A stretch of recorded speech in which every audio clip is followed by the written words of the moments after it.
What is it like to have a colleague who perpetually shrouds himself in a haze of bluster and boasts incessantly? Ye Xiuwen knows all too well. Today, this very colleague has commenced yet another grandiose tale. My second uncle is about to purchase for me an Audi A6 quattro. Do you understand? It's the kind of Audi where all you need to do is press the accelerator and leave the rest to quattro. No sooner had he finished speaking than a system notification echoed in Ye Xiuwen's mind. Ding! It has been detected that someone is boasting around you. You are rewarded with a 2025 model facelift 55 TFSI Quattro flagship dynamic version. Please proceed to the dealership for collection. From that day forth, every outrageous claim made by his colleague would come to fruition with uncanny precision in Ye Xiuwen's life. Promotions and salary increases, unexpected windfalls, endless romantic encounters. While others boast for the sake of appearances, his colleagues' fabrications became Ye Xiuwen's fortune broadcasts. Chapter 1. Intercepting the Mysterious. At 7:50 in the morning, Ye Xiuwen stepped through the gates of his workplace, as he did every day. He is an ordinary employee at the Donglin City Railway Freight Center, specifically in the Donglin Port Freight Operations Office. His daily routine is almost unchanging. He leaves home, walks to the commuting point along the main street, boards the company bus, which sways gently on its way to the office, changes into his work attire, and then retreats into the break room to smoke and chat with colleagues. The break room, though modest in size, is filled to capacity. It features 2 single beds by the window, a desk in the center, and 2 neat rows of lockers by the door, with 4 on each side. The air is infused with a faint aroma of smoke mixed with the scent of laundry detergent, combined with the morning chill, creating a sense of both alertness and languor. At that moment, his colleague, simply known as Jian, approached with a mischievous grin and lightly nudged him. "Make some room for me." Ye Xiuwen shot him a glance of annoyance. Wherever it's crowded, you squeeze in. There's no space on the opposite bed, is there? Despite his words, he nonetheless shifted a bit closer to the window. Jian seized the opportunity to sit down, pulling out a box of Huazi cigarettes and flamboyantly tossing them in the air. The other 4 individuals in the room, Mani, Guoran, Xinyuan, and Hebe, youngsters in their 20s, all chuckled at the commotion. Hebe took a cigarette, brought it to his nose, and remarked, "Jian, what's up? Is this month a bust? You're already smoking Huazi." Jian, with an air of nonchalance, replied, "Hey, who spends money on this stuff? Didn't I mention it? Those who buy Huazi don't smoke, and those who smoke Huazi don't buy. I just visited my second uncle yesterday and snagged a pack, so I'm indulging." Guoran cupped his hands around a lighter to ignite Jian's cigarette, lighting his own as well, and exhaled a perfect smoke ring. "You know, this Huazi is truly worth every penny. I'm just worried that if I get accustomed to this, I won't be able to enjoy our usual cheap cigarettes." "Jian, what does your second uncle do? He must be quite affluent." Jian proudly raised his chin. "What's the big deal? If I can smoke it, so can you. Smoke freely, and if we run out, I'll just go grab more from my second uncle. He's in construction, and I wouldn't dare to disclose the family wealth, but it's certainly in the millions. As for this Huazi, it's all gifted to him. He doesn't even glance at it, and there are 5 or 6 boxes piled up in his warehouse." He paused and lowered his voice conspiratorially. "Let me tell you, truly wealthy individuals don't smoke this commercial stuff. They prefer to roll their own. Can you guess how much my second uncle's rolling tobacco costs per pound?" Mani, intrigued, asked, "Is it several hundred per pound?" Jian scoffed. "Several hundred? Save those hundreds for yourself. It's 168. He extended a finger, per gram. The room erupted with gasps of astonishment. "Hiss!" Xuanyuan's eyes widened in disbelief. "No way. That must be nearly 90,000 for a pound." Casually crossing his legs, he gently swayed his toes, wearing a smug expression as he proclaimed, "What do you think? This is merely the entry level. My second uncle mentioned that the top tier begins at over 100,000. I was fortunate enough to have sneaked a puff once. The experience was simply incomparable. After smoking, it didn't irritate my throat at all, nor did it cause any phlegm. Subsequently, my second uncle forbade me from touching it, saying I could have Huazi freely, but to steer clear of the tobacco leaves. Therefore, there's an abundance of Huazi. If you wish to smoke, just come to me. I still have 5 or 6 packs at home." Ye Xiuwen sat nearby, utterly engrossed in the conversation. Suddenly, a crisp sound rang in his ears. Ding! The boasting manifestation system is binding. 5, 20, 55, 90, 100, binding completed. This system will automatically scan and identify boasting behavior within a 10-meter radius of the host. Upon detecting someone boasting in your presence, the system will immediately materialize the boasting content. The sole distinction lies in the fact that the materialized subject is not the boaster, but rather you. The system's judgment criteria are exceedingly stringent. It will only recognize a valid trigger when someone directly exaggerates, fabricates, or brags to the host.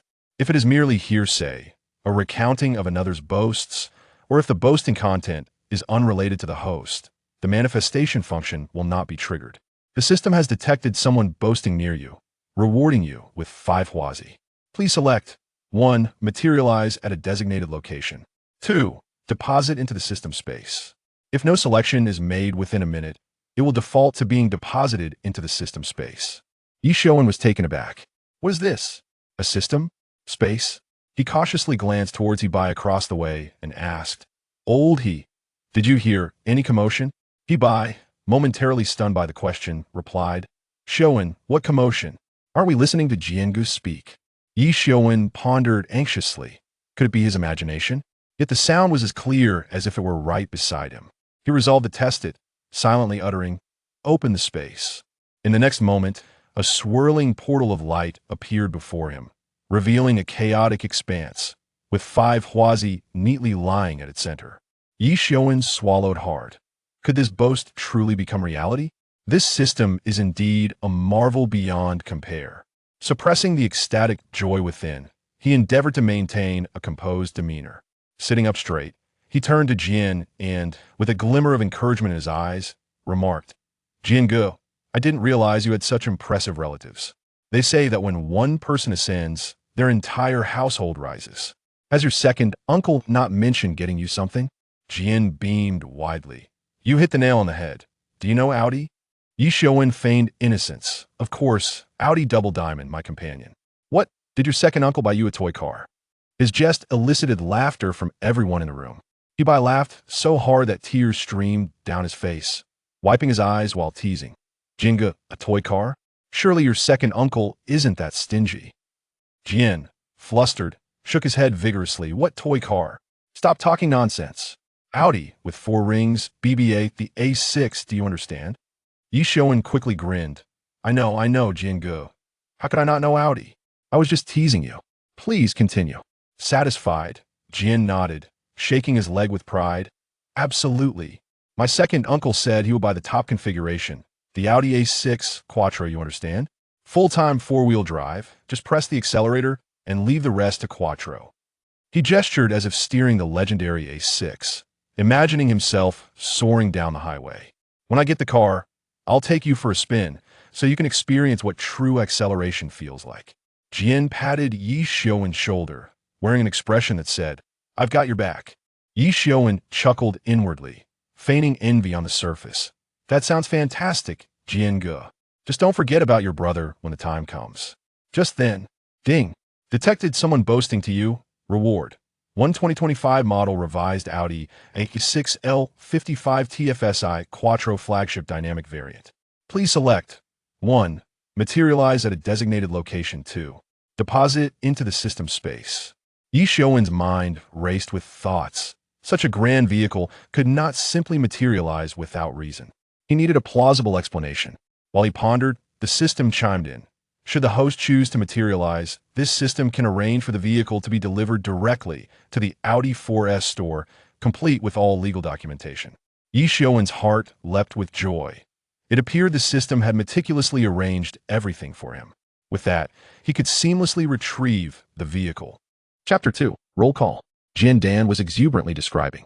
Once the car arrives, I shall adorn it with a transparent protective film and replace the wheels. Its aesthetic appeal would be simply exquisite. Ye Xiuwen feigned admiration, yet his mind was already plotting the route to the 4S dealership after work. Brother Jian, your uncle is indeed quite generous, He Bai remarked enviously. Naturally, my uncle is a man of principles when it comes to his affairs. Jian Dan replied with a sense of pride, crossing his legs with satisfaction. He then took out his phone to check the time. All right, let us not chatter any longer. It's time for roll call. Jian Dan finally ceased his banter, flicking the ash off his pant leg. Let us go. We'll conduct the roll call first. and upon our return, I shall enlighten you." The group chuckled as they exited the break room, their footsteps echoing cheerfully in the corridor. Upon entering the roll call room, they found a mix of internal and external freight workers already seated. Internal freight clerks, freight duty officers, for day shift workers, one special day worker, and a container freight worker. Ye Xiuwen chose an empty seat, while Jian plopped down beside him, nudging his elbow against Ye Xiuwen and exchanging knowing glances. Before long, the deputy director of the workshop, Ye Xiuwen, entered with a stack of documents, his movements unhurried. He placed the files on the table, surveyed the room, and spoke in a voice that, though not loud, carried an undeniable authority. "Is everyone present? Let us begin the roll call." He started by reading a higher-level document, followed by a rewards announcement, and then shifted the tone to address recent issues in the operations room, reminding everyone, "Lately, there has been a noticeable laxity in everyone's work. Do not overlook the details, especially the red lines. No one is allowed to cross them. We come to work to earn money. Don't let it be that after toiling, you return home empty-handed, leaving your wife and children to suffer." He concluded with a reiteration of the work discipline. After more than 10 minutes, Ye Xiuwen closed the documents and nodded at everyone. "All right, time to hand over the shift." At this moment, Sister Sher from the day shift clapped her hands and cheerfully called out, "Everyone, don't rush off. I'll distribute the pay slips shortly." "Sister Sher, what's the use of a pay slip when the money is already spent?" He draped his arm over the chair's back, laughing until his eyes squinted. "The pay slip isn't for you to keep. It merely lets you see how much you earned. A momentary indulgence," Jian retorted, rolling his eyes as he reached for his pay slip. "Indeed, I've given my salary to my wife. I can only admire my pay slip and see how much everyone else has earned," he continued, handing out the slips one by one. Ye Xiuwen received his pay slip, glancing down to see a gross salary of 8,200 yuan and a net income of 6,091 yuan, with over 2,000 yuan deducted for insurance and pension. The corners of his mouth curled slightly upwards as he pondered. Being unmarried means no money needs to be turned over, and with his parents also earning, this sum is more than sufficient for him to live comfortably, provided he avoids any vices. Jian snatched his payslip away, laying his own on the table for comparison, raising an eyebrow. "Hey, Ye Xiuwen, how come you earned 200 yuan more than me?" Ye Xiuwen looked at him with a mischievous smile. "Brother Jian, how long have I been working? My deductions are less than yours, hence the difference. Besides, what can you do with just 200 yuan? Jian scratched his head, mumbling, "True, but seeing you earn more than me doesn't sit well with me. Brother Jian, you're only seeing the thief eat meat, not the thief getting beaten," Ye Xiuwen teased, his eyes half closed in jest. Jian was momentarily silenced, before bursting into laughter and pushing the pay slip back. "As long as my salary surpasses yours, I'm content." Sister Sher, listening nearby, chuckled. "All right, enough of this comparison. Once work arrives, let us see if you'll still be laughing." After receiving their pay slips, the workers gradually stood up, filling the room with a lively atmosphere. The sound of chair legs scraping against the floor reverberating throughout. Jian stood up and walked over to Ye Xiuwen, pulling out a pack of cigarettes from his pocket and offering it. "Brother Liu, give this a try." Ye Xiuwen glanced at the pack and then at Jian, chuckling. "Wow, upgraded from a bird gun to a cannon? This brand is even better than mine. Would I forget you if I had something good?" Jian replied, lighting a cigarette. Ye Xiuwen took a puff, squinting as he asked, "Where did you get this? Don't tell me you bought it yourself." "Of course not." Jian waved dismissively. "I wouldn't dare spend that much. I borrowed it from my uncle. I'll bring you a couple of boxes later." Ye Xiuwen waved his hand. "No need. Once you're accustomed to the good stuff, it's even harder to switch back when you can't afford it. Keep it for yourself." He picked up the documents and headed out, turning back to remind, "Wear your protective vests while out on the road. Execute the 3 steps. Observe, check, and proceed, and be mindful while working. Rest assured, Brother Liu, I'm an old hand at freight. I know the ropes," Jian replied with a smile. After Ye Xiuwen departed, Jian returned to the break room, where only 4 people remained, Jian and He Bai in one group, and Ye Xiuwen and Guo Ran in another, alternating between morning and night shifts. Today, Ye Xiuwen was on the morning shift and previous night, while Jian and He Bai were on the afternoon and later night shifts. With not much work in the morning, the group gathered to chat, their laughter resonating clearly in the quiet break room. At that moment, Ye Xiuwen's phone rang. He pulled it out, noticing it was a landline call, and stepped outside the break room into the corridor to answer. As the call connected, a sweet female voice greeted him. "Hello, is this Mr. Ye Xiuwen?" Ye Xiuwen paused for a moment before responding. "Yes, it is. Who am I speaking to?" The voice politely replied. "Hello, Mr. Ye. This is the Audi 4S dealership in Donglan City. The Audi A6 sedan you ordered has arrived. When would it be convenient for you to come and collect it?" Ye Xiuwen contemplated for a moment. How about tomorrow? Is 10 a.m. suitable? Certainly, Mr. Yi. We will have it registered for you. You may come directly to the dealership at 10 a.m. Is there anything I need to bring? Just your identification card. And we will assist you with the registration and insurance, the female voice explained. Ye Xiuwen nodded. All right, I understand. I'll be there at 10 a.m. tomorrow. Great, Mr. Yi. We look forward to seeing you. Goodbye. Goodbye. Ye Xiuwen hung up the phone, unable to suppress a smile as a wave of anticipation washed over him. He turned and returned to the break room. Suddenly, a phone rang next door, prompting Jian Dan to raise an eyebrow. Well, it seems work is here. Just as he spoke, the protective officer Su Nua entered the room, addressing Ye Xiuwen and Guo Ran. Ye Xiuwen, Guo Ran, work has arrived. The announcement says to check the vehicles on the second floor. Is the connection good? Ye Xiuwen inquired. Not a chance, the announcement didn't mention it. I doubt it's connected, Su Nua replied, shaking his head. All right then, understood. I'm heading out. Ye Xiuwen stood up. Su Nua closed the door behind him. And Jian Dan and He Bai also rose, saying, You two go check the vehicles. We won't keep you any longer. We might as well catch a little rest this morning. With that, they pushed the door open and exited the break room. Ye Xiuwen removed the protective vest from the wall and tossed one to Guo Ran while quickly putting his on. He then picked up the walkie-talkie, tested the battery, and confirmed it was functioning before securing it to his chest. After shouldering his tool bag and grabbing the recording flashlight, he and Guo Ran made their way out of the flat-roofed building towards the station. Just outside, Guo Ran pulled out a cigarette and offered one to Ye Xiuwen, who accepted, and they both lit up. After a puff, Guo Ran jokingly asked, Brother Yi, do you think Jian Dan was telling the truth? Is his uncle really that formidable, to just buy him a car? Ye Xiuwen chuckled softly. Jian Dan, that guy, is always living in a fantasy. Out of every 10 words he says, if one is true, that would be remarkable. With words that seemed to mirror reality. He fell silent the moment he was asked to bring the car for inspection. Whatever he said was to be taken lightly, without engaging in earnest debate. The two of them conversed and chuckled as they made their way along the path. Upon reaching the second station, Ye Xiuwen stood on the left, while the other stood on the right. Ye Xiuwen activated the video flashlight, beginning a meticulous examination of the vehicles. Their task was to observe the trucks arriving from the port, checking the loading conditions, ensuring that the middle door pins were properly seated, and inspecting for any remnants. Chapter 3. A 30-gram gold necklace. They inspected each truck from the back to the front.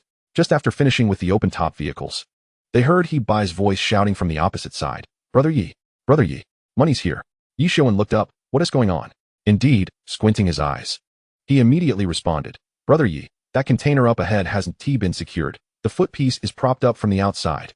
Following his gaze, Ye Xiuwen saw a container precariously perched on the flatbed, tilting outward at the top. His eyes brightened, indeed. Hurry and take a photo. You're in luck. This will net us $1,000. Guo Ran chuckled with glee and hurried over. As he turned on the watermark camera, he captured everything clearly. The vehicle number and the footpiece were all documented. By the way, let the protective officer know to notify the control room to dispatch the truck. Ye Xiuwen instructed. All right, Brother Yi. Guo Ran replied as he pulled out his phone. Immediately, his voice crackled through the radio. Is there a protective officer available? Is there a protective officer? Yes, what is up? Su Nua's voice quickly responded. There's a container at the second station that hasn't been secured. Notify the control room to dispatch the truck. Remember the vehicle number, 54GY0006. Got it. I'll inform the control room about 54GY0006 right away. Good job, young man. You're going to strike it rich. Su Nua teased with a smile. Stay low-key. Guo Ran replied with a chuckle.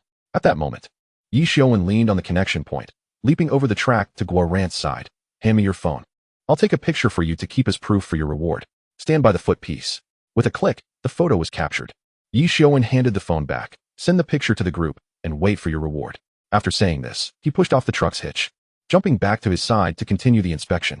Once they finished examining a train, the two reconvened at the front. Ye Xiuwen switched off the video flashlight and asked, Have you sent the photos to the group? Yes, I have. Director Liu replied, and it's being reported. Once the money arrives, I'll treat everyone to drinks. Guo Ran grinned widely. Ye Xiuwen glanced around, noticing that there were no locomotives on the other tracks. He stepped over the rails, saying, Keep the money for yourself. Don't worry about treating anyone. I've never seen anyone else treat when they received a reward. What is the point of joining in? Just buy a couple of packs of cigarettes as a gesture. Guo Ran considered this logic and dropped the topic. The two continued their banter and laughter back to the break room. Upon entering, Jian Dan greeted them with a cheerful smile. He teased, Guo Ran. You're on a roll. A stroke of good luck, eh? The footpiece wasn't locked, and that's a clean $1,000. Don't forget us once the money comes in. Guoran merely grinned foolishly, not responding. Ye Xiuwen seized the opportunity to play along. Jingu, you're not wrong. Your luck seems to be quite stellar too, either picking up money or finding gold necklaces. You mentioned it just a couple of days ago. Ye Xiuwen was well aware of Jiandan's penchant for boasting. He would embellish his tales further if someone fed his ego. Today, with the system's fortune at hand, he decided to test him. Jiandan, upon receiving the compliment, instantly lit up, his excitement palpable. He exclaimed, "Hey, only Xiuwen understands me. Let me tell you, my luck is phenomenal. Just the other night, after dinner with my mom, I was out for a stroll and suddenly felt something hard underfoot. I crouched down, flipped my shoe, and lo and behold, a hefty gold chain was stuck to the sole. I yanked it out, weighed it in my hand. It must weigh at least 30 grams. My heart raced. I quickly stuffed it in my pocket. Can you believe how expensive gold is now? A gram is nearly 1,000. So for 30 grams, that's over 30,000. There were plenty of people around. Yet no one noticed this hefty gold chain just falling into my hands." As he spoke, he slapped his thigh, his eyes sparkling with excitement. "Isn't my luck incredible?" Just as Jiandan finished, the system's notification chimed. Ding! Detected someone boasting near the host, awarding the host a 30-gram gold chain. Please choose whether to materialize it into reality. If no choice is made within 1 minute, the system will store the gold chain in its space. Ye Xiuwen's eyes lit up, a grin spreading across his face as he thought, "I don't know if you found a gold chain, but I certainly have." He didn't rush to manifest the necklace, deciding to keep it stored within the system until he could sell it at a gold-buying shop after work. Gold may be valuable, but cash was more practical.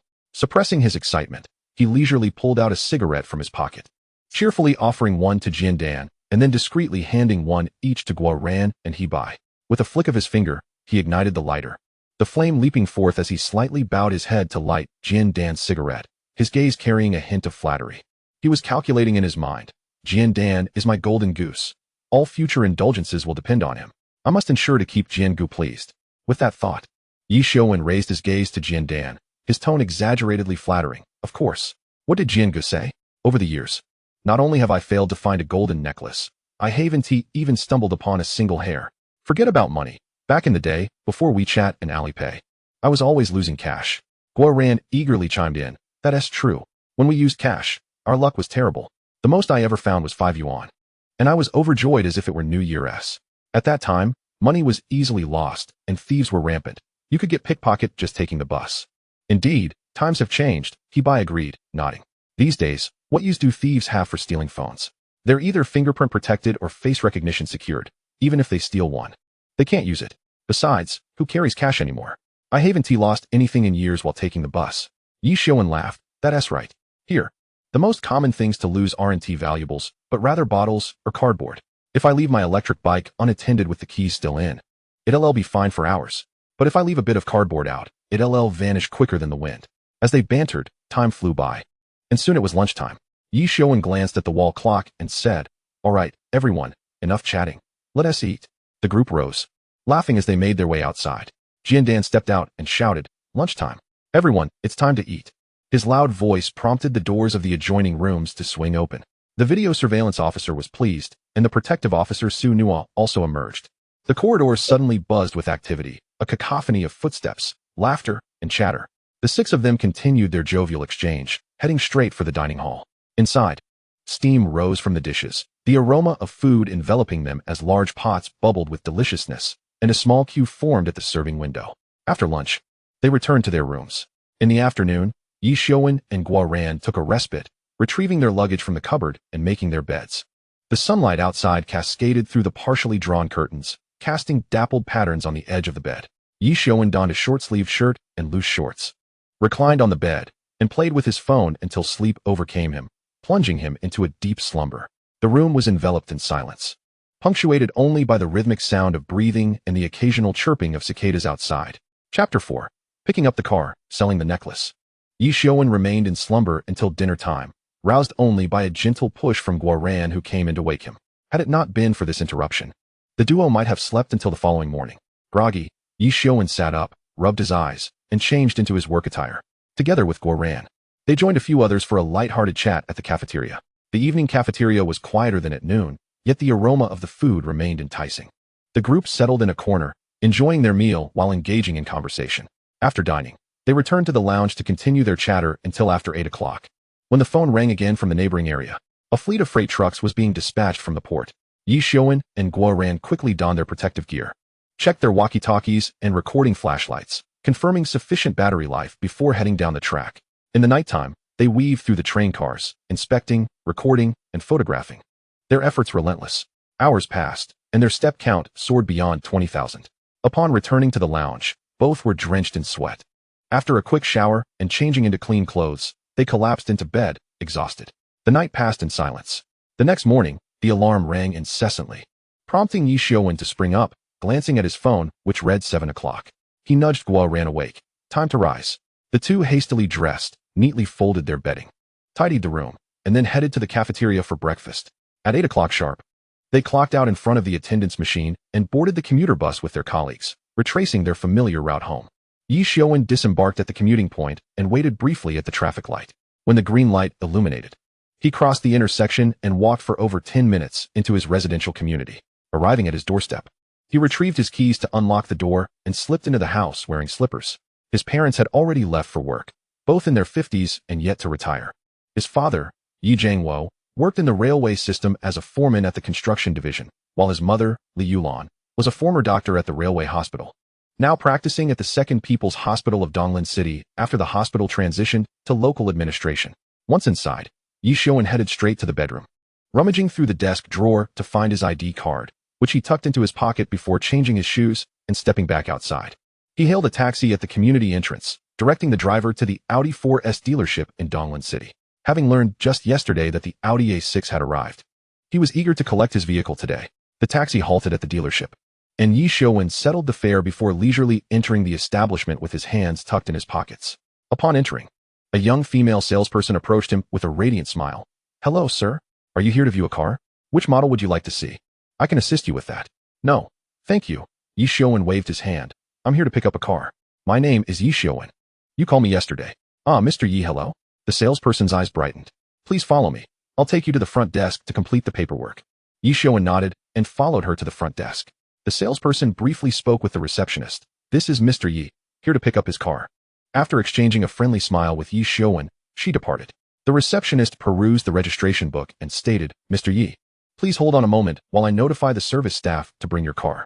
Ye Xiuwen nodded and seated himself in front of the desk. The receptionist continued, "Mr. Ye, we also need to arrange insurance for the vehicle. New cars require comprehensive coverage for the first year through the 4S store. Would you prefer to pay in cash or by card?" "By card, please." Ye Xiuwen retrieved his bank card from his wallet and handed it over. The paperwork proceeded smoothly, and shortly thereafter, a service staff member drove a brand new Audi A6L into view. The sleek black exterior gleamed under the lights, its streamlined shape exuding an air of elegance. "Mr. Ye, here is your car," the salesperson announced with a smile, handing him the keys. Ye Xiuwen accepted the keys, pressed the unlock button, and heard a soft beep in response to his anticipation. He opened the door, and a subtle scent of leather enveloped him, the interior exuding luxury and comfort. As he settled into the driver's seat, gripping the steering wheel, an indescribable sense of satisfaction surged within him. "Mr. Ye, we will now guide you through the basic functions and maintenance tips of the vehicle." The service staff patiently explained various features, from driving assistance systems to multimedia entertainment, each detail captivating Ye Xiuwen's attention. After the explanation concluded, Ye Xiuwen signed the necessary documents, completing the final procedures. He circled the car, admiring his first luxury vehicle, unable to suppress a smile. "Congratulations on your new car, Mr. Ye." The salesperson presented him with a bouquet of flowers, her smile radiant. "Thank you." Ye Xiuwen accepted the flowers, took his place in the driver's seat, and started the engine. The deep, powerful roar resonated as he slowly exited the 4S store, merging into the flow of traffic. Ye Xiuwen drove his brand new Audi A6L directly to the vehicle management office. Throughout the journey, he gripped the steering wheel, relishing the car's stability and power, a grin lingering on his face. Upon arrival at the management office, he first queued to obtain a number, then followed the process step by step to secure his license plates. The hall bustled with noise, the electronic calling system echoing amidst the chatter.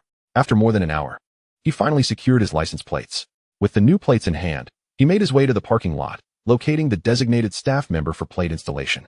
For a mere 10 yuan, the skilled worker expertly affixed the front and rear plates.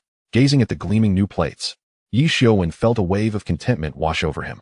Once he had obtained the fresh vehicle registration, he returned to the car with a thought. The 30-gram gold necklace and 5 bundles of cash from the system materialized on his lap. He stashed one bundle into the glove compartment, leaving the remaining 4 casually on the passenger seat. Ye Xiuwen started the car and headed straight for the city center.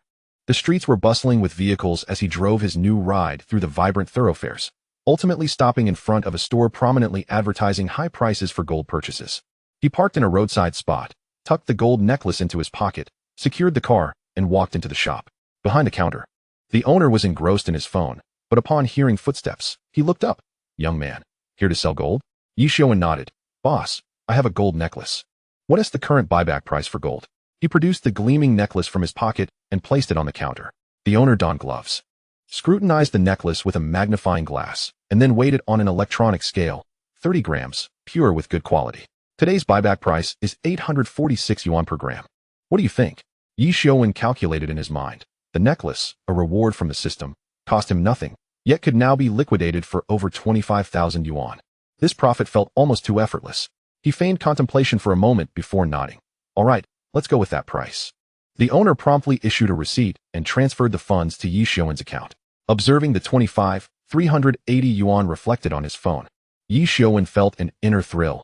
This system is truly a money tree. Chapter 5. Picking up the car. Ye Xiuwen emerged from the store with a buoyant step. He circled around to the car, opened the door, and settled inside, but did not immediately start the engine.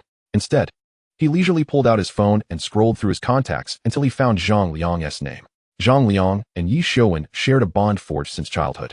Having grown up together in a close-knit friendship, the connection between their families dates back to their mother's generation. During their university years, they were inseparable best friends, later both finding employment at the railway hospital and almost simultaneously becoming expectant parents, even going so far as to recognize each other's children as godsons. Moreover, Ye Xiuwen and Zhang Liang were born in the same year, with their birthdays merely 5 months apart. From nursery to preschool, through primary school, junior high, and high school, the two remained in the same class until the college entrance examination led them down different paths. Ye Xiuwen was accepted into Jiaodong University and subsequently secured a position within the railway system upon graduation. In contrast, Zhang Liang gained admission to Donglin Medical College, where he initially anticipated donning a white coat, only to find himself remaining at the school, transitioning into administrative work. As the old saying goes, this is a bond that transcends generations, a friendship between families. The call connected swiftly, and a familiar laughter echoed from the other end. "Xiuwen? What prompted you to call me?" Ye Xiuwen leaned his elbow against the car window, casually tapping his fingers on the door, a mischievous smile playing at the corners of his mouth. "What? Can't I call you just to chat? Am I such a big shot that I need to schedule an appointment to talk to you? Are you free tonight? Let us go out for a drink." "Drink?" Zhang Liang's voice instantly brightened, pitch rising with excitement. "Sure, but you'll have to treat. I haven't been paid yet, and my wallet is emptier than my face." Ye Xiuwen couldn't help but chuckle, playfully scolding. "Look at you. Do you think I'd let you spend money when I'm the one inviting you? Just wait. I'll pick you up after work." Zhang Liang replied, "No need. Just choose a place and let me know. I'll take a taxi straight there after work. Why should you bother coming to get me?" Ye Xiuwen laughed. "Leave that to me. I'll drive over to pick you up after work." "Wait a minute." Zhang Liang interjected. "What? Did you buy a car? When did that happen? What did you get?" Ye Xiuwen grinned proudly. "Just picked it up, an Audi A6, top configuration." "Wow. Look at you, Xiuwen. You've upgraded from a bird to a cannon in just a few days." Zhang Liang exclaimed. "Did your godmother foot the bill? That A6 isn't cheap." Ye Xiuwen waved his hand dismissively. "Did she pay for it? I bought it myself. I haven't even told my mom yet." "Bought it yourself?" Zhang Liang's eyes widened in disbelief. "Where did you get that much money? You're quite bold. If your godmother finds out, she'll definitely have a word with you tonight. She'll probably give you a good talking to, maybe even a mixed martial arts session to teach you a lesson." Ye Xiuwen sighed. All right, stop with the chatter. It's settled then. I'll come to pick you up tonight, and we can talk more while drinking." Zhang Liang readily agreed. "Sounds good. I'll be waiting for you. Let us meet at the school gate at 5. After hanging up, Ye Xiuwen tossed his phone into the cup holder and glanced at the time on the central control screen. 10:30, still early. He stroked his chin, contemplating. With the new car just picked up and the film not yet applied, he needed to get that sorted. He also wanted to tidy up the interior, adding floor mats and a dashcam to feel more secure. With that thought, he pressed the brake, ignited the engine, shifted gears, and expertly maneuvered the car out of the parking space, seamlessly merging into the post-morning rush hour traffic, heading straight for the auto parts city in the west of the city. 20 minutes later, Ye Xiuwen drove into the auto parts city, slowly navigating through the crowded aisles. The storefronts flanked him on both sides, their glass doors plastered with advertisements for film application and maintenance services. While various samples of seat covers and floor mats displayed outside caught his eye, he selected a store that appeared clean and well lit, parked in front without turning off the engine, and stepped out. As he entered, a faint scent of rubber and cleaning solution greeted him. He approached a young worker and inquired, "Hey, how much do you charge for car window tinting?" A young man in a gray work uniform promptly approached with a friendly smile. "Hey there, looking to tint your car? We have a range of prices, from a few hundred to several thousand. What type of car do you have?" Ye Xiuwen gestured towards the door, that Audi A6 outside. "I'd like a mid-range option. Something around 1,000. The young man's eyes lit up. "Great choice. Would you prefer a transparent film or a privacy film?" The transparent film has excellent light transmission, making it look like there's no film at all. The privacy film appears dark from the outside, protects your privacy, and has good heat insulation. We carry brands like 3M, V-Cool, and Dragon Film, with varying sun-blocking indexes and heat insulation rates. As he spoke, he pulled out a thick color card from beneath the counter, flipping to the middle page and pointing at a sample. "See this? It's the mid-range 3M Crystalline series, with a light transmission rate of 70 and a heat insulation rate of 50, so you won't be baking in the summer. This is the Dragon Film ATR series, which offers better heat insulation but has a slightly darker tint. We can help you measure to see which one suits your car best." Ye Xiuwen nodded, tapping the counter with his fingers. "Let us go with the 3M film, highlight transmission for the front, and privacy film for the side and rear. Also, please check the seat covers, floor mats, and dash cam, and install them together. I don't want full wrap seat covers. They obstruct the airbags." The young man beamed with enthusiasm. "No problem. We'll use ice silk for the seat covers, single-piece design, absolutely 1T obstruct the airbags. For the floor mats, would you like full wrap or half wrap? Single layer or double layer?" Ye Xiuwen pondered for a moment. "Just get me the double layer TP material once." "Got it. Double layer TP it is. We'll install a high-definition dashcam for you, ensuring clarity." The young man continued, "Please hand me the car key, and there's a lounge area up front. You can relax there. We have tea and coffee available. I'll get started on the tinting right away." As Ye Xiuwen walked towards the lounge, he mentioned, "The car key is in the vehicle. Just be careful while working. It's a new car." The young man smiled, patting his chest reassuringly. "Don't worry. I've been in this field for years, and I know what I'm doing. Your beloved car will be in good hands." Ye Xiuwen nodded and entered the lounge. Before long, the young worker retrieved the car key from the vehicle and skillfully drove the Audi A6L into the shop. Several technicians soon gathered around, armed with rolled-up film. Their movements swift and organized as they began the installation process. Cutting the film, spraying water, smoothing it out. Every step was executed with precision. Ye Xiuwen sat in the lounge, sipping a cup of hot water, yet his thoughts were entirely on his new car. After all, this was his first vehicle, and he couldn't help but feel a bit anxious. He occasionally peeked outside, and after a few minutes, he decided to step out of the lounge and circled around the car to closely inspect the progress of the film application, worried about any possible scratches. After observing for a while, he noticed the workers were indeed meticulous, their techniques skillful, and they handled the edges with utmost care. Checking the time on his phone, he realized it was almost noon, and his stomach unceremoniously growled in protest. He waved to the young man. "Hey, you all keep working. I'm going out for a bite. I'll be back shortly." The young man responded cheerfully, "No problem. You take your time. We'll make sure to get it done right. We can't afford to ruin our reputation here. Just enjoy your meal." Ye Xiuwen nodded and exited the shop.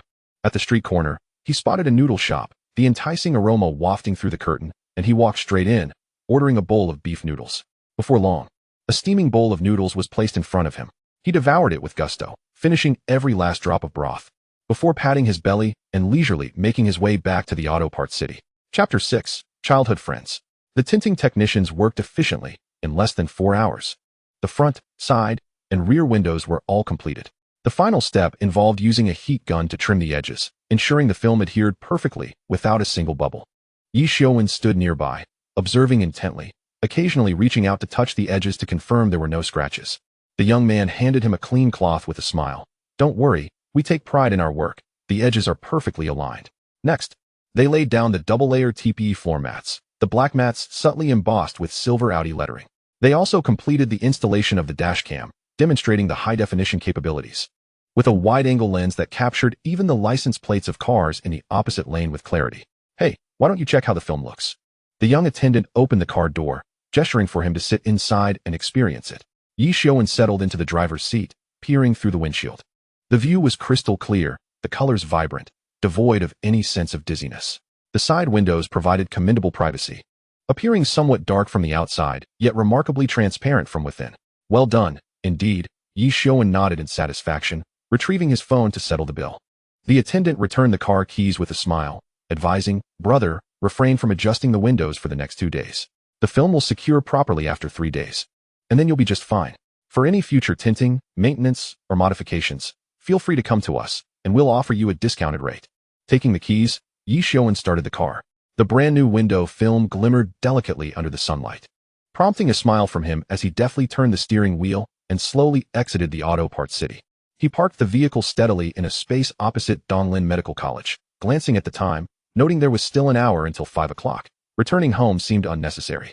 After locking the car, he strolled leisurely across the street into a Ye Xiuwen city, ordered a cup of iced lemonade, and settled into a window-side seat. Scrolling through his phone to pass the time. Just past 5, his phone rang. On the other end was Zhang Liang's voice. "Xiuwen, where are you? I finished work, but I don't see you at the entrance."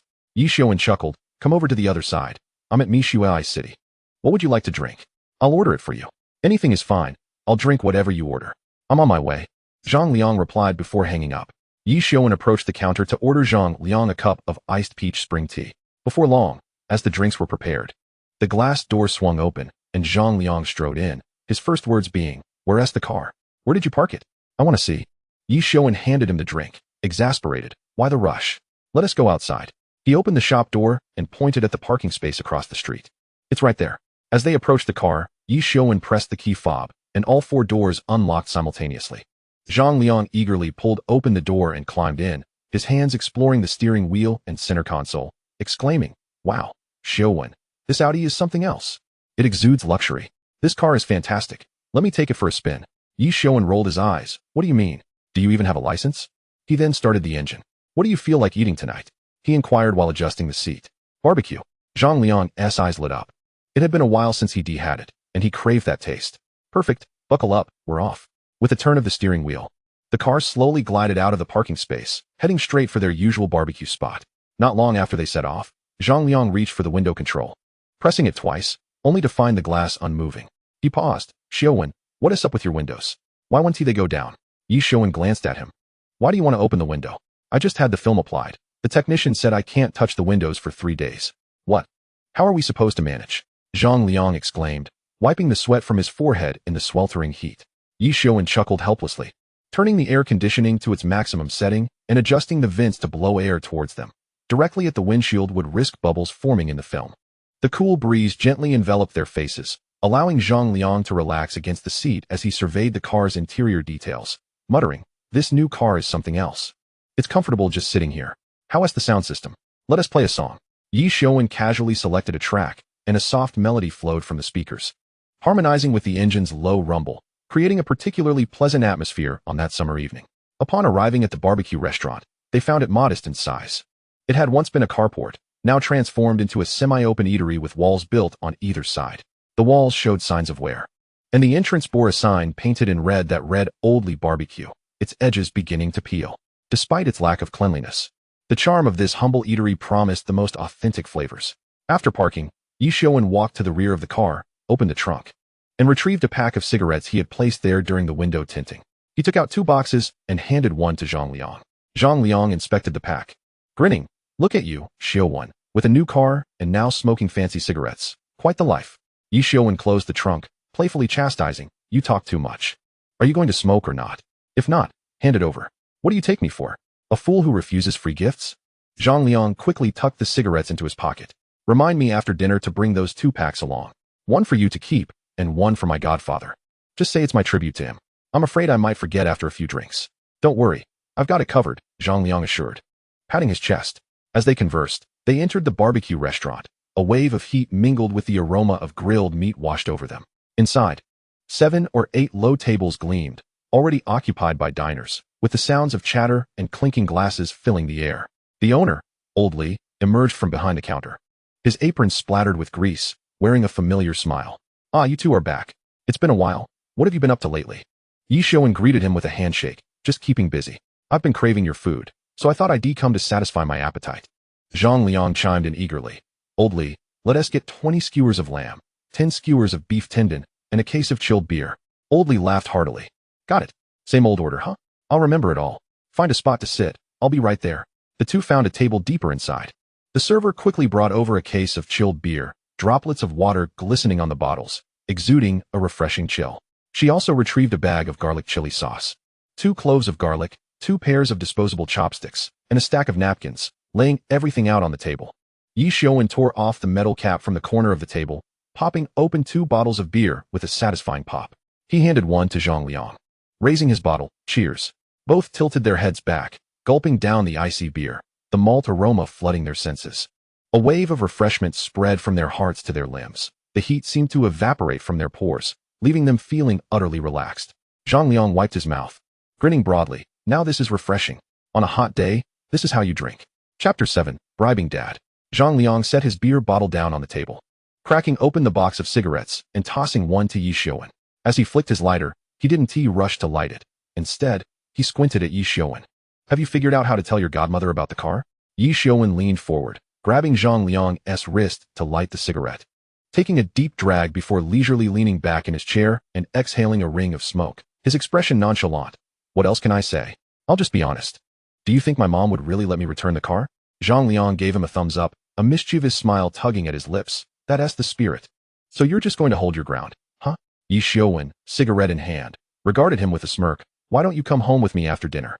With you there, my mom might give you a bit of leeway. At least she won't resort to violence.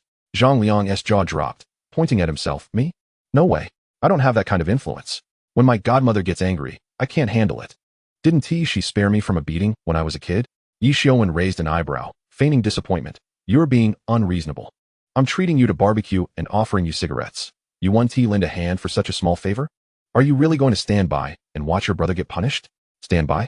I can endure it. Zhang Liang tossed a peanut into his mouth, crunching loudly. You think just this little kindness is enough to make me sell myself out? Think again. How could you let me down at such a crucial moment? Ye Xiuwen exclaimed in exasperation, waving his hand dismissively. Have all those years of camaraderie between us been in vain? Enough of this. Put down the bottle. Let us return to our tasks. The skewers have yet to arrive. Where am I to go? Zhang Liang rolled his eyes. You can't even lend a hand. Yet you still have the audacity to eat? Don't come at me with that. No matter what, I cannot return with you. Zhang Liang replied with a mischievous grin, waving his hand dismissively. A dead comrade is better than a poor Taoist. You are on your own. At that moment, a waitress approached, bearing a large plate of sizzling meat skewers, the aroma wafting through the air. Once she had moved on, Zhang Liang noticed Ye Xiuwen was about to speak again and quickly gestured for him to stop. Hold it. If you say another word, I might just defect and join the enemy. Now let me enjoy this. With that, he grabbed a skewer of lamb and took a hearty bite. Juices trickling down his chin. The flavor is exquisite. Ye Xiuwen shook his head, deciding to drop the subject. He took a skewer himself, chewing while engaging in light conversation with Zhang Liang. They discussed everything from their new cars and work to amusing anecdotes from university and foolish antics from their childhood. Laughter mingled with the tantalizing scent of grilled meat, filling the modest barbecue restaurant and drifting far beyond its walls. Before 8 o'clock, they had cleared the table of skewers, leaving empty beer bottles scattered about. Ye Xiuwen settled the bill and took out his phone to summon a designated driver, standing by the car as he waited. When he glanced back, he saw Zhang Liang still standing there, unmoving, and furrowed his brow. Why are you still here? Are you waiting for me to escort you? Zhang Liang shrugged his shoulders nonchalantly.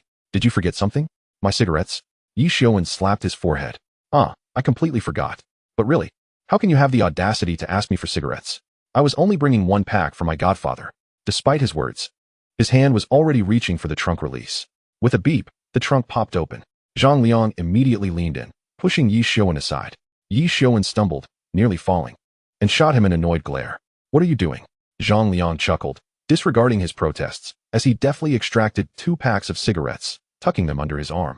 With a swift motion, he slammed the trunk shut and waved at Ye Xiuwen. Farewell. With that, he strode confidently to the roadside, raising his hand as a cab with its lights on came to a smooth stop. As the door swung open, he hopped inside, poking his head out of the window to call back to Ye Xiuwen. Remember to let me know tomorrow if you got a beating. The taxi's taillights blinked before merging into the traffic, swiftly disappearing into the night. Ye Xiuwen stood there, bemused, shaking his head with a mix of disbelief and amusement, then shouted after the departing vehicle, "You are a thief." Afterward, he couldn't help but chuckle, pulling out his phone to check the location of his designated driver while leaning against the car, awaiting their arrival. In the darkness, the streetlights of the community cast a warm glow. Ye Xiuwen settled into the passenger seat as the designated driver expertly parked the car downstairs. After collecting the keys and handing them to him, the driver silently rode off on their electric scooter. Leaning against the car, Ye Xiuwen lit a cigarette, the smoke curling into the night air. As he contemplated how to explain his late return to his parents, he was interrupted by someone calling his name, Xiuwen. He looked up to see his father, Ye Xiuwen, approaching on an electric scooter, a bag of fruit in the basket. "Father, why are you back so late?" Ye Xiuwen extinguished his cigarette and stepped forward. "I just visited your aunt's house," Ye Xiuwen replied, stopping the scooter and propping it up. "Why aren't you going upstairs?" "I'm just having a smoke before heading up," Ye Xiuwen replied, turning to open the trunk. He pulled out 2 packs of cigarettes and handed them to his father. "Here, I brought you some cigarettes." Ye Xiuwen accepted the cigarettes, but his gaze was fixed on the Audi, his brow furrowing slightly. "Where did this car come from?" Ye Xiuwen's heart raced, but he maintained a facade of calm. "I bought it." "Where did you get the money?" His father's tone was mild, yet scrutinizing. "I financed it," Ye Xiuwen replied, swallowing hard. Ye Xiuwen didn't immediately explode, but nodded instead. "This car must cost over 400,000. Can your salary cover that?" Yes, Ye Xiuwen quickly assured, nodding enthusiastically. "I can manage." "And what will you do afterward?" "Live on fresh air." Ye Xiuwen's lips curled into a half-smile. Ye Xiuwen scratched his head, chuckling nervously. "Well, I still have you guys, right? Worst case scenario, I just won't eat out anymore." "You seem to have thought this through." Ye Xiuwen scoffed. "You can drive the car, but you still come home to free meals and drinks? Are all the perks yours? What's with the cigarettes? Are you bribing me?" No. Ye Xiuwen quickly waved his hands. "It's just a gesture of filial piety. And I thought you could say a few good words for me to Mom." "I knew it. No one does anything for free," Ye Xiuwen said, tucking the cigarettes under his arm. "I'll take the cigarettes, but that doesn't change anything. Now go upstairs." Ye Xiuwen immediately donned a pleading expression. "Come on, Dad. Just help me out a little. You don't have to do anything. Just intervene when Mom gets angry." He looked at his father with hopeful eyes. Ye Xiuwen ignored him and turned to walk toward the staircase. After a few steps, he glanced back at his son. "Why are you still standing there? Go home." Ye Xiuwen's eyes lit up, and he quickly followed. "All right, Dad. You're the best." As the motion sensor lights in the hallway flickered on, Ye Xiuwen walked, mentally calculating that with his father around, he should be able to dodge a bullet tonight. Chapter 8. They successfully navigated the evening. Ye Xiuwen followed his father up to the 3rd floor, where Ye Xiuwen retrieved his keys and unlocked the door with a click. The faint aroma of tea wafted through the air as a television played a drama in the background. Ye Xiuwen stepped inside, bending to change his shoes.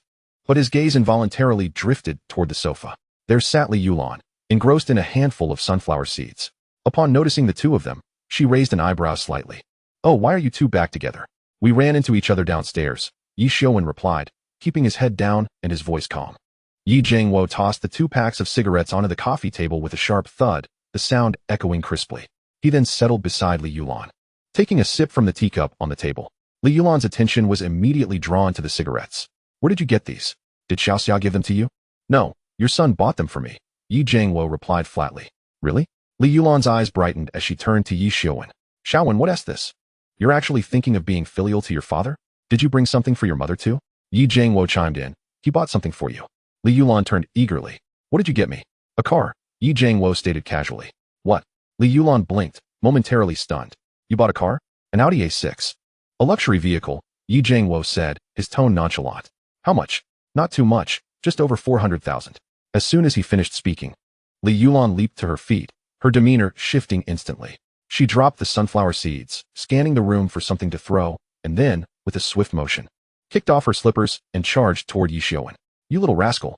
How dare you spend 400,000 on a car? I'll make you pay for this."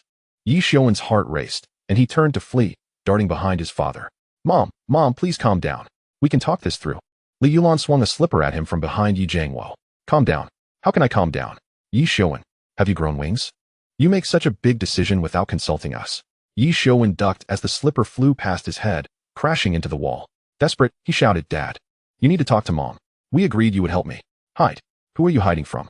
Li Yulan charged forward as she spoke, declaring that hiding behind anyone would be futile. "Today, I must strip you of your skin." Ye Xiuwen hurriedly reached out to stop her, saying, Hey, dear wife. Enough is enough. The child has grown up and has his own ideas. Besides, the car has already been bought. Can we return it? Let's not resort to violence just yet. That won't do." Li Yulan shook off his hand, insisting, "I need him to know what he's up against." Sensing the impending disaster, Ye Xiuwen discreetly signaled to Ye Xiuwen to retreat. Understanding the cue, Ye Xiuwen dashed to the door, neglecting to lift his shoes, and with a loud crash, he flung open the door and bolted outside. The door slammed shut behind him, effectively isolating the fury within the room. Leaning against the corridor wall, he gasped for breath, waiting for his heart rate to stabilize before crouching down to pick up his shoes. The stairwell was so silent that the only sound was the echo of his footsteps. Upon reaching the ground floor, he squatted by the flower bed, lit a cigarette, and gazed at the lights spilling from his home's windows, silently praying, "Dad, you must intervene and calm Mom down." Inside, upon noticing Ye Xiuwen had fled, Ye Xiuwen ceased her pursuit and plopped down on the sofa, her chest rising and falling rapidly. Ye Xiuwen bent down to retrieve the slipper that had flown away, gently placing it by her feet before sitting beside her, trying to maintain a calm tone. "Dear wife, please calm down.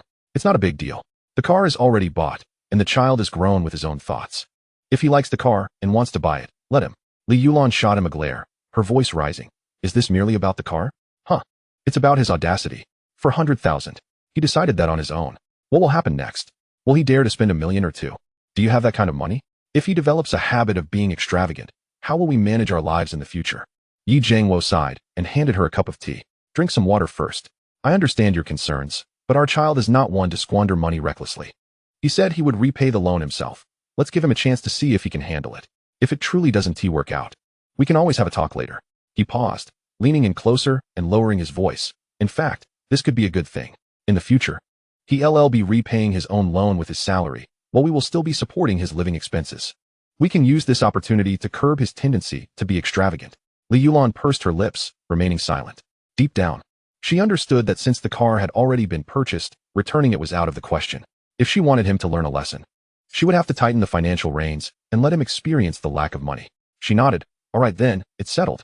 From now on, he will receive only 1,000 for living expenses each month. He can manage how to spend it. If he runs out of money, he'll have to figure it out on his own." "Yes, dear wife, that's exactly what I was thinking," Ye Xiuwen agreed. Ye Xiuwen shot him a look. "Then what are you still sitting here for?" Ye Xiuwen was taken aback. "What's wrong, dear wife? Hurry up and call your son to come back. There are mosquitoes outside, and soon he'll be covered in bites." Though her words were stern, her eyes betrayed her concern.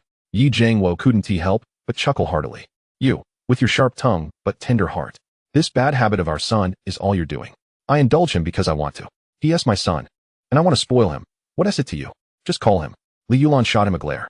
Only then did Ye Xiuwen pull out his phone and dial Ye Xiuwen's number. "Son, where are you?" "Dad, I'm downstairs." "All right, come up. I've managed to calm your mother down. When you get home, be sure to sincerely apologize to her," Ye Xiuwen instructed. On the other end of the line, a voice filled with excitement exclaimed, "Really? Then I'm coming up. Don't trick me. Little rascal, hurry up." Ye Xiuwen hung up and turned to Ye Xiuwen, smiling. "Just don't be too harsh with him. Give the child a break." Ye Xiuwen huffed lightly, took a sip from her tea, and remained silent. However, the fire in her heart had already diminished significantly. When Ye Xiuwen returned home, he changed into slippers and stealthily approached Ye Xiuwen like a little kitten. Ye Xiuwen shot him a sidelong glance, though the corners of her mouth involuntarily lifted. "You dare come back? Aren't you afraid I'll hit you again?" Ye Xiuwen quickly donned a smile, speaking softly. "Mom, I had to come back and apologize to you, right? I know I was wrong. Next time, I'll definitely discuss any major decisions with you in advance. I was just thinking, if I bought a car, you and Dad could take vacations, and I could drive you around to nearby cities. Having a car means we can go wherever we want. How convenient." Ye Xiuwen snorted, pointing at the nearby sofa. "All right, sit down. You're good with words. But son, I must tell you, your salary will be used to repay the loan. Your father and I have discussed it. And you will only receive 1,000 for living expenses each month. You'll have to manage how to spend it. If you run out of money, don't come asking us. Tough it out on your own. The blisters on your feet are yours to bear." Ye Xiuwen nodded vigorously. All right, Mom. I'll do as you say. Don't worry, I'll definitely be more frugal from now on." Though he spoke those words, internally he was overjoyed. The car was a reward from the system, and he hadn't spent a dime. His salary remained intact, his quality of life unaffected. And he had acquired a car for free. Thinking about this, he couldn't help but give Ye Xiuwen a thumbs up. His dad had indeed found a way to help him navigate this situation. Ye Xiuwen caught the signal from his son and couldn't help but smile to himself, lifting his teacup to mask his expression. Ye Xiuwen noticed it all, and the last remnants of her anger dissipated. She merely feigned seriousness as she tidied up the cigarettes and teacups on the table. The family settled back onto the sofa, the television playing a light-hearted variety show, and the atmosphere in the room gradually warmed. As Ye Xiuwen watched TV, he secretly planned to take his parents for a drive in the countryside over the weekend, allowing them to experience the comfort and convenience of the new car. Surely, they would be even more delighted then. Chapter 9. Driving to work. In the following 2 days, Ye Xiuwen stayed home, indulging in computer games. During the day, he played video games and binge-watched shows, and in the evenings, he chatted with his parents, enjoying a leisurely life. Soon, it was time to return to work. With the car now at his disposal, he no longer had to squeeze onto public transport. On that morning, he leisurely ate breakfast, and even helped his mother clear the dishes. Glancing at the time, 7:40, he finally picked up his bag and headed downstairs. Upon reaching his car, he instinctively walked around it to check for any issues before opening the door and settling inside. Starting the engine, the deep rumble resonated pleasantly through the morning air of the community. He turned on the music, reclining comfortably in the seat as he drove along the familiar route to work. Sunlight streamed through the windshield, filling him with a sense of joy. 40 minutes later, Ye Xiuwen arrived at the entrance of his workplace, slowing to a stop, lowering the window, and poking his head out to wave at the security guard, Master Wang. "Could you please open the gate for me?" Master Wang recognized him immediately, raising the barrier with a smile and exclaiming, Well, Ye Xiuwen, you've bought a new car? An Audi A6. That is quite impressive." Ye Xiuwen waved his hand dismissively. "Master Wang, let us chat later. I need to scan my face or I'll miss clocking in." Go ahead. Hurry inside." Master Wang chuckled as he closed the window. Ye Xiuwen withdrew his head, driving into the compound and parking in the lot behind the office building. As more colleagues arrived for work, their astonished expressions upon seeing his new car were unmistakable. The news spread like wildfire throughout the office. Before long, nearly everyone in the sales department was aware that Ye Xiuwen had purchased an Audi A6, and groups began to gather around him, chattering animatedly. Jian was among them. Though his expression was somewhat dark, he pushed through the crowd, clapping Ye Xiuwen on the shoulder. "You go a new car? An A6? Last time, you didn't mention anything about buying a car. How did this happen so suddenly?" Ye Xiuwen chuckled softly. "Just a couple of days ago, when I returned home, my parents expressed a desire to purchase a car. Since I had some time off, I accompanied them to explore their options, and as fate would have it, they settled on an A6. It was entirely their investment, and I merely assumed the role of the driver, relishing the novelty of it." As he spoke, Jian approached, circling the car with a rather displeased expression. Satisfied, he sauntered over to Jian and feigned surprise. "Jian, didn't your uncle mention he was going to buy you a new car? Surely, it must be an A6 as well. Just look at Ye. He mentioned it. And here he is driving a new car. When will you bring yours around so we can feast our eyes on it?" Upon hearing this, several colleagues nearby joined in the teasing. Yes, Jian, let us witness your luxury vehicle." Jian felt a surge of irritation. Satisfied was well aware of Jian's vanity and penchant for boasting, and this was clearly a deliberate jab. Though Jian managed to maintain a facade of composure, he retorted defiantly, "What is the rush? My car is still on order, and its specifications far exceed his. When the time comes, you'll see what true top tier looks like." He then turned to Ye Xiuwen, his expression darkening, a forced smile plastered on his face. "Ye Xiuwen, are you trying to overshadow me? Just last time you mentioned my uncle was to gift me an Audi A6, and now, only a few days later, you're flaunting a new car?" Ye Xiuwen noticed the discontent brewing within Jian and quickly clarified. "Jian, I assure you, this was genuinely chosen by my parents. During my break, they expressed a wish to buy a car, and I suggested they go for it. Just a few days ago, I heard you praising the Audi A6, so I took them to see it. If it weren't for your recommendation, I wouldn't have the slightest clue about cars. Moreover, this car was purchased with my parents' money, unlike you, who has a generous uncle handing you a vehicle without a second thought. I wish I could find such relatives." Jian's expression softened slightly upon hearing this, though he still feigned indifference. "Humph, I suppose you have a way with words." Ye Xiuwen understood Jian's temperament all too well. He was not a bad person, merely someone who valued appearances, was somewhat loquacious, and enjoyed showing off. With individuals like him, providing a little leeway and flattering him would quickly resolve the matter. More importantly, Ye Xiuwen had ulterior motives. He hoped Jian would continue to boast, as the last time Jian mentioned his uncle's intent to gift him an A6. The system rewarded Ye Xiuwen with a real car. Offending such a significant benefactor could result in losing the opportunity for future banter, which would be a considerable loss. The office director, Zhao Wengu, emerged from the building and spotted a crowd gathered around the parking lot, his brow furrowing in concern as he hurried over. All right. Everyone disperse." He called out in a raised voice. "What time is it? Don't you check the clock? We're about to call the roll. Why are you all loitering here? Hurry to the roll call room." The crowd dispersed like startled sparrows, scattering in all directions. Zhao Wengu, clutching his documents, did not walk away immediately, but instead circled the A6, surprise flickering in his eyes. He glanced at Ye Xiuwen. "Xiuwen, Is this your car? Ye Xiuwen quickly jogged over, producing a pack of cigarettes from his bag, offering one to Zhao Wengu with a touch of courtesy, even lighting it for him. Uncle Zhao, this is my new purchase. Everyone just came to take a look at the novelty. Zhao Wengu took a puff from the cigarette, nodding in approval. Acquiring a car is indeed a good thing, but be cautious while driving to and from work. You're still young. Don't be so reckless. Understood, Uncle Zhao? You can rest easy. I drive steadily. Ye Xiuwen nodded vigorously. Quickly go and check in. It's almost time for roll call. You wouldn't want to miss it and be marked absent unnecessarily. Zhao Wengu waved his hand dismissively. Sure thing, Uncle Zhao, I'm on my way. Ye Xiuwen replied, locking the car and sprinting towards the roll call room. He checked in seamlessly and returned to the break room to change into his work uniform. When he re-entered the roll call room, Zhao Wengu was already seated at the front. Once everyone had gathered, the roll call commenced. The roll call concluded swiftly, and Zhao Wengu briefly outlined a few work-related reminders before announcing the dismissal. All right, those who are on duty, take your positions. You're all dismissed. The crowd erupted into a flurry of activity, with Ye Xiuwen, satisfied, He Bai, Jian, and the rest of their usual group congregating once more, embarking on their daily ritual of boasting in the break room. Inside the break room, the group lounged casually on the beds as Ye Xiuwen extracted a few cigarettes from the pack, distributing them among his friends. With a flick of a lighter, smoke quickly filled the small space. Ye Gu, your car is quite impressive. What's South it like to drive? One of them inquired while lighting a cigarette. Ye Xiuwen took a drag, exhaling slowly. It's decent, much better than cramming onto a bus. Satisfied leaned in with a mischievous grin. Of course it's better. It's an A6. How many people dream of owning such a car? Jian sat nearby, his discomfort growing as he listened to the praises being heaped upon Ye Xiuwen. He was so absorbed in his thoughts that he nearly burned his fingers on the cigarette. Clearing his throat, he seemed to be preparing to deliver a significant revelation. Ye Xiuwen observed him closely, internally anticipating another one of Jian's performances, curious about what surprise he might unveil this time.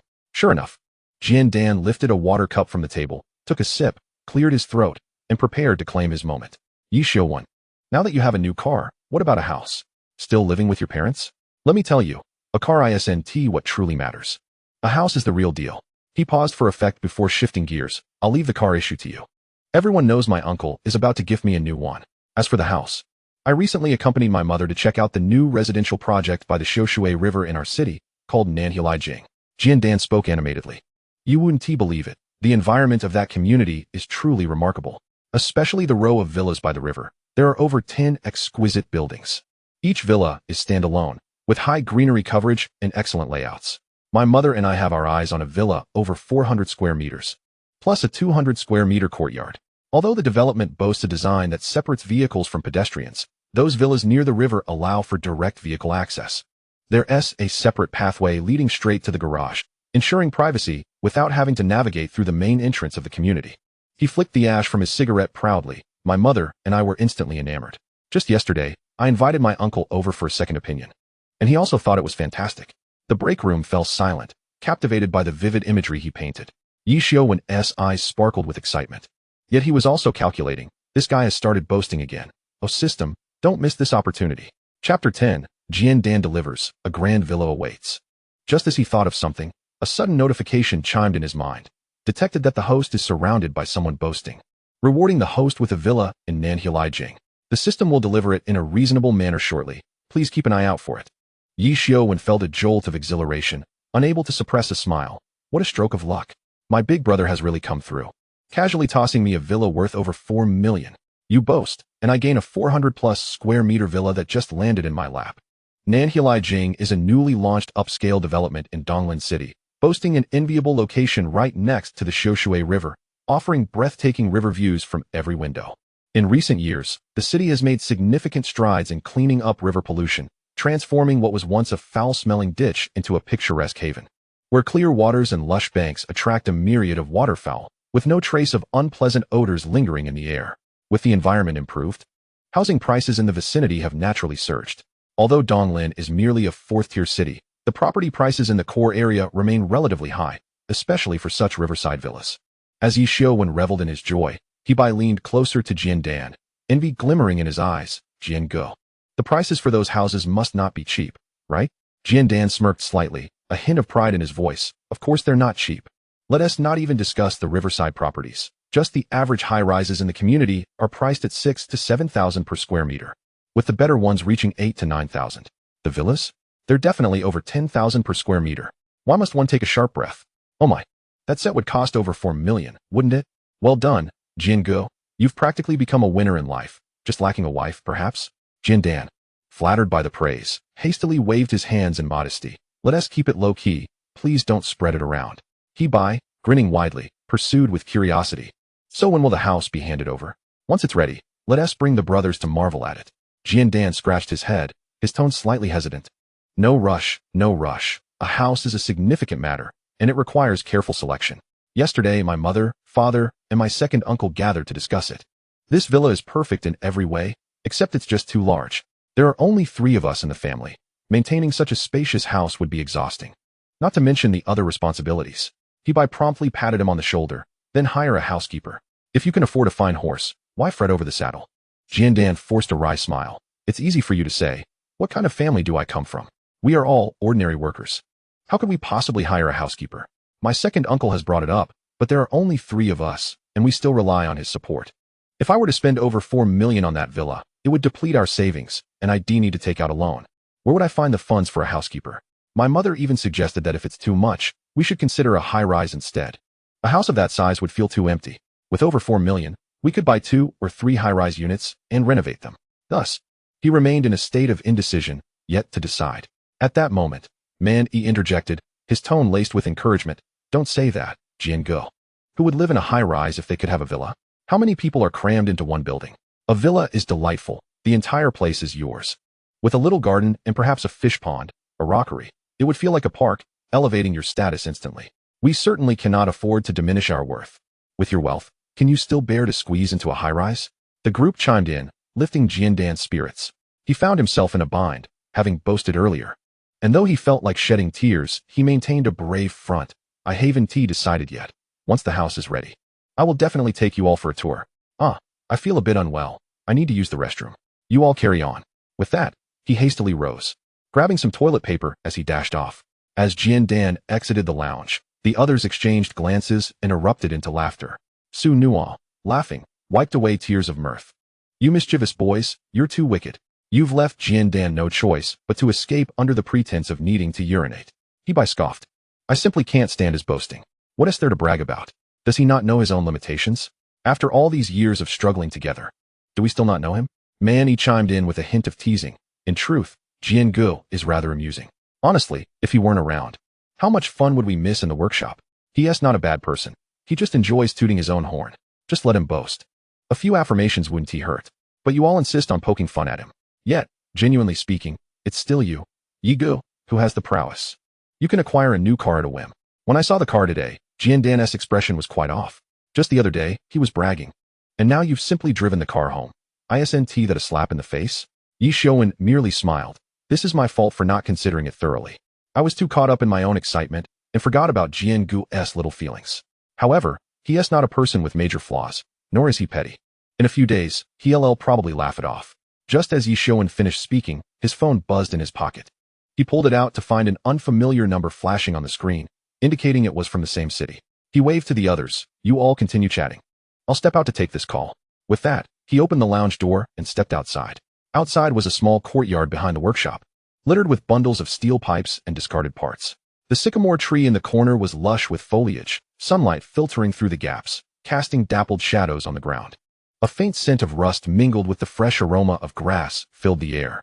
Ye Xiuwen answered the call, and before he could speak, a sweet female voice greeted him. May I ask if you are Mr. Ye? Yes, that's me. Ye Xiuwen leaned against a steel pipe, adopting a casual tone. Hello, Mr. Ye. The house you reserved at Nanhu Lijing is ready for handover. When would be a convenient time for you to come and collect the keys? You can proceed with the move-in formalities now. Ye Xiuwen's heart stirred. Indeed, the villa that the system had just rewarded him with was now ready. A slight smile curved his lips as he replied calmly. All right, I will come by tomorrow morning. Very well, Mr. Ye. I won't keep you further. The other party politely concluded the call. Ye Xiuwen looked at the dimming phone screen and couldn't help but chuckle, tucking the phone back into his pocket. With his hands in his pants pockets, he whistled an off-tune melody as he strolled leisurely back to the lounge. Barely a few minutes after Ye Xiuwen returned to the lounge, the door swung open. Jian peeked in, scanning the room. Seeing everyone's demeanor unchanged, he pretended as if nothing had transpired, plopping down on the couch and casually grabbing a cushion to support his back. The awkwardness he had felt moments ago seemed to have been discarded in the restroom. Ye Bai was engaged in a heated argument with Man Yi, their faces flushed, seriously. Last night's match, 11 players couldn't outpace one. It's infuriating. Man Yi was equally frustrated. Don't even get me started. That backline was as fragile as paper. A single charge, and it fell apart. Dan perked up upon hearing this, slapping his thigh. You're talking about the national football team, aren't you? I knew it. Every time there's a match, I swear I want to watch again. Yet when the time comes, I can't help but turn on the TV. And then I regret it. Su Nua sighed. The national football team truly breaks our hearts. Earning such high salaries yet performing like this, it's utterly disgraceful. At this moment, Ye Xiuwen leisurely interjected, you know? The national football team's greatest contribution now is teaching us geography. Countries we previously knew little about, we are now well aware of their locations. Look, they are now at the bottom of Asia, while those tiny nations with populations of only a few 100,000 play better than our national team. The room fell silent for a moment before bursting into laughter. Ha ha ha, that's spot on. Ye Bai was laughing so hard, he was pounding the table. For the next geography exam, just refer to the national football match schedule. Dan laughed until tears nearly streamed down his face. Exactly. In the future, let us put up a world map in our workshop, marking all the countries the national team has played in. It'll be a real eye-opener. The group laughed and joked, and the atmosphere lightened significantly. Dan, noticing that the topic of the house had been dropped, felt completely relaxed and resumed chatting casually with everyone. Chapter 11. Sister Li Yinran. As dawn broke, the sky outside was still draped in a faint, pearly light. Ye Xiuwen sprang out of bed, stretching lazily and tossing aside the thin blanket. After freshening up, he began rousing everyone in the house. Get up. The sun is already shining on your behind. He knocked on doors while calling out, Su Nua, Ye Bai, Dan, and indeed, no one was left behind. The 6 of them washed up, changed clothes, and noisily made their way to the canteen. The aroma of breakfast wafted through the corridor. The crispness of deep-fried dough sticks and the warmth of soy milk instantly awakening their senses. They gathered around a table, eating and chatting. Their conversation drifting from last night's match to today's weather. After finishing breakfast, they returned to the lounge. Dan tidied up a bit, some adjusted chairs. Others folded newspapers, while a few tossed scraps into the trash. Glancing at the wall clock that read 8 o'clock, they formed a line to swipe their faces and clock out for the day. Ye Xiuwen approached his Audi. Just as he opened the door, several people surrounded him. Ye Gu, wait a moment, don't leave just yet. Ye Bai exclaimed excitedly, help us out. Give us a ride, so we can experience the Audi's luxury too. Ye Xiuwen glanced at them, a resigned smile spreading across his face. Come on, my car only has 5 seats, and there are 6 of us. Who gets to ride and who doesn't? Why bother with a mere roll of the eyes and a simple pout? Gu, you ought to sit this one out. In a couple of days, aren't you picking up your Audi? You can take your time then. Today, we 5 fit perfectly in one vehicle. Dan immediately widened his eyes in disbelief. What the hell? You guys are truly heartless. On what grounds? This is utterly unfair. Let us draw lots. Whoever doesn't get picked is out of luck. Why draw lots? Someone replied dismissively. Gu, just embrace your style and sit this one out. What do you all think? Agreed. Su Nua and Guo Ran chimed in unison, nodding exaggeratedly. The group, amidst their teasing, playfully pushed Dan out of the car, laughing as they climbed in. Once everyone was settled, Ye Xiuwen lowered the driver's window and called out to Dan, who stood outside. Gu, just take the commuter bus. The people's will is clear, don't blame me. Fuming, Dan stomped his foot. Fine. You lot just wait. Once I get my car. No one is getting a ride with me. With that, he turned and stormed off towards the commuter bus. Laughter erupted within the car. Ye Xiuwen raised the window, turned on the air conditioning, and said to the others, make sure your seatbelts are fastened. Let us go. With a firm press on the accelerator, the Audi's engine emitted a deep, powerful roar as it smoothly exited the workshop compound. Ye Xiuwen dropped off Guo Ran and the others one by one. And just as the car turned onto the main road, heading straight for the South Lake Legion sales office, his phone suddenly rang. Gripping the steering wheel with one hand, he retrieved his phone from his pocket, catching a glimpse of the caller ID. It was his elder sister. Oh, what a pleasant surprise. Why are you calling me? Ye Xiuwen answered, his tone laced with surprise. On the other end, a familiar voice chimed. Xiaowen, what are you up to? Not much, just got off work. What is up, sis? I'm back in Donglan. If you're free, let us get together. I brought my boyfriend along. Ye Xiuwen's face lit up with delight. Oh, so you've brought your boyfriend back? Is this for me to vet him? Don't worry about that. Just tell me where you are. My boyfriend is driving, and we'll come find you. Ye Xiuwen had a close relationship with this elder sister, Li Yinran. who was 2 years his senior and currently a surgeon at a top-tier hospital in the capital. Since childhood, she had always been the exemplary child, excelling academically, and eventually earning her doctorate at Capital Medical University, later settling at its affiliated hospital. The only concern for the family was her romantic life, and her bringing her boyfriend home likely indicated a serious commitment. All right, sis, are you familiar with South Lake Legion? If not, just navigate to the sales office. We can meet there. I'm heading that way anyway. Sounds good. See you at the sales office entrance. After hanging up, Ye Xiuwen felt a surge of anticipation. It had been a long time since he last saw his sister, and he genuinely missed her. Now he would not only get to see her, but also meet her boyfriend, stirring his curiosity. The car sped along, soon arriving at the South Lake Legion sales office. He parked steadily in a space near the entrance, strolled inside with his hands in his pockets. As he entered, the bright hall, soft lighting, and the faint aroma of coffee greeted him. A sales assistant in a professional suit approached him with a warm smile. Hello, sir. Are you here to view the property? Ye Xiuwen waved his hand. No, I'm here to collect my keys. You called yesterday to inform me that my house is ready.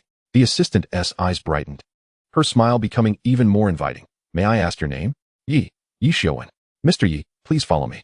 She gestured elegantly, leading him to the VIP reception area. As one of our first residents, we have prepared a small gift for you. Ye Xiuwen nodded, internally marveling at the excellent service accompanying the system's reward of a villa. The sales assistant guided him to the reception area, where the sofas were soft and inviting, and a coffee pot and an exquisite fruit platter adorned the coffee table. Mr. Ye, please take a seat. She smiled, indicating for him to sit while she retrieved some documents. As Ye Xiuwen settled down, the assistant returned with a stack of documents and a small key box perched atop. She laid out the documents with grace and efficiency. Mr. Ye, here are your property deed, occupancy confirmation, inspection report, property agreement, and this is your villa key. Receiving the weighty key, Ye Xiuwen felt a rush of satisfaction as its cold metal pressed into his palm. You are our esteemed owner, and we also have a special gift for you. The assistant continued, producing a delicately wrapped gift box containing an exclusive gold card for South Lake Legion residents. With this card, one could enjoy all the amenities of the community clubhouse and receive 2 free housekeeping services each year. Ye Xiuwen smiled appreciatively. Thank you. Your service is truly commendable. Just as he prepared to sign the documents, his phone on the coffee table buzzed vigorously. He picked it up, and the screen displayed his sister's name. Instantly pressing the answer button, hello? On the other end, Li Yanran's bright voice rang out. Xiuwen, where are you? We're at the sales office, but can't see you. I'm inside. Just give me a few minutes to wrap this up. Ye Xiuwen replied with a smile. Glancing around. All right, we'll head in to find you. After hanging up, he placed his phone back on the table and continued signing the documents. The sound of his pen gliding over paper resonating clearly in the quiet reception area. At that moment, the electric glass door of the sales office slid open, and a couple walked in side by side. The man was tall and well-built, clad in a tailored dark gray suit that accentuated his broad shoulders and long legs, exuding the confidence of a successful individual. The woman, tall and elegant, donned a light beige dress that highlighted her graceful curves, her long black hair cascading casually over her shoulders, her face adorned with a gentle smile. Together, they resembled a pair of golden children, instantly capturing the attention of many within the hall. Chapter 12. It's still the people from big cities who offer more. The woman scanned the reception area and quickly locked eyes with Ye Xiuwen, her expression lighting up as she called out, Xiuwen, Xiuwen. Upon hearing that familiar voice, Ye Xiuwen immediately looked up, a surprised smile spreading across his face. Sister. He stood up and waved. Over here. The couple hurried over and seated themselves on the sofa opposite him. Li Yanran took a moment to appraise him, chuckling. Wow, Xiuwen. You're really stepping up your game. Ye Xiuwen smiled bashfully. Sister, it's been a while. And you're here just to tease me? He then nodded toward the man. The man responded with a polite smile, his gaze carrying a hint of scrutiny. Turning back to Li Yanran, Ye Xiuwen raised an eyebrow with a knowing smile. Sister, and this is? With a smile, Li Yanran linked her arm with the man's. This is my boyfriend. Zhou Qiheng. Ye Xiuwen stood up, extending his hand with an appropriate smile. Brother Zhou, it's a pleasure to meet you. I'm Ye Xiuwen, Li Yanran's brother. You certainly seem to be quite accomplished. Where do you work?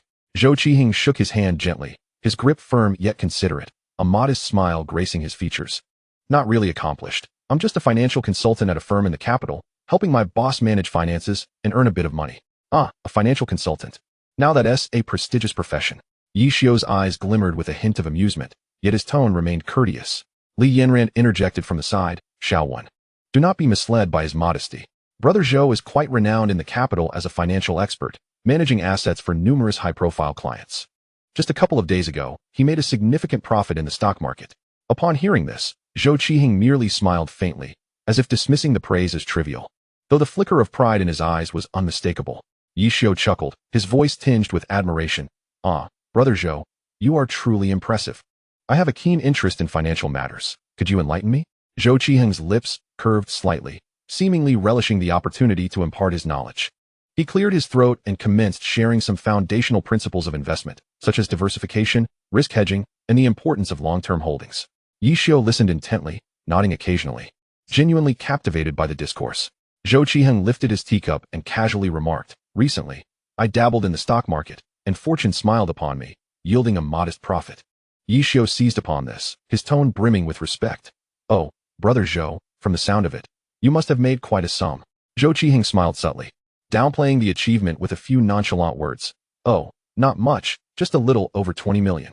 As soon as he finished speaking, he added, feigning nonchalance. Once the funds were in, I acquired a Maybach. I've known your sister for over a year now, and it feels quite right. We are considering taking the next step. With this recent windfall, I also purchased an apartment in the capital, and I came back to introduce myself to the family. At this juncture, a trace of concealed satisfaction flickered in his gaze, as if to showcase his prowess, both financially and in terms of future planning. Ye Xiuwen maintained a smile, inwardly amused by Zhou Qiheng's eagerness to display his accomplishments. However, he understood that it was only natural for a man to wish to impress the family of his partner upon their first meeting, and he bore no ill will. At that moment, a chime resonated in his mind. Ding. Detection of nearby boasting about the host has triggered a reward of 20 million in cash. Would you like to deposit it into the host's bank account? Another chime followed. Ding. Detection of nearby boasting has triggered a reward of 1 Maybach S680. Now manifested at the Mercedes 4S dealership in the provincial city. Stunned at first, Ye Xiuwen quickly realized that Zhou Qiheng was merely showing off in his presence. This Zhou Qiheng, who appeared so refined, was nothing but a purveyor of half-truths.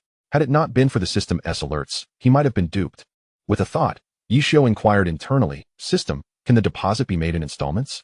The system promptly replied in its cold, mechanical voice, tinged with a hint of humanity.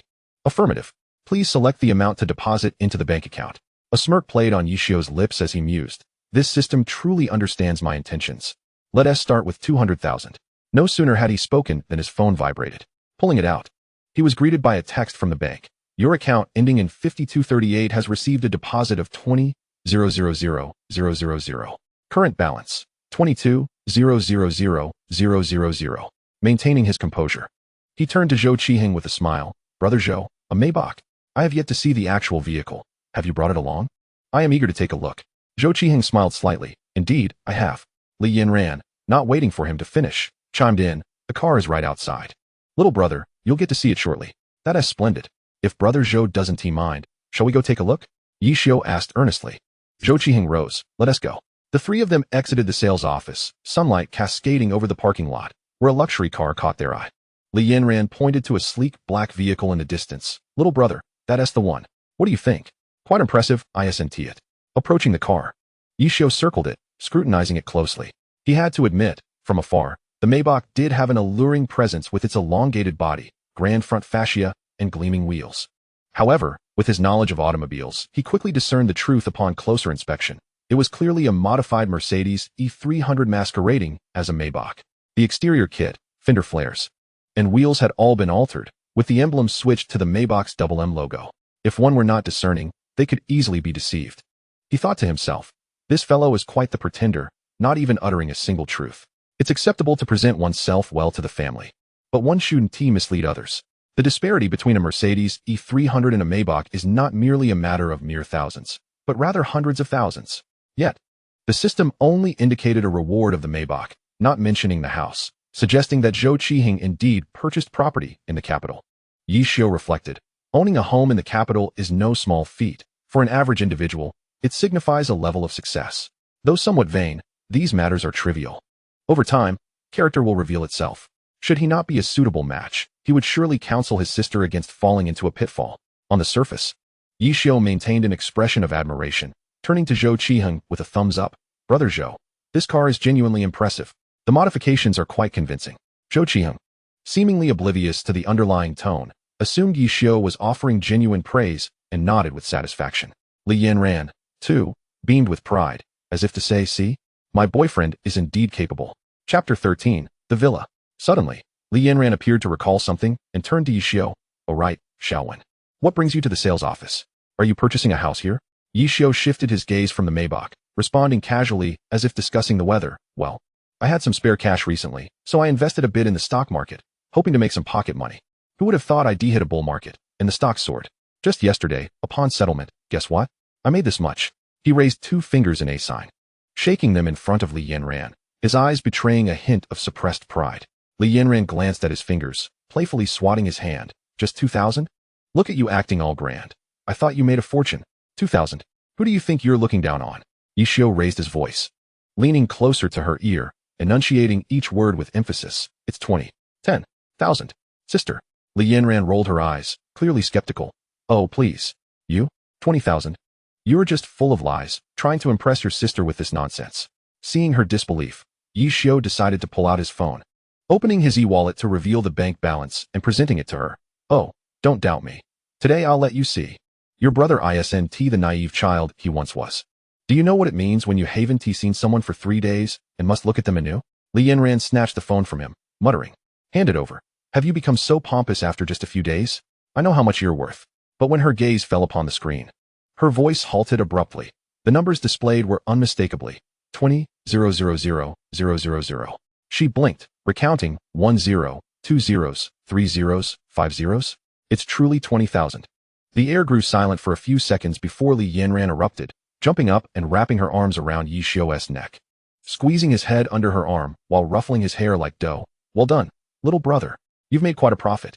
Since you have money now, buying your sister a handbag wouldn't be too much to ask, would it? Ye Xiuwen, nearly gasping for breath, hunched over and eagerly replied, not too much at all. And how about a set of cosmetics for your sister? Just pushing my luck here, Li Yanran pressed on. Not too much at all. Please, let me go first. Let us head out now, Ye Xiuwen exclaimed, attempting to pry her arm away. The passers-by couldn't help but chuckle at the sight of a towering man over 6 feet being playfully restrained by a woman just under 5'7", resembling a chick being carried under a wing, an undeniably comical scene. Standing to the side, Zhou Qiheng wore a smile tinged with helplessness, yet also a hint of intrigue. He had not anticipated that his usually dignified and graceful girlfriend would display such a fiery demeanor in front of her younger brother. Was it all a facade? He pondered, his gaze irresistibly drawn to the lively antics of the sibling duo, unable to suppress the grin tugging at his lips. Li Yanran released Ye Xiuwen's neck and instead looped her arm through his, dangling from him like a koala, completely disregarding Zhou Qiheng beside them. No need to rush. Let us focus on the important matters first, she declared. Ye Xiuwen rubbed his neck, which had grown stiff from her grip, and tousled his unruly hair in frustration. Do you truly have nothing better to do? Is it so unbearable to not bully me for a single day? He sidestepped, feigning a frown of despair. Think about all the torment you've put me through since childhood. If it were anyone else, they would have long since succumbed to anxiety. Li Yanran burst into laughter at his antics, reaching up to smooth his disheveled hair, playfully applying just enough pressure to ruffle it further. Touching the fluff won't scare me, she teased. Noticing his continued pout, she patted his shoulder. All right, let us leave it at that. We don't need to drag this on endlessly. Ye Xiuwen, seizing the opportunity, retorted, so, what's the important matter you mentioned? Li Yanran released his arm, stating, come over for dinner at my house tonight. I'll arrange everything. Ye Xiuwen ran a hand through his hair. Is that really necessary? It's Zhou Gu's first visit. Why should I intrude? You should spend some quality time with him.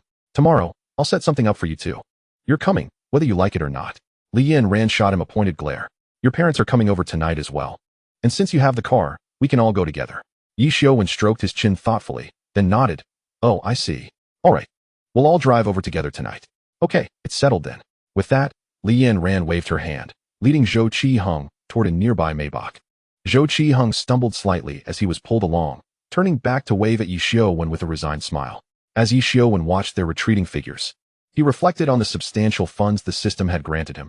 He couldn't keep it hidden from his parents forever. After all, it wouldn't sit well with him to have wealth without honoring his parents. Moreover, he wasn't the type to keep such matters to himself. The wealth would gnaw at him if he couldn't share it with them. However, he still needed to concoct a plausible excuse for his parents, one that wouldn't provoke their concern. Receiving over 20 million suddenly would surely raise suspicions. Would they think he had robbed a bank or hijacked an armored truck? If they were frightened by such a revelation, it could turn a blessing into a curse. Perhaps he could claim it was a lottery win. Winning 5 million seemed a bit far-fetched. Investments? Stocks? But where would the initial capital come from? Never mind, he decided. He would just say it was a win. Let them believe what they will. Once he bid farewell to Li Yin Ran and company, Ye Xiuwen returned to the sales office. He waved at the saleswoman who had attended him earlier. Hello, could you please show me some properties? Certainly, Mr. Yi. Would you like me to call for a car? She asked as she approached briskly. No need. I drove here, he replied. The Audi glided away from the sales office, guided by the saleswoman, turning onto a riverside lane.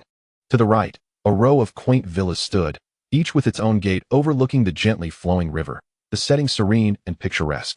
Before long, they arrived at a villa. The saleswoman pointed ahead. Mr. Yi, that's the entrance.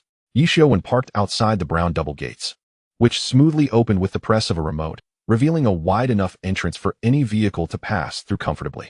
As he drove in, 2 garages flanked the left side, with a spacious terrace above. The villa comprised a basement level, 2 above-ground floors, and an attic. The front courtyard was paved with bluestone, surrounded by ample space to create front and back gardens. Ye Xiuwen parked in front of the garage. Once they exited the car, the saleswoman enthusiastically began her introduction. The first floor includes a guest room for elderly visitors, a maid's room, an open kitchen, and an expansive living room, perfect for family gatherings without feeling cramped. The second floor features a master suite, a children's room, and 2 additional bedrooms, accommodating multi-generational living comfortably. The attic spans about 60 square meters and includes a private terrace, ideal for a study or entertainment area. The basement boasts a glass skylight, ensuring ample natural light. You could transform it into a wine cellar, a media room, or a gym, depending on your preference. Ye Xiuwen followed her as they toured the house. The raw space was yet to be renovated, with gray-white cement walls and moisture-proof film on the floor, a faint scent of lime lingering in the air. However, the lofty ceilings and open layout, complemented by large floor-to-ceiling windows, exuded an aura of grandeur even in its bare state. After the tour, Ye Xiuwen drove the saleswoman back to the sales office. As they arrived, she handed him a business card. Mr. Yi, we also have a renovation team if you need assistance. Feel free to contact me anytime. Thank you, he replied, accepting the card and placing it in the glove compartment. Chapter 14. Childhood Memories. Upon returning home, Ye Xiuwen found the house empty. Both parents were at work. He lazily pushed open the door and flopped onto his bed, quickly shedding his clothes before collapsing into sleep. Sunlight filtered through the half-drawn curtains, casting dappled patterns on the bedside, accompanied by the sporadic sounds of traffic from below. He slept soundly until 4:30 in the afternoon. The abrupt ringing of his phone alarm jolted him from his dreams. Blinking groggily, he fumbled around for his phone, silencing the alarm with a swipe. Stretching lazily, his joints crackled slightly as he slowly sat up, donned a clean t-shirt and jeans, and grabbed his car keys before heading downstairs. The car glided out of the neighborhood, making its way smoothly toward his mother's workplace at the Second People's Hospital of the city. He navigated skillfully to the employee entrance, typically off-limits to the public. Parking at the entrance, he lowered the passenger window and called out to the security guard, "Uncle Lee, could you please open the gate?" Uncle Lee, engrossed in his newspaper, looked up upon hearing his name, donned his reading glasses, and smiled upon recognizing Ye Xiuwen. He quickly pressed the remote, raising the barrier. "Ah, it's you. Xiuwen, what brings you here today?" "I'm here to pick up my mom," Ye Xiuwen replied with a grin. "All right, you can go in," Uncle Lee said. "Thanks, Uncle Lee," Ye Xiuwen said, pulling away and driving into the hospital grounds. He parked in the employee lot behind the outpatient building, turned off the engine, and called his mother. "Hey, Mom, I'm at the hospital, parked behind the outpatient building. Just come over when you're done." His mother's gentle voice came through the phone. "Okay, I got it. Have you told your dad? Make sure to call him, so he doesn't head home alone." "Will do, Mom. I'll call him now," he replied before hanging up and dialing his father.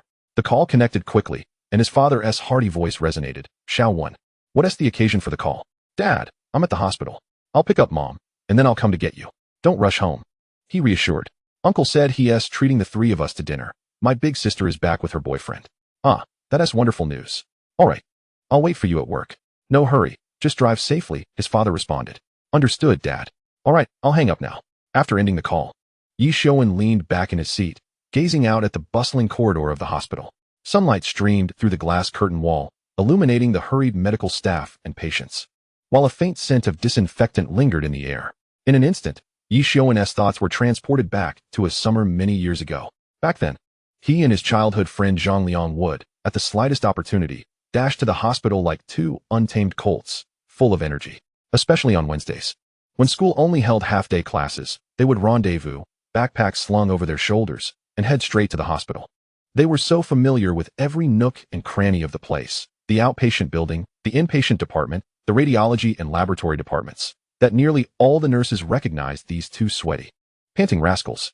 Behind the hospital stood two towering mulberry trees, their trunks so robust that it would take both children to encircle one. Each mid-May, the mulberries would ripen.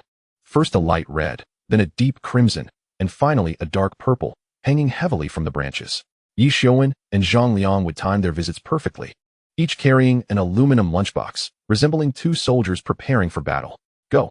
At Zhang Liang's command, they would scamper up the tree. They were remarkably bold, scaling the 3-story-high tree without hesitation. The leaves rustled above them, sunlight filtering through the gaps, casting dappled shadows on their faces. Perched on a sturdy branch, they swung their legs and plucked handfuls of mulberries to stuff into their mouths, heedless of cleanliness, their lips turning purple from the sweet fruit. Ah, this is delightful, Ye Xiuwen exclaimed, holding out a nearly black mulberry to Zhang Liang. You eat it. I have an even larger one. Zhang Liang replied triumphantly, brandishing a large cluster of mulberries, his eyes squinting with delight. Before long, their lips, tongues, and even fingers were stained a deep purple. They carefully stored the uneaten mulberries in their aluminum lunchboxes, secured the lids, and slowly descended from the tree to seek out Ye Xiuwen's mother. After exhausting their play, the two boys would wander to the pharmacy workshop behind the hospital, seeking the hospital's own concoction of 5-glucose injection solution. The adults, seeing them drenched in sweat, would invariably relent and hand them each a bottle. The two rascals would pop the caps and gulp it down, the icy liquid sliding down their throats, instantly quenching their thirst. To be honest, that glucose solution wasn't particularly palatable. It had a faint sweetness and a hint of medicinal taste. Yet, on a sweltering summer day, it felt like the most exquisite beverage to the two perspiring children. Reflecting on those memories now, a smile involuntarily curled at the corners of Ye Xiuwen's mouth. Lost in thought, he was jolted back to the present by a gentle thud outside the car window.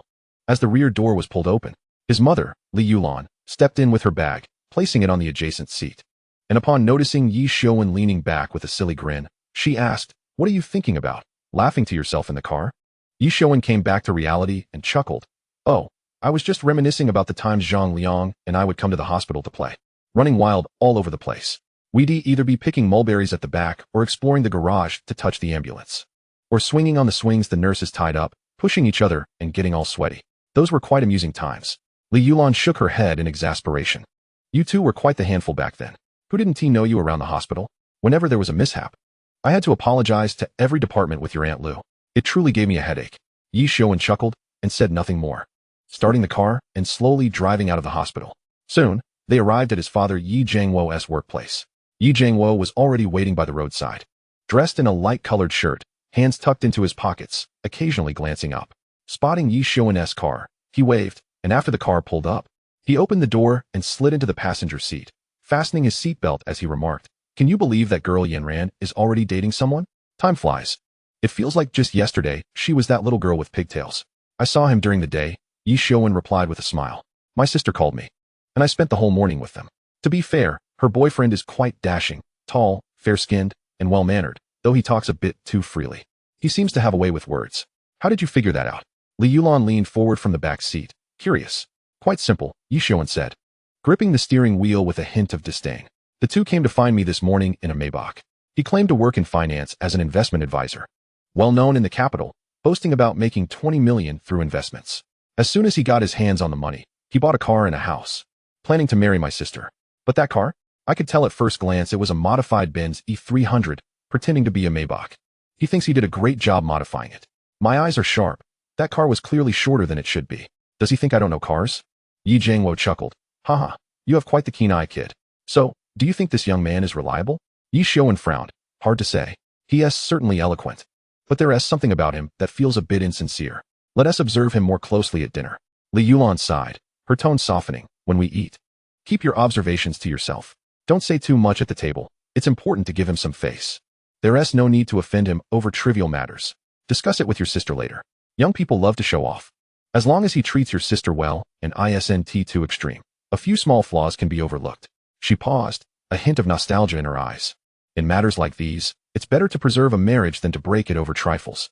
As for how your sister feels, that is entirely up to her. Chapter 15, Uncle S. House. Ye Xiuwen glanced at his mother through the rearview mirror, nodding. I understand, Mom. Don't worry, I have a sense of this. When I have time in the next couple of days, I'll have a private chat with my sister. It's important she finds someone dependable. I wouldn't want her to be misled. If he is unreliable, it's my sister who will suffer in the end. Ye Xiuwen interjected, we should remind her. If he turns out to be unreliable, we can't just stand by and watch Yienran jump into a pit. We're going to your uncle's house tonight. I'll assess his character over drinks, Ye Xiuwen added. Li Yulan shot him a disapproving look. All right, but don't just start pouring drinks and make it too obvious. I know what I'm doing. Ye Xiuwen waved his hand dismissively. It's just casual conversation, observing his reactions while drinking. Some people become loose-lipped when they drink, while others become more composed. You can glean quite a bit from that. Ye Xiuwen couldn't help but laugh. Dad, that's quite an old-fashioned tactic. But I think it's effective. The trio continued their conversation as the car swiftly entered the neighborhood where his uncle lived. It was a serene, older community, filled with lush trees and vibrant rose bushes in full bloom. Ye Xiuwen gazed out at the familiar scenery and mused, time really flies. I remember your sister learning to ride her bike in this yard, falling and scraping her knees, yet crying and insisting on continuing to ride. Li Yulan laughed, indeed. In the blink of an eye, she's ready to talk about marriage. Ye Xiuwen parked the car, and the three of them exited, walking toward his uncle's house. Just as they reached the door, the sound of lively laughter echoed from within. Ye Xiuwen raised his hand and knocked rhythmically on the door. Moments later, the sound of light footsteps approached, and with a click, the door swung open. The door was opened by the eldest sister, Li Yienran. Upon seeing the three individuals standing at the entrance, her eyes sparkled with delight, and she exclaimed, Auntie, Uncle, you've arrived. I've been waiting for you. My second uncle and his family have already been here for a while. Li Yulan responded with a smile. Is that so? Oh. We encountered a bit of traffic on the way, which delayed us for a moment. Li Yienran stepped aside to allow them to enter. As Ye Xiuwen and his family of three filed into the house, bending down to change into the slippers that had been neatly arranged at the door. The air in the living room was infused with a delicate aroma of tea and the enticing sense of cooked dishes. Upon lifting his gaze, Ye Xiuwen spotted his second uncle and elder uncle seated side by side on the sofa. His second uncle held a cup of steaming tea, quietly conversing with his elder uncle. The second uncle's son, Li Jia, lounged on the chaise longue beside the sofa. One arm draped over the armrest while the other hand deftly navigated his mobile phone. Li Yienran's boyfriend, Zhou Qiheng, sat in a nearby armchair. Dressed in a white shirt with a slightly unbuttoned collar, he immediately stood up upon noticing their arrival, his movements somewhat hasty. As he walked over to Li Yienran's side, with a smile, Li Yienran tugged at his arm and introduced him. This is my aunt, and this is my uncle. You've met Xiaowen during the day. This is my boyfriend, Zhou Qiheng. Zhou Qiheng promptly displayed a warm smile, leaning slightly forward with his hands resting naturally in front of him. Hello, Auntie, Uncle. Li Yulan and Ye Xiuwen quickly responded. Hello, hello, please sit down. We are all family, no need to stand on ceremony. The elder uncle glanced up at Li Yulan, cheerfully calling out, We've been waiting for your family. The second one has been here for quite a while. After changing her shoes, Li Yulan replied, Well, we just arrived right after Xiuwen finished work. We were caught in a bit of traffic, which held us up for a short while. Unlike you two, who are retired and have all the time in the world. She turned to her second uncle with a smile. Did you have to wait long? The second uncle waved his hand good-naturedly. Not at all. Even if I did have to wait, I wouldn't dare to say anything. Li Yulan chuckled. See, elder brother, my second brother didn't complain about waiting. The elder uncle feigned exasperation, shaking his head. Does your second brother have the audacity to say anything to you? Who among us can manage you? He then added, All right. Enough chit-chat. Go help your sisters-in-law with the cooking. Li Yulan shot him a look. Elder brother, I'm a guest at your home. How could I be expected to work? Yet, despite her words, she rolled up her sleeves and turned towards the kitchen. The elder uncle then beckoned to Ye Xiuwen. Xiuwen, come over here and sit. Ye Xiuwen responded with an eye, elder brother, and walked over to sit beside the second uncle. Li Yienran approached with a teapot, pouring a cup of hot tea for Ye Xiuwen, the fragrant steam rising into the air. At that moment, Ye Xiuwen also strolled over and patted Li Jia's leg. Second brother, scoot over a bit and make room for me. Li Jia straightened up and shot him a glare. Wherever there are more people, you should squeeze in. Just grab a stool and sit beside me. Ye Xiuwen chuckled mischievously, but a stool isn't as comfortable as the sofa. With that, he plopped down beside Li Jia, intentionally inching closer. Li Jia sighed in resignation, having no choice but to shift over and create some space. Li Yienran and Zhou Qiheng walked over together, with Zhou Qiheng settling into the nearby armchair. Li Yienran elegantly perched herself on the armrest, one hand resting on the back of the sofa. Once seated, Ye Xiuwen pulled out a pack of cigarettes from his pocket, extracting 4 sticks and first offering them to the elder and second uncles. Uncle, second uncle, would you like a smoke? Both uncles accepted a cigarette, expertly producing their lighters to ignite them. The tobacco glimmered in the flame as wisps of smoke began to rise. Ye Xiuwen then extended the pack to Li Jia, who unabashedly took one, placing it directly in his mouth and gesturing for a light. Ye Xiuwen flicked the lighter and handed it over. Finally, he offered the remaining cigarette to Zhou Qiheng with a smile. "Zhou Ge, would you care for one?" Zhou Qiheng smiled slightly and leaned forward to take it, but at that moment, Li Yanran playfully slapped his back. "Your Zhou Ge doesn't tea smoke, he won tea." Zhou Qiheng momentarily froze, glancing back at Li Yanran with an awkward smile before retracting his hand. "Xiaowen, I won tea smoke." Seeing Zhou Qiheng's thoroughly controlled demeanor, Li Jia couldn't help but chuckle and tease Li Yanran. "Oh, eldest sister, your family rules are a bit too strict, aren't they? Zhou Ge comes to our home, and you won tea, even let him relax with a smoke? Don't stifle him." The elder uncle chimed in. "Exactly, Yanran. Men often socialize with smoking and drinking. You ought to give him some leeway." He then turned to Zhou Qiheng, waving his hand. "Xiao Zhou, don't be shy. Loosen up a bit. If you wish to smoke, go ahead, don't mind her." Li Yanran, unable to hold back, rolled her eyes and pouted. Fine. Go ahead and smoke.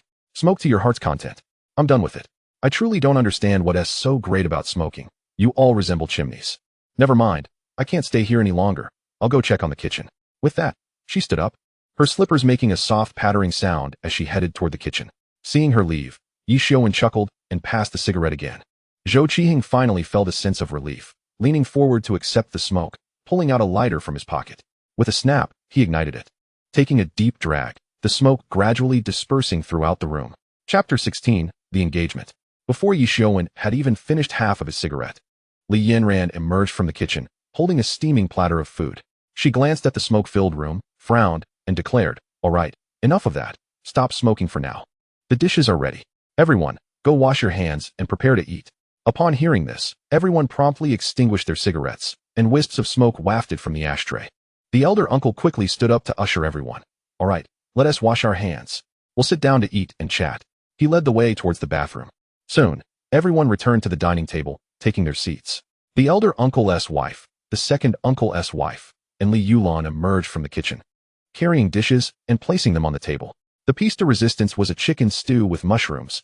As the old saying goes, when the new son-in-law arrives, the chicken has no soul.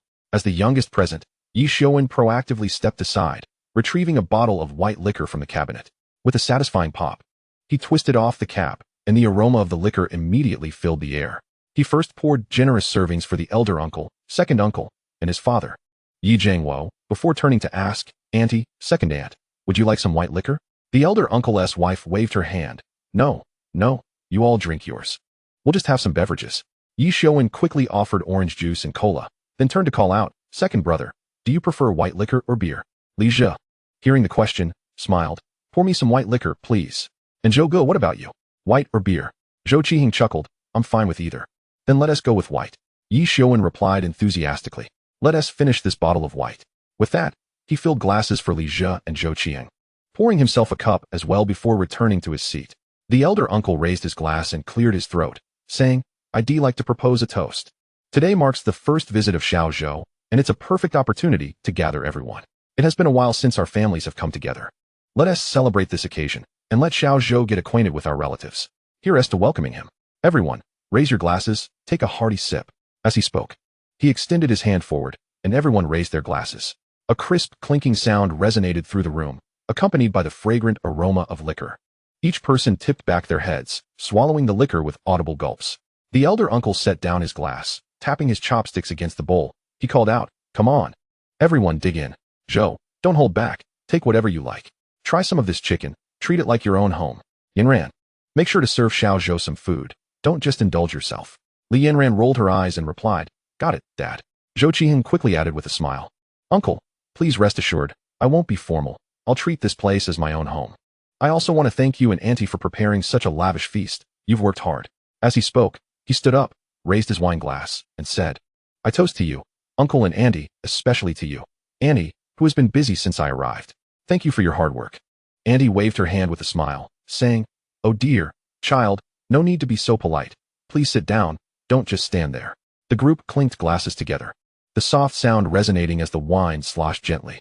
After a sip, a warm sensation flowed down his throat. Li Yanran promptly placed 2 pieces of chicken into Zhou Qiheng's bowl, softly admonishing him, Take smaller bites and don't overdo it. Zhou Qiheng glanced at her, smiled, and replied quietly, "It's fine, really."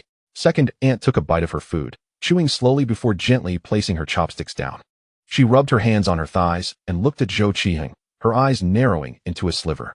"Little Zhou, where are you from? What do you do for work now?" Zhou Qiheng set his wine glass down, straightened his posture slightly, and answered with a smile, "I'm from the capital, and I work in finance as an investment advisor." "Ah, splendid." Second aunt nodded vigorously, her tone filled with approval. "That's a respectable job. And you're quite handsome too." Turning to big aunt, she winked and made a gesture with her hands. "Sister-in-law, look at little Zhou and Yinran. They truly are a match made in heaven, a perfect couple. You can look forward to enjoying your life soon." Big aunt beamed at the compliment, her eyes crinkling with joy as she repeatedly said, "Of course." At that moment, Li Yulan leaned in, twirling her chopsticks with curiosity. "Yinran, how long have you two been together?" Li Yinran pressed her lips together, her ears slightly reddening, and replied with a smile, "Auntie, we've been together for a little over a year. Have you visited Xiao Zhou's home? Have his parents met you?" Li Yulan pressed on, her eyes shining with anticipation. "Yes, I visited just a couple of days ago," Li Yinran said, glancing at Zhou Qiheng with a smile. "Qiheng's parents treated me quite well and were very warm." Zhou Qiheng nodded with a smile. "Yes, Auntie, my mom is very pleased with Yinran." Li Yulan nodded in satisfaction. "Good, that's wonderful." Yi Jiangwo raised his glass and said with a smile, "Ah, let us not just talk. Come, let us drink a toast. Little Zhou, here's to you, welcoming you.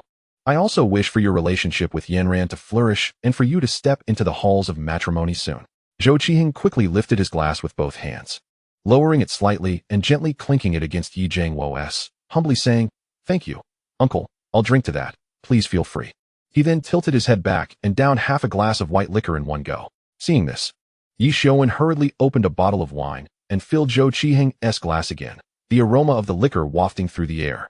Big Aunt waved her hands, saying, "Zhou, drink slowly, don't rush, eat some food to balance it out."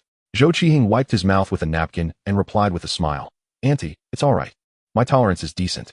After several rounds of toasting and tasting dishes, a faint blush had crept on his Zhou Qiheng's cheeks, his eyes sparkling with a slight intoxication. He set down his chopsticks, cleared his throat, and spoke earnestly. "The reason I came today is to formally propose to you, uncle and auntie. My parents fully support this. There are no objections. We have prepared a house and a car. I just wanted to hear if Yinran has any requests. Feel free to mention them, and I will discuss them with my parents. Bride price, customs, please say whatever you wish." Big uncle and big aunt exchanged glances, and big aunt waved her hand with a smile. "As for the bride price, we have no demands. She is our only daughter. As long as you two get along well and work together, that is more important than anything. The bride price can be a symbolic gesture, after all. That money will ultimately go to Yinran to use for your life together." Big uncle continued, "Since your family has already bought a house and a car, we'll take care of the renovations. If you manage to get a license plate in the capital, we'll get you another car, that is no problem." Hearing this, Zhou Qiheng immediately stood up and solemnly bowed to big uncle and big aunt, saying, "Thank you for your understanding, uncle and auntie. I will cherish Yinran and not let you down." Li Yulan, watching with delight, raised her glass and said, "That's the spirit. Now, let us drink a toast to this engagement." Soon, a lively family banquet came to an end. Zhou Qiheng's tolerance for alcohol was not high. After several rounds of toasting, he felt slightly tipsy, his body swaying gently, and his gaze becoming somewhat hazy. Noticing this, Li Yinran hurriedly approached him, half supporting and half escorting him to her bedroom to let him rest. Big Aunt, Second Aunt, and Li Yulan busily cleared the dining table, the clattering of dishes echoing in the kitchen. Big Uncle, Second Uncle, and Yi Jiangwo returned to the living room, sitting on the sofa with hot tea to sober up, occasionally engaging in quiet conversation. Chapter 17, The Watch in Hand. Before long, Li Yinran emerged from her bedroom. Ye Xiuwen patted the sofa beside him, beckoning, "Sister, come here. I need to tell you something." Li Yinran sat beside him, puzzled. "What is it? How long are you planning to stay this time?" Ye Xiuwen inquired. "I'll stay another day tomorrow. I need to return to the capital the day after. There is quite a bit to handle at the hospital. I need to get back early," Li Yinran answered. Ye Xiuwen nodded, a mysterious smile on his face. "Then how about you accompany me to the provincial city tomorrow?" "Why are we going to the provincial city?" Li Yinran asked, even more confused. "Didn't I promise to buy you a bag?" "Tomorrow is a perfect opportunity for some shopping," Ye Xiuwen said. Turning to Li Zhe, second brother, "Do you have plans tomorrow? Come along." Li Zhe reclined on the sofa, casually resting his legs on the edge of the coffee table, twirling a toothpick in his hand. "You guys go ahead. I have to work tomorrow. Enjoy yourselves." "All right. If you're not going, then forget it." Ye Xiuwen shrugged it off, then turned to Li Yanran. Sister, I'll pick you up at 9 a.m. tomorrow. We'll take one car. No need to move Zhou's car. Okay, I'll wait for your call tomorrow. Li Yanran nodded in agreement. Xiaowen. Li Jia turned his head, a teasing smile on his face. How is your job going? How much do you make in a month? Ye Xiuwen, seated in the single sofa, cradled his cup and gently blew on it. It's all right, around 6,000 to 7,000 a month. Li Jia clicked his tongue, as if hearing an unbelievable number. 6,000 to 7,000? Didn't I tell you to join my tobacco company last year? You didn't listen. At that time, your second uncle hadn't retired. With a little money to grease the wheels, you could have gone straight in. The work is easy, just half a day. And you'd make over 10,000, with excellent benefits. Ye Xiuwen set his cup down, running his fingertip along the rim. His gaze falling on the water stains on the coffee table. I didn't think that much back then. I thought I graduated from Jiaodong University. So working in the railway department is relevant. When I was in school, I thought I'd be directly hired after graduation. Who knew by the time I graduated? The policy changed, requiring 3 years at the grassroots level and waiting for opportunities, prioritizing hiring. Who knows how long that will take? Li Jia shook his head, a hint of schadenfreude in his tone. See, not listening to the advice of elders has its consequences, doesn't it? You've been working for almost a year now. You must have lost quite a bit of money. As he spoke, Li Jia proudly rolled up his sleeves, revealing a shiny watch on his wrist. Look at my new watch, the Royal Oak. Ye Xiuwen leaned forward, squinting to examine it closely, and couldn't help but gasp. Wow, how much did that cost? Not expensive, just around 20,000. Li Jia's lips curled into a smirk, his tone laced with unmistakable pride. At that moment, a crisp notification sound echoed in his mind. Ding! A boast has been detected in the vicinity of the host. The host is rewarded with a Royal Oak valued at 15500, with a market price of 195,000. Would you like to materialize it? If not chosen, it will automatically be stored in the system space. Ye Xiuwen, with a flicker of thought, opted to store it in the system space, eager to first examine the watch's appearance. In the virtual space before him, the watch hovered serenely, its octagonal bezel and 8 hexagonal screws glinting with a cold metallic sheen in the dim light. The grande tapisserie pattern dial resembled intricate armor plating, while the 41mm stainless steel case boasted bold and crisp lines, seamlessly integrating the strap with the body. The luminescent hour markers flickered subtly in the dark, and the date window at the 3 o'clock position served as the piece de resistance, achieving a flawless balance between luxury and sportiness. He couldn't help but glance again at Li Jia's wrist. This time, he immediately discerned a discrepancy. Although Li Jia's watch also featured an octagonal stainless steel case and a somewhat similar bracelet design, the logo on the dial was entirely different from the one in the system space. The watch in the system bore the iconic intertwined AP logo of Audemars Piguet. While Li Jia's dial showcased a brand emblem that was unfamiliar, the pattern appeared coarser, the luminescent coating on the hour markers dulled, and the brush strap's texture fell noticeably short of quality. Had it not been for the system's prior alert, he might have been easily deceived. Li Jia evidently recognized Ye Xiuwen's limited knowledge of watches, as his previous encounters with brands were primarily with entry-level names like Longines and Cartier. As for Rolex, Patek Philippe, and Jaeger-LeCoultre, he had merely heard their names and had never seen them up close. Ye Xiuwen discreetly took out his phone and quickly searched the model of Li Jia's watch, soon identifying it as the Amer Alcon Series AI 6008, priced at a mere 16,300. He could not suppress a chuckle inwardly, choosing not to expose the truth. After all, Li Jia's boasting inadvertently gifted him a genuine Royal Oak worth nearly 200,000. Let him revel in his moment of bravado. Typically, Li Jia was not one to flaunt, embodying a demeanor that was modest and reserved. However, perhaps the effects of alcohol had loosened his self-control, and once the floodgates of conversation opened, he found it difficult to rein himself in, showing off in front of his sister and brother. For him, this was not merely an act of boasting. It was a means to reclaim his sense of presence. After all, during their school years, Ye Xiuwen's consistent academic improvement and Li Yanran's status as the teacher's model student had always overshadowed him. Now, having entered the tobacco industry, an establishment perceived as stable and respectable by outsiders, his salary and benefits were enviable, earning over 10,000 a month. He was already far ahead of many peers in the city, not to mention that this figure surpassed 90% of the working population nationwide. Exchanging knowing glances, Ye Xiuwen and Li Yanran shared an unspoken understanding. They were fully aware of Li Jia's little scheme, but chose not to shatter his illusion. Instead, they played along, embellishing his words with just the right amount of praise, making him feel appreciated without appearing contrived or dismissive. Li Jia's smile broadened with growing pride, his eyes sparkling with delight. In that moment, years of repression intertwined with newfound confidence, transforming into a sense of fulfillment that filled his vanity to the brim. After chatting for a while longer, the sky gradually darkened. Li Yulan stood up and said, "Elder brother, second brother, it's getting late. We should head back." Auntie also rose to her feet. "We'll take our leave as well.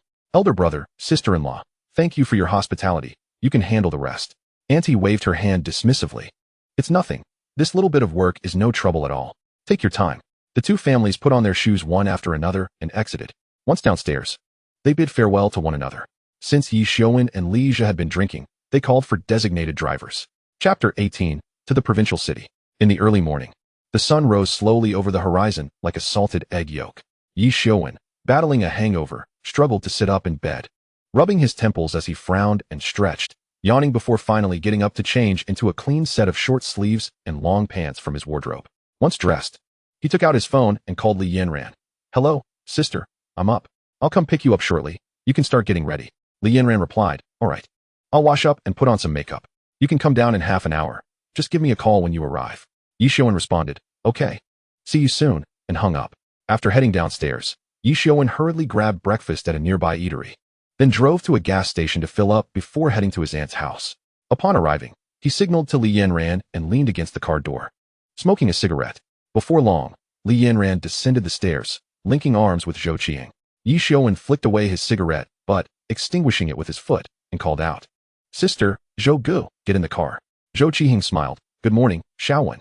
How about I drive?" Ye Xiuwen waved his hand. "No need, Zhou Gu. My car is all fueled up. Just ride with me." He stepped forward to open the rear door for Li Yanran. As the three of them settled into the car, Ye Xiuwen programmed the navigation to the Benz dealership in the provincial city and pressed the accelerator to set off. The Audi smoothly merged onto the highway, the scenery outside resembling a flowing painting.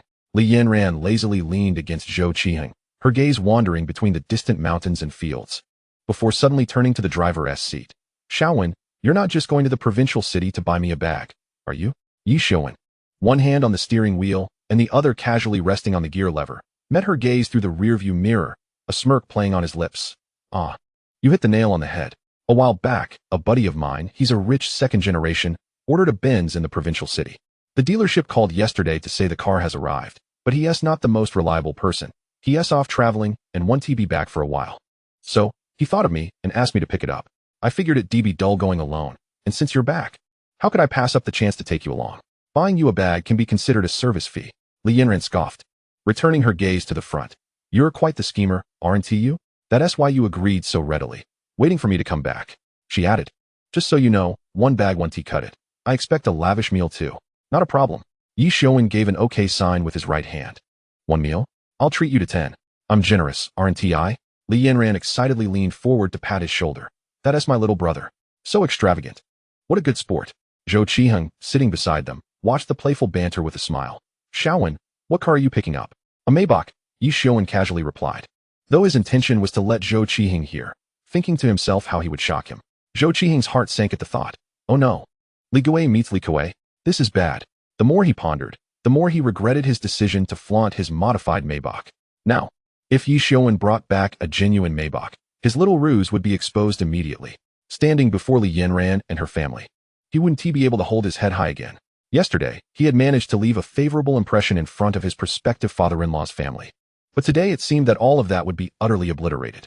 The thought made his palms slightly perspire. "Maybach S680, Ye Xiuwen added. Zhou Qiheng then exhaled a sigh of relief. He had modified it from an S480, and if anyone were to inquire, he would have a valid retort.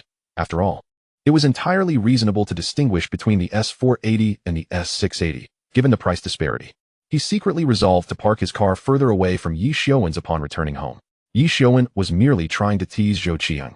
Publicly embarrassing someone was an act only a child would commit. As the saying goes, one should leave a line when dealing with others, so they may meet again in the future.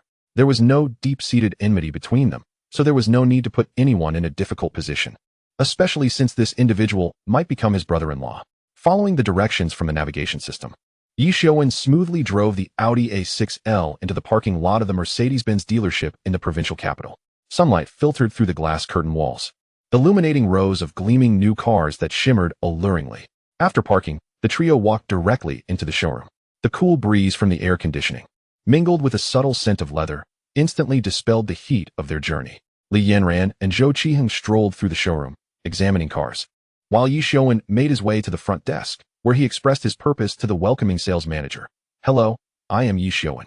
I was informed yesterday that my Maybach S680 is ready for collection. Greetings, Mr. Ye. Congratulations on your new vehicle." The sales manager beamed, extending a warm handshake. "We have prepared everything for you. Please follow me." The sales manager guided them to a striking black Maybach S680, with its smooth and dignified lines resembling a poised predator ready to pounce. The car's front grille, adorned with a cascading chrome finish, gleamed luxuriously under the lights, while the pixelated LED headlights resembled sharp eyes, embodying a perfect fusion of technology and power. "Mr. Ye, this is your beloved vehicle, the Maybach S680. The sales manager proclaimed proudly as he gently tapped the car door. "We will provide you with comprehensive delivery services. We can begin the paperwork now." Under the sunlight, Ye Xiuwen meticulously inspected the car's paint and bodywork, confirming that it was flawless. The sales manager continued, "We have conducted a rigorous PDI inspection. This is the exclusive nanometallic paint from Maybach, featuring high gloss and corrosion resistance." Once satisfied with the exterior, Ye Xiuwen settled into the driver's seat, absorbing the luxurious atmosphere created by the Napa leather upholstery and walnut trim, as well as the high-tech feel of the integrated instrument panel and central control screen. The sales manager elaborated, "The S680 is equipped with a 6.0-liter V12 twin-turbocharged engine, delivering 630 horsepower and 1,000 newton-meters of torque. The seats are fitted with massage, heating, and ventilation functions, along with a panoramic sunroof, Burmester sound system, and intelligent driving assistance." As he listened to the sales manager's description, Ye Xiuwen carefully examined the details of the interior, testing the seat adjustment features, air conditioning vents, audio system, and interior lighting. Each button felt satisfying to the touch, and every function operated flawlessly. He also took special care to check the vehicle nameplate on the passenger side B-pillar, confirming that the production date was recent and the mileage read 8 kilometers, meeting the standards for a new car. Subsequently, the sales manager presented a stack of documents. "Mr. Ye, here are your vehicle's certificate of conformity, purchase invoice, warranty documents, and user manual. Please verify them." Ye Xiuwen meticulously cross-checked each document, ensuring all information was accurate. Once the paperwork was completed, the sales manager smiled and said, "Mr. Ye, we can offer you a one-stop service for vehicle decoration and registration. What do you think?" After a moment of thought, Ye Xiuwen nodded. "All right, please proceed with everything you can. Also, handle the registration for me. I plan to take my family shopping while you take care of it." The sales manager promptly arranged for the staff to prepare the contract. "Very well, Mr. Ye. We will complete all procedures within 34 working days and notify you as soon as it's done. Please sign here, and we can leave the car at the dealership for decoration." Ye Xiuwen signed the vehicle collection confirmation, officially completing the pickup process. Chapter 19, Showing Off. After arranging the car pickup details, he glanced at the time and waved to Li Yanran and Zhou Qiheng in the showroom. "Let us leave the car here for now. We should go shopping at the mall while they process the registration." The trio drove to the most upscale mall in the provincial capital, entering the underground parking garage. The lighting was soft, and the floor was so clean it reflected their shadows. After parking, they took the elevator directly to the second floor. As they stepped out of the elevator, the sight before them was dazzling. The spacious and bright corridor was lined with various luxury boutiques. Familiar brands such as Gucci, Chanel, and LV caught their eyes, alongside numerous international labels that Ye Xiuwen could not name. The display windows showcased the latest bags, clothing, and accessories, shimmering enticingly under the lights. Li Yanran's eyes lit up instantly. Having seen much in the capital, she was well versed in these brands. Linking her arm with Zhou Qiheng and grabbing Ye Xiuwen with the other hand, she urged, "Xiaowen, hurry. I have my eye on a bag in the capital. I wonder if they have it here." Before she finished her sentence, she eagerly dragged them into the Chanel counter. The store was infused with a faint scent of perfume, and a well-dressed sales associate promptly approached with a smile. "Welcome. How may I assist you today?" Li Yanran's gaze darted through the dazzling display cases, searching with the keen sharpness of a hunter on the prowl. Ye Xiuwen, meanwhile, casually surveyed the surroundings. He had little concept of luxury goods, merely perceiving each item as quite expensive. The more than 10 million in his account felt like a comforting talisman, straightening his posture. He turned to Li Yanran, who was meticulously selecting items on the shelf, and smiled. "Sister, pick whatever you want. I'll cover the bill."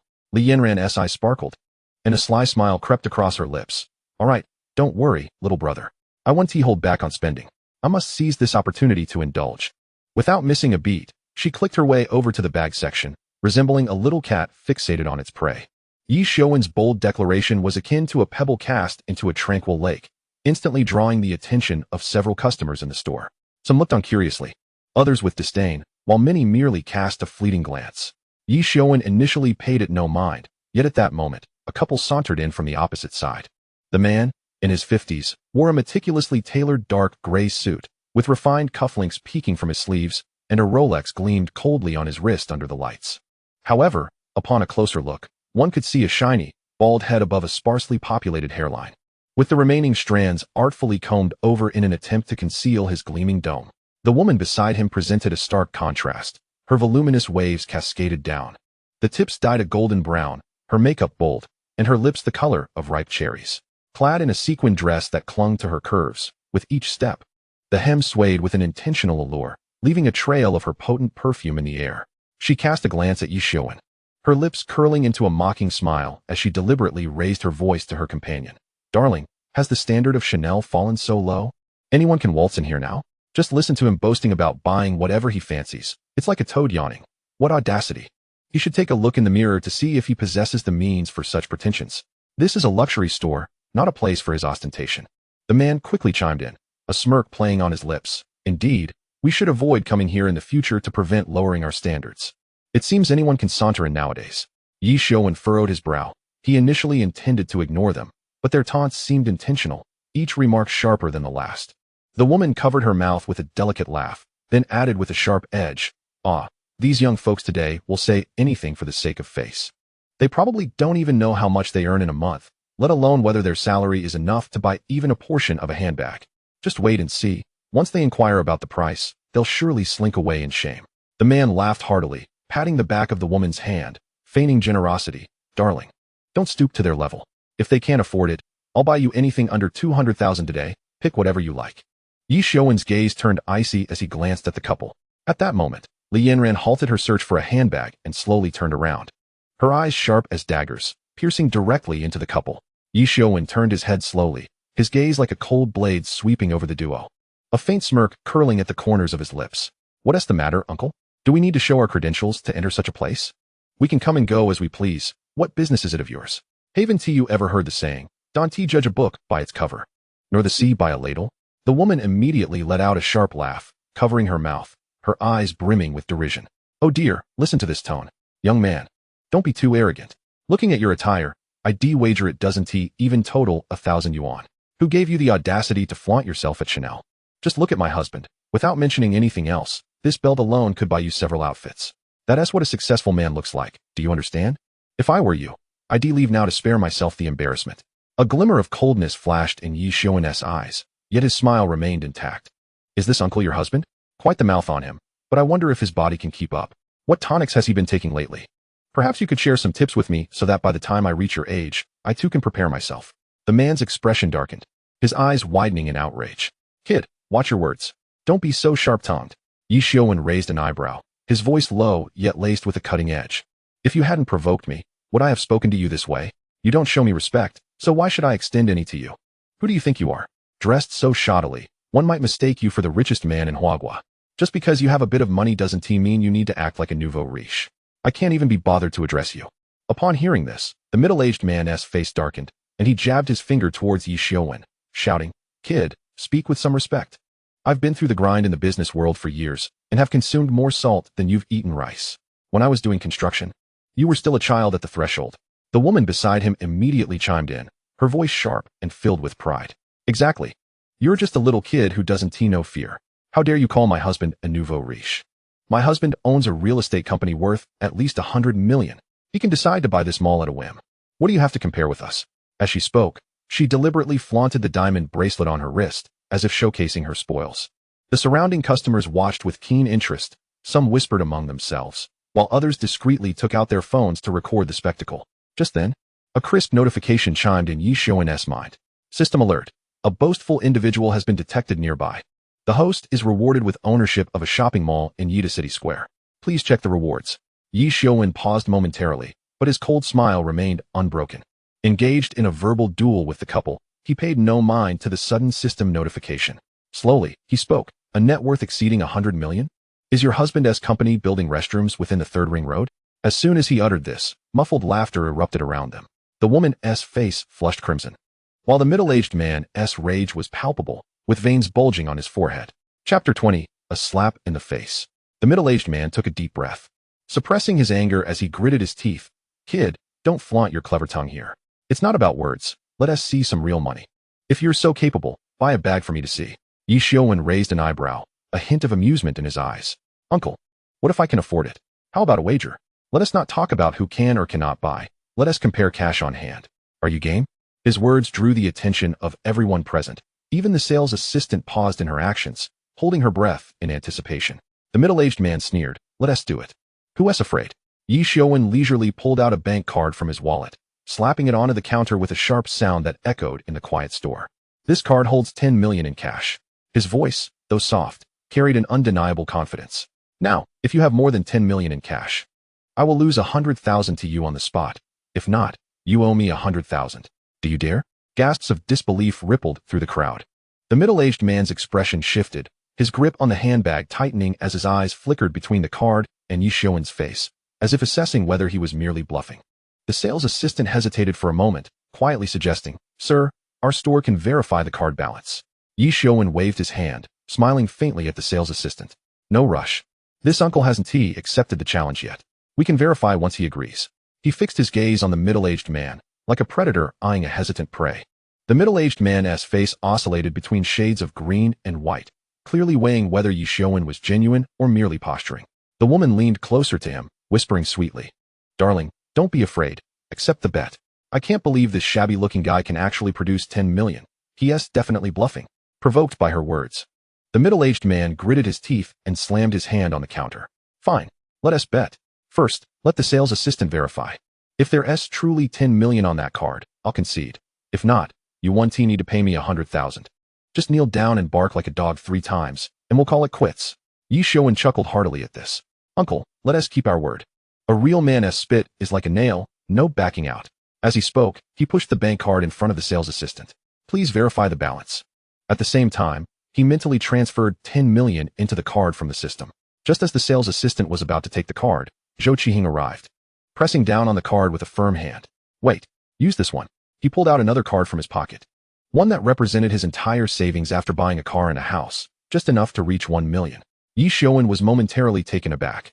Realizing Zhou Qiheng was unaware of his wealth and had come to his rescue, he privately nodded in approval. This prospective brother-in-law, despite his penchant for boasting, was quite loyal when it mattered. The sales assistant took the card in both hands, swiping it on the POS machine. The screen flashed, displaying 10, 0, 20, 000. Suppressing a gasp, the sales assistant exclaimed, 10 million. This card contains 10 million.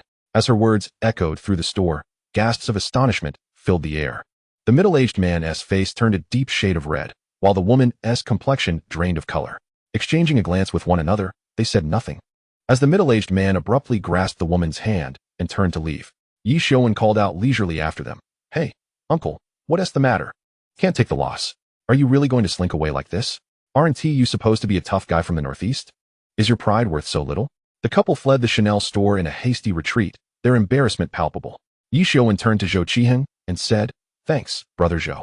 Zhou Qiheng smiled. No need for thanks. We're all family. Li Yanran gracefully strode over to Ye Xiuwen, her stiletto heels clicking softly against the floor. A hint of a cold smile danced upon her lips. Her voice, though not loud, dripped with sarcasm. That old fool may lack other skills, but he certainly runs fast. Ye Xiuwen chuckled lightly, giving her shoulder a reassuring pat, his tone casual. Sister, let us not bother with them. We wouldn't want to spoil our mood. Continue choosing. And once you've made your selection, we'll settle the bill.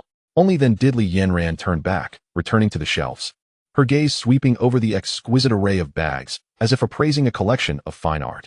Her fingers gently brushed against a cream-colored lambskin handbag, and her eyes sparkled with delight, her lips curving into a faint smile. The surrounding customers couldn't help but murmur among themselves. Some gave a thumbs up to Ye Xiuwen, while others lamented the earlier couple's embarrassment.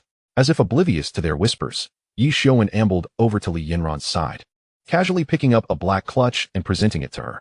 This one suits you perfectly. Take it. Li Yanran accepted the bag, her smile reminiscent of a child who has just stolen candy. All right, I want to be polite then. She placed the bag on the counter, beaming as she declared, Xiuwen, this is the one. Let us check out. Ye Xiuwen waved his hand dismissively. Sister, it's not easy for you to come here. You should pick out a piece of clothing as well. With that, he pulled her toward the clothing section, instructing the sales assistant, select a complete set of summer new arrivals in my sister's size. Have the autumn and winter collections arrived? If so, bring those out too. Li Yanran hurriedly shook her head. No need for that, Xiaowen. This bag costs quite a bit already. I don't need any clothes. Nonsense. I'm more than happy to spend on you, Ye Xiuwen insisted, shoving the clothes into her arms. Just try them on. Hurry, no dilly-dallying. Moments later, the fitting room door gently swung open.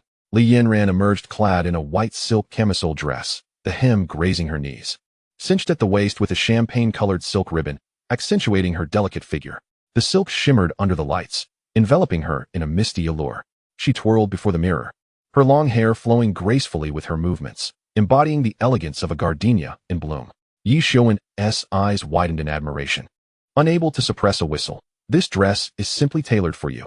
Not long after, she changed into a cream linen suit dress.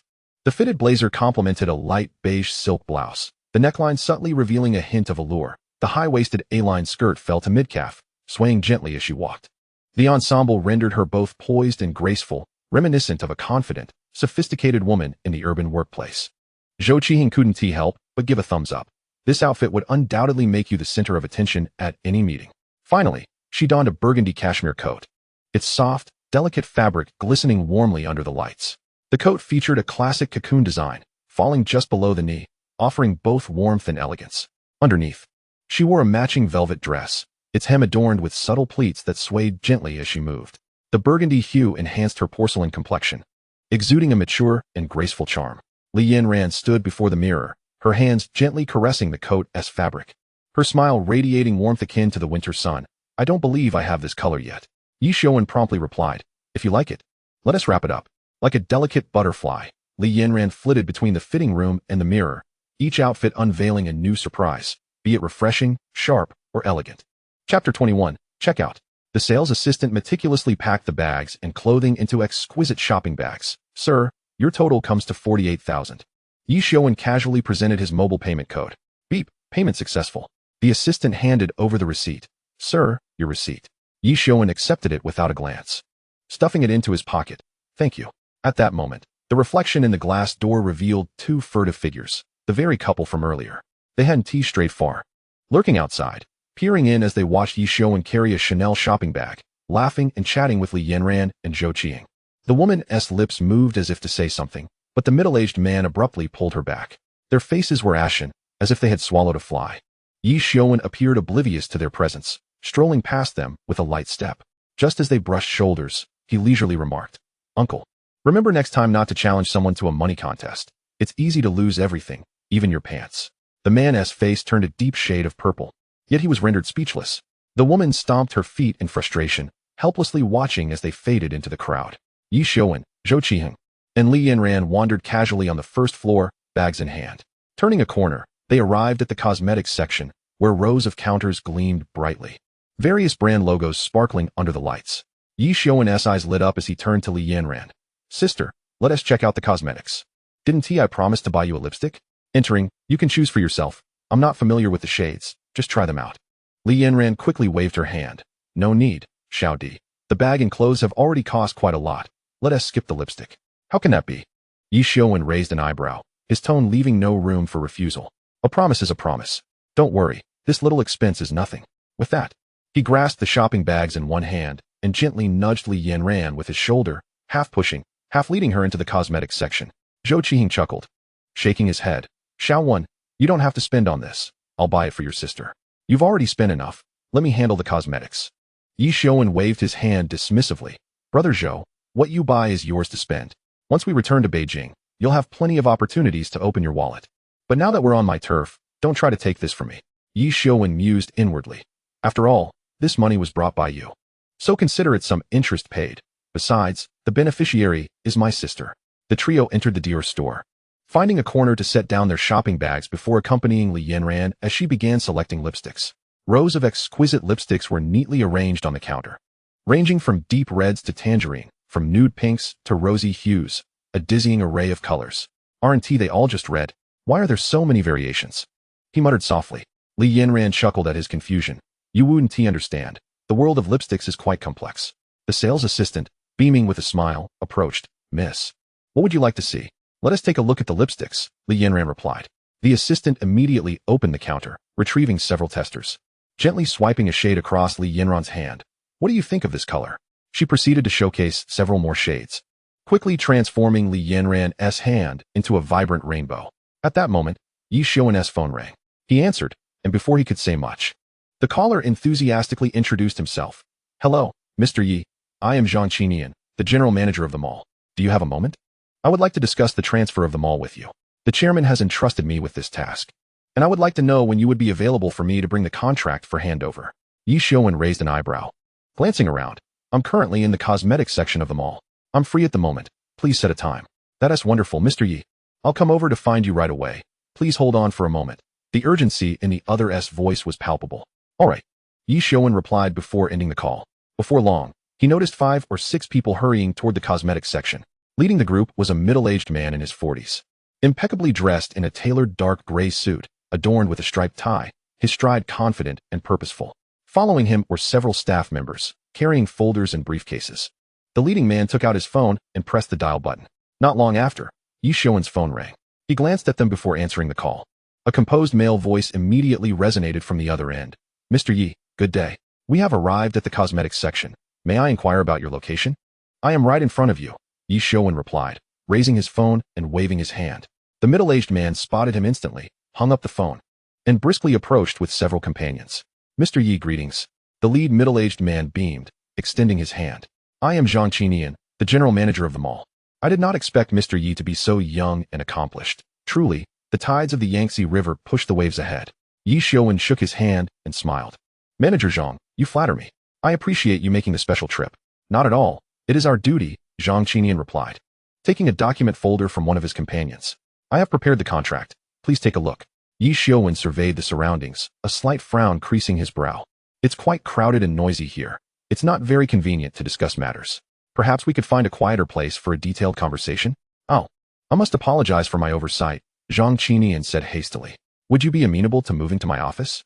Ye Xiuwen nodded and turned to Li Yinran, instructing, Sister, please take your time selecting. Once you've made your choices, have the staff pack them up. I will return shortly to settle the bill. I have a small matter to attend to. All right, you go ahead. Qiheng will keep me company. Li Yinran waved him off. Zhou Qiheng nodded in agreement. Don't worry, I'll keep an eye on things. Brother Zhou, I appreciate it. I'll be back soon. Ye Xiuwen then turned to the sales assistant, firmly advising. Once this lady has made her selections, ensure she does not pay when I return to settle the bill. Understood? Yes, sir, I understand. The sales assistant responded eagerly. At that moment, Zhang Qinian approached the sales assistant and said, I am the manager of the mall. Mr. Ye's purchases here will be charged to my account. Whatever this lady chooses, feel free to wrap it up. Ye Xiuwen quickly waved his hands. No, Manager Zhang. That won't be necessary. I can handle it myself. Zhang Qinian smiled, his tone sincere. Mr. Ye, please don't be modest. Since you are here, consider this a token of my appreciation for our meeting. Please accept it. He gestured courteously, inviting Ye Xiuwen to proceed.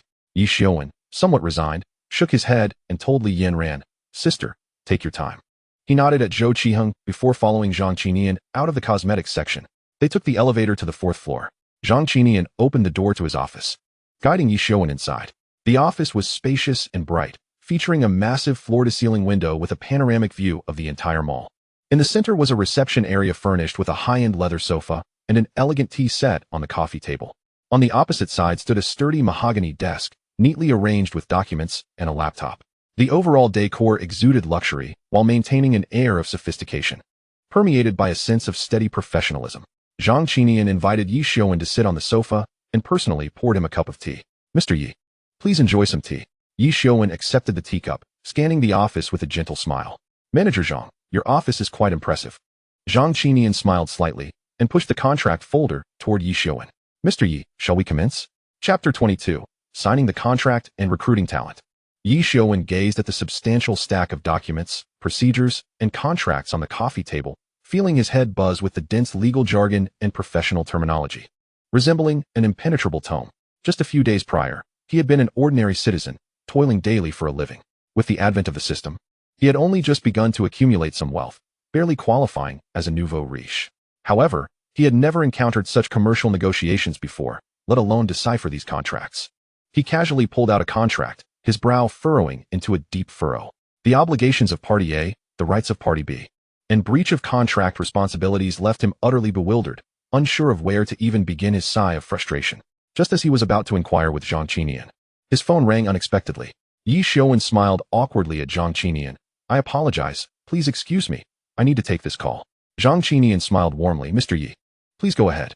Ye Xiuwen stepped out of the office and answered the call. A steady, resonant male voice greeted him. Hello, Mr. Yi. I am Qin Zheng, an attorney from Shun Cheng Hanyuan Law Firm. Our firm has received your request for contract review, and I am your point of contact. I would like to know when you plan to sign the contract so we can assist you accordingly. Ye Xiuwen was momentarily taken aback. Contract? I haven't authorized any. Before he could finish, the system's notification tone echoed in his mind. Ding. Given the host's lack of legal knowledge, the system has automatically commissioned a professional legal team to handle the host's contracts and legal matters.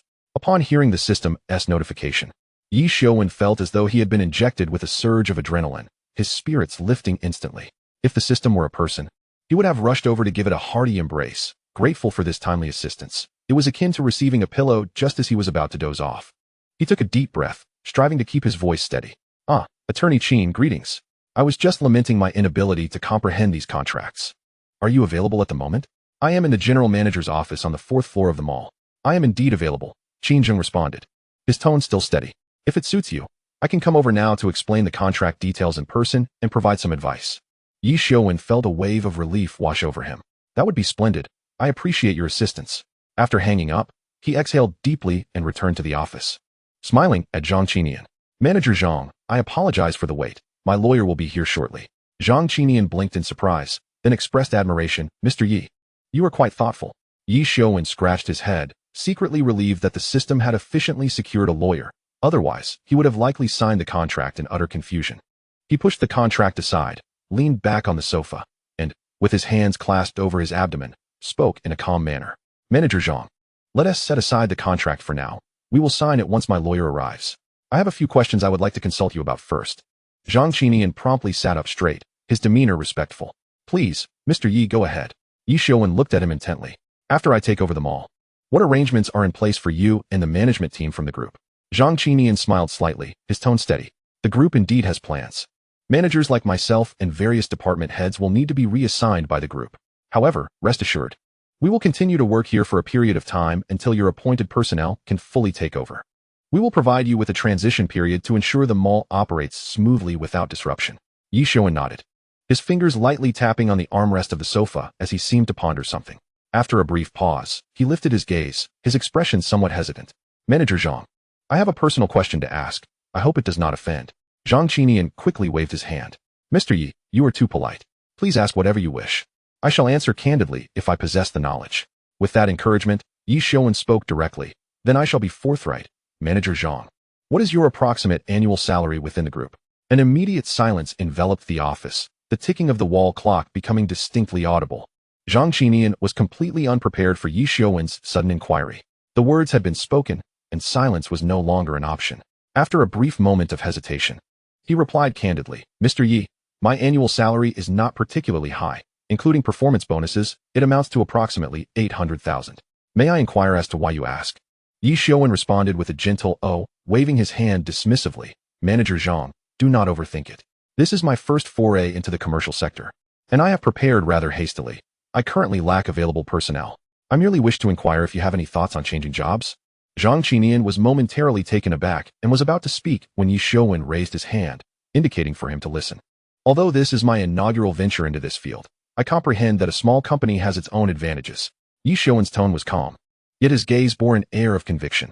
Should you be interested in joining us, I can assure you of two things. First, I will grant you full autonomy.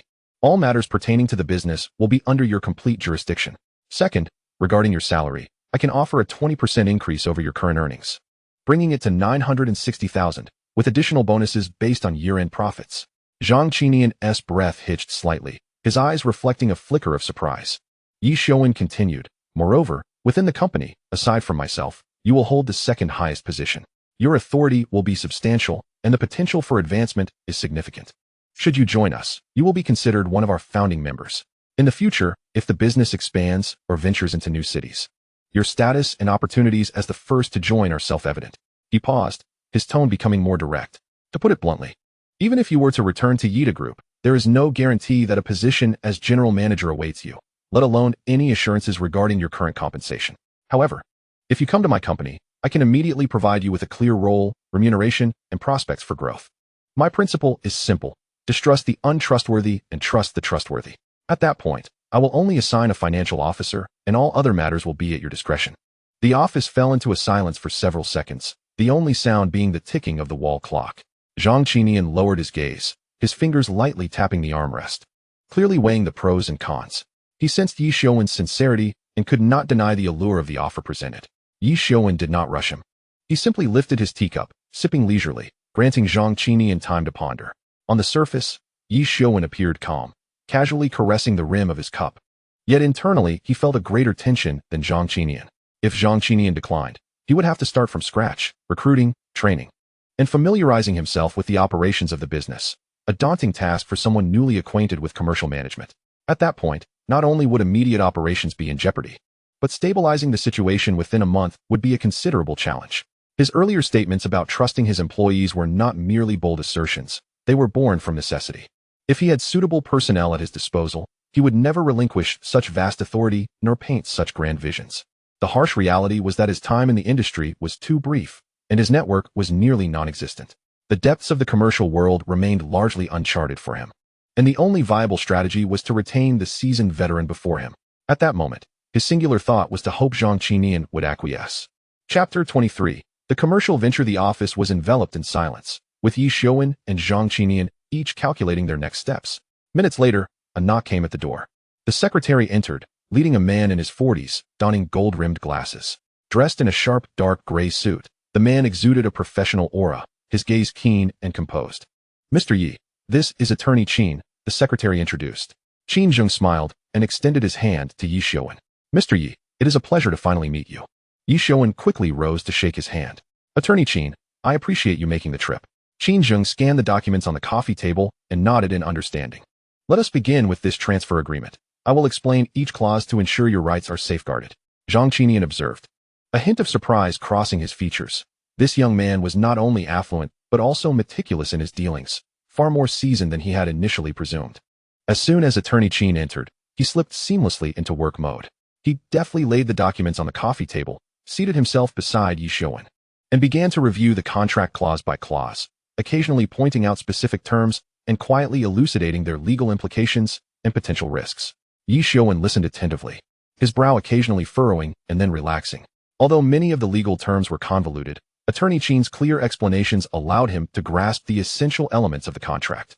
As time slipped by, nearly an hour later, Attorney Qin finally closed the last document and nodded to Ye Xiuwen. The contract and documents are in order, Mr. Yi. You may proceed to sign. Ye Xiuwen exhaled deeply, feeling the weight on his shoulders lighten considerably. Although much of the legal jargon had gone in one ear and out the other, the confirmation from a professional brought him a sense of reassurance. Thank you for your assistance, Attorney Qin. I truly appreciate it, he said sincerely. Turning to Zhang Qinian, he offered a slight smile. Manager Zhang, shall we commence with the contract signing? With that, he picked up a pen and elegantly inscribed his name on the contract. The sound of the pen gliding across the paper seemed to herald a new beginning. After signing, Ye Xiuwen returned the pen to its holder and focused his gaze on Zhang Qinian. Manager Zhang, what are your thoughts regarding my earlier proposition? Zhang Qinian pondered briefly, tapping his fingers on the armrest, as if weighing the advantages and disadvantages. Mr. Yi, I have given it considerable thought. I can sense your sincerity, and the compensation and growth opportunities you offer are indeed more enticing than remaining at Yida Group. More importantly, your trust has truly moved me. He rose solemnly, extending his hand. From this day forth, I, Zhang Qinian, formally join your team, and I will dedicate myself to managing the business effectively, ensuring that I do not betray your trust. A look of relief washed over Ye Xiuwen's face as he quickly stood to shake his hand. Excellent. With your commitment, I feel reassured. From now on, we are family. Zhang Qinian's eyes sparkled with excitement. Rest assured, Mr. Yi, I will immediately begin preparations for the transition, ensuring a smooth handover without any disruption to operations. Ye Xiuwen nodded, then turned to Attorney Qin. Attorney Qin, I truly appreciate your assistance today. Your oversight of the contract has been invaluable. Attorney Qin gathered the documents with a smile. Mr. Yi, you are too kind. It is our duty. Should you encounter any legal issues in the future, do not hesitate to reach out. Ye Xiuwen turned to Attorney Qin, his tone sincere. Attorney Qin, I would like to hire you as our company's legal advisor. Do you have the availability? Attorney Qin was momentarily taken aback, but quickly donned a professional smile and nodded. Of course, Mr. Yi. I would be delighted to serve you. Rest assured, all legal matters concerning your esteemed company will be entrusted to me, and I will give my utmost dedication. That is splendid. Ye Xiuwen's face radiated relief and joy at having him on board. In that case, to avoid burdening you with multiple tasks, although we have finalized the contract, there are still numerous documents to follow up on. Please coordinate closely with Manager Zhang to expedite the completion of all necessary procedures. Certainly, Mr. Yi. You can rely on me. I will assist Manager Zhang in swiftly finalizing the various formalities. Attorney Qin readily agreed. Ye Xiuwen stood, extending his hand. I cannot thank you enough. There will be ample opportunities for collaboration in the future, so I shall not keep you today. Once all formalities are settled, I would be delighted to treat you and your team to a meal as a token of my appreciation. Very well, I shall take my leave then. Attorney Qin replied with a smile, shaking his hand before turning to Zhang Qinian. Manager Zhang, we will keep in touch via phone for any necessary communications. Absolutely, Attorney Qin. Safe travels, Zhang Qinian said as he bid him farewell. Lawyer Qin tidied up the documents and departed the office with his assistant. After seeing him off, Ye Xiuwen turned around to close the office door, his expression shifting to one of solemnity. He approached Zhang Qinian, his tone resolute. Manager Zhang, the entire shopping mall is entrusted to your capable hands. If any department heads under your supervision wish to join our company, you have the authority to make those decisions. Zhang Qinian momentarily hesitated, then nodded earnestly. Rest assured, Mr. Yi, I will communicate with them promptly and assemble a competent team. Ye Xiuwen's gaze reflected trust. I have but one request. Swiftly streamline all operations to ensure the mall gets back on track at the earliest. Absolutely. Zhang Qinian's voice held a touch of excitement. I will convene a meeting with the department heads this afternoon to stabilize morale first and then devise a transition plan. Within 3 days, I shall provide you with a detailed operational strategy. Ye Xiuwen nodded in satisfaction. Very well, I have faith in your abilities. Should you require my presence, do not hesitate to ask. Zhang Qinian straightened, a flicker of invigorated determination in his eyes. You can trust me, Mr. Yi. I will not let you down. Zhang Qinian escorted Ye Xiuwen to the office entrance, where Yi offered a few final instructions before they parted ways. As Ye Xiuwen walked along the corridor towards the elevator, he reflected on the recent negotiations and contract signing. With the shopping mall's annual net revenue exceeding 90 million, it dawned upon him that he could essentially cease working, as nearly 90 million would flow into his account each year. This was indeed a path to financial freedom. As the elevator doors opened, he stepped out with a lightness in his stride, crossing through the array of counters until he spotted Li Yanran and Zhou Qiheng seated on high stools outside the water bar. Before them were several beverages, and at their feet, a neat row of shopping bags, unmistakably indicating a fruitful haul from Dior. Upon hearing footsteps, Li Yanran looked up and, along with Zhou Qiheng, descended from their stools. She scrutinized Ye Xiuwen with a hint of urgency. Have you completed everything? Ye Xiuwen nodded. Moving beside her and casually picking up a shopping bag, it appears you both had quite the shopping spree. Yet, Li Yanran lowered her voice, a hint of distress in her tone. Brother, the sales clerk absolutely refused to let us pay for that lipstick. What do you think we should do? Ye Xiuwen was momentarily taken aback, but then chuckled. It's no trouble, sister. If they want to let us pay, we simply take it. Isn't that inappropriate? Li Yanran furrowed her brow. That lipstick is from Dior's haute couture line. Over 300 each. I insisted we didn't want it. But the clerk insisted that their mall manager would settle the bill. If it were something worth a few hundred, we could overlook it. But this is too extravagant to accept. She paused, glancing at him. They wouldn't expect any favors from you, would they? Do you know their manager? Ye Xiuwen, warmed by her concern, nonchalantly replied, I know him. We're friends. I can always make it up to him later elsewhere. You needn't worry. Both Li Yanran and Zhou Qiheng were momentarily stunned, exchanging puzzled glances. Ye Xiuwen smiled silently, patting the shopping bag. Come on. Let us put these in my car. We're heading home. With that, he lifted the bag and strode towards the elevator. Chapter 24, A Sibling Conversation. The trio entered the underground parking garage, where the air was tinged with faint scents of gasoline and rubber, bathed in the dim yellow light. The parking spaces were neatly arranged, occasionally interrupted by the distant roar of engines. Just as they approached the car, Li Yanran halted. Her brow slightly furrowed as she uncertainly asked, Xiuwen, are you really all right? Ye Xiuwen opened the trunk, carefully placing the bulging shopping bags inside. Leaning against the door frame with a resigned smile, I assure you, everything is fine. After all, you are my sister. This is merely a token of appreciation, an exchange of gifts. Relationships strengthen through mutual assistance. You help me, and I lend you a hand, and thus our bond deepens. Enough said, we must hurry home, he concluded, shutting the trunk and moving to the driver's seat. Only then did Li Xiuwen feel at ease as she settled into the passenger seat.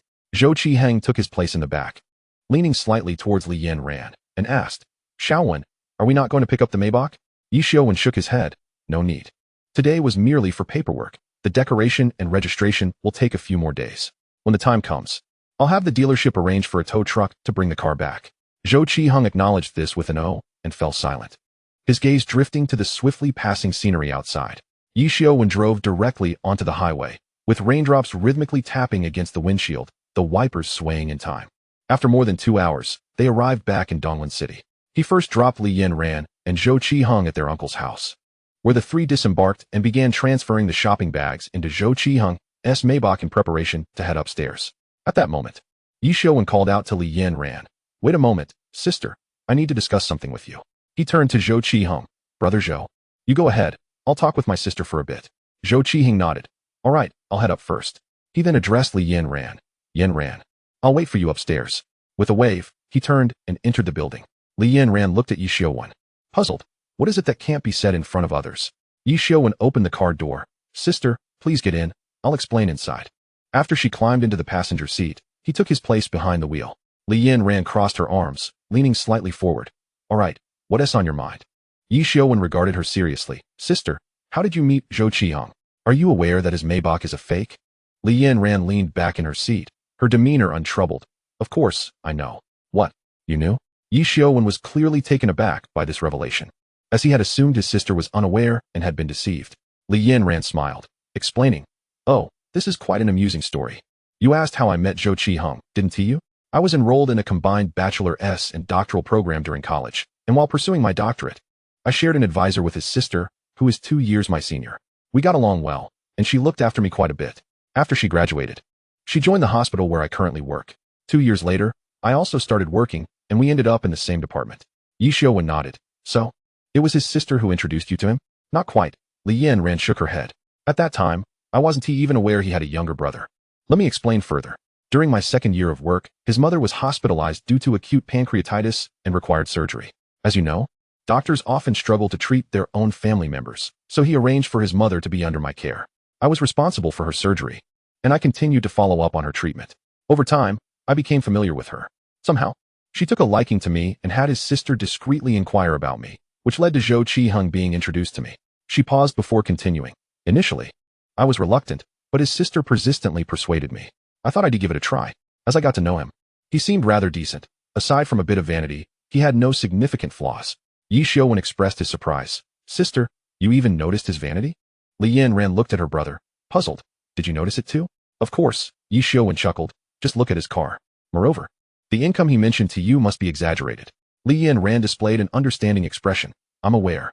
His sister had already informed me about his circumstances. She accompanied him when he purchased the car, detailing the model and where it was modified. But, you know how men are. It's normal for them to want to maintain a good image. Given his line of work, having a nice car certainly helps with social gatherings and client meetings. It makes a positive impression. That's not a significant issue, she added. She paused for a moment before continuing. As for the amount he earns, his sister has also mentioned it to me. She said that the 20 million figure is greatly exaggerated, and it's more like double that. But the 10 million is indeed the actual amount he has earned. Furthermore, with his salary combined with mine, we would live quite comfortably in the capital. Ye Xiuwen chuckled. Well done, sis. You've essentially planted a spy beside him. Haven to you? Every one of his moves is under your watchful eye. Li Xiuwen smiled in response. Well, don't you think your sister possesses such skills? If I hadn't thoroughly understood the situation, would I be able to date him? This is a significant matter in life. I must exercise caution. Ye Xiuwen gave her a thumbs up. Sister, impressive. Truly impressive, you are indeed my sister. Now I can rest easy. From my interactions with him over the past couple of days, he seems quite all right. However, sister, to be honest, your own happiness is in your hands. If it works out, then great. If not, it's best to part ways early and not entrap yourself in a quagmire. Should anything arise, just let your brother know. I may not have many skills, but I do have a bit of money. Li Xiuwen nodded with a smile. All right. Little brother, rest assured, I am well aware. As the rain gradually ceased, sunlight broke through the clouds, casting a warm glow upon the car window and illuminating their faces. After their conversation, Ye Xiuwen watched Li Xiuwen ascend the stairs before he finally started the car to head home. The streets, cloaked in night, were quiet and tidy, with streetlights stretching his shadow long. Upon arriving home, his mother, Li Yulan, had already set the dining table, with dishes steaming and fragrant.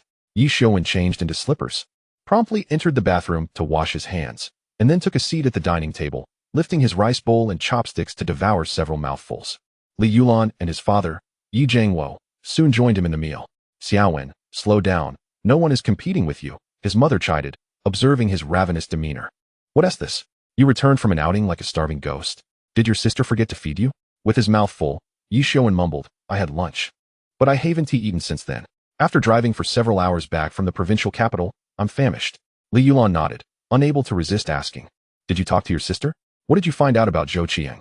Ye Xiuwen proceeded to recount his earlier conversation with Li Yanran in detail. Ye Jiangwo interjected as he picked at his food. You needn't worry.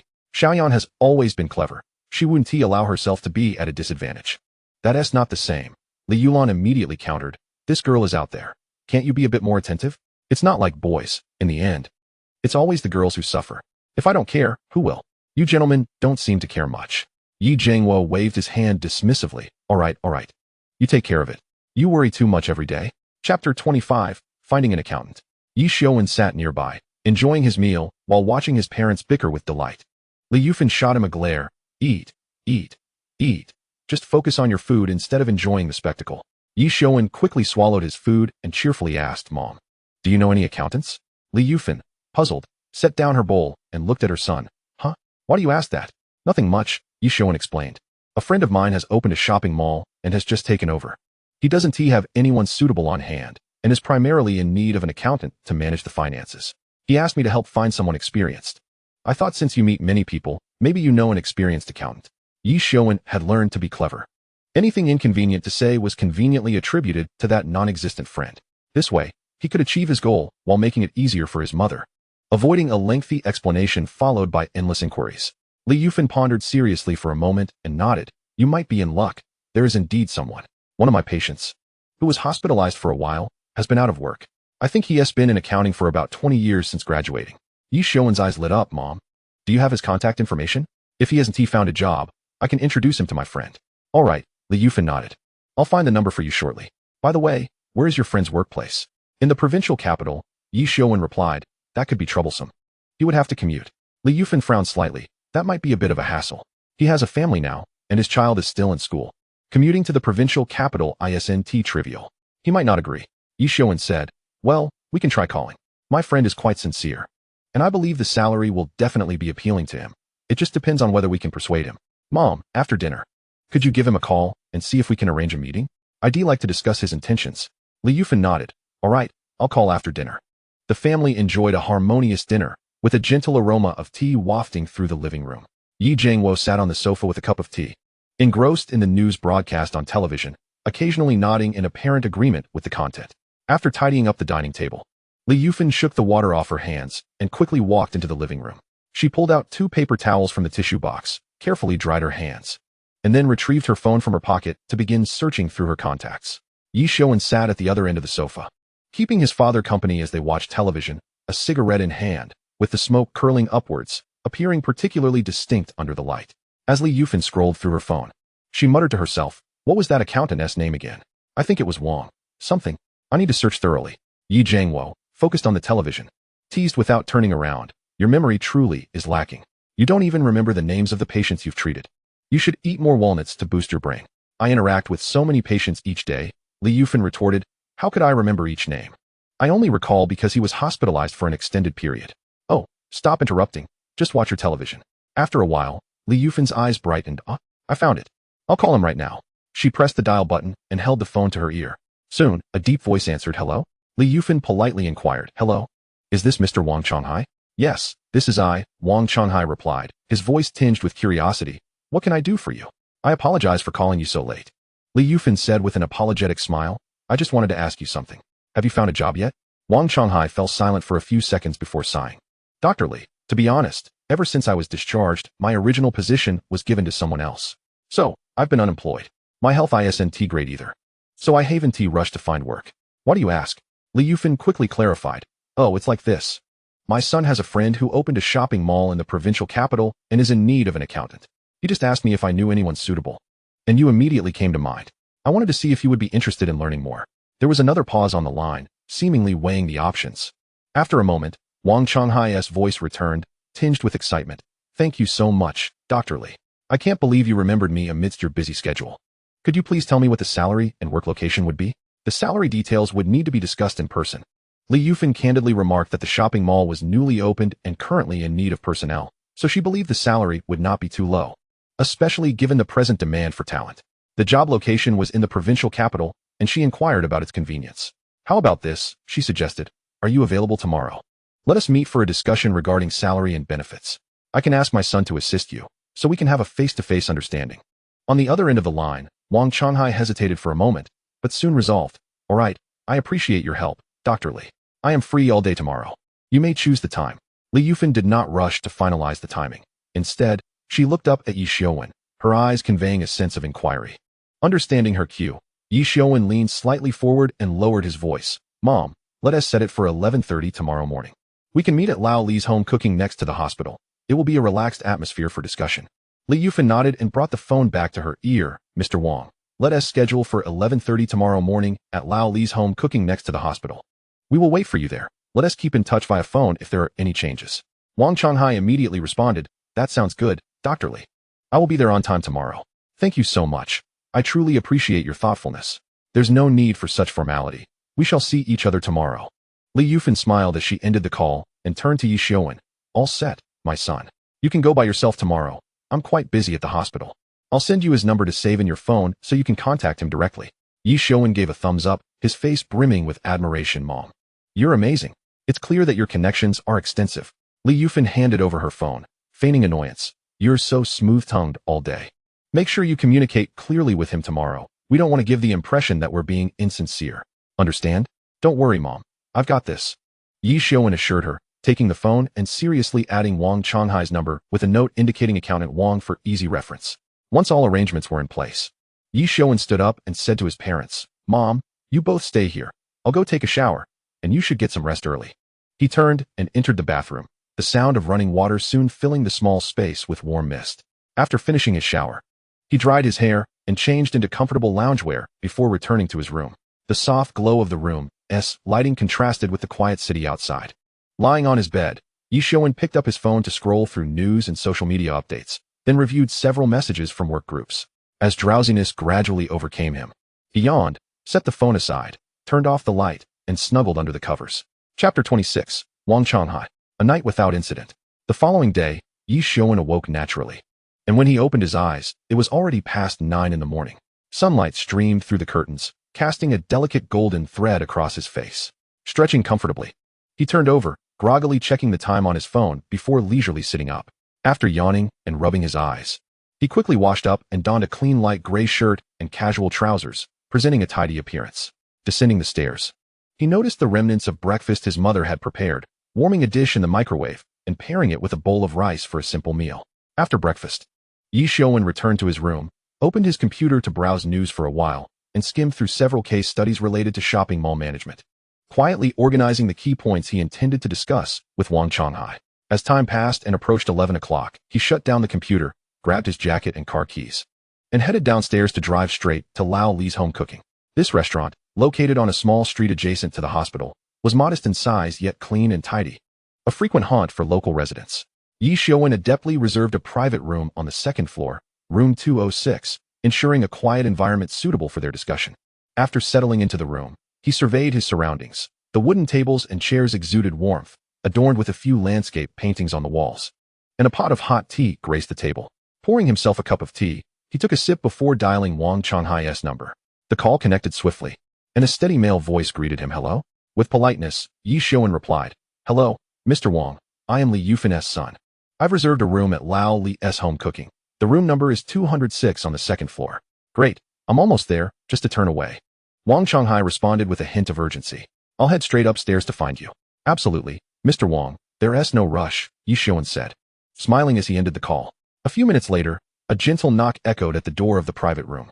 Ye Xiuwen rose to open it, revealing a middle-aged man in his 40s, wearing gold-rimmed glasses that framed his keen and composed eyes. Dressed in a blue t-shirt and black trousers, his hair was neatly styled, presenting a clean and scholarly demeanor. Hello, Mr. Wang. Ye Xiuwen quickly stepped aside, gesturing for him to enter. Allow me to introduce myself. I am Ye Xiuwen. Li Yufin's son. You may call me Xiuwen or Xiaowen, and I'll refer to you as Uncle Wang for a more familial touch. Please, come in. Uncle Wang. Wang Changhai smiled and nodded. Thank you, Xiuwen. He stepped into the room, casting a quick glance around as if assessing the environment. Ye Xiuwen invited him to sit and called for the waiter to order several signature dishes: braised pork, sweet and sour ribs, stir-fried oil wheat, and a serving of home-style tofu. He handed the menu to Wang Changhai. Uncle Wang, please let me know if you have any favorite dishes. We can order a couple more. Wang Changhai waved his hand. No need. This is ample. Just the two of us. We don't require too many dishes. Ye Xiuwen nodded and inquired, Uncle Wang, do you prefer beer or white wine? I'm not much of a drinker. Wang Changhai chuckled slightly, feeling a bit shy. A bottle of beer will suffice. All right. Ye Xiuwen relayed to the waiter, for bottles of beer, chilled, please. The waiter nodded and quietly closed the door behind them. The room fell into a tranquil silence, save for the ticking of the wall clock. Ye Xiuwen poured a cup of tea for Wang Changhai, leaned slightly forward, and earnestly stated, Uncle Wang, my mother likely mentioned that my friend is in urgent need of a finance supervisor for his shopping mall in the provincial capital, responsible for overseeing all financial matters. May I ask where you previously worked? Do you have any knowledge regarding financial management in shopping malls? Wang Changhai set down his teacup, lightly tapping his fingers on the table as he seemed to organize his thoughts. I previously worked as an accountant in a medium-sized manufacturing enterprise, primarily handling cost accounting. I have some understanding of shopping mall accounting. While it differs from my prior work, the core remains inventory management. The focus is on controlling procurement costs, managing stock, and analyzing gross profit from sales. In simpler terms, it's about how much inventory comes in, how much remains, how much is sold, and what profit is made. He paused for a moment, smiling confidently. To be honest, this seems somewhat simpler than my work at the factory. If you give me a week, at most two, I can fully adapt to the financial operations of a shopping mall. You can rest assured on that point. After all, I've been in the accounting profession for over 20 years, so I have considerable experience. Wang Changhai adjusted his glasses and continued. The field of accounting is somewhat akin to that of a physician. One learns continuously throughout their career. Various tax policies and financial regulations change annually, and I maintain a habit of ongoing education. In recent years, I have conducted in-depth studies on the VAT reform, preferential policies for small and micro enterprises, and personal income tax reforms. Ye Xiuwen nodded vigorously, a satisfied smile gracing his face. That's excellent, Uncle Wang. As long as you have experience and insight, I can rest easy. Let us delve into the matter of compensation. Wang Changhai straightened his posture, clearly intrigued by the topic. Please, do enlighten me. Ye Xiuwen leaned slightly forward, his tone earnest. The fundamental salary we offer for the financial supervisor position is $12,000 per month, with a 3-month probation period during which 80% of the salary will be disbursed. Upon confirmation of employment, there will be performance bonuses, which typically range from $2,000 to $5,000, contingent upon the market's performance. Additionally, at the year's end, a year-end bonus is provided, generally equivalent to 2 months' salary. He paused momentarily before continuing. Furthermore, considering your commute from Donglin City to the provincial capital, we can offer 2 options. One is employee accommodation, and the other is a monthly transportation allowance of 1,500 yuan. We provide comprehensive social insurance and housing fund, weekends off. Although there may be a need for overtime at month-end for accounting purposes, for which corresponding overtime compensation will be granted. Wang Changhai listened attentively, his fingers lightly tapping the table as if weighing the pros and cons. After a brief moment, he raised his head, his gaze resolute. I find the salary acceptable. Regarding the accommodation and allowance, I prefer the accommodation as it would facilitate my work. However, I would like to confirm whether the salary adjustment after the probation period is fixed or requires an evaluation. Ye Xiuwen replied with a smile, post-probation. There will be an assessment based primarily on work performance and capability. Exceptional performance may not only restore the full salary, but could also lead to additional pay raises. We greatly value talent. Wang Changhai nodded in satisfaction. Then I have no further concerns. If possible, I would like to commence work promptly, preferably by next Monday. Ye Xiuwen extended his hand cheerfully. That's wonderful, Uncle Wang. Welcome to our team. I will arrange for you to meet my friend soon, and we can finalize the onboarding procedures by this Friday. As they shook hands, the atmosphere in the private room lightened considerably. The waiter timely brought forth the final dish, the steaming food wafting delightful aromas, as the two engaged in conversation while gradually depleting the dishes on the table, having emptied 2 beer bottles. The scent of braised pork lingered in the room, the warm atmosphere fostering a closer bond between them. Chapter 27. Strolling through the night market. Ye Xiuwen learned from Wang Changhai that he has a son who is currently in the 2nd year of junior high, a critical period for his education. The expenses for tutoring, study materials, and extracurricular training this year accumulate to a significant sum, compounded by the family's daily expenditures, creating considerable financial pressure. This urgency is a significant factor driving Wang Changhai's desire to re-enter the workforce. My son is quite self-motivated with his studies. Wang Changhai spoke with pride in his eyes when mentioning his son, though his schedule is demanding, often keeping him up until 11 at night with homework. As a father, I can only provide financial support. Ye Xiuwen nodded, resonating deeply. Today's children face immense challenges, and so do their parents. Rest assured, Uncle Wang. We will expedite your onboarding process to ensure you can start as soon as possible. Wang Changhai expressed gratitude with a nod. I truly appreciate it, Xiuwen. It feels as if a heavy weight has been lifted from my heart. Ye Xiuwen took a sip of beer and continued. How about this? I will assist you in preparing the onboarding paperwork in the next couple of days. Once everything is set, I will accompany you to the provincial capital market to hand over your work. The two discussed various financial details of the marketplace, such as establishing a robust inventory system, optimizing cost control, and preparing for tax inspections. Wang Changhai, drawing from his over 20 years of experience, offered numerous insightful perspectives, further assuring Ye Xiuwen about the competence of this future financial supervisor. Uncle Wang, hearing you articulate your thoughts instills me with greater confidence, Ye Xiuwen said sincerely. As the market is just starting, financial management must be meticulous. With you on board, my friend will undoubtedly be very pleased. Wang Changhai waved his hand modestly. Oh, it's simply part of the job. If one is to undertake it, one must excel. Unbeknownst to them, time had swiftly approached 1 o'clock in the afternoon. Having nearly finished their meal, Ye Xiuwen called for the bill. As they exited Lao Li's home cuisine, the sun shone brightly, and the streets bustled with life. Vibrant and lively. Shall I escort you home? Ye Xiuwen inquired. No, there's no need. Wang Changhai hastily gestured. My home is nearby, just a 10-minute ride. You carry on with your tasks. We can communicate via phone. Very well. Ye Xiuwen nodded. I will call you tomorrow to confirm the specifics of your start date. The two shook hands to bid farewell, and Wang Changhai turned to merge into the throng of the bustling crowd. Ye Xiuwen stood still, watching his silhouette fade away, a smile gracing his lips. The following morning, as dawn broke, Ye Xiuwen rose from his bed. After a quick wash, he donned a fresh set of clothes and stepped out, invigorated. The morning air held a slight chill, and early risers and vehicles filled the streets. Ye Xiuwen drove smoothly to the office, expertly parking in the lot behind the office building. The morning sunlight filtered through the gaps in the leaves, casting dappled shadows on the ground. He turned off the engine and grabbed his bag, heading towards the office building. Several colleagues were already present in the lobby, waiting to sign in, exchanging nods of acknowledgement. Ye Xiuwen approached the sign-in machine, aligning his face with the camera, and upon the sound of a beep, he successfully checked in. Glancing up at the wall clock, he noted there were still a few minutes until roll call. He exhaled in relief and made his way to the changing room to put on his work attire. The usual routine ensued, roll call followed by work assignments. After attendance was taken, Ye Xiuwen teamed up with Guoran, embarking on a day of work. The morning primarily involved inspecting the quality of vehicles leaving the port, collaborating with the unloading workers to resolve issues with problematic vehicles, serving mainly as a precautionary measure while observing for any movements of locomotives on adjacent lines. In the afternoon, they enjoyed a break in the lounge to recharge. As evening approached, several colleagues gathered to dine in the cafeteria. The day's offerings were rather mundane. A plate of stir-fried vegetables, a bowl of stewed potatoes, and a pot of bland winter melon soup. Ye Xiuwen picked at his meal, quickly losing his appetite. This meal is quite lackluster, he remarked, placing down his chopsticks.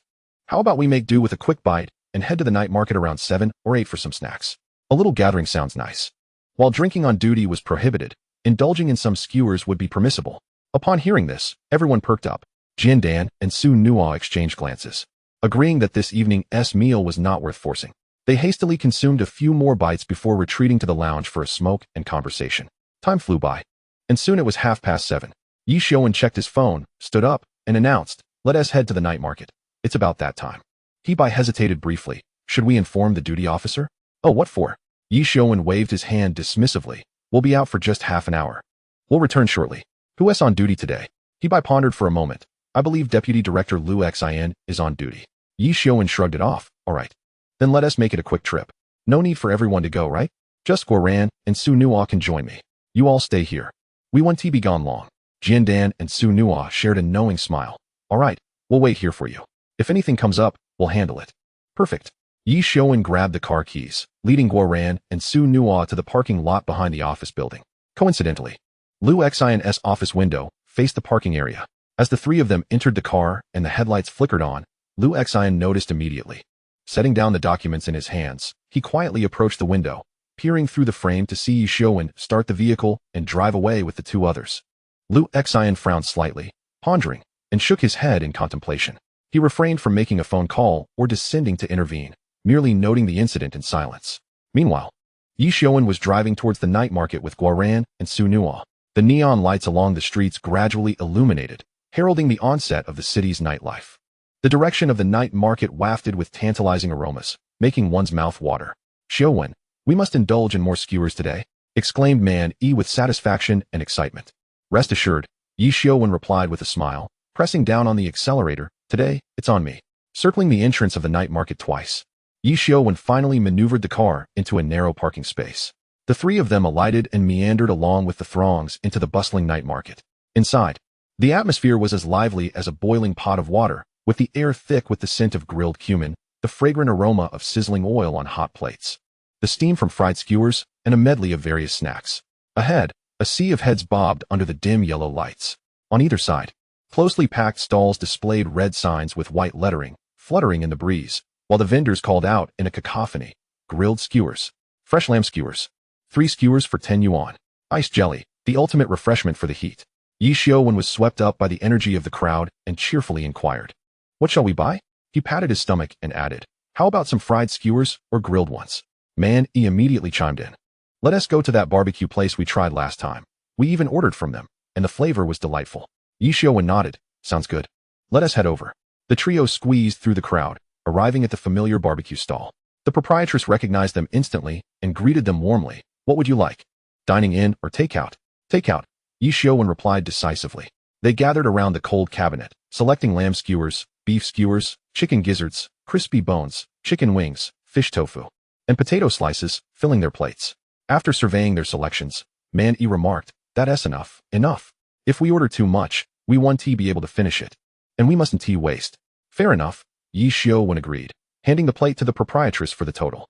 She swiftly counted, "That LLB 135. You can give me 130.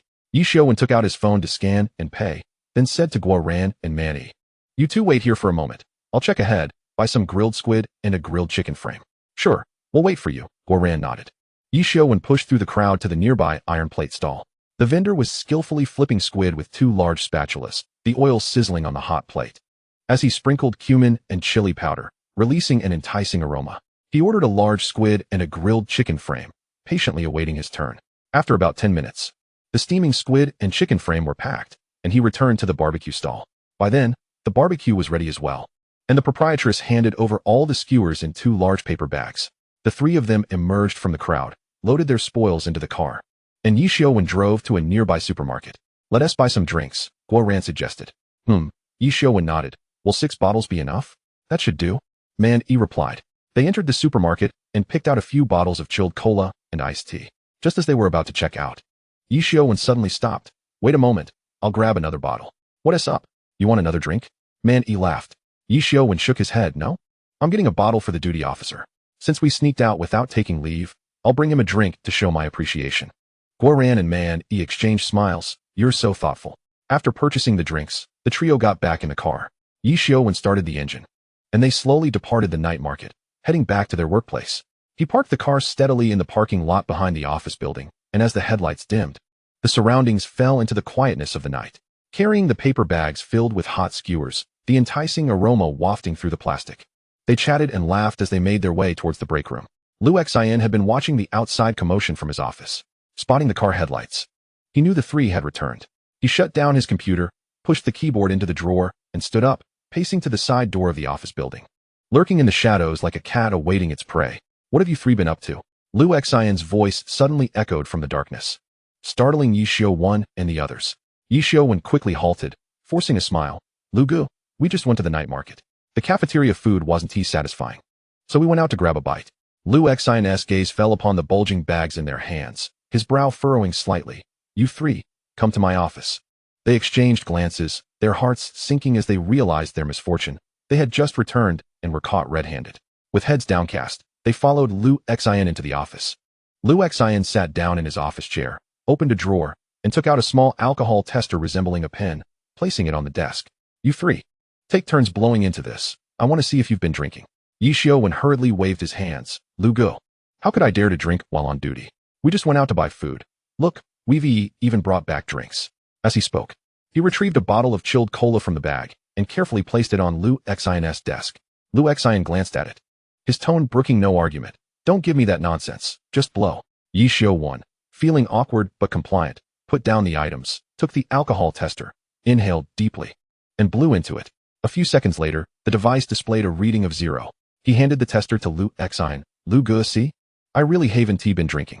You too, blow as well. Lu Xiuwen directed his gaze to Guo Ran and Manny. They quickly stepped forward in turn, both registering 0 as well. Lu Xiuwen put the alcohol tester away in the drawer, his expression softening slightly. But his tone remained stern. You three went out without asking for leave? Is there no discipline left? While I'm on duty, you think you can just wander off without permission? If something were to happen, who would be responsible? You or me? Ye Xiuwen swiftly explained. No, Lu Gu. I thought it was just a short walk to grab some food. I'd be back in half an hour. I was momentarily negligent and didn't inform you. Next time, I'll definitely ask for leave and never go out without permission. Lu Xiuwen nodded. Consider this a warning. I'm telling you three. While I'm on duty, wherever you go, you must ask for leave. I may not mind when others are on duty, but while I'm in charge, this rule must be upheld. You know how crowded it is outside, with all those big trucks. If there's an accident, who would take the blame? We understand. We understand. Ye Xiuwen and the others nodded repeatedly, assuring Lu Xiuwen that they would definitely inform him next time. Lu Xiuwen glanced at the cola on the desk, and then at the skewers in their hands, sighed. All right, hurry back. Remember, this is the last time. Thank you. Lu Gu. The three, feeling as if they had been granted a reprieve, hurriedly left the office. As they rounded the corner of the hallway, Manny whispered. That scared me. I thought we were going to lose our performance bonus. Guo Ran patted his chest. Thank goodness we didn't drink. Otherwise, we would have been done for. Ye Xiuwen glanced back at the office door and said softly, the drinks weren't a waste. Let us hurry back and eat before they get cold. Exchanging smiles, the trio quickened their pace towards the break room. Upon pushing open the door, Jin Dan and Hebai immediately jumped up from their beds. The air was infused with a faint smell of smoke, and the buzzing of the air conditioner on the wall brought a slight chill. Quick, clear the table, Jin Dan exclaimed, shoving the clutter off the table onto the windowsill. Then he and Hebai lifted the table between the two beds, hastily wiping the surface with their sleeves. Why were you gone for so long? Jin Dan curiously asked. We thought you guys had been abducted by aliens. With satisfaction, he placed the bag on the table, plopped down on the edge of the bed, wiped the sweat from his forehead, and, with a grimace, said, don't even mention it, Jian. Today has truly been unfortunate. As soon as we got off the car, we were caught by Deputy Director Lu Xiuwen, and he summoned us straight to his office. It was all alcohol breath tests and scoldings. I nearly broke into a cold sweat. He Biao, crossing his arms, chuckled, and said, See, I told you to greet Director Lu, but you wouldn't listen, Xiuwen. Now you've got yourself in trouble, haven't you? Ye Xiuwen twisted open a bottle of cola and gulped down a large mouthful, burping in resignation. Damn, who could have predicted he was lurking there? I thought we'd be quick in and out, quietly, without a word, and we'd feast once we were back. Who knew he was waiting for us like a cat for a mouse at the door? Thankfully, Xiuwen was quick-witted, satisfied at it. He brought a bottle of cola for Director Lu. Out of consideration for the cola, he didn't pursue the matter and let us go. Jin simply rolled his eyes. Was it really out of consideration for the cola? That big director wouldn't care about just one bottle. The main reason you three weren't drinking was why you got off easy. If you had been drinking, just imagine. He would have had you all in a tight spot. Ye Xiuwen nodded repeatedly. Yes, we got lucky this time. We absolutely cannot drink while on duty. Next time we go out, I'll really have to give him a heads up. As they spoke, they dumped skewers, squid, and chicken frames onto the table. The cumin powder on the lamb skewers sparkled under the light. The squid was still steaming, and the aroma of the chicken frames dominated, overpowering all other scents in the room. Come on, let us dig in. Ye Xiuwen grabbed 2 skewers of lamb and handed them to He Biao and Jian. Don't be polite, eat up while it's hot. The group immediately began to devour their food. Biting into the lamb skewers, the juices burst in their mouths. With a hint of spiciness, the squid was tender and delightful, with the flavors of cumin and chili perfectly blended. Gnawing on the chicken frames was the most satisfying. The meat clinging to the bones was charred and savory, growing more delicious with each bite. The chilled cola fizzed open, the bubbles exploding on their tongues, dispelling the summer night's heat. Burp. Jian rubbed his round belly, sprawled out on the bed, and contentedly said, nothing feels better than being full. This day, 3 stuffed, 2 down, and the money in hand. What a delight. Satisfied also flopped onto the bed, still chewing on the last piece of chicken bone, mumbling indistinctly. Indeed, although life is a bit monotonous, at least it's comfortable. Just today, we almost fell into Lu's hands. Next time we must be more careful. Leaning against the headboard, Ye Xiuwen took a sip of cola and pondered, Ye Xiuwen, while strict, is fair.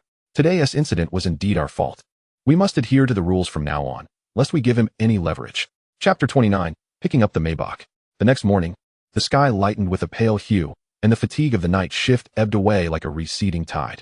After finishing his shift, Ye Xiuwen ended his day as usual, having already cast the previous night's incident aside. By the time he returned home, the sun was already high in the sky. After a quick wash, he collapsed onto the bed to catch up on sleep, surrendering the fatigue of the night shift to his pillow. Awaking around noon, he stretched and felt considerably rejuvenated. Descending to the ground floor, he found a quaint little eatery at the entrance of the community, ordered a Kung Pao chicken rice bowl, and called Wang Changhai. They agreed to meet at Wang's place at 1:30 in the afternoon, and then head together to the provincial city mall to complete the onboarding process.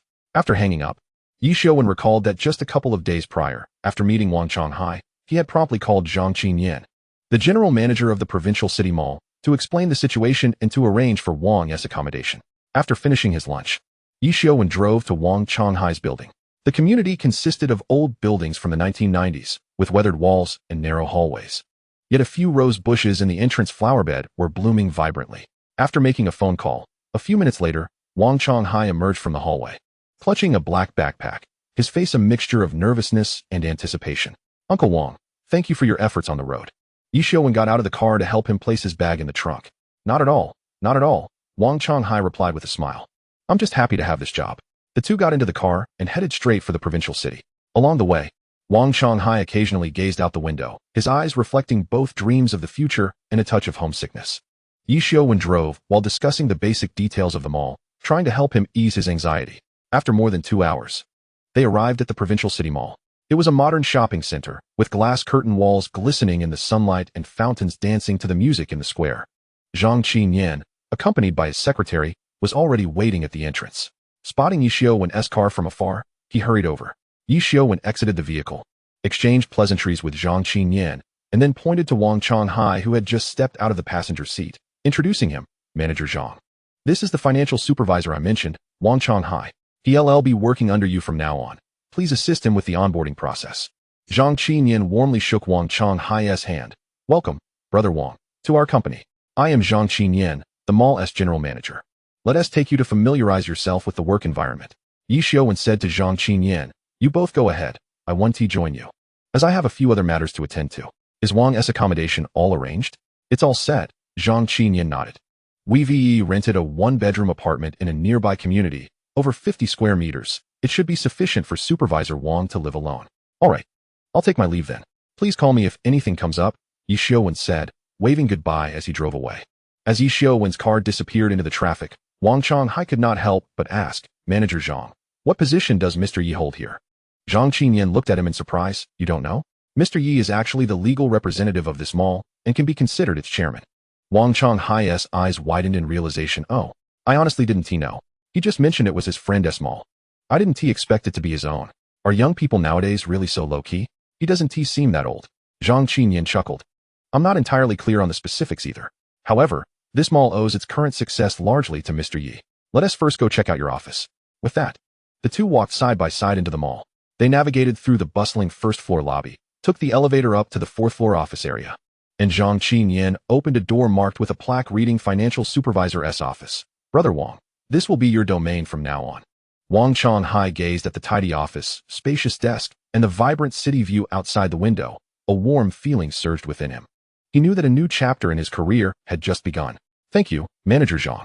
I will work diligently and live up to the trust placed in me by Mr. Yi and yourself, Wang Changhai declared earnestly. Zhang Qinyan nodded with satisfaction. I believe in you. Now, let me introduce you to your colleagues in the finance department. The two figures disappeared down the corridor. While on the other side of the city, Ye Xiuwen was driving his new car, heading to the 4S dealership. Today, he was going to bring his Maybach home. Ye Xiuwen parked smoothly in the parking lot of the provincial city Mercedes-Benz 4S dealership. As he opened the car door, he was greeted by a rush of cool air from the air conditioning and the distinctive scent of new leather.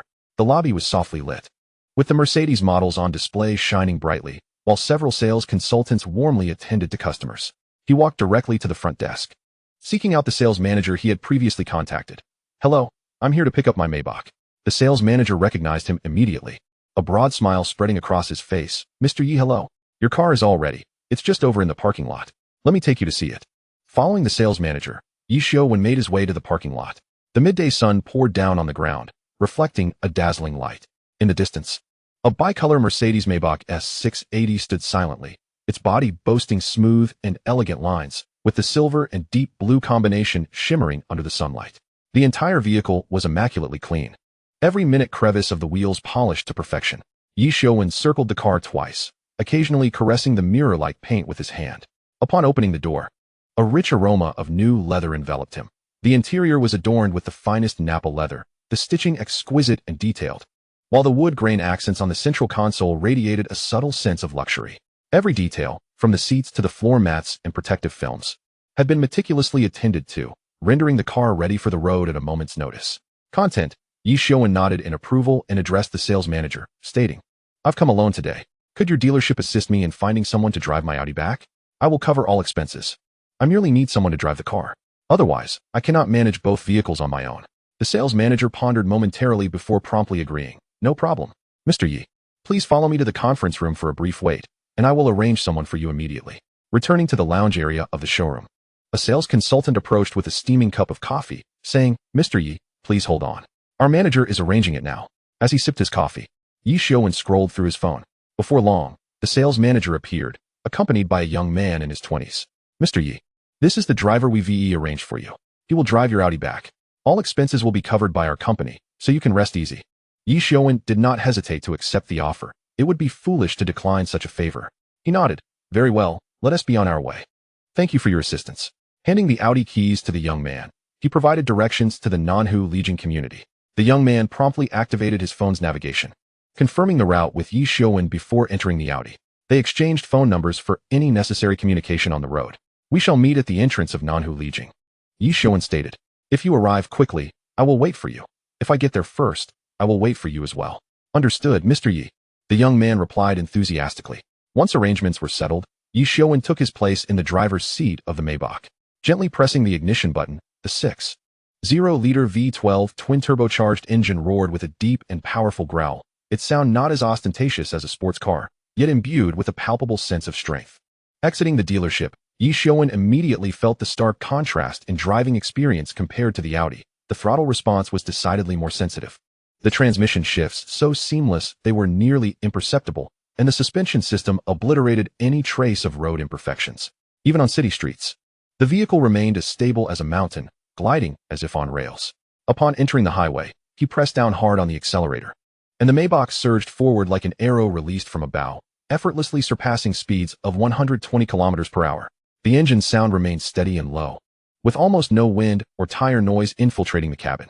Ye Xiuwen activated the sound system, and the gentle strains of classical music filled the spacious interior, transforming the entire driving experience into a delightful indulgence. 2 hours later, as the vehicle exited the highway and entered familiar urban roads, Ye Xiuwen reduced his speed, leisurely enjoying the scenery along the way. The setting sun cast golden rays upon the body of the Maybach, adding a warm luster to the already luxurious vehicle. As he slowly approached the entrance of the Nanhu Legion community, the young man was already waiting at the gate. Chapter 30. Showing off to an old friend. Ye Xiuwen gradually lowered the car window and waved to the young man standing by the roadside, his tone casual, yet underscored by an air of authority. "Come with me." As soon as he finished speaking, he raised the window and steered the car into a quiet lane. The leaves along the roadside rustled in the wind, as if whispering about the mysterious visitor. The car wound along the meandering path until it reached the riverbank, where the water glimmered golden in the sunset. "Right there. Go inside." Ye Xiuwen gestured with his chin towards the villa gate, partially obscured by greenery. The young man quickly followed suit, assisting in parking the car steadily in the yard. The fountain in the courtyard babbled pleasantly, and the marble-paved ground was kept spotless. Ye Xiuwen stepped out of the car, retrieving 200 yuan bills from his pocket and handing them over, saying, "Thank you for your help. This small amount is for your taxi fare." The young man waved his hand with a smile. "No need, no need. The company will reimburse me. I have travel expenses." "Company expenses are one thing, but I am my own person," Ye Xiuwen replied firmly. "You've come a long way. I cannot let you work for free. Take it." After several rounds of polite refusal, the young man finally accepted the money, a genuine smile gracing his face as he turned to leave. Ye Xiuwen looked up at the garage, where the bicolor Maybach rested quietly, its lines as fluid as a beast poised to pounce. A smile crept across his lips. Regardless of the staggering figures in his bank account, they remained mere numbers. Yet this tangible luxury before him exuded a weighty presence, a power at his fingertips. However, simply relishing it alone felt lacking. After all, what young person doesn't have a desire to show off a little? Wealth without returning home is akin to wearing a splendid outfit in the dark. With this thought, he pulled out his phone and scrolled through his contacts. General friends? No, that would merely be showing off. Colleagues? Even less so. Having already arrived in an Audi, flaunting the Maybach would be too conspicuous, provoking envy. Parents? Absolutely not. He had concocted a myriad of excuses for the Audi, and he was still concealing the villa. Adding a Maybach to the mix would be difficult to explain. After perusing his contacts, his finger landed on a name, Zhang Liang, an old childhood friend, over 2 decades of brotherhood. No matter what good fortune Ye Xiuwen experienced, Zhang Liang would genuinely rejoice for him, unlike certain fair-weather friends who secretly competed, claiming they didn't want their brother to suffer, yet could not bear to see him driving a Range Rover. A smile tugged at the corner of Ye Xiuwen's mouth as he pressed the call button. The phone rang twice before Zhang Liang's voice came through. Hey Xiuwen, what made you think to call me? What do you need? Leaning against the door of the Maybach, Ye Xiuwen gently tapped the car's surface with his fingertips, maintaining a deliberately calm tone. Liang Xiao, what are you busy with? What else would I be busy with? I'm at work, Zhang Liang replied with a hint of resignation. Unlike you, lounging about all day. So what is up? Ye Xiuwen's lips curved slightly, his tone laced with mystery. I've got something exciting to show you. Want to take a look? I promise it will open your eyes. What is it? Stop teasing me, Zhang Liang chuckled. It's a secret, Ye Xiuwen teased, pausing for effect. You'll find out when you come. Every day you pull this on me, Zhang Liang sighed, but couldn't suppress his curiosity. All right, I'll come. Where shall we meet? I'll head over after work. Do you know Nanhu Lijing? Can you find it? Ye Xiuwen inquired. Of course. Isn't that the new development? I went there with a colleague. He bought a place there, Zhang Liang replied, sounding more at ease.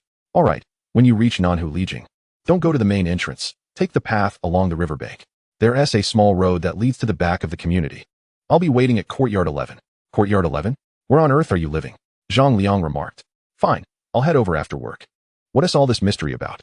Ye Xiuwen chuckled, a hint of pride in his voice. You'll find out when you arrive. All right, I'll hang up now. After disconnecting, the courtyard returned to tranquility. Ye Xiuwen set down the phone, clasping his hands behind his back, and strolled leisurely into the villa. As he stepped into the living room, the crystal chandelier illuminated, casting warm yellow light that filled the entire space and brightened his shadow. He paused at the entrance for a few seconds, as if admiring a newly acquired treasure, before finally stepping inside. This marks his second visit to the villa. The first time, he had come along with his elder sister, Li Yanran, and her boyfriend, Zhou Qiheng, merely skimming the surface without paying much attention. Now, as he retraced his steps, he discovered that the house was indeed quite spacious, with a commendable layout, albeit the decor appeared somewhat simplistic. If one were not too particular, they could simply move in with just a suitcase. He mused to himself, his gaze sweeping over the living room's sofa, coffee table, and TV cabinet, all standard fixtures akin to those found in a model home, neither extravagant nor opulent. The kitchen cabinets and appliances were merely functional, far from the refined quality he desired.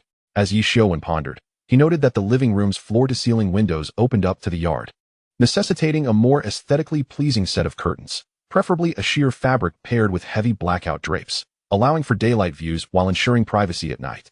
The sofa ought to be replaced with one made of genuine leather, in a deeper, more sophisticated hue. The TV wall could be adorned with marble or stone slabs to elevate its elegance. He wandered into the master bedroom, standing before the bay window, gazing out at the nightscape, his mind already sketching a blueprint. The headboard wall could feature soft padding, the flooring replaced with dark hardwood, an independent wardrobe on one side, and a desk on the other for reading and working. In the kitchen, all appliances would need to be replaced. An integrated oven, steam oven, and dishwasher were essential. The dining area could accommodate a long wooden table, ensuring ample space for friends during weekend gatherings. Ye Xiuwen silently resolved to find a reputable design firm in the next few days to completely renovate the house. It should not only be comfortable, but also exude taste, with every corner reflecting the owner's style. Just as Ye Xiuwen was lost in his thoughts regarding the renovation, his phone suddenly rang. Upon checking, he saw it was Zhang Liang calling, and an involuntary smile crept onto his lips as he answered. Liang Xiao, where are you? Xiuwen, I've arrived at the entrance of number 11 courtyard, and I can see you. Where are you? Zhang Liang's voice came through, tinged with excitement and curiosity. Hold on a moment. Ye Xiuwen retrieved the remote for the gate from his pocket and pressed it lightly, watching as the two wrought iron gates gradually swung open. Come in. The doors open. As Zhang Liang stepped inside, he marveled. Wow, whose house is this? It's so grand, a standalone villa. All right, I'll come down to greet you. Ye Xiuwen ended the call and hastened out of the villa. Zhang Liang practically jogged up to him, throwing an arm around his shoulders. His face a mask of curiosity. Whose place is this? I've never heard of any of your friends owning such a large villa. Ye Xiuwen raised an eyebrow and smiled. What do you think? Zhang Liang released him, his eyes wide with disbelief. Xiuwen, don't tell me this villa is yours. With a snap of his fingers, Ye Xiuwen replied, correct. Congratulations, you've guessed it. Zhang Liang leapt up in surprise, patting Ye Xiuwen's shoulder. No way, really? You're living in a villa now? Where did you get the money? Didn't you just buy a car? Now you're buying a house. What? Did you win the lottery? Or did a relative overseas leave you an inheritance? Go on, get out of here. Ye Xiuwen chuckled, pushing him away. What lottery or inheritance? I'll tell you this, don't mention it to anyone, but I made some money from stocks recently. I figured I'd eventually need to buy a house, so while I had some spare cash, I decided to buy a villa outright. It doesn't seem too expensive now, just over 4 million, saves me the trouble of upgrading later. Zhang Liang's eyes widened incredulously. Is that for real? You made money from stocks? That sounds like a fairy tale. If others don't know you, I certainly do. We grew up together. Have you ever picked up money from the ground? And it's cheap? Just 4 million? You make it sound like 400. Is that how easy it is? Look at you. Is that even a sensible thing to say? Feigning indignation, Ye Xiuwen retorted. Hey, you think so little of me? As the old saying goes, 30 years in the East, 30 years in the West. Don't underestimate the youth and their poverty. Can I catch a lucky break? Can't I have a stroke of good fortune? Zhang Liang laughed heartily. I'm cracking up here. It's not that I look down on you. But do you really understand stocks? Can you read candlestick charts? Do you know what is rising and what is falling? Have you figured that out? Ye Xiuwen, slightly embarrassed, replied, of course I can. Enough with the unnecessary talk. The money is in my hands now. Zhang Liang chuckled. All right, let us say you got lucky.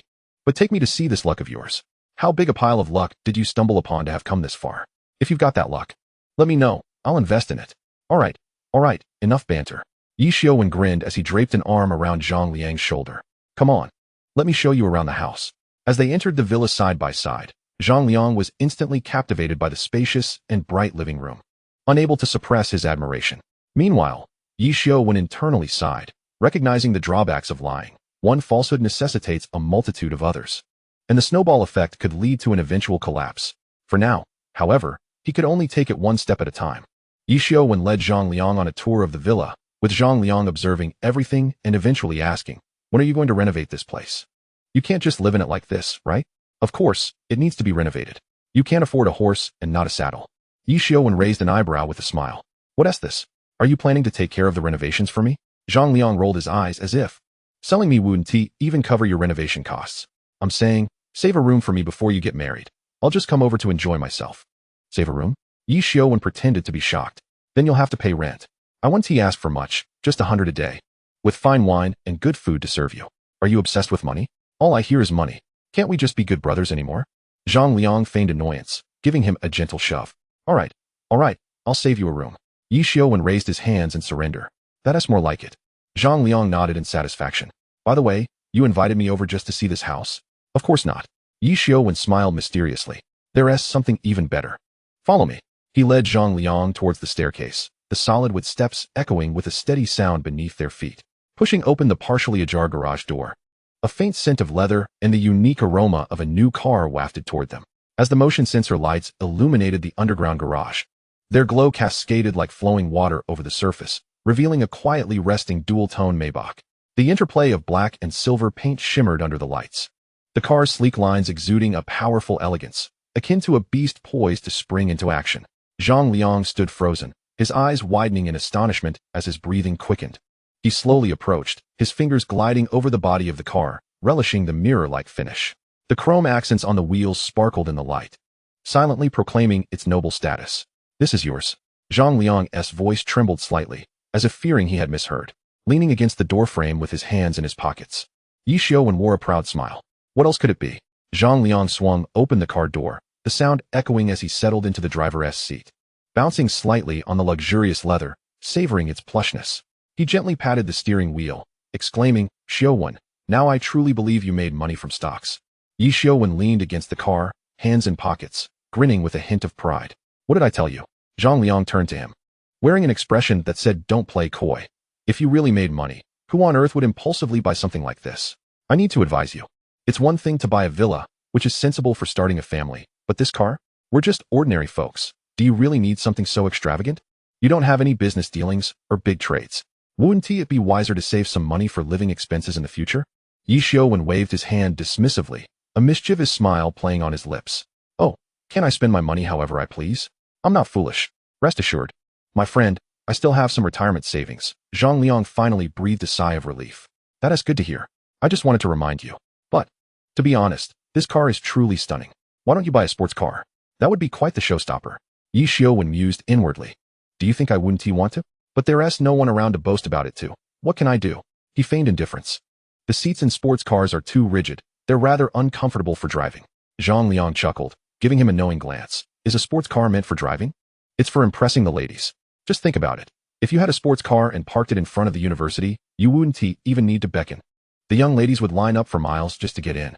You could steer with one hand, and well, you know, Ye Xiuwen laughed, playfully retorting, get lost. I think you're the one eager to get close to the ladies. Besides, driving my Maybach would be far more comfortable for such activities. Zhang Liang smirked, nudging him with his elbow. You're not the saint you pretend to be. He then pulled out his phone and snapped a few pictures of the car. I'm posting this on WeChat. You don't mind, do you? Ye Xiuwen waved his hand. Just don't mention my name. I haven't told my family yet. I'd rather not have it slip out. Zhang Liang made an okay gesture, a mischievous grin on his face. Don't worry. I know what I'm doing. He squatted down to take a close-up of the wheels, muttering, these rims are just fabulous. While Zhang Liang continued to express his admiration. He held his phone up for a selfie with the car's front, ensuring the Maybach emblem was distinctly visible. After finishing, he quickly typed on WeChat. I must show off a little. Congratulations to me for acquiring a Maybach S680. Once satisfied with the images, he hit send. Not long after, his phone chimed. Zhang Liang gestured to Ye Xiuwen to step aside to take the call. Ye Xiuwen, unfazed, lit a cigarette, leaning against the car, leisurely smoking while contemplating what to have for dinner that evening. Soon, Zhang Liang hung up, returning with a slightly embarrassed smile. Xiuwen, I have a small favor to ask. My college classmate saw my WeChat post. He.S. coming to Donglin tomorrow with some friends and wants to experience the Maybach. Ye Xiuwen chuckled lightly. Oh, that's no big deal. If your classmate is coming, we must entertain him. How about this? I'll be your chauffeur tomorrow and drive you to pick them up. Where are they coming from? Zhang Liang replied. They're flying from Hu City to the provincial capital and then coming to Donglin. Ye Xiuwen nodded. What time is their flight? We could drive to the provincial capital to fetch them. We must treat them well when they arrive. Zhang Liang thought for a moment. He told me they'd arrive in the provincial capital around 10 o'clock. Ye Xiuwen extinguished his cigarette. Let us set off at 7 tomorrow morning. It should take us about 3 hours to reach the airport. Zhang Liang clapped his thigh. Sounds great. That's why you're my friend. You really come through when it matters. Ye Xiuwen laughed. Of course. What's our relationship if not that? By the way, what do you want for dinner? My treat. Zhang Liang waved his hands. No way, I'm treating today. You need to impress your friends tomorrow. Ye Xiuwen shrugged. All right then. Let us get in the car. The two headed straight to a restaurant. This time, Zhang Liang truly splurged, taking Ye Xiuwen to a seafood buffet costing $298 per person. With a parade of giant shrimp, abalone, and king crab, it was a feast to remember. They indulged until they could hardly move. After their meal, Ye Xiuwen dropped Zhang Liang off at home, arranging to meet at 7 the following morning before driving back to his own residence. The next day, at the break of dawn, Ye Xiuwen rose from his bed. After washing up, changing clothes, and spritzing on some cologne, he chose a subtle, deep gray shirt. Once ready, he informed his parents. I'm off to meet Zhang Liang for a day in the provincial capital. Don't wait for me for lunch. His parents didn't pry, merely reminding him to drive safely. He then grabbed his car keys and headed out. He drove his Audi directly to the villa area of Nanhu Lijing, where the Maybach had been parked the night before. After dropping Zhang Liang home, he had opted to return in his Audi to avoid raising suspicion among his parents. Now, he skillfully maneuvered the Maybach out of the garage, its body gleaming with a dignified black sheen in the morning light, understated yet luxurious. Ye Xiuwen didn't dare drive directly into Zhang Liang's neighborhood, instead opting for a discreet parking spot at the entrance. After turning off the engine, he took out his phone to call Zhang Liang. Liang Xiao, I'm at your neighborhood entrance. Hurry up. On the other end, Zhang Liang's languid voice responded. Why didn't you just drive in? Ye Xiuwen lowered his voice. Are you kidding? What if your parents see me? That would blow my cover. Hurry up. All right. I'm coming down now, Zhang Liang said before hanging up. Chapter 32, Gao Mingyuan. Ye Xiuwen settled into the driver's seat. The car's tinted windows rendering him invisible from the outside. He didn't dare smoke, worried Zhang Liang's parents might spot him while they were out grocery shopping. Time ticked by slowly as he idly drummed his fingers on the steering wheel. After about 5 or 6 minutes, Zhang Liang sprinted out, glancing around the entrance. Upon spotting the Maybach, his eyes lit up as he hurriedly opened the passenger door, exclaiming, "Wow, it feels like I'm in a heist." Ye Xiuwen started the engine, pressing the gas pedal, allowing the car to glide smoothly away. Once they hit the main road, he rolled down the window, lit a cigarette, and let out a sigh of relief. I was about to suffocate in there. Worried your parents might come out for a morning stroll and see me without even getting out of the car. Zhang Liang laughed heartily, snatching the cigarette from Ye Xiuwen's hand to light one for himself. "You're the one making a fuss over nothing. It's your money. Why can't you tell your family? You're acting like you're up to no good." Ye Xiuwen sighed. "It's just that I have a bit more cash than usual, and I've been rather extravagant with my spending. If I spill the beans, my mom would definitely scold me. I'll just let it seep out gradually." The pair chatted amiably as they sped down the highway. Sunlight streamed through the windshield, creating a relaxed atmosphere inside the car. Zhang Liang then proceeded to share about his friend. "My classmate is named Du Fei. We were roommates. After graduation, he returned to Hu City, and his family has some connections in the medical field. He is currently working as a pharmaceutical representative. He is coming along with a childhood friend, and they thought they'd swing by Donglin to catch up." Ye Xiuwen nodded. "All right. We'll make sure to treat them well when they arrive." Zhang Liang smiled. "Absolutely. With you driving the Maybach, we must make a good impression." The airport in the provincial capital was bustling with activity. Ye Xiuwen and Zhang Liang parked the Maybach securely in a spot close to the exit, locked the car, and strolled towards the arrivals hall, chatting along the way. After waiting for over 20 minutes, Zhang Liang's phone finally rang. He answered. "Du Fei. I'm at the airport. Have you landed?" Du Fei's excited voice came through. "We just touched down. I called you as soon as we landed. I didn't want you to wait too long. We're coming out now." "No worries. Take your time. I'm right at the exit." Zhang Liang replied before ending the call, his gaze fixed on the throng of people at the exit. Before long, a trickle of passengers began to emerge. Zhang Liang stood on his toes, scanning the crowd. Suddenly, his eyes brightened as he spotted a tall and short figure, one stout and one slender, making their way towards him. The shorter, plumper one was indeed Du Fei, who quickly spotted Zhang Liang and waved, shouting, "Liangzi, I'm here." Once the four friends united, Zhang Liang warmly introduced, "Du Fei, this is my childhood friend, Ye Xiuwen." Ye Xiuwen extended his hand to Du Fei for a handshake. Du Fei chuckled, "Hello, Ye Xiuwen. I've long heard Liangzi speak of you, mentioning that you two grew up together in your youth. Back then, you were still in school, so we never had the chance to meet. It is fortuitous that we can get acquainted today." He gestured towards a tall young man beside him. "This is my friend, a childhood companion, Gao Mingyuan." As Gao Mingyuan shook hands with Ye Xiuwen, his demeanor remained composed, clad in an elegant casual outfit. The Rolex watch peeking from his cuff glimmered subtly under the light. Ye Xiuwen felt a slight stir within. It appeared this gentleman was not lacking in wealth either. The quartet made their way to the parking lot, where a Maybach stood quietly, its understated black exterior glistening softly under the sun. Upon seeing the car, Du Fei's eyes widened in astonishment. "Wow, a Maybach? Liangzi, you truly brought this car." Zhang Liang grinned. "Well, seeing as you traveled such a long distance, I had to provide a high-standard reception." Du Fei playfully punched Zhang Liang's chest. "You're quite generous." Ye Xiuwen opened the car door and gestured, "Please, get in. We can chat on the way." He settled into the driver's seat, with Zhang Liang in the passenger seat, while Du Fei and Gao Mingyuan took their places in the back.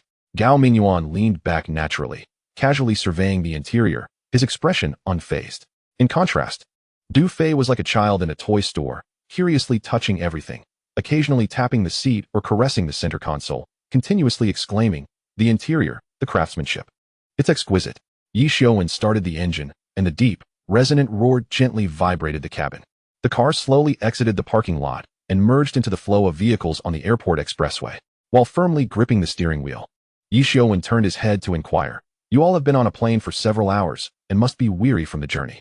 How about we grab a meal in the provincial capital first, then take a stroll around the provincial palace this afternoon before heading back to Donglin? What do you think?" Gao Mingyuan nodded slightly, his tone polite yet restrained. "You may arrange it as you see fit. I shall defer to your wishes. Now that we are here, we will follow your lead." Zhang Liang quickly chimed in. "Rest assured, we will ensure you have a delightful time." Ye Xiuwen deftly turned the steering wheel, directing the vehicle towards the city center. The dining establishment he selected was a private kitchen transformed from a traditional courtyard, a recommendation from the mall's general manager, Zhang Qinian, who had assisted in making the reservation during their phone conversation yesterday. The car came to a smooth stop at the entrance of the courtyard. The crimson door, towering at approximately 3 meters, bore a striking black plaque inscribed with Wangfu Private Kitchen in bold gold characters. The brass door ring glistened warmly under the sun, flanked by a pair of imposing stone lions, exuding an air of majesty. A server dressed in traditional attire promptly approached, graciously taking the car keys to park it. Ye Xiuwen led the three inside the private kitchen and announced the reserved room name. The attendant guided them further in. Upon stepping over the threshold, it felt as though they had traversed through time. Before them lay a spacious courtyard, its bluestone floor polished to a shine by the passage of years. In the center stood a diminutive artificial hill, with a mountain spring trickling from the crevices, pooling into a clear little pond where several koi swam leisurely, occasionally splashing water as they flicked their tails. The surrounding corridors meandered gracefully, with columns adorned with intricate lotus carvings, and red lanterns swaying gently in the breeze beneath the eaves. Through the delicately carved window frames, one could glimpse the lush flora within the courtyard, the waxy plum blossoms exhibiting golden stamens, magnolias poised to bloom, and clusters of bamboo rustling softly in the wind, adding vitality to the tranquil space. Gao Mingyuan's eyes sparkled with admiration, while Du Fei could not help but murmur, "This place is truly exquisite." Crossing into the second courtyard, the scenery became even more refined. At its center stood a small pavilion, where a stone table adorned with blue and white porcelain tea sets awaited patrons to savor their tea. Beside the pavilion, a stone arch bridge arched over a small pond, its railings intricately carved with the 12 zodiac animals, each unique and lifelike. Further in lay the dining rooms, characterized by blue tiles and white walls, with eaves that curled gracefully. Wind chimes hung beneath the eaves, producing a melodious sound as the breeze passed through. The courtyard featured stone carvings, wooden sculptures, and painted window frames, all exuding a sense of craftsmanship that spoke to the grandeur of the former royal residence. The attendant gently pushed open a wooden door, revealing the dining room, which retained an antique charm with its intricately carved beams and painted rafters, palace lanterns hanging high, and rosewood tables and chairs glowing warmly. Upon entering, they found a spacious hall to their left, private rooms to their right, all designed to echo the layout of ancient palaces. A tea master dressed in a cheap house skillfully prepared tea for the four, the fragrance wafting gently, dispelling the fatigue of travel. Ye Xiuwen lifted his teacup and took a delicate sip, his gaze inadvertently drifting to the courtyard outside. The artificial hill, the small pond, and the red lanterns coalesced into a serene tableau. He set down his teacup and smiled at Du Fei and Gao Mingyuan. "Gentlemen, do try this tea. I've heard it is this year's new Longjing." Du Fei picked up his teacup, mimicking Ye Xiuwen's actions, inhaling deeply and nodding vigorously. "Fragrant. This flavor is absolutely divine." He eagerly took a large sip, only to wince as the heat made him grimace, prompting laughter from the others. Gao Mingyuan, however, remained composed, gently swirling his tea, observing the leaves unfurling in the water before slowly sipping, commenting, "The aroma is refreshing, slightly sweet on entry, with a lingering aftertaste. It is indeed fine Longjing." Zhang Liang, listening intently, nodded in agreement and interjected, "Did you hear that? This is someone who understands tea. I can only describe it as fragrant." Ye Xiuwen chuckled and turned to Gao Mingyuan. "It seems Mr. Gao has a profound understanding of tea culture." Gao Mingyuan set his teacup down with a faint smile. "Let us drop the formalities. We are friends now. You may call me Mingyuan, and I shall call you Xiuwen, to foster a sense of closeness. I have a slight knowledge of tea. My elders have a penchant for collecting it, and I've learned through exposure." Chapter 33, The Banquet, the Reward. At that moment, the door to the private room was gently pushed open, and a server clad in palace attire entered gracefully. Her hair styled in a double-loop bun adorned with a jade hairpin. Her pale pink gown was embroidered with branch blossoms, and a matching tassel belt cinched her waist. She slightly inclined her body in greeting, her voice soft. "Esteemed guests, the dishes are ready. Please proceed to the inner room for dining." Ye Xiuwen set down his teacup and rose, gesturing invitingly. "Perfect timing. Let us move to the private room and chat while we dine." The group complied, entering the inner room in single file. The private room was even more refined, with a round table in the center adorned with intricate carvings, surrounded by high-backed chairs featuring cloud and wave motifs, the wood smooth and warm as jade. In one corner stood a guzheng, while an incense burner on the table wafted sandalwood smoke, infusing the space with an air of antiquity.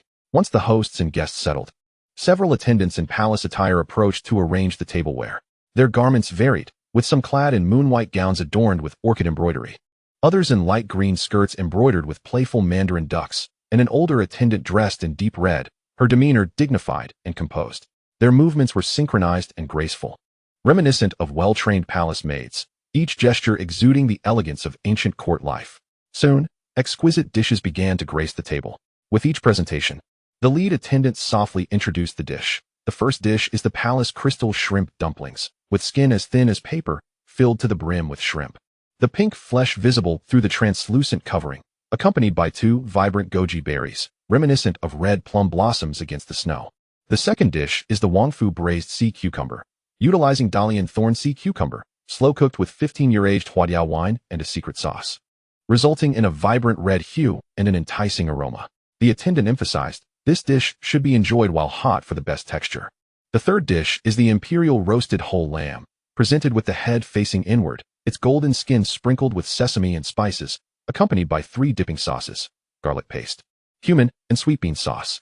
The fourth dish is the steamed East Star grouper, its flesh as white as snow, complemented with shredded green onions, ginger, and red peppers, preserving its original flavor. The fifth dish is the Palace 8 treasure rice, soft, glutinous, and fragrant, adorned with 8 varieties of dried fruits, symbolizing good fortune. As the attendants described each dish, they not only spoke of the ingredients and cooking techniques, but also shared the tales behind each culinary creation. The group listened with rapt attention, nodding in appreciation from time to time.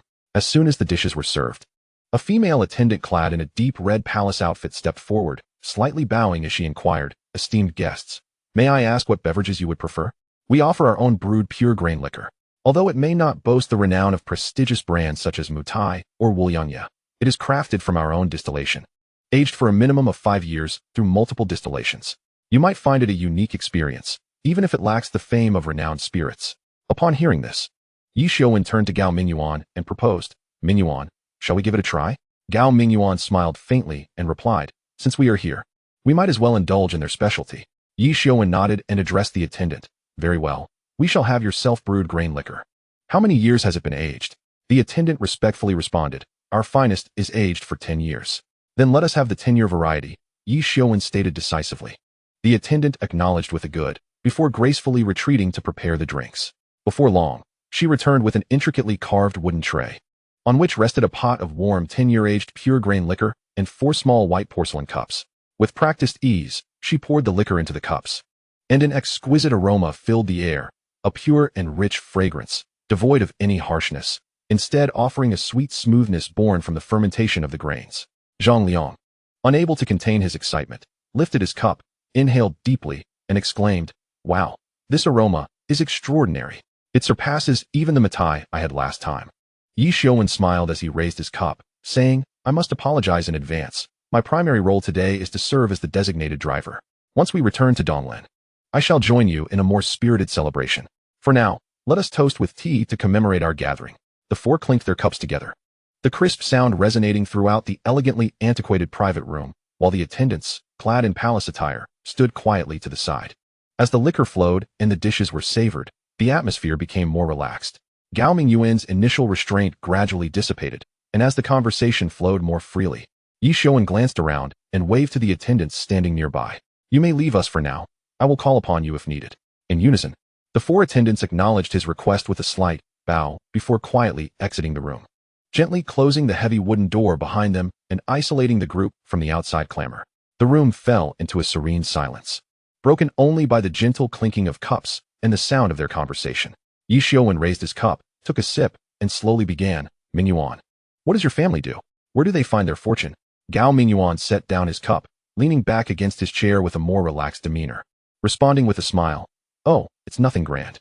Currently, I am assisting at my father's company to familiarize myself with the business. I am considering starting my own venture. But as of now, I am at a loss for a viable project." At this moment, Du Fei interjected playfully, "Mingyuan's father is preparing to allocate some funds for him to explore, to gain experience. That's why I am accompanying him to scout the market. Yet, after much deliberation, he still hasn't settled on what to pursue." Ye Xiuwen nodded thoughtfully and inquired further, "And what line of work does your father engage in?" Gao Mingyuan smiled subtly, a hint of pride in his demeanor. "My father is involved in real estate in Ho-Hot. A few years back, he capitalized on the booming market, accumulating quite a fortune. After I graduated from university, I dabbled a bit, but never really committed to any serious work. My father, seeing me meandering aimlessly, decided to provide me with some capital to try my hand at entrepreneurship. However, I lack experience and am unsure where to start. Du Fei chimed in again. Ming Yuan's father is quite supportive of him, just like how President Wang's father once gave him 5 billion to explore his ventures. In Ming Yuan's case, his father is generous enough to offer a modest goal of 3 billion to back him. Upon hearing the phrase 3 billion, Ye Xiuwen's eyes lit up, and he leaned forward, his tone filled with astonishment and excitement. Oh, that is no trivial sum. Ming Yuan, let us say, if you truly have 3 billion, what investment wouldn't yield a profit? He paused, gently tapping the table as if calculating. If you haven't decided on a specific industry yet, we could consider emerging sectors. We don't necessarily have to manage the business ourselves. Investing is also a viable option. With 3 billion in venture capital, how many projects could you support? By casting a wide net, you are bound to catch a few big fish. Who knows? One of those projects could explode and yield returns multiple times over. Ye Xiuwen looked at Gao Mingyuan with admiration and affirmation. You are well versed in this. Undoubtedly influenced by your family background. Your investment acumen must be exceptional. I have faith that you will navigate your path with ease and prosper abundantly. With that, he lifted his cup, the liquor glistening amber in the light, gently swaying. Ye Xiuwen wore a sincere smile as he declared, Here's to you, Mingyuan. May your career flourish, may wealth flow to you in abundance, and may your investment instincts be acute, leading each project to fruition, enabling you to achieve great success. Du Fei and Zhang Liang quickly raised their cups in agreement, cheerfully adding, Count us in. We also wish you abundant fortune and success in your endeavors. The crisp sound of clinking cups echoed in the tranquil room. Gao Mingyuan took a sip of the liquor, savoring its richness before slowly swallowing. He set down his cup, his tone tinged with self-mockery yet earnest. Ah, don't take Du Fei's words too seriously. My father's offer is merely a possibility, stating that he would consider providing me with up to 3 billion. However, should I embark on a venture, the feasibility of the project and the business plan must be thoroughly analyzed by my father's company, adhering to proper protocols. It's not as if those 3 billion are just handed over for me to spend as I please. They must undergo the company's evaluation. Ye Xiuwen nodded, a glimmer of agreement in his eyes. That alone is quite impressive. This is an opportunity that many would envy, a rare chance indeed. Mingyuan, you are already ahead of more than 90% of the population. Furthermore, with your father's professional team overseeing things, you will gain invaluable experience, and the opportunities for trial and error will far exceed those of others. No sooner had he finished speaking than a sudden, crisp chime echoed in his mind, akin to a light tap on a glass. Immediately following, a cold, mechanical voice resonated within him, detected that individuals nearby are boasting, rewarding you with 3 billion in cash. Ye Xiuwen momentarily froze, his hand holding the cup hesitating midair, a flicker of bewilderment crossing his gaze. He quickly deduced that the notification suggested Gao Mingyuan's claim regarding the 3 billion in entrepreneurial funds was likely inflated. Otherwise, the system would not have classified it as boasting, nor would it have rewarded him 3 billion. With a shift in thought, a wave of caution washed over him. These two, Gao Mingyuan and Du Fei, suddenly engaging him in discussions about investment and entrepreneurship, might have ulterior motives. Could they possibly be scheming to defraud him? However, upon further reflection, he deemed it unlikely. They had no knowledge of his financial standing. They were mere acquaintances. In his previous life, he had been an ordinary office worker, with pockets emptier than his face. Even if there were genuine con artists on the prowl, they would find little profit from him. Ye Xiuwen chuckled to himself, realizing he was perhaps overthinking the situation. He reassured himself that regardless of Gao Mingyuan and Du Fei's intentions, a substantial 3 billion in cash had indeed found its way into his possession. Oh, the perspective of those from the metropolis is truly distinct, he mused. Their vision is expansive, allowing them to approach even boasting with a certain sophistication. As this thought crossed his mind, the fleeting image of his colleagues at work surfaced in his thoughts. Ye Xiuwen couldn't help but mentally calculate the implications. Such simplicity. One might wonder, amidst the art of boasting, why does Gao Mingyuan manage to weave his tales with such refreshing elegance and an air of sophistication? With mere casual words, he bestows upon me a reward of 300 million. And what of you? Despite your daily bluster, you have only managed to provide me with a meager 4 million. In comparison, the disparity is indeed monumental. He shook his head, a wave of melancholy washing over him. Truly, it echoes that saying, goods are to be compared, and people must perish in comparison. Ye Xiuwen inhaled deeply, suppressing the ecstasy swelling within, and once more donned a mask of sincere warmth upon his visage. He lifted the wine jug, refilling Gao Mingyuan's glass, subtly closing the gap between them, his tone becoming particularly amiable. Mingyuan, hearing your words, I am thoroughly in awe of your father's company operations. To be candid, Enterprises like yours, marked by both meticulousness and audacity, are quite rare in our locale. As he spoke, he attentively gauged the others' reactions, nodding in agreement intermittently, ensuring Gao Mingyuan felt comfortably esteemed. Yet within, he calculated, I must serve this benefactor well. Who knows when he might be in a jovial mood to regale me with more tales of grandeur. Such acquaintances could lead me to unimaginable fortunes, and perhaps the title of the world's richest individual would be within my grasp. With this thought, Ye Xiuwen's smile grew even more cordial. Raising his glass in a toast, to your grand ambitions, Mingyuan, cheers. He wore a perfectly measured smile, casually inquiring, as though merely seeking advice, Mingyuan. Based on your earlier comments regarding evaluation standards, it seems your father's investment logic is rather refined. If I were to have a promising project in the future, might I enlist your assistance in making an introduction? Gao Mingyuan paused momentarily, then chuckled. Of course, that's no trouble at all. We're friends, after all. Ye Xiuwen's eyes sparkled, yet his tone remained relaxed. That's splendid. However, I've heard that larger companies like yours require multiple rounds of due diligence for projects. Mere ideas won't suffice. He deliberately paused, observing Gao Mingyuan's reaction, then nonchalantly added, by the way, has your father's company invested in any intriguing projects recently? I would love to broaden my horizons. Gao Mingyuan's eyes flickered, as if lost in thought. Well, there have been a few recently, but nothing has been finalized yet. Ye Xiuwen mentally noted the evasiveness, recognizing the absence of specific project names. Indeed, the previous 300 million seemed dubious. Next time, I must certainly witness your investment acumen, he proclaimed, raising his glass once more, his smile unwavering. To our future collaborations, cheers. Gao Mingyuan lifted his glass, downing the contents in one go. As he set the glass down, his gaze sparkled, shifting the conversation. I've been so engrossed in discussing my matters. I haven't yet inquired, Xiuwen. Where are you currently employed? Ye Xiuwen chuckled, dismissively waving his hand. Oh, I'm nothing grand, just an ordinary worker, going about my daily grind. Gao Mingyuan raised an eyebrow, leaning forward with a playful smirk, hands resting on the table. Xiuwen, that simply cannot be true. How could an ordinary worker afford a multi-million-dollar Maybach? How could you bring us to such a place?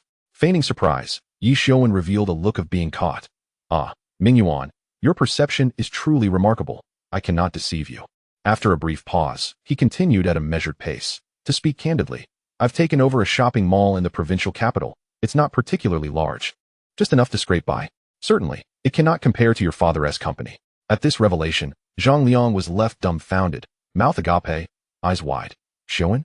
When did you open a shopping mall in the provincial capital? How was I unaware of this? Ye Xiuwen winked at him, discreetly signaling him to hold his questions until after the meal. Zhang Liang took a few seconds to process, eventually nodding, swallowing his inquiry. The atmosphere at the table momentarily stilled before Gao Mingyuan's laughter broke the silence. Who would have thought, Xiuwen, that you were so unassuming? I heard recently that Yida Group sold the city square. It wouldn't be the case that you took it over, would it? Ye Xiuwen nodded with a smile. Your sources are quite astute, Mingyuan. Gao Mingyuan laughed heartily, waving his hand. Well, we all move in the same circles. Any notable stirrings are bound to reach us first. However, he shifted his tone, eyes glinting with curiosity. As far as I know, that shopping mall transfer cost over $1 billion. It seems Xiuwen's capabilities are indeed profound. You certainly maintain a low profile. Ye Xiuwen merely smiled modestly. It's merely a means to earn a living. The two exchanged knowing glances, sharing a hearty laugh, and the topic shifted to local customs and urban anecdotes. Zhang Liang sat there, chopsticks hovering in midair, utterly captivated by the conversation. A shopping mall? Over $1 billion? His mind buzzed as if a swarm of bees were swirling around. Wasn't he Xiuwen just an ordinary office worker like me? When did my childhood friend transform into a mall mogul? Stealing a glance at Ye Xiuwen, he found him nonchalantly selecting dishes, as if discussing a mere billion was akin to commenting on the evening meal being slightly salty. Looking at Gao Mingyuan, his smile seemed to suggest, I've known all along. But Zhang Liang's inner voice screamed, how did you know? Why was I left in the dark? What mysteries were these two unraveling? Zhang Liang felt as though he had stumbled into an elite business meeting, the sumptuous dishes losing their appeal. Why did their conversation seem to only reveal half the story? The other half required conjecture? He opened his mouth to clarify, yet met Ye Xiuwen's enigmatic gaze and silently swallowed his words. Never mind, Zhang Liang sighed internally. I shall simply enjoy the meal. For at least the food is genuine. The rest can wait until we return. Chapter 35, An Outing. In the afternoon, Ye Xiuwen and his companions had finished their meal. He summoned the waiter to settle the bill, and the group leisurely stepped out of the antique building. Outside, the doorman had already parked their car at the entrance. its body glistening softly in the warm sunlight. Ye Xiuwen nodded in gratitude, holding the car door as he inquired, "Where shall we head next?" Du Fei glanced at Gao Mingyuan beside him, smiling. "Neither Mingyuan nor I are particularly familiar with the provincial capital. You may arrange as you see fit. And we shall play the role of hands-off investors." After a moment of contemplation, Ye Xiuwen replied, "To be honest, we aren't well acquainted with the provincial capital either. And I cannot think of a suitable destination at the moment." Just then, Zhang Liang had a flash of inspiration and suggested, "How about we visit the Forbidden City? I've always wanted to go, but never had the chance." "Xiuwen, have you been to the Forbidden City?" Ye Xiuwen shook his head. Zhang Liang then turned to Du Fei and Gao Mingyuan, asking, "What about you two?" Gao Mingyuan cheerfully responded, "We have no objections. We'll follow your lead." Zhang Liang grinned. "Great. Then let us head to the Forbidden City. A stroll to aid digestion, and once we tire, we can treat you to an authentic Northeast bathing experience." The group unanimously agreed, and Ye Xiuwen skillfully opened the navigation app. Setting the destination before the car gradually pulled away, heading towards the Forbidden City. Upon arriving at the entrance, they exited the vehicle and passed through the heavy vermilion gates, as though stepping from the bustling modern world into the grandeur of 3 centuries past. Zhang Liang had previously arranged for a local guide, a sprightly 50-something native, whose thick northeastern accent was evident as he greeted, "Ladies and gentlemen, this Forbidden City is quite remarkable, even predating the one in the capital by over 20 years. It was constructed during the reigns of the Qing dynasties Nurhaci and Huang Taiji, embodying a blend of Manchu, Han, Mongolian, and Tibetan styles." The guide first led them to the grand political hall, characterized by its octagonal roof adorned with yellow glazed tiles, bordered with green trimmings. The dragons, phoenixes, and seahorses that decorated the eaves appeared vividly lifelike. This hall served as the venue for grand ceremonies and political discussions. The guide pointed to the coffered ceiling within, saying, "Look at this intricately carved dragon motif ceiling, gilded with gold. It represents the pinnacle of craftsmanship found within the royal palace." Next, they arrived at the 10 Kings Pavilion, where 10 pavilions lined either side, resembling 2 rows of loyal sentinels. This configuration symbolized the 8-banner system, with each pavilion representing a banner.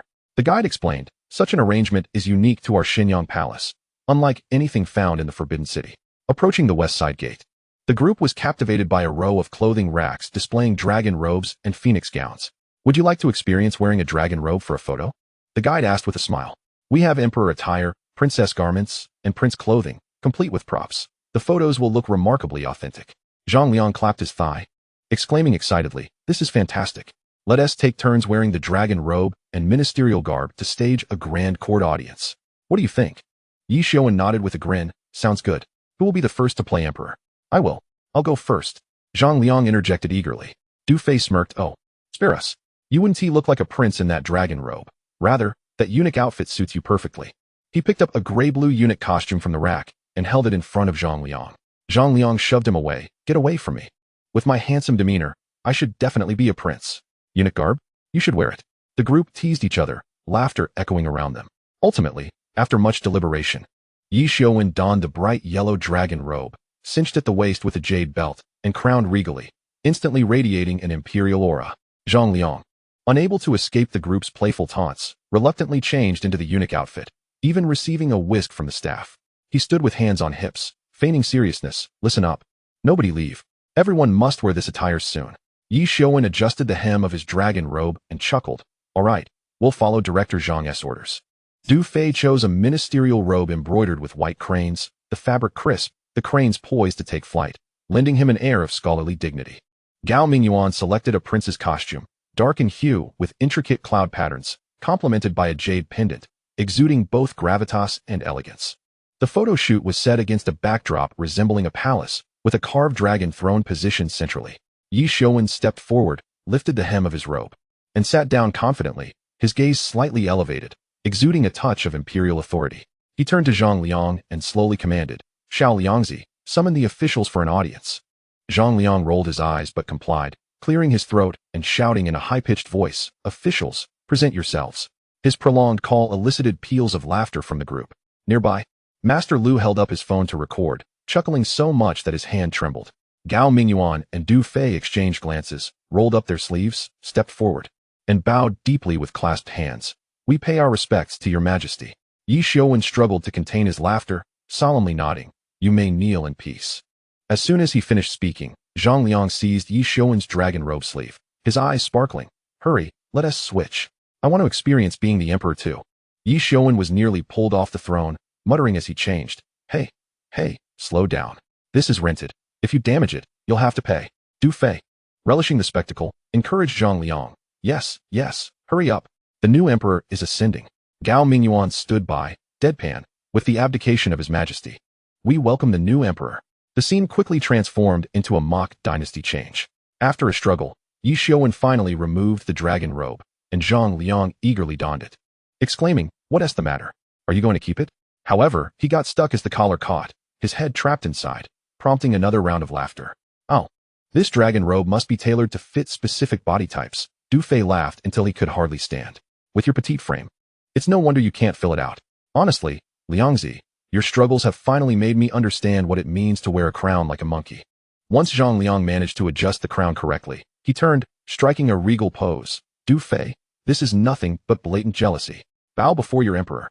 After the photo shoot, the sun began to set, painting the sky with shades of crimson. Reluctantly leaving the forbidden city, Ye Xiuwen suggested, "Let us go. I'll introduce you to the bathing culture of northeast China." The vehicle soon arrived at the largest bathing center in the provincial capital. Upon alighting, Du Fei and Gao Mingyuan were awestruck by the grandeur of the entrance, resplendent with golden embellishments, marble steps, and intricately carved bronze doors that surpassed even five-star hotels in opulence. Is this really a bathing facility? Du Fei gasped. Zhang Liang proudly lifted his chin. Indeed. Northeast bathing centers merge soaking, steam baths, massages, dining, and entertainment into a comprehensive leisure paradise. You'll see. Upon entering the lobby, the warm yellow lighting and gleaming marble floors dazzled the eyes.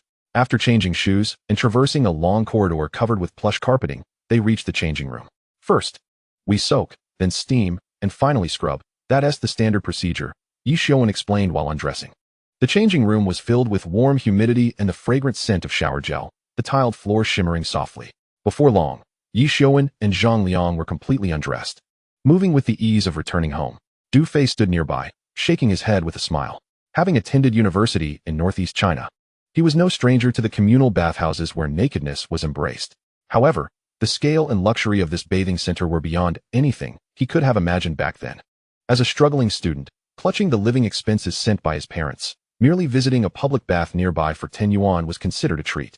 Gao Mingyuan appeared somewhat hesitant. In the changing room, the men were unabashedly exposed, their bodies and attributes on full display. He hurriedly stripped off his clothes, clutching a towel to wrap around his waist, resembling a modest maiden. Observing this, Ye Xiuwen smirked. What is the point of wrapping a towel? We're all men here. Who hasn't seen each other? The tighter you wrap, the more attention you draw. People might think you're hiding something precious. Zhang Liang, more straightforward, yanked off Gao Mingyuan's towel. Revealing his startled expression, "You've got nothing to hide. Flaunt it with confidence. Remember, those who are modest are often insecure." Du Fei chuckled, nudging Gao Mingyuan toward the bathing area. "It's all right. You'll get used to it. When I first started university, I was just like you. And then Zhang Liang's gang stripped me and tossed me into the pool. I nearly drowned." As they pushed open the door to the bathing area, a wave of moist heat enveloped them, like a soft quilt wrapping around their bodies. The large pool bubbled with steam, the lighting appearing warm and hazy through the mist. Various hot spring pools lined both sides, each marked with wooden signs indicating temperature and benefits. This is the 38-degree warm water pool. Over there is the 42 and 45-degree hot spring, along with medicinal baths and cold water pools, Ye Xiuwen explained casually, gesturing around. Du Fei, eager, approached the warm water pool, testing the temperature with his toes and exclaiming, "Wow, this water feels amazing." He stepped in gradually, until the hot water covered his shoulders, his entire body relaxing, a content smile spreading across his face. Gao Mingyuan, however, was more cautious. He sat at the pool's edge, slowly dipping his feet into the water, savoring the warmth as it enveloped his skin. After confirming his acceptance, he slowly glided into the pool, allowing the warm water to rise just above his waist. With his eyes closed, he surrendered to the warmth permeating every pore of his body. Zhang Liang had already turned crimson from soaking in the hot spring, and, upon seeing their arrival, waved cheerfully. Come, how about a challenge at 45 degrees? I guarantee you'll feel invigorated after." Ye Xiuwen chuckled and shook his head. "Perhaps you should spare them. Let them acclimate to the warm water first." After approximately 10 minutes, Du Fei felt he had adapted to the temperature and stood up to approach the hot spring. As soon as he stepped in, he couldn't help but gasp. "Wow, this temperature is quite intense." The steam seemed to possess a certain vigor, instantly enveloping his skin and revitalizing his entire being. Observing this, Gao Mingyuan hesitated for a moment before following suit. He tentatively dipped his foot in, only to retract it immediately. Is this not too hot? I think I'll pass. With that, he turned towards the herbal bath, saying, I'll give this a try first. The herbal bath was infused with a faint aroma of medicinal herbs. With several unknown leaves floating on the surface, Gao Mingyuan gradually settled down, closing his eyes to savor the subtle sensations the herbal liquid brought to his skin. After a while, he opened his eyes and remarked to Du Fei and Ye Xiuwen, this herbal bath is quite pleasant, it feels soothing, and the fragrance is refreshing. Ye Xiuwen nodded. This formula was specially prepared by an esteemed traditional Chinese medicine practitioner invited from the south, reputed for its benefits in invigorating blood circulation and alleviating fatigue. Zhang Liang, sweating profusely from the hot spring, observed their lively conversation and called out with a grin, You lot truly lack ambition. The hot spring is a man's battlefield. Who dares to challenge 3 minutes? Du Fei retorted defiantly, Huwunti, I'm merely waiting for you to faint so I can rescue you. Thus, the group drifted between the various pools, exchanging banter and occasionally meditating in tranquility. After exhausting their soak, they moved to the relaxation area, reclining in wicker chairs, sipping chilled sour plum juice, and reveling in the sensation of their skin breathing deeply. Once thoroughly soaked, they ventured into the scrubbing area. Upon pushing open the door, they were greeted by a row of neatly arranged scrubbing beds, each equipped with a heating function. As they lay down, a wave of warmth surged up their spines, instantly inducing relaxation. Upon entering, Ye Xiuwen pointed at Gao Mingyuan with a smile, addressing the scrubbing master. Master, my friend here is from the south. Make sure to give him a proper scrubbing to let him experience our northeastern technique. The master patted the edge of the bed, producing a crisp sound, and confidently declared, Rest assured, I have been scrubbing for over a decade, and not a single customer has left dissatisfied. Gao Mingyuan reclined on the bed as the master inquired, What type of bath would you like? Ye Xiuwen interjected, The most luxurious one, please. Master, do put in some effort, do not tarnish our reputation. You shall see. The master replied, first applying a cooling facial mask to Gao Mingyuan, followed by a meticulous head massage, his fingertips gently pressing on the temples and scalp, inducing waves of relaxation that made him involuntarily squint. Subsequently, the master scooped a handful of salt from a nearby bucket, sprinkling it over Gao Mingyuan's body, explaining, This is bath salt, excellent for exfoliation and nourishing the skin. The warm salt grains swirled on his skin, their briny scent mingling with a delicate fragrance, as the exfoliation raised his skin temperature, providing a delightful sensation that was hard to suppress. The master's hands landed on Gao Mingyuan's back, initially applying gentle pressure, as if searching for acupoints, then suddenly increasing the force, the scrubbing cloth swiftly rasping against his skin, producing a crisp sound. Gao Mingyuan couldn't help but exclaim, not from pain, but from the invigorating sensation, as if layers of exhaustion accumulated over the years were being meticulously scraped away. The master's rhythm was swift, gliding from the neck down to the waist, then traversing along either side of the spine, his palms occasionally spreading and then converging, akin to playing a piano on his back. When reaching the shoulders, the tightness between the shoulder blades was unmistakably kneaded away. Turn over, the master instructed. As Gao Mingyuan settled onto his back, the master lifted the towel and commenced scrubbing directly from his chest. The intense friction sent a jolt through him, tightening his body momentarily, only to gradually dissolve under the master's skilled touch. As the scrubbing continued down his arms, the master deftly raised his hands, ensuring not a single inch, including wrists and fingers, was overlooked, polishing him as one would a treasured antique. With the rhythm steady and powerful, the master worked his way across the chest, abdomen, thighs, and calves, each stroke awakening dormant muscles. After completing a thorough scrub, the master brought over a bucket of warm water, dousing Gao Mingyuan from head to toe, washing away the dead skin and salt, leaving his skin feeling exquisitely smooth. Next came the essence of northeastern scrubbing, the back tapping. The master's palms struck like drumsticks, rhythmically pounding from shoulders to calves, the tempo accelerating and the intensity amplifying, sending waves of relaxation through his bones.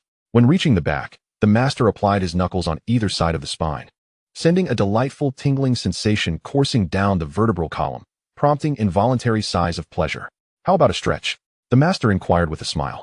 Before Gao Mingyuan could respond, the master gently grasped his arm and pulled, producing a satisfying crack as if his entire arm had been reassembled. Next came the legs, waist, and neck. With each stretch, crisp sounds echoed from his joints, leaving him feeling remarkably liberated. Finally, the master wiped him down with a warm towel and offered him a cup of warm water. How do you feel, young man? Gao Mingyuan exhaled deeply, smiling as he gave a thumbs up. This visit was worthwhile. 2 words, utterly delightful. Chapter 37, Loose Change. After their scrubs, the group emerged looking as radiant as freshly steamed buns. Their steps light and buoyant. Ye Xiuwen waved his hand. Let us head to the steam room. The air in the steam room was suffused with a gentle aroma of wood and herbs. Several steam rooms were lined up, each marked with different temperatures, 45, 55, 65. Let us start with the lower temperature to acclimate, Du Fei suggested. Pushing open the door to the 45-degree yellow earth room, warmth enveloped them instantly. They found a corner to lie down. The stone bed was heated just right, akin to someone gently placing a hot water bottle against their backs. Before long, sweat began to trickle down their foreheads, their breaths filled with warmth. Come, try this, Ye Xiuwen said, retrieving several bags of roasted eggs and corn from a nearby cabinet, a staple in the steam room. The corn was sweet and tender, while the eggs, once peeled, revealed a bouncy white and crumbly yolk. The group savored their snacks amidst beads of sweat. 10 minutes later, Zhang Liang proposed a challenge in the high-temperature room. Upon entering the 65-degree agate room, a wave of heat hit them like a wall, and they began to sweat profusely as soon as they sat down. Hang in there. 3 minutes. Zhang Liang gritted his teeth. Yet, before 2 minutes had passed, Du Fei raised his hand in surrender. No way. I need to step out for some fresh air. This elicited laughter from the others. Feeling thoroughly refreshed after their steam session, the group emerged from the steam room. Beads of sweat still clinging to their foreheads, their stomachs audibly rumbling. Ye Xiuwen clapped his thigh, declaring grandly, let us go for a steamed seafood buffet. Today, you shall feast to your heart's content. Traversing through the tranquil relaxation area, they took the elevator to the 3rd floor. As soon as they stepped out, the lively din of conversation and the tantalizing aroma of food enveloped them. The restaurant's lighting was soft, and the seafood section's ice display shimmered under the glow. The long buffet table was brimming with fresh seafood. King crabs proudly raised their glossy claws, as if in defiance. Mantis shrimp occasionally leapt on the crushed ice, producing a crisp sound. Scallops, mussels, and abalone stood in neat rows, their shells reflecting the light, and in a nearby transparent tank, lobsters leisurely waved their antennae, seemingly beckoning to the diners. Du Fei's eyes sparkled with excitement as he lifted a large tray and made a beeline for the king crab section, delicately selecting the largest specimen, fearful of injuring its formidable claws.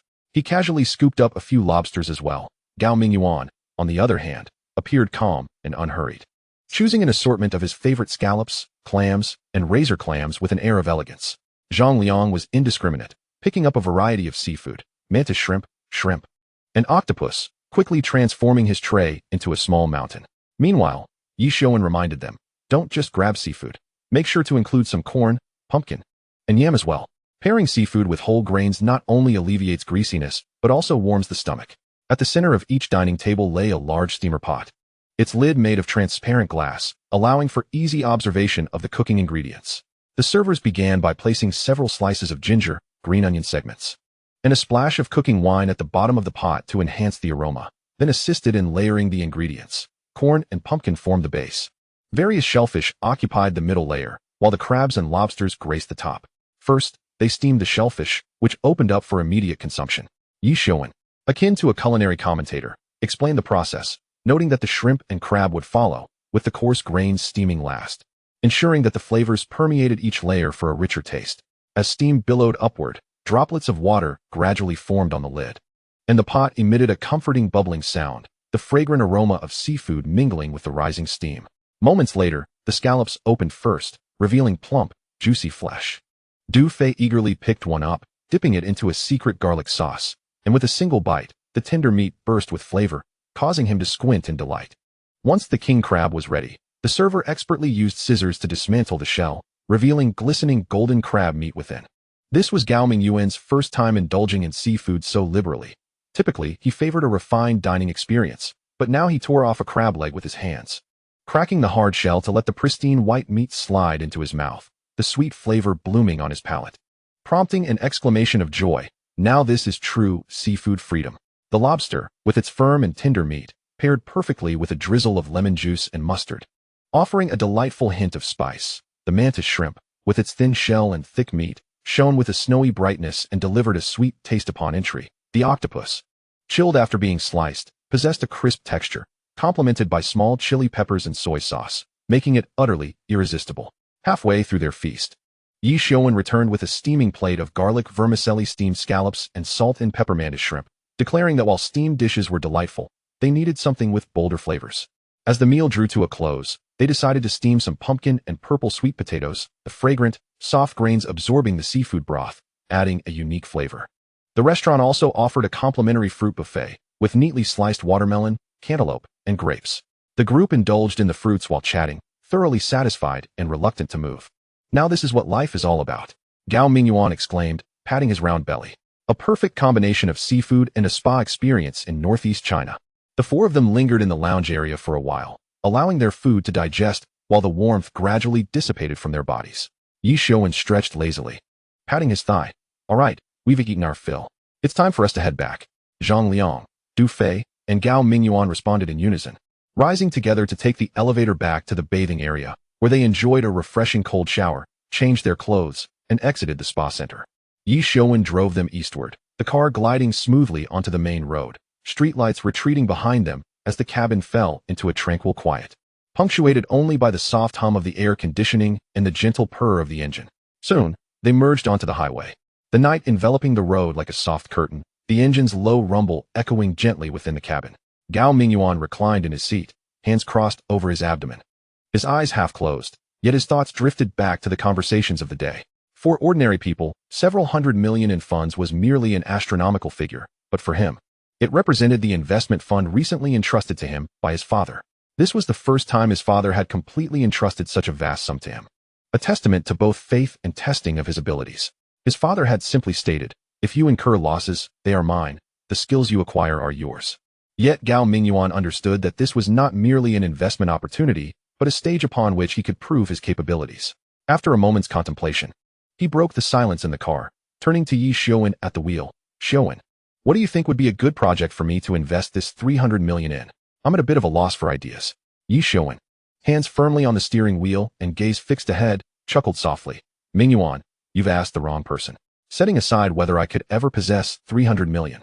Even if I did, I'd still be just an ordinary citizen. My vision and experience are virtually non-existent. You're essentially asking a blind man for directions. This matter requires your own contemplation. After all, your family is in the Shanghai market, an international metropolis with abundant opportunities and agile information. If that doesn't work, you could always establish your own investment fund and become an angel investor. Moreover, you have your father and the think tank at your company to advise you. Such resources are not available to everyone." Zhang Liang, listening from the front passenger seat, nodded vigorously, unable to refrain from interjecting. "If it were me, with $300 million, I'd just stash it all in a money market fund. It'd be so much less stressful. Don't laugh just yet. Let me do the math for you. A 10,000 yuan deposit earns about 50 cents a day. 100,000 earns 5. A million earns 50. 10 million earns 500. 100 million earns 5,000. And 300 million? That's 15,000. 15,000 a day. That's 450,000 a month. And 5,400,000 a year. You wouldn't have to lift a finger, just lying back and watching the income roll in, without any worry of losses. Now, that's what I call secure." Zhang Liang's remarks elicited a wave of laughter within the car. Even Ye Xiuwen chuckled so hard that he had to steady the steering wheel, playfully chiding. "Liangzi, your thought process is truly unique. With $300 million handed to you, you're thinking about a money market fund and a Mercedes-Benz E300? That's quite a limited vision." Du Fei, in the back seat, shook his head and sighed. "That's a classic case of being content with small wealth. With this kind of capital, even if you're not considering a grand investment, you should at least make your money work for you. Stashing it away for interest is the greatest waste of capital." Zhang Liang, undeterred, waved his hand dismissively. "We're just ordinary folks without that investment insight, right? Keeping it in a money market fund is so much safer. Spend when you want, withdraw when you need, without having to appease the bank. If you invest and hit a flaky project, you'll regret it too late. Besides, if I really had $300 million, I'd quit my job immediately and buy a Mercedes-Benz E300. Imagine cruising around in that. How impressive." Ye Xiuwen was laughing so hard he nearly cried. "You've got $300 million and you're still thinking about an E300? Can't you aim a little higher? At the very least, consider a luxury car worth over $1 million. Zhang Liang, pondering this, nodded thoughtfully. "Hey, you've got a point. So Xiuwen, how much does your Maybach S680 cost after taxes?" "About 360 to 70,000, Ye Xiuwen replied nonchalantly. Zhang Liang immediately began calculating in his seat. 300 million, buying a car for over 300,000. is like spending 300 on 30,000. What's that? All right, then I'll get myself a Maybach S680. I'll quit my job and head straight to the capital. What's this? Eastland can't contain you anymore.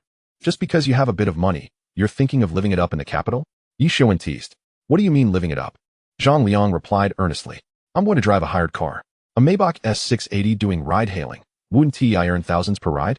Plus, with over 100,000 in monthly interest from the money market fund, I wouldn't even be able to spend it all. When I get to the capital, I wouldn't even buy a house. I'd just rent a nice business hotel in Langfang for the year. Think about it. Living in a hotel means someone cleans the room, breakfast is provided, there's a shower, and air conditioning. Warm in winter and cool in summer. How comfortable. When you break it down, it's hardly more expensive than renting an apartment. The more Zhang Liang spoke, the more excited he became. Sitting up straighter, then I'd buy a simple car in Langfang for a few thousand, nothing fancy. Earning in the capital, spending in Langfang. Just thinking about it makes me so happy. I'd take the high-speed train back and forth. Transportation is so convenient now. It's only half an hour from the capital to Langfang, and there are plenty of trains. He counted on his fingers. I woke up in Langfang. Leisurely made my way to the high-speed train station, took a half-hour train ride to the capital, and then drove my Maybach to work as a chauffeur. The tasks I undertake are undoubtedly business receptions, and I encounter individuals of notable stature. If a prominent out-of-town executive happens to ride in my vehicle, I engage him in conversation, subtly gleaning some commercial intelligence. Du Fei could not resist interjecting. Are you planning to turn your chauffeuring into an intelligence outpost? Not at all. Zhang Liang chuckled with satisfaction. Should any executive discuss lucrative projects, wouldn't my 300 million have a place to be invested? This is what one might call a strategy of dual advantage, both offensive and defensive. Working as a chauffeur is profitable, allows for information gathering, and, with a stroke of luck, might unveil investment opportunities, triple benefits in one endeavor. However, the speaker's casual remarks bore weight for Ye Xiuwen, who found himself unlocking a new perspective. He pondered silently. Although he lacked the family resources and commercial background of Gao Ming Yuan, he indeed possessed 300 million lying dormant in the system space, untouched. Rather than allowing this sum to languish, it would be wiser to seek a prudent means of utilization. Yet, the specific approach of driving a car in the capital was not an avenue he considered at this moment. He held a formal job, a stable and respectable position within the railway system, which his parents took great pride in. A sudden resignation would undoubtedly lead to familial discontent. He resolved to adopt the essence of the strategy without the necessity of replicating the method. Du Fei shook his head from the back seat. You're merely a classic example of one who is content with modest wealth. Stashing 300 million in a money market fund may appear secure, yet it is, in reality, a loss. With inflation rates as they stand, the purchasing power of money diminishes annually. Furthermore, bank interest rates are not fixed, should they ever decrease. Your returns would take a hit. He paused before continuing. I believe, Ming Yuan, you ought to contemplate diversifying your investments. You could segment your capital into 3 parts. The first portion for stable investments, such as large denomination certificates of deposit, government bonds, and high-quality bond funds to guarantee basic returns. The second for growth investments, targeting promising sectors like renewable energy, healthcare, and artificial intelligence. And the third for venture capital, betting on potential startups, which might lead to discovering the next unicorn. This way, you not only ensure the safety of your principal, but also open avenues for high returns. Ye Xiuwen nodded in agreement. Old Du's perspective is sound. While I may not be well-versed in investments, I understand the principle of not putting all my eggs in one basket. Ming Yuan, you possess resources, a background, and, most importantly, opportunities for learning. Do not rush into decisions. Observe and learn more. It is far more beneficial. Gao Ming Yuan appeared contemplative. What you both say holds merit. In fact, my father advised me not to hasten into significant projects, but rather to start small and build experience. He said that the essence of investing lies not in how much one earns, but in learning how to avoid losses. Zhang Liang chimed in. Isn't that still the safest route, just keeping it in a money market fund? The group erupted into laughter. Ye Xiuwen waved his hand dismissively. All right, Liang Zi. Spare us the musings on your money market fund. If we truly had 300 million, we ought to aspire for something grander. The conversation in the vehicle transitioned from investments to travel, then from travel to culinary delights, as time slipped away amidst light-hearted laughter. An hour and a half later, the car smoothly exited the highway, revealing the dazzling lights of Donglin City against the night sky. Ye Xiuwen drove directly to the entrance of the Hilton International Garden Hotel, the only 5-star hotel in Donglin City and a recent landmark of architectural elegance. Renowned for both its ambience and service, which stood unparalleled in the city. The hotel lobby was bright and lofty, with crystal chandeliers radiating warm light. and the air was infused with a subtle floral fragrance.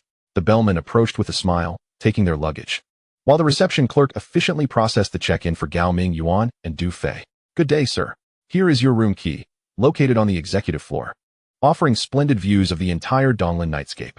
Ye Xiuwen and Zhang Liang escorted the two to their room.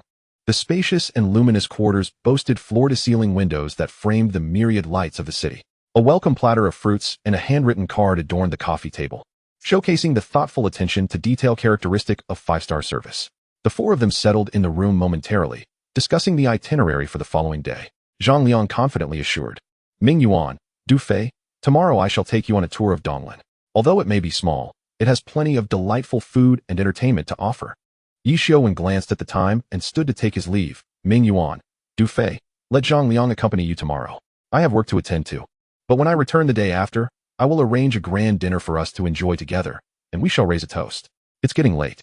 You both should rest early, he added. Gao Ming Yuan and Du Fei escorted them to the door, expressing warmly, Xiuwen, though this is our first encounter, it feels as though we are old friends. Focus on your work tomorrow. We have ample time, and Zhang Liang will keep us company. When you return, we shall gather properly. After bidding farewell, Ye Xiuwen first drove Zhang Liang home, where they exchanged a few more ideas about the 300 million. Laughter echoing throughout the ride. Once Zhang Liang was dropped off, Ye Xiuwen drove home alone. Chapter 39, Voting. The following morning, just as dawn began to break, Ye Xiuwen awoke. After a quick wash, his mother had prepared steaming egg noodles, garnished with slices of ham and vegetables, leaving Ye Xiuwen thoroughly satisfied. At 7:30, he departed on schedule. The morning air in Donglan City was refreshing, with sunlight filtering through thin clouds onto the road. The sycamore trees lining the streets had begun to turn yellow, and as a gentle breeze blew, leaves twirled gracefully to the ground.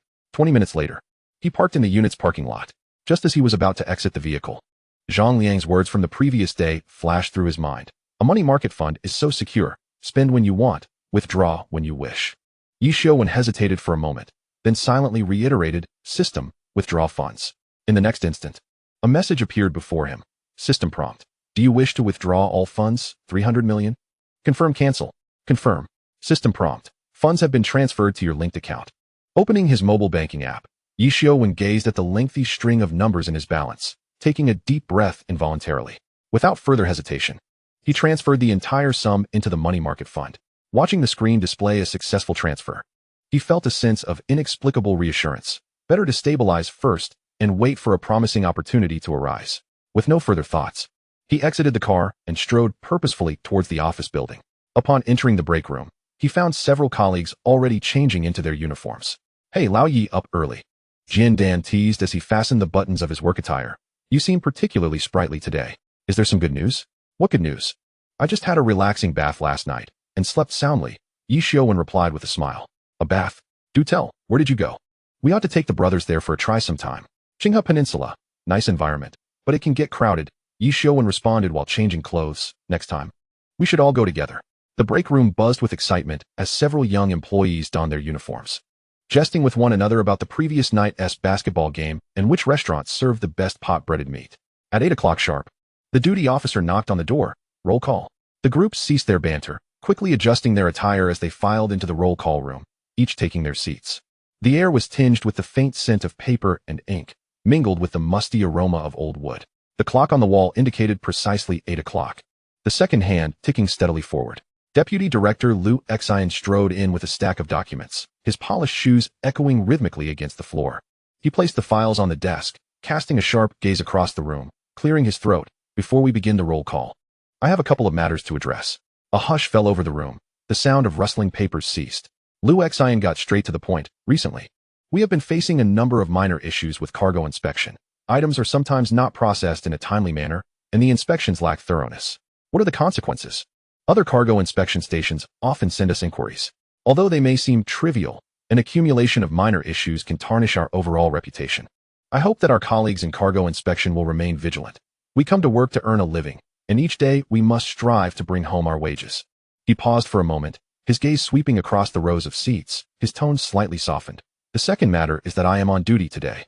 If anyone is going out, taking leave, or has a sudden task, please inform me in advance, so I am not left searching for people. Ye Xiuwen then proceeded to assign the day's tasks, reviewing yesterday's telegram and emphasizing several critical points to note. Finally, He closed the documents and waved his hand. Everyone can commence their shifts now. The roll call room immediately buzzed with activity as everyone gathered their belongings and made their way out in small groups. Ye Xiuwen and a few others were engrossed in lively conversation when the workshop secretary suddenly entered from the roll call room, a folder clutched in hand. Upon noticing some individuals preparing to leave, he quickly waved his hand, calling out, "Wait, wait, everyone return, I have a matter to arrange." The crowd exchanged glances and slowly shuffled back to their seats. Someone muttered quietly, "What now?" The secretary moved to the center of the room, surveyed the crowd, and spoke, "Well, everyone, please take out your mobile phones. The Railway Bureau has organized a voting event for the new era railway role model selection. Please cast your votes for Huang Bin and Liu Yang, as they represent our bureau. I have sent the link to the work group. So please act promptly and vote before returning to your shifts." As his words fell, a few low sighs resonated in the room. Ye Xiuwen couldn't help but feel perplexed. What purpose does this formalism serve? Would it not be simpler to make a decision directly without wasting our time? Besides, how well do we even know these individuals? Their merits or faults bear no relation to us. Constantly prompting us to vote is tiresome. Reluctantly, he extracted his phone and clicked on the link in the work group. The page popped up, revealing that he needed to select at least 10 names before submitting. The 2 names specified by the secretary were positioned at the forefront, yet he defiantly refused to select them. The more he urged me to vote for someone, the less inclined I became to do so. Thus, he randomly selected 10 names from the list, without scrutinizing them, and submitted his choices. After submitting, he took a screenshot and shared it in the group, calling out to the secretary, "Secretary, I have completed my voting, and I've sent the image to the group." "Good. Once you've voted, you may head to your shifts," the secretary replied with a wave of his hand. Only then did Ye Xiuwen and the others rise to leave. Upon returning to the break room, he was indeed the last one to enter. He peeked left and right to ensure the secretary had returned to the office building before closing the door and lowering his voice to ask, "Hey, who did you all vote for?" "I voted randomly, just picked names," Ye Xiuwen replied while removing his protective vest. "Exactly what I was thinking," he added as he plopped down onto a seat. "The more they pressured me to vote for someone, the less I wanted to. What is the point of all this? It would be far better if they raised our wages and offered something tangible." Just then, the phone in the adjacent protective officer's room suddenly rang. Su Nuo immediately sprang up from his chair and hurried back to answer the call. A few minutes later, he poked his head out and shouted, "All right, enough chatter. We have work. 20 vehicles are departing. Who is going this morning?" Ye Xiuwen raised his hand. "I am going with Gu Ran. We'll head out right away." "Make sure to be prompt," Su Nuo reminded them. "As Liu Xian mentioned this morning, we must leave early to avoid giving anyone a reason to criticize us. Ensure your flashlights and protective vests are donned, and don't forget your walkie-talkies." "Understood," Ye Xiuwen and Gu Ran acknowledged as they strapped on their protective vests, secured their walkie-talkies to their chests, and checked the battery levels of their recording flashlights. The sun outside had risen, and the temperature had noticeably increased. Although the autumn sun lacked the harshness of midsummer, it still bore a hint of intensity. As the two made their way from the break room to the tracks, beads of sweat began to form on their foreheads. Ye Xiuwen walked on the left, while Gu Ran took the right. He glanced at Gu Ran and smiled. "You're quite clever, knowing to walk on the right side. Once the sun is out, the left side is completely exposed, while the right offers at least a bit of shade." Gu Ran smiled proudly. "See, that's experience for you. But don't complain. Come winter, you'll have the sun on your side while I'll be in the shade, and it will be quite cold. There are pros and cons to everything. Who doesn't enjoy a good meal during the new year?" As they joked, they turned on their recording flashlights and began a meticulous inspection of the cargo train. From front to back, they confirmed the loading status, the securing mechanisms, and the locking of each door, leaving no detail overlooked. Since leaving the break room, they had not returned all morning, for trains had departed from Donglin Port, each inspection taking approximately 35 minutes. By the time they finished inspecting the 4th train, it was nearly noon. Upon returning to the break room, the two quickly had lunch, then prepared to rest in the afternoon. They laid out their bedding, turned on the air conditioning, and comfortably slept until dinner time. After dinner, from 6 to 7:30 p.m. was the downtime period. During this time, no trains departed from Donglin Port, primarily due to the shift change of the locomotive drivers. Bored, the group gathered in the break room, chatting as they awaited the next round of tasks to arrive. Chapter 40, Caught in the Act. At 7:30, Jian and Man Yi returned to their break room, preparing for sleep. They were on their rest period, with their shifts commencing later that night. Just as they had left, Su Nuo pushed the door open. "Xiuwen, Gu Ran. Another train is departing. Are you going out?" Ye Xiuwen glanced at his watch. "We're not going out. There's no rush at this hour. I'll just check the monitoring room for a bit. No need to go out on the tracks tonight with all the mosquitoes around." Gu Ran nodded in agreement. "Right. Lao Su, you head back first. After I check the monitoring, I'll let you know, then you can report back. That works, you two handle it. Su Nua said before closing the door behind him. Gu Ran turned to Ye Xiuwen. Lao Yi, you stay here, I'll check the monitoring room. Alright, go ahead. Ye Xiuwen replied, call me if anything comes up. Gu Ran left the room, heading straight for the monitoring room. Ye Xiuwen rummaged through the cabinet for some snacks, spicy strips and sunflower seeds, preparing to enjoy a bit of television while munching. Just as he tore open the package of spicy strips and was about to take a bite, the door suddenly swung open. Ye Xiuwen looked up, his heart sinking as he recognized Deputy Director Lu Xiuwen standing at the entrance. Lu Xiuwen glanced down the corridor before fixing his gaze on Ye Xiuwen and inquired, where's Gu Ran? Just stepped out, Ye Xiuwen replied offhandedly, not daring to mention that he had gone to the monitoring room. If Lu Xiuwen discovered they were slacking off instead of working, it would spell trouble. His mind raced, concocting excuses. Just as he was about to hand Lu Xiuwen a cigarette from the table, Lu Xiuwen turned and closed the door behind him. A cough echoed from the doorway, gradually receding. Ye Xiuwen felt a wave of dread wash over him. This is bad. If Lu Xiuwen heads to the monitoring room, he'll catch us red-handed. It seems today is truly unlucky. I've walked right into trouble. He hurriedly put on his shoes, donned his protective vest, and packed his tools, preparing to head out for the inspection. In the midst of his frantic preparations, Gu Ran entered, a sorrowful expression on his face. It's over. Lao Yi, today is just too unlucky. I was in the monitoring room watching the trains when Lu Xiuwen walked in, glanced at me, and without saying a word, just left. What do we do now? Ye Xiuwen forced a smile. What can we do? Quickly put on your vest, grab your flashlight, and let us head out to inspect the trains. The two hastily gathered their things and jogged down to the tracks. Just as they reached the rear of the train and were making their way to the front, they encountered Lu Xiuwen head-on, holding a flashlight. Lu Xiuwen shone it on them and coldly remarked, so, you two do know how to come out? What time is it now? I've already finished inspecting my train, and you two are just arriving. I emphasized this morning that we must be prompt in our duties. Yet here you are, one in the monitoring room staring at screens, and the other in the break room eating snacks. If the surveillance could discern the quality of the vehicles, why would I even bother to consult you for inspections? Just wait for the aftermath. With that, he left without a backward glance, leaving Ye Xiuwen and Gu Ran exchanging bewildered glances. Gu Ran swallowed hard and whispered, what do we do now, Lao Yi? What can we do? We just have to endure, Ye Xiuwen replied with a wry smile, with them caught red-handed. What could be done? The two trudged back dejectedly, and as they neared the dispatch building, Gu Ran suddenly halted. How about we go chat with Wang Hongwen? Wang Hongwen was their class's field worker and had an office in the dispatch building. Ye Xiuwen nodded in agreement. All right, let us have a word. Upon entering, they found Wang Hongwen engaged in conversation with container freight handler Lu Zhigua. Lu looked up and grinned. Well, what brings you two here? Ye Xiuwen tossed the recording flashlight onto the bed and sank down beside it, letting out a sigh. Ah, don't mention it. Today is just unlucky. We were caught by Lu Xiuwen. Wang Hongwen frowned. What happened? Ye Xiuwen recounted the entire saga. When we set out, we thought we could take it easy and skip the line. Gu Ran went to check the monitor, while I was in the room eating and watching TV. Lu Xiuwen walked in, took a glance, and without a word, headed to the monitoring room, cornering Gu Ran there. He didn't say anything. Just want to check the vehicles himself. We realized we were in trouble and rushed to the line, but by then, he had already finished inspecting the entire train and scolded us, telling us to wait for the consequences. Lu Zhigua pondered. Did you two offend Lu Xiuwen? Otherwise, when has he ever been this serious? Ye Xiuwen waved his hands dismissively. That can't be. We usually get along well, joking and calling each other brothers. Wang Hongwen shook his head. Think carefully. It must be something you said or did that stuck in his mind. You've been careless all day, treating the leadership lightly, and now look where that S led you. Ye Xiuwen furrowed his brow in deep thought, then suddenly slapped his thigh. Oh, I see. Last shift, we went out to grab some food, and Lu Xiuwen saw us when we returned. He tested us for alcohol and scolded me, saying we should have taken leave. Being caught this time, it seems I really did offend him in some way. The room fell silent. Wang Hongwen sighed. You two need to be cautious now. Lu Xiuwen has set his sights on you. If you escape this time, you won't be so lucky next time. Gu Ran, with a gloomy expression, asked, what will he do about this incident? Wang Hongwen shrugged. Hard to say. It depends on his mood. But don't worry too much. Worst case, it's just a fine.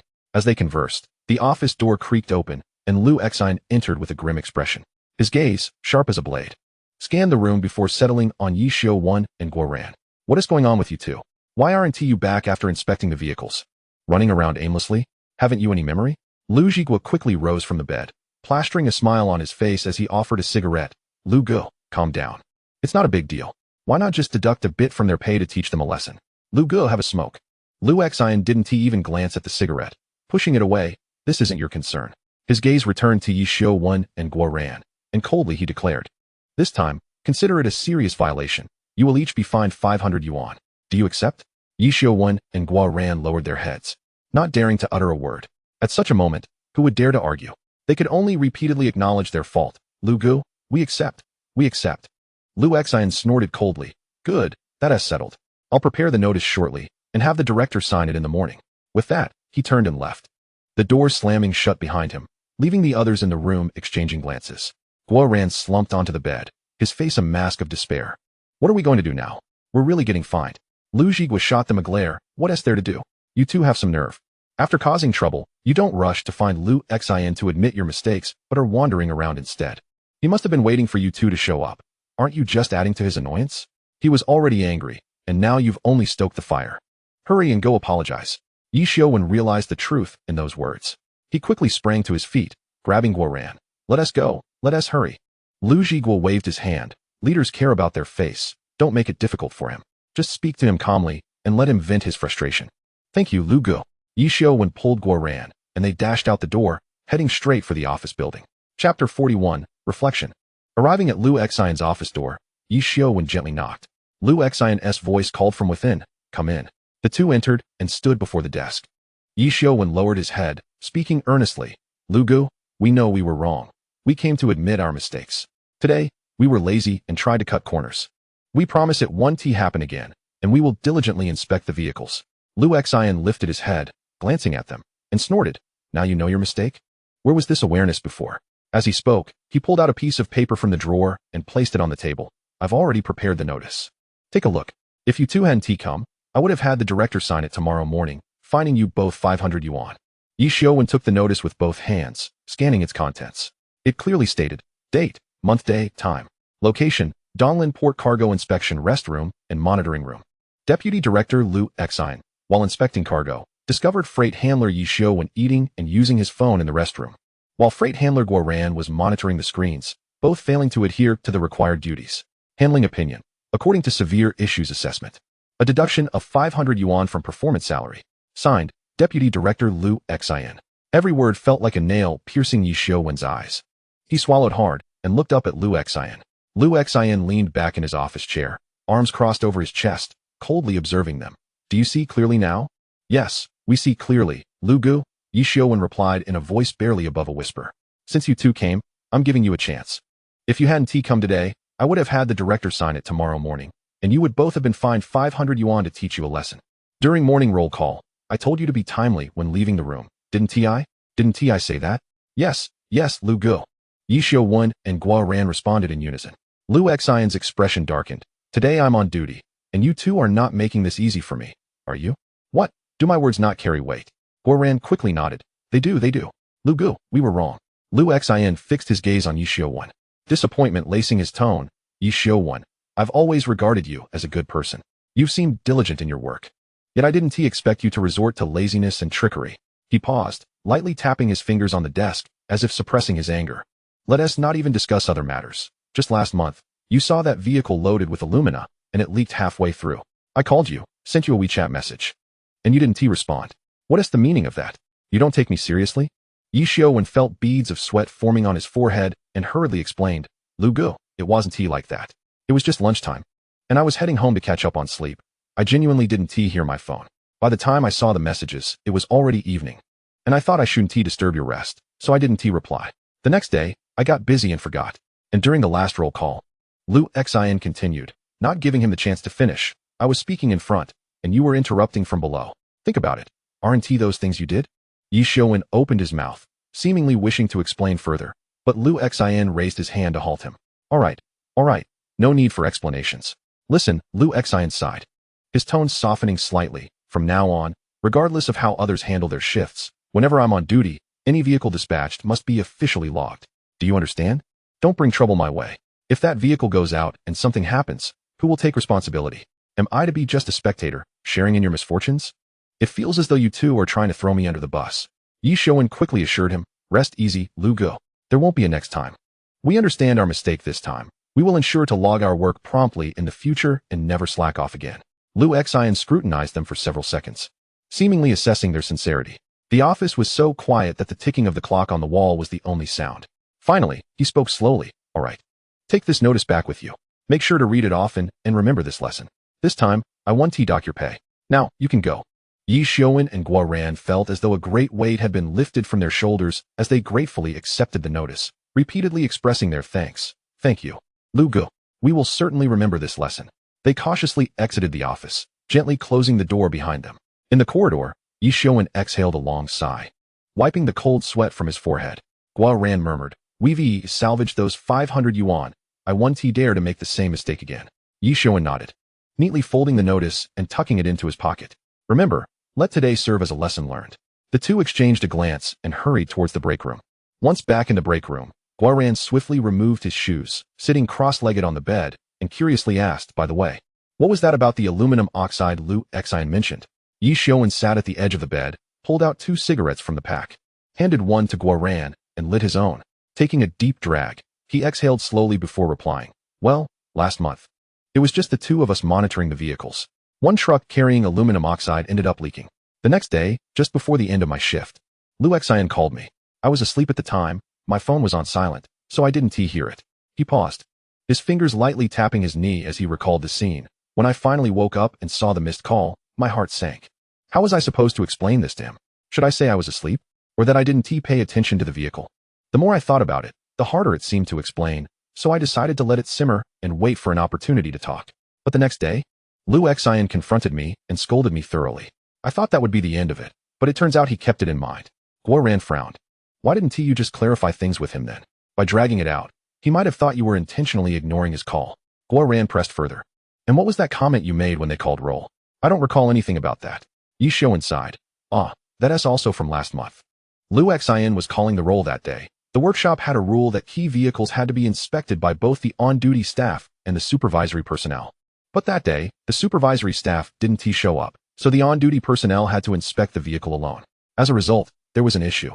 A truck with an open top was found with goods that hadn't been properly loaded. He recalled the moment Lu Xian was speaking about it on stage. And I was chatting quietly with Wang Hongwen below, asking which side had the issue, implying it was the supervisory staff's fault. I must have spoken a bit too loudly because Lu Xian heard and scolded me again." Guo Ran suddenly realized, "Oh, now I remember, that indeed happened. Goodness. So the root of the problem was with you. Just now, I was trying to think of what I might have done to offend Lu Xian. But it turns out you were the one who was joking while the boss was dishing out orders." Ye Xiuwen forced a smile. "What can I say? It's just bad luck that you're in the same shift as me. I've learned my lesson. I need to think before I speak and not allow every thought to escape my lips." Who would have thought he'd still remember this a month later? I thought it had all blown over. With a hint of frustration, he continued, "I felt like our relationship was quite amicable. We would often drink together. And not long ago, we even went hiking. I never expected it would come to this." Guo Ran scoffed. "Serves you right. You think your relationship is good. But that doesn't mean he feels the same way. A leader is a leader. Maintaining a cordial facade is one thing. But what they truly think of you is another matter." Chapter 42. Reception. Ye Xiuwen exhaled a plume of smoke, the wisps swirling under the dim light, mirroring his presently chaotic thoughts gradually settling.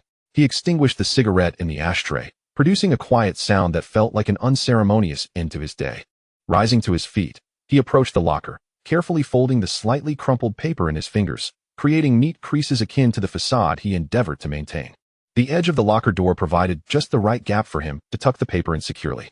Stepping back, he gazed at the blank sheet, as if examining his own reflection in a mirror. "Though I was caught red-handed today," he muttered, his tone surprisingly calm. "It might actually be a good thing." Guo Ran leaned over from the edge of the bed, raising an eyebrow in mockery. "What's this? You're finding silver linings after being reprimanded?" Ye Xiuwen smiled, a blend of self-deprecation and relief in his expression. "Of course it's a good thing. One learns better through experience than mere instruction. Today's incident has undoubtedly taught me a lesson. Moving forward, I must be more astute in my dealings. We are simply here to work. There's no need for excessive emotional investment, right?" He returned to the bed, retrieving another cigarette from the pack, igniting it with a flick of his lighter. The flame flickered briefly in his eyes before vanishing.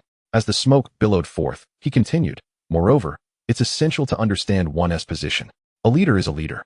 When others treat you with kindness, don't take it lightly or act frivolously. They are here to manage you, not to befriend you.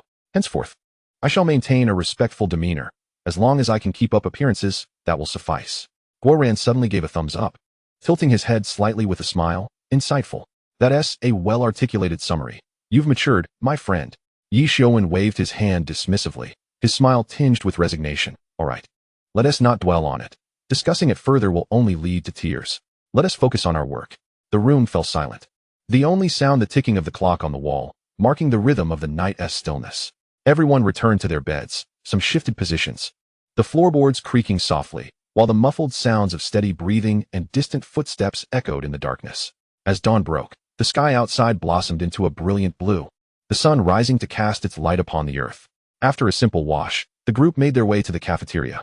The steam from the porridge mingled with the cold air, while the aroma of fried dough sticks and the salty scent of soy sauce invigorated their senses.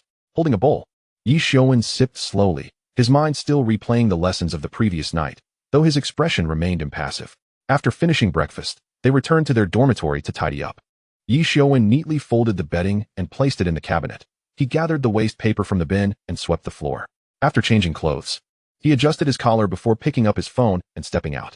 As he walked down the corridor, a queue had already formed at the attendance machine.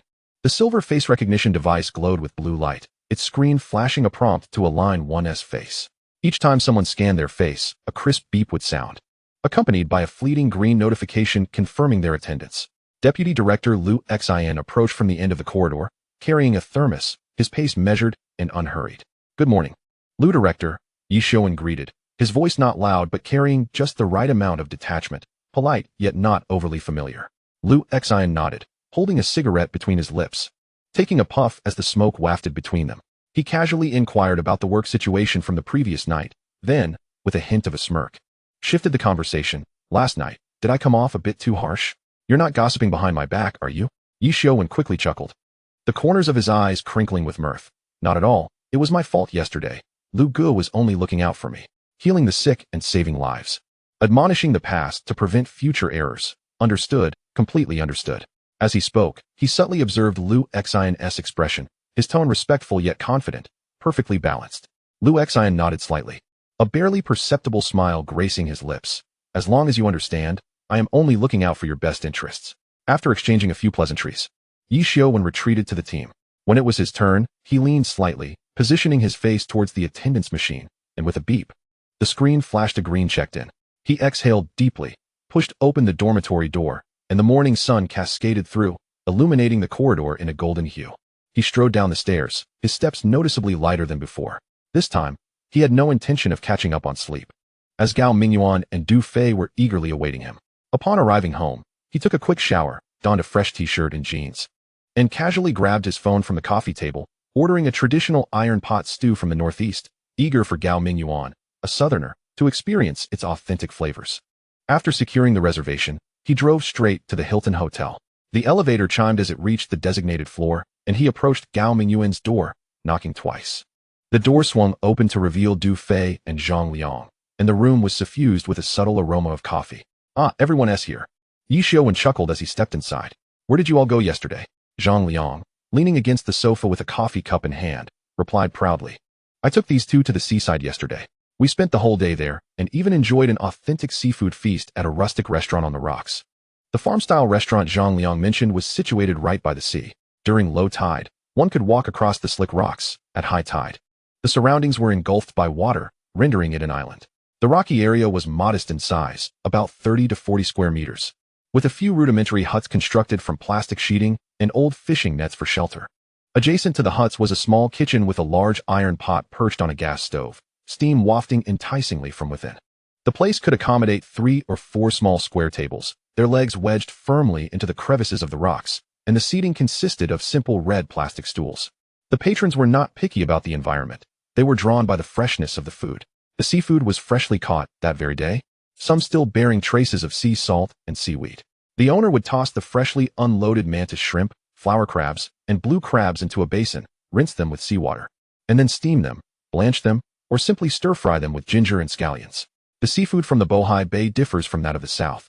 The northern cold-water sea has lower temperatures year-round, resulting in slower growth rates for the seafood, yielding denser muscle fibers, which are firm and springy when consumed. For instance, the mantis shrimp boasts a delicate shell and substantial meat, producing a satisfying crunch when bitten into. The blue crab's flesh is tender with a hint of sweetness. And the crab roe is rich and aromatic. The prawns are large, with tight, elastic meat. The types and quantities of plankton in the cold water environment vary from those in the south, resulting in different bait structures for the seafood. Coupled with a longer growth period, the flavor compounds accumulate more, resulting in a fresher, sweeter taste, with a subtle oceanic scent that requires little seasoning to enhance. Du Fei's eyes sparkled with realization. No wonder the steamed blue crab we had yesterday was so delightful, even without soy sauce. Ye Xiuwen smiled. Indeed. The seafood from our Bohai Bay prides itself on its original flavor. However, I assure you, the iron pot stew I am treating you to today will be unforgettable. Gao Mingyuan waved his hand dismissively. All right, Xiuwen, are you planning to take us from the sea to the mountains? Absolutely, Ye Xiuwen raised an eyebrow. We cannot miss a single essence of northeastern cuisine. Chapter 43, Iron Pot Stew of Goose. Ye Xiuwen drove along with Zhang Liang, Du Fei, and Gao Mingyuan to an old establishment on the outskirts of the city. The storefront was modest, adorned with 2 strings of red lanterns that swayed gently in the breeze. A chalkboard outside announced, Firewood Iron Pot Stew of Goose, today's special price. The yard was small, with the sun having slightly bleached the surface of the slate-paved ground. In a corner, stacks of firewood were neatly arranged, all of it hardwood, uniformly split, resembling orderly blocks. Upon closer inspection, each piece of firewood was meticulously stripped, revealing a pale yellow core and distinct wood grain. The base of the stack rested on 2 stout wooden stumps, allowing for ventilation and preventing moisture, the wood crackling dry. The top of the stack sloped slightly, covered by a waterproof tarp secured with several red bricks, impervious to the wind. At the other end of the yard, there was a pile of fine branches and wood shavings, stored in a bamboo basket, alongside a long-handled iron tongs and an axe with a gleaming blade, its handle wrapped in nonstop fabric. When the wind blew, the fragrant aroma of the firewood mingled with a hint of pine resin, wafting into the nostrils, inciting a sense of eager anticipation as if, at any moment, these silent logs would ignite into lively flames in the stove, breathing life into the goose simmering within the pot. Upon entering, a wave of warmth enveloped them, a blend of wood, meat, and fire scents. The air conditioning hummed coolly, yet it could not quell the heat radiating from the stove. Each table was fitted with a large, dark iron pot at its center, adorned with a ring of golden corn and vibrant red dried chilies, exuding a rich northeastern flavor. The proprietor, a robust man in his 50s, boomed with a hearty voice, "Welcome, brothers. You've come for the iron pot stew of goose, right? We prepare everything fresh, slow-cooked over firewood. It's simply divine." Ye Xiuwen smiled in response and led the group to a cozy spot inside. Beneath the table was a built-in earthen stove filled with neatly chopped pine wood, flames flickering energetically, casting a warm glow on the pot's base. Shortly thereafter, the owner brought over a large basin of cut goose pieces, the skin golden, the meat firm, still bearing traces of fresh blood. Accompanying were several plates of side dishes, potatoes, green beans, vermicelli, and corn segments, all vibrantly colored and neatly arranged.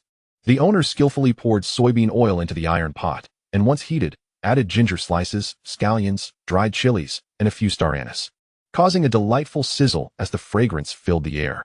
The goose pieces were added to the pot and sautéed until their color deepened, the oil bubbling vigorously. Next, a secret sauce blend of soy sauce, cooking wine, oyster sauce, sugar, and northeastern fermented bean paste was introduced, followed by a generous ladle of bone broth. And the heavy wooden lid was placed on top to commence the braising. "How long will it take to cook?" Gao Mingyuan inquired, unable to contain his curiosity. "With slow cooking over firewood, it will take at least 40 minutes, Ye Xiuwen explained. "This ensures the goose is thoroughly cooked and the broth permeates the meat, making it incredibly flavorful." While waiting, the restaurant staff served a plate of smashed cucumbers, a bowl of cold wood ear mushrooms, and several bowls of northeastern fermented bean paste paired with green onions, as they chatted over their meal. The coolness of the air conditioning mingled with the warmth from the stove, creating a fascinating contrast in temperature within the room. 40 minutes later, the owner lifted the pot lid, releasing a potent aroma that filled the air. The goose meat was tender and succulent, the sauce thick and rich, while the potatoes had turned golden and could easily be broken apart with a gentle squeeze. The vermicelli had soaked up the broth, translucent and glistening. The owner used a large spoon to stir the contents of the pot, garnishing it with cilantro and minced garlic before covering it for an additional 2 minutes. "Time to dig in," Ye Xiuwen announced, picking up a piece of goose leg with his chopsticks. As he took a gentle bite, the meat was firm yet tender, the rich broth infused with sauce and a hint of spice. Du Fei, chewing enthusiastically, gave a thumbs up. "This flavor is absolutely incredible." It has a deeper richness than the roasted goose from the south. Gao Mingyuan slurped up a mouthful of vermicelli, his eyes narrowing in delight. This vermicelli is so flavorful. It steals the show from the goose. Zhang Liang, fond of potatoes, chimed in while eating. You all just enjoy yourselves. If I don't hear you swallowing your tongues, it'll all be for naught. A group of individuals enjoyed their meal with great enthusiasm, as the broth in the pot gradually diminished. The proprietor then presented a platter of handmade noodles, which were lowered into the pot in spirals along its edge, absorbing the savory broth and transforming into an enticing golden hue. In the end, the group devoured both the noodles and the broth with great satisfaction. Finally setting down their chopsticks, Ye Xiuwen retrieved a napkin to dab his mouth and chuckled. So, my friends, how does our northeastern iron pot stew compare to yesterday's seafood feast? Gao Mingyuan nodded vigorously. It's incomparable. The flavor is undeniably more invigorating in winter. Ye Xiuwen replied. Enjoying it in summer also possesses a unique charm. Imagine savoring it while basking in the air conditioning, encircled by a wood-fired stove. It's a delightful contrast of ice and fire. Du Fei, rubbing his belly while reclining against the chair, wore a satisfied yet slightly anxious expression as he remarked, I've overindulged again. At this rate, I might gain 10 or 20 pounds. Ye Xiuwen chuckled in response. This is just the beginning. Tonight, I plan to take you all for some Mongolian pies. And tomorrow I'll arrange for you to experience the authentic Korean cold noodles and dog meat hot pot at the Korean village. Gao Mingyuan hastily waved his hands in rejection. Let us not. I'm already stuffed from this meal, and I might not even feel hungry tonight. We should do something else to help digest. Ye Xiuwen's eyes lit up as he proposed. All right then. Let us venture into the mountains and find a stream to catch some fish. Grabbing some crayfish and willow roots and simmering them in sauce would be a delightful treat. Du Fei eagerly inquired. Sounds good. Is there a suitable spot nearby? Zhang Liang, maintaining his calm demeanor, interjected. Hold on. Your attire is not suitable for the mountains.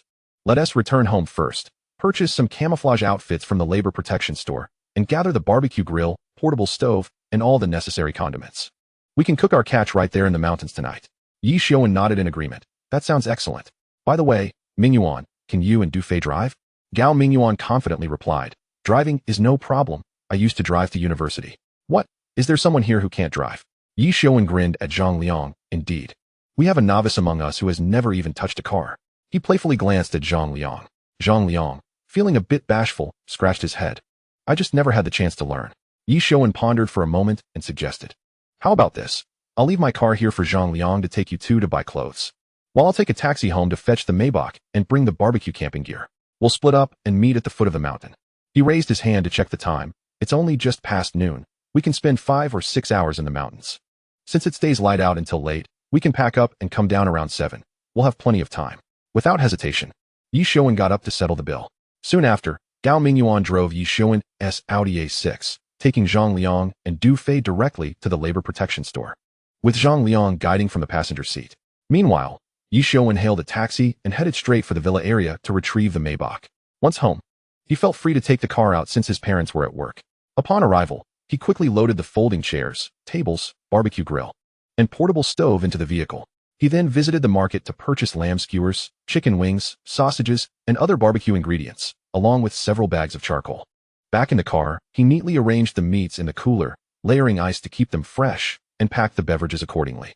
Considering everyone would be driving, he ultimately decided against bringing any alcohol. Chapter 44. Into the mountains. Ye Xiuwen's Maybach came to a smooth halt at the foot of the mountain, where Zhang Liang, Gao Mingyuan, and Du Fei were already awaiting his arrival not far ahead. Zhang Liang leaned against the hood of the Audi A6, smoking a cigarette. His head slightly bowed as he casually conversed with Gao Mingyuan and Du Fei. The sunlight bathed them, casting elongated shadows. Upon noticing Ye Xiuwen's vehicle approaching, Zhang Liang lifted his head and waved. Ye Xiuwen parked behind the A6, rolled down his window, and smiled. You all arrived quite early. We were just waiting for you. Zhang Liang flicked the ash from his cigarette. I took them to buy the camouflage outfits, and even picked up 4 pairs of boots. We also visited the fishing gear store and bought a trap and a net for catching fish. Well done. You've thought of everything, Ye Xiuwen acknowledged. On my way home, I intended to remind you of a few things, but I got so busy retrieving the items I forgot. I'm impressed you remembered. Of course. Zhang Liang chuckled. If you're doing all the thinking, what would we do? All right, let us get in the vehicles. I'll lead the way. You all follow me. And we'll head up the mountain. Zhang Liang tossed the cigarette butt to the ground, extinguishing it with his foot, and climbed into the A6 along with Gao Mingyuan and Du Fei. Ye Xiuwen steered the vehicle, taking the lead up the mountain. The mountain road was relatively smooth, leading to a moderately sized camping area in Donglan City. Every weekend, it attracted numerous visitors, resulting in a well-defined path from the passage of vehicles. Dense forests flanked both sides, with branches intertwining, allowing sunlight to filter through and cast mottled shadows on the ground. Occasionally, a breeze would rustle the leaves, harmonized by the distant chirping of birds, creating a natural symphony. After driving for about 10 minutes, a downhill slope appeared ahead. Beyond it, the view opened up to reveal a crystal-clear stream winding along the foot of the mountain. The sunlight glimmered off the water's surface, highlighting the pebbles beneath, while small fish darted between the stones, leaving delicate ripples in their wake. Since it wasn't the weekend, the stream was relatively quiet, with only a couple of cars parked at scattered spots. Some open areas had already been set up with tents and canopies, where children frolicked in the water, splashing joyfully. A few adults rolled up their pant legs to wash their vehicles, with foam drifting downstream. Others had set up barbecues, and the aroma wafted through the air. The surrounding slopes were adorned with a mix of pine and birch trees. The pine needles were a deep green and robust, resembling a multitude of open umbrellas. The birch trunks were white and straight, their leaves beginning to yellow, glinting with golden light under the sun. Wildflowers of unknown varieties, in hues of purple, yellow, and white, swayed gently in the breeze. The air was infused with the refreshing scent of pine resin and the earthy aroma of damp soil. And inhaling deeply felt like a cleansing escape from the fatigue of the city. Ye Xiuwen continued driving until he found an open and secluded spot to park. Gao Mingyuan also parked the A6 nearby. Ye Xiuwen exited the vehicle and walked directly towards the A6. Zhang Liang followed suit, opening the trunk, which was neatly stocked with high-top waterproof boots, a net, a trap, and several small buckets. The sunlight glinted off the metal buckles and mesh bags, creating a sparkling display. Zhang Liang laid out the gear on the ground and clapped his hands on the boots. Come on, let us switch shoes. The water may look shallow, but the stones are quite slippery. He pointed towards the stream ahead. This section is too wide with slow currents, unsuitable for catching fish. We'll walk upstream where the water flows faster. The little fish prefer that kind of current. Plus, it's narrower up there, making it easier to build a dam for trapping. Gao Mingyuan nodded, excitement gleaming in his eyes. Sounds great. I've never fished in a stream before. Today I'll give it a good try. How about we make it a competition to see who catches the most? Ye Xiuwen raised an eyebrow, teasingly. You're quite ambitious. A pampered young master like you might find this task more challenging than you anticipate. Zhang Liang and I often come here to fish, so our experience far exceeds yours. Gao Mingyuan waved his hands dismissively. Don't underestimate me. While I may not have fished in a stream, I'm quite familiar with lure fishing. Back in Hu City, I've even gone deep-sea fishing. That's entirely different, Ye Xiuwen replied, shaking his head. You were on a boat fishing for larger fish, which requires technique and patience. Here, we're chasing small fish among the rocks, demanding quick reflexes and steady footing. Your skills won't translate well to this setting. Then let us settle this with a competition. Gao Mingyuan challenged. Let us see what you're made of. Ye Xiuwen readily accepted the challenge. A few individuals exchanged laughter as they donned their boots, with Du Fei taking special care to tuck his pant legs into the shafts. Fearful of water ingress, Ye Xiuwen hoisted the fishing net onto his shoulder, leading the way along the creek's bank as they ventured upstream. The banks of the brook were strewn with smooth pebbles, polished by the water's caress, varying in size and hue from pale gray to deep emerald. Sunlight danced upon the water's surface, creating a shimmering spectacle that rendered the stones glistening with a moist luster. Occasionally, golden leaves would spiral down the current, adding a touch of poetic charm to the crystalline waters. The quartet tread carefully upon the pebbles, their steps tentative. The stones beneath their feet were at times stable, at others rolling, producing soft clinks as they collided. Water coursed through the crevices, sending up tiny splashes that kissed their pant legs, bestowing a refreshing chill. After approximately 10 minutes, the brook narrowed, and the current quickened considerably. The trees flanking the banks grew denser, their branches intertwining to form a natural archway, through which sunlight filtered, casting dappled shadows upon the water.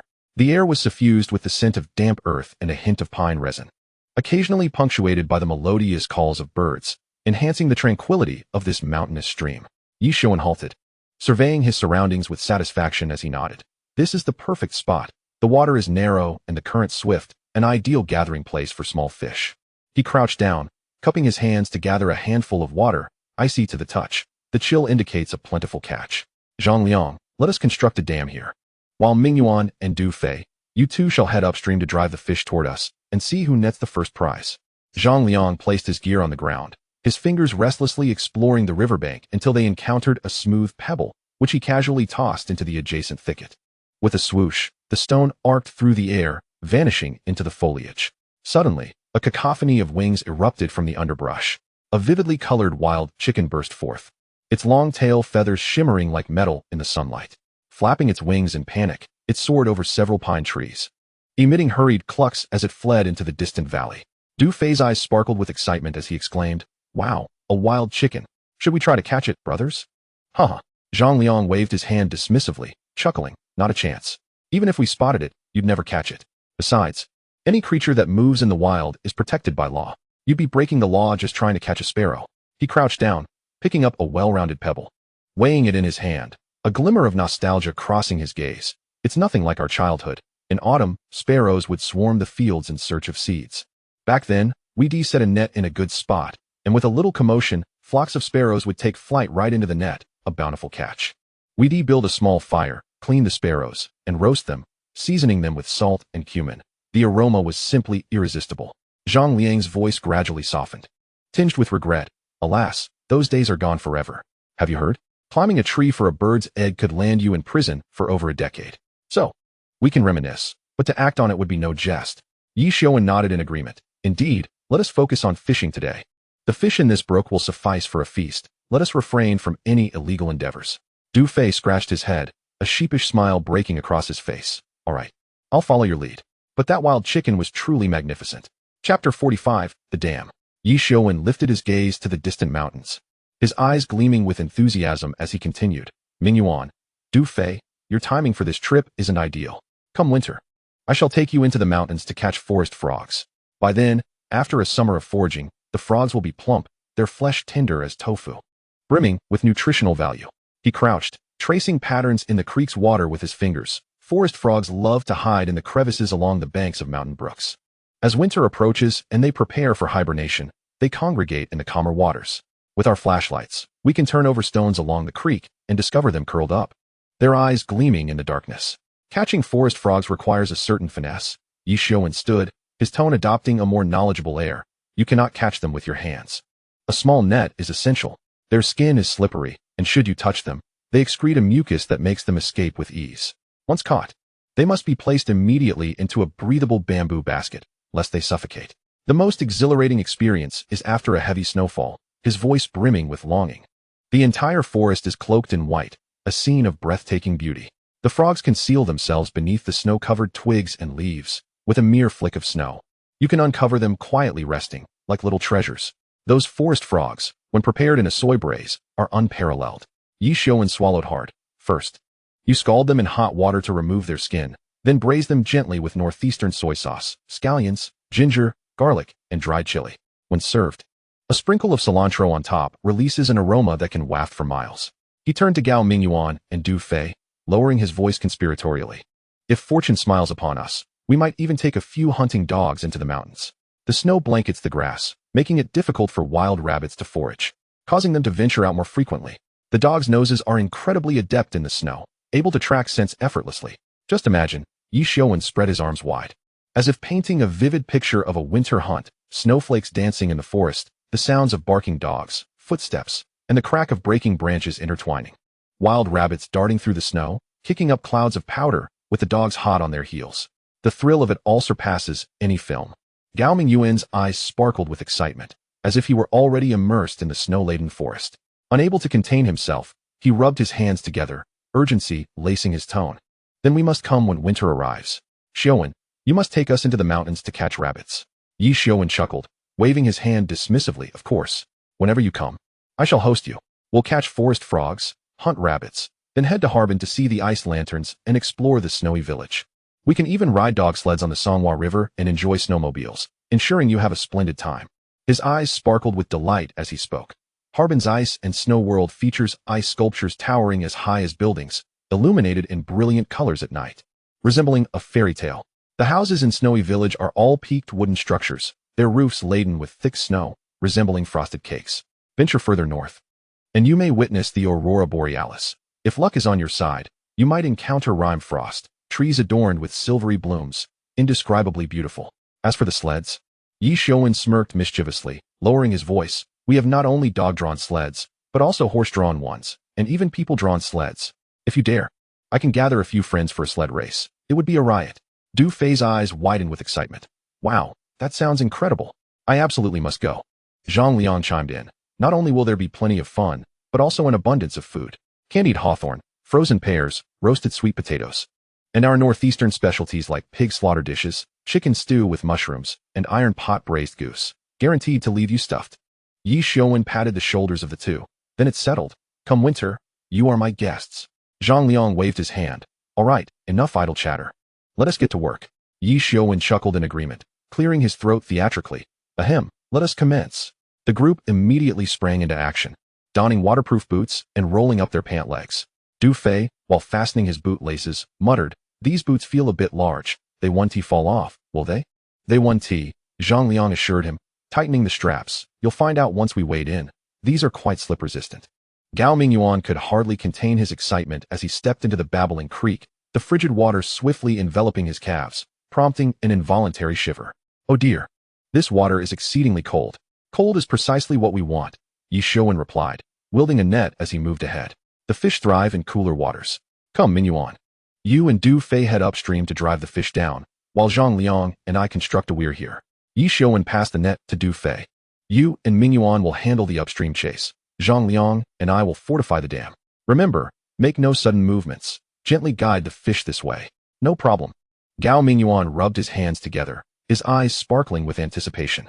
Meanwhile, Ye Xiuwen and Zhang Liang commenced their work at the shallows, gathering stones of suitable size and stacking them from both banks towards the center, forming a graceful arc of a dam. Zhang Liang focused on laying larger stones at the base for stability, while Ye Xiuwen built upon them with smaller pebbles, filling the gaps with fine sand and soil to prevent leakage. Although the task appeared straightforward, it required considerable finesse. As Ye Xiuwen worked, he elucidated. The base must be solid, otherwise, the rush of water will cause it to collapse. We also need to leave a gap for the trap later. Zhang Liang chimed in. And the arc's angle must be carefully considered to allow the water to naturally converge at the opening, ensuring the fish swim right into our trap. Before long, the outline of the weir began to take shape. The arched stone dam extended from both banks towards the center, leaving a half-meter-wide gap perfectly suited for the trap.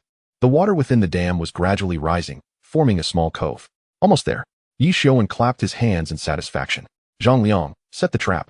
Zhang Liang retrieved the folded trap from his backpack and unfurled it by the shore. The cylindrical net, approximately 2 meters long, featured a funnel-shaped entrance, making it difficult for fish to escape once they entered. He placed some chicken intestines as bait inside the trap and secured it at the gap in the weir, weighting both ends with stones to ensure its stability. All set. Zhang Liang stood up, wiping the beads of sweat from his forehead. Mingyuan, Du Fei, prepare to start driving the fish. Upstream, Gao Mingyuan and Du Fei took their positions, cautiously advancing through the water with their nets in hand. The creek only reached their calves, yet the riverbed's pebbles were exceedingly slippery, necessitating utmost care with each step. Remember, be gentle, we don't want to scare the fish away. Gao Mingyuan reminded, though it was his first time undertaking such an endeavor. Du Fei nodded, crouching low as he gradually approached the school of fish. In the crystalline waters, schools of small fish flitted between the stones, some frolicking while others lingered, seemingly oblivious to the impending danger. Now, with a hushed command from Gao Mingyuan, the two began rhythmically splashing the water, slowly herding the fish downstream. Meanwhile, Ye Xiuwen and Zhang Liang stood ready by the weir. Zhang Liang held the net, positioned at one side of the gap, prepared to capture any fish that slipped through. Ye Xiuwen adjusted the trap's placement, ensuring every fish driven downstream would notice this safe passage. Here they come. As splashes erupted, the first wave of fish was driven down. In a state of panic, they darted through the water, most obediently swimming into the trap, while a few crafty fish attempted to escape beneath the stone dam. Thinking of escaping? Not a chance. Zhang Liang, quick on his feet, swung the net with precision, successfully capturing a fleeing fish. He triumphantly raised his catch to Ye Xiuwen. Look, our first success. Ye Xiuwen gave a thumbs up. Well done. Keep it up. Don't let your guard down. Chapter 46. Fishing. The upstream operation continued apace. Gao Mingyuan and Du Fei's coordination became increasingly seamless. They flanked the fish from both sides and executed strategic advances, driving the fish towards the weir. Du Fei even began experimenting with his feet to carve arcs in the water, guiding the school's direction. Although the success rate was low, this novel approach delighted him. Mingyuan, witness my mesmerizing formation. Du Fei exclaimed excitedly, his feet splashing rapidly in the water. Gao Mingyuan burst into laughter. What mesmerizing formation? It's clearly a frightful display. You're scaring the fish away. They bantered as they continued their pursuit. Unbeknownst to them, the cove within the weir had accumulated a fair number of fish, darting about in their confined space, seeking an escape. That's enough, let's haul in the net, Ye Xiuwen commanded. Zhang Liang swiftly lifted one end of the trap, while Ye Xiuwen pulled the other end from the water. The moment the trap broke the surface, the fish began thrashing wildly, splashing water everywhere. Wow, so many! Du Fei and Gao Mingyuan rushed over, their excitement palpable as they beheld the densely packed fish within the trap. There were shimmering silver fish, golden-hued fish, and a few dark catfish gliding lazily at the bottom. A splendid haul. Ye Xiuwen nodded in satisfaction. Mingyuan, you and Du Fei sort the fish into buckets. Zhang Liang and I will reinforce the weir. We'll go for another round. The four divided their tasks and set to work. Du Fei and Gao Mingyuan carefully extracted the fish from the trap, classifying them by type and size into separate buckets. Du Fei, brimming with curiosity, frequently inquired of Ye Xiuwen, "Xiuwen, what kind of fish is this? It looks quite unique. Can we eat it? How does it taste?" As Ye Xiuwen fortified the weir, he patiently responded, "This is a bream. Don't be fooled by its small size. Its flesh is tender. That one is a yellow catfish, also known as a gaya, and it's exquisite when braised in sauce. Be cautious, its dorsal spines are venomous. So avoid getting pricked." "What? Venomous?" Du Fei exclaimed, hastily tossing the yellow catfish back into the bucket, eliciting laughter from the others. "It's not that exaggerated." Ye Xiuwen chuckled. "It only causes redness and swelling, nothing serious. But it's best to be cautious." Amidst the laughter, the second fishing operation commenced. With the experience from the first round, the four worked together with even greater synergy. Gao Mingyuan and Du Fei became increasingly adept at herding fish upstream, while Ye Xiuwen and Zhang Liang made enhancements to the weir, adding a confusing passageway to facilitate the fish's entry into the trap. "This time, let us try splitting up," Ye Xiuwen proposed. "Zhang Liang, you check that small cove on the right. There may be fish hiding there. I'll stay here, and Mingyuan and Du Fei will continue driving the fish." "Got it." Zhang Liang grasped the net and cautiously made his way towards the right side cove, where aquatic vegetation flourished and the current was gentle, making it an ideal hiding place for fish. Holding his breath, Zhang Liang gently parted the water plants, and indeed, he spotted a few crucian carp concealed within. "Aha, found you," Zhang Liang whispered, stealthily lowering his net into the water, aimed at his target before swiftly scooping. "Gotcha," Zhang Liang exclaimed, raising the net triumphantly, revealing two crucian carp, each weighing about half a pound, wriggling within. This was a significant discovery for the day. "Well done." Ye Xiuwen expressed his delight. These crucian carp are perfect for braising in sauce. As time passed, their catch grew more abundant. The small buckets brimmed with various fish, and the faces of the group radiated joy from their bountiful harvest. At that moment, as Du Fei chased after a particularly agile fish, he inadvertently stepped on a loose stone, losing his balance and plunging into the water with a splash. The icy creek water soaked through his clothes in an instant, causing him to shiver involuntarily. "Ha!" Seeing this, Gao Mingyuan doubled over with laughter. "I told you that your mesmerizing formation was unreliable. Now you've baffled yourself." Ye Xiuwen hurried over, pulling Du Fei up. "Are you all right? Did you hurt yourself?" I'm fine. Du Fei waved his hand dismissively. "Just got wet and a bit cold." "Perfect. Then," Ye Xiuwen grinned. "Later, we can start a fire to barbecue, and you can dry your clothes by the flames." Ye Xiuwen clapped his hands, beckoning Gao Mingyuan and Zhang Liang to return. "All right, that should suffice. This will be enough for us to feast upon. Brothers, let us head back for a barbecue. Du Fei, you're drenched. Don't catch a chill. A cold would be quite undesirable." Gao Mingyuan and Zhang Liang waded through the water to his side, unable to contain their laughter at Du Fei's bedraggled appearance. Du Fei wiped the droplets from his face, feigning composure, and declared, "This is what one might call an immersive fishing experience. You wouldn't understand." Once ashore, they divided their tasks. Those who caught fish continued to do so, while others collected traps, and some carried nets as they walked downstream, swiftly returning to the vehicle. Gao Mingyuan urged Du Fei, "Quickly change your clothes in the car. Being soaked is quite uncomfortable, and we can't have you catching a cold. Put on your dry clothes, while Xiuwen and I get the fire started. Once it's roaring, you can come over to warm up." Ye Xiuwen opened the trunk, methodically unloading the barbecue grill, portable stove, cooler, and canopy. Zhang Liang came over to assist, and together they efficiently set up the canopy. Gao Mingyuan secured it, firmly anchoring the four corners into the ground with stakes, tugging on the ropes to ensure stability. Ye Xiuwen positioned the grill in a flat area beneath the canopy, placing an alcohol block at the bottom and stacking the fruitwood charcoal in a pyramid shape, leaving gaps for airflow. A lighter ignited the alcohol block, and the blue flames swiftly leaped up, beginning to heat the charcoal. Soon, the blocks transformed from black to a glowing red, a layer of white ash forming on their surface. With added effort, Ye Xiuwen retrieved a hand-cranked blower from the trunk and directed a vigorous stream of air towards the coals. The gusts fanned the flames into a roaring blaze, wisps of blue smoke rising and carrying a faint aroma of wood. Once the charcoal was thoroughly heated, he spread it evenly across the grill, causing the temperature to rise instantly. From the cooler, Ye Xiuwen extracted an array of seasonings: salt, MSG, cumin, chili powder, and a transparent bottle filled with golden liquid. Gao Mingyuan curiously inquired, "Xiuwen, what is this? It looks like oil." "You guessed it," Ye Xiuwen replied with a mysterious smile. "This is my secret weapon, chicken fat. Brushed on chicken wings and chicken cartilage, it's simply divine." He poured the chicken fat into a disposable plastic bowl and set aside a small brush. Next, he retrieved skewers of lamb, evenly spreading them across the grill. Each skewer was a perfect balance of fat and lean meat, a vivid red hue, cut into uniform sizes.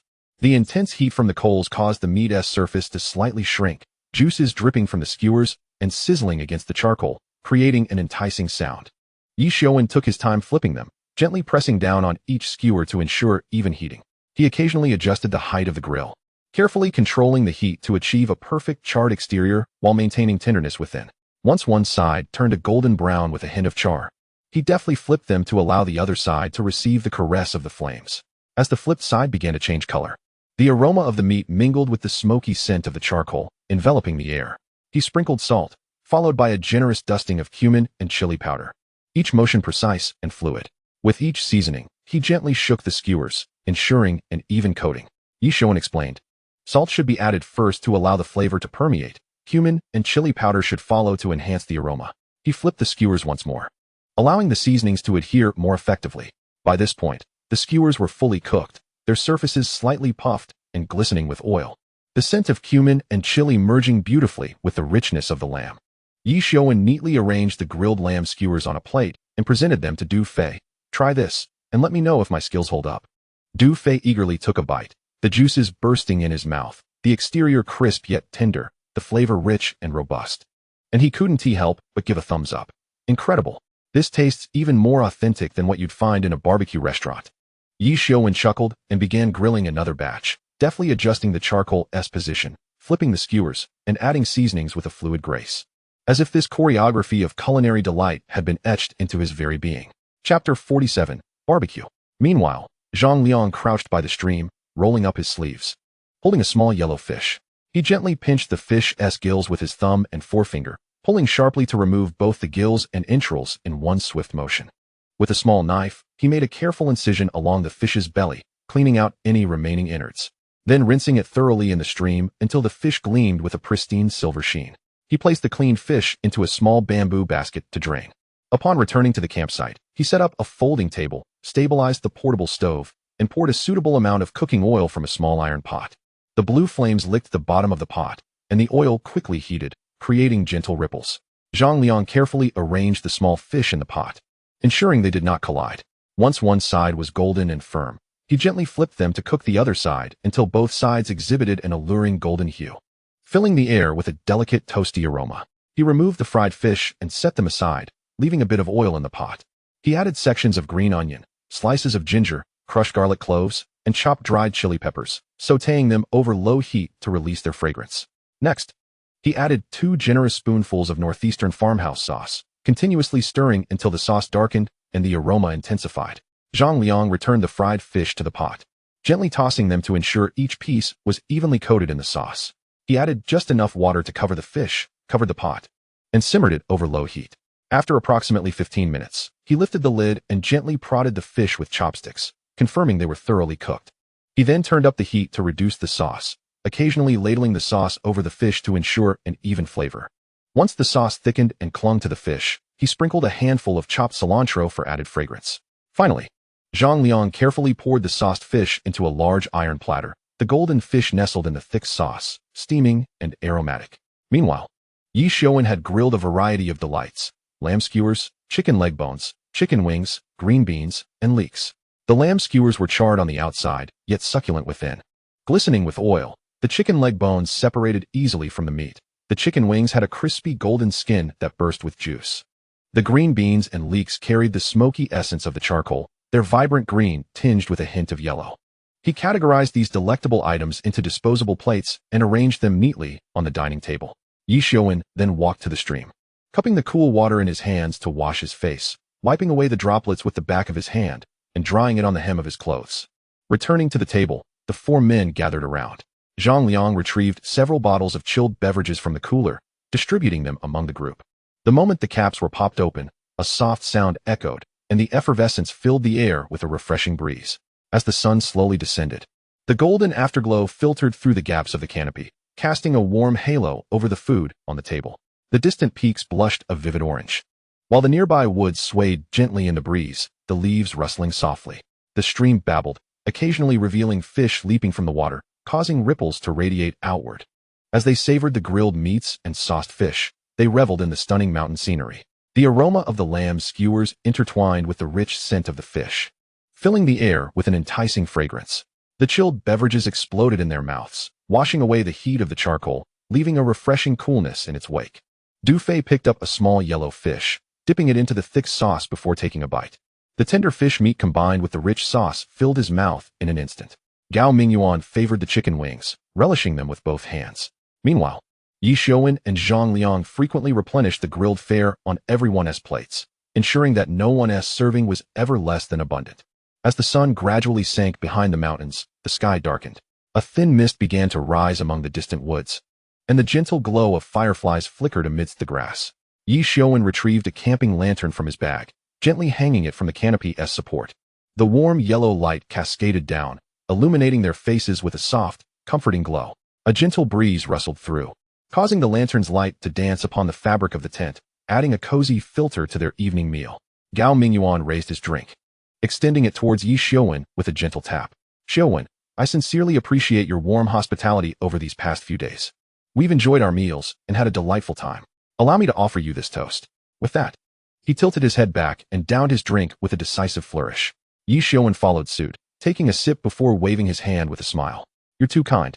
Mingyuan, among family, we need not speak in the formalities of strangers.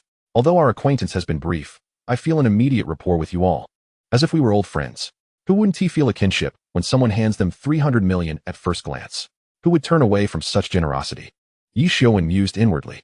He noted that despite Gao Mingyuan being a wealthy heir, he lacked any semblance of frivolity, displaying a personable demeanor.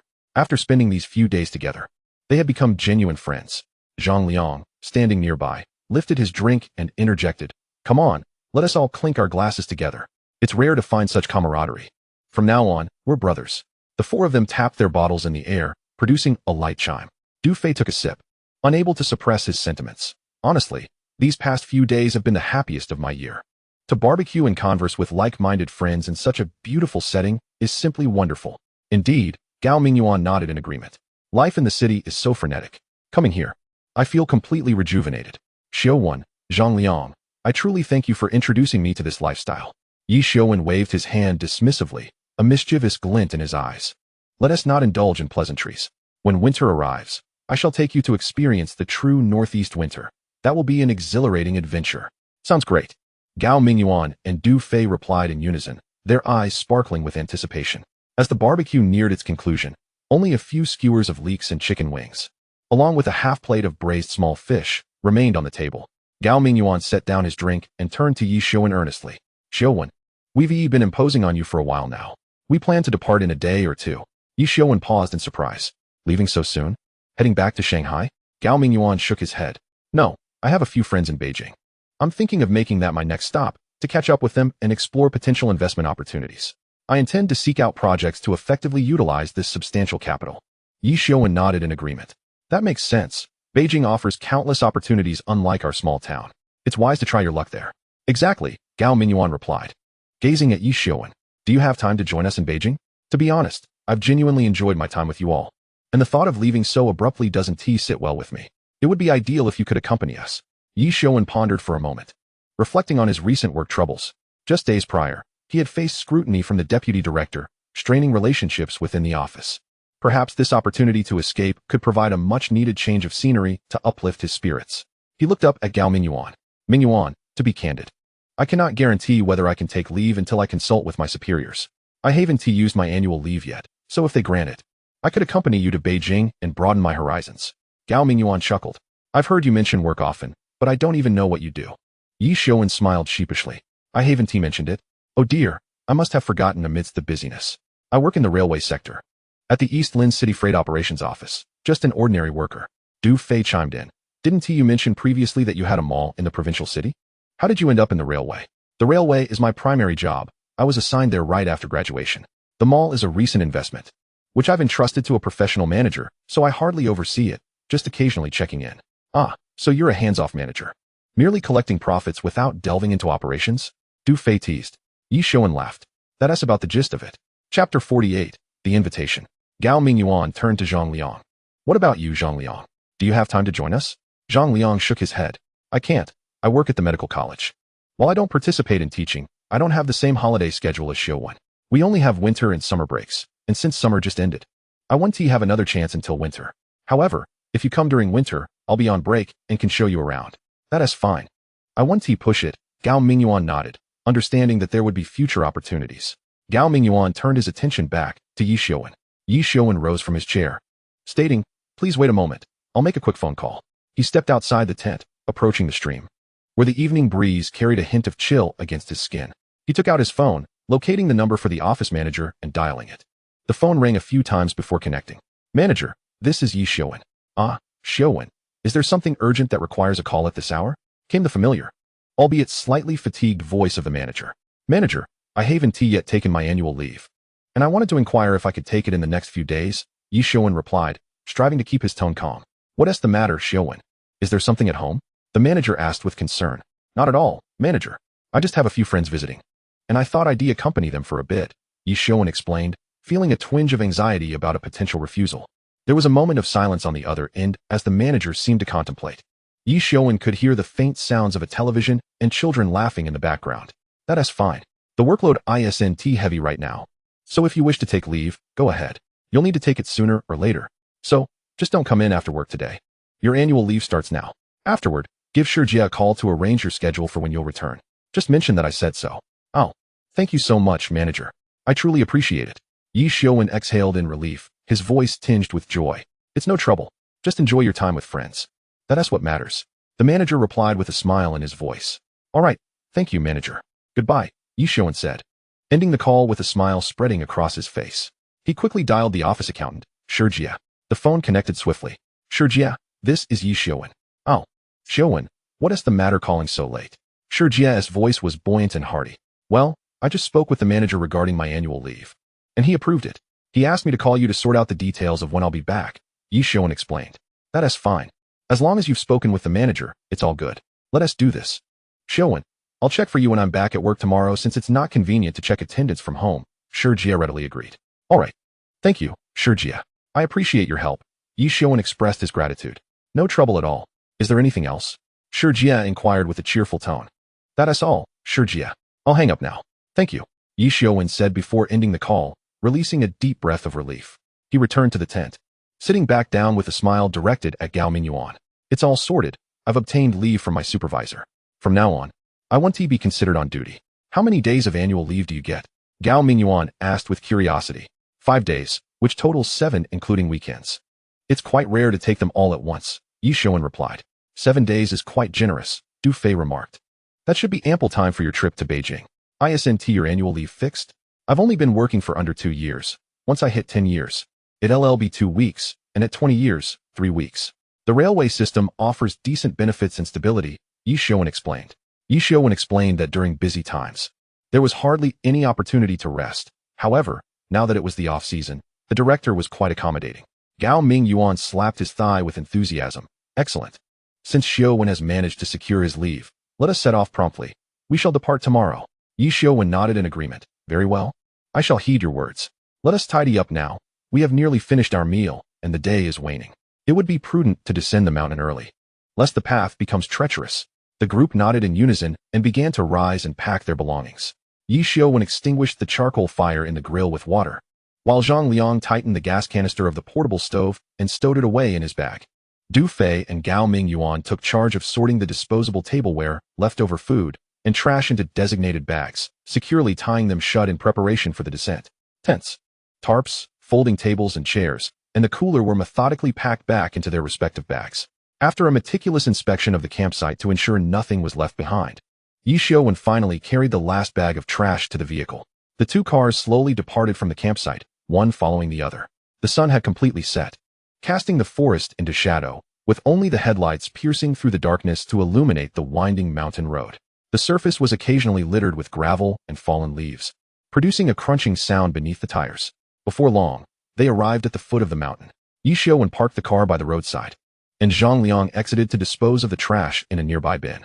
Once the refuse was properly handled, the two cars resumed their journey, heading directly towards the city.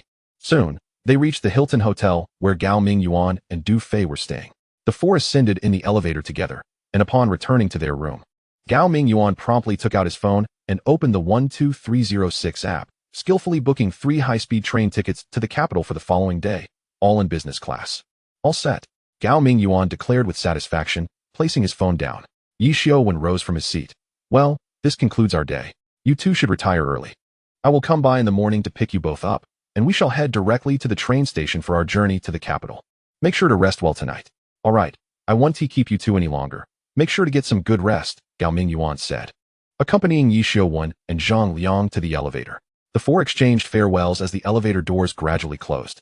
Ye Xiuwen first dropped Zhang Liang off at his home before returning to his own residence. By the time he arrived, it was nearly 10 o'clock. The living room was still illuminated, and his parents were seated on the sofa, engrossed in a television program. Why have you returned so late? His father, Ye Xiuwen, inquired, his tone laced with concern. I was out camping and dining with friends.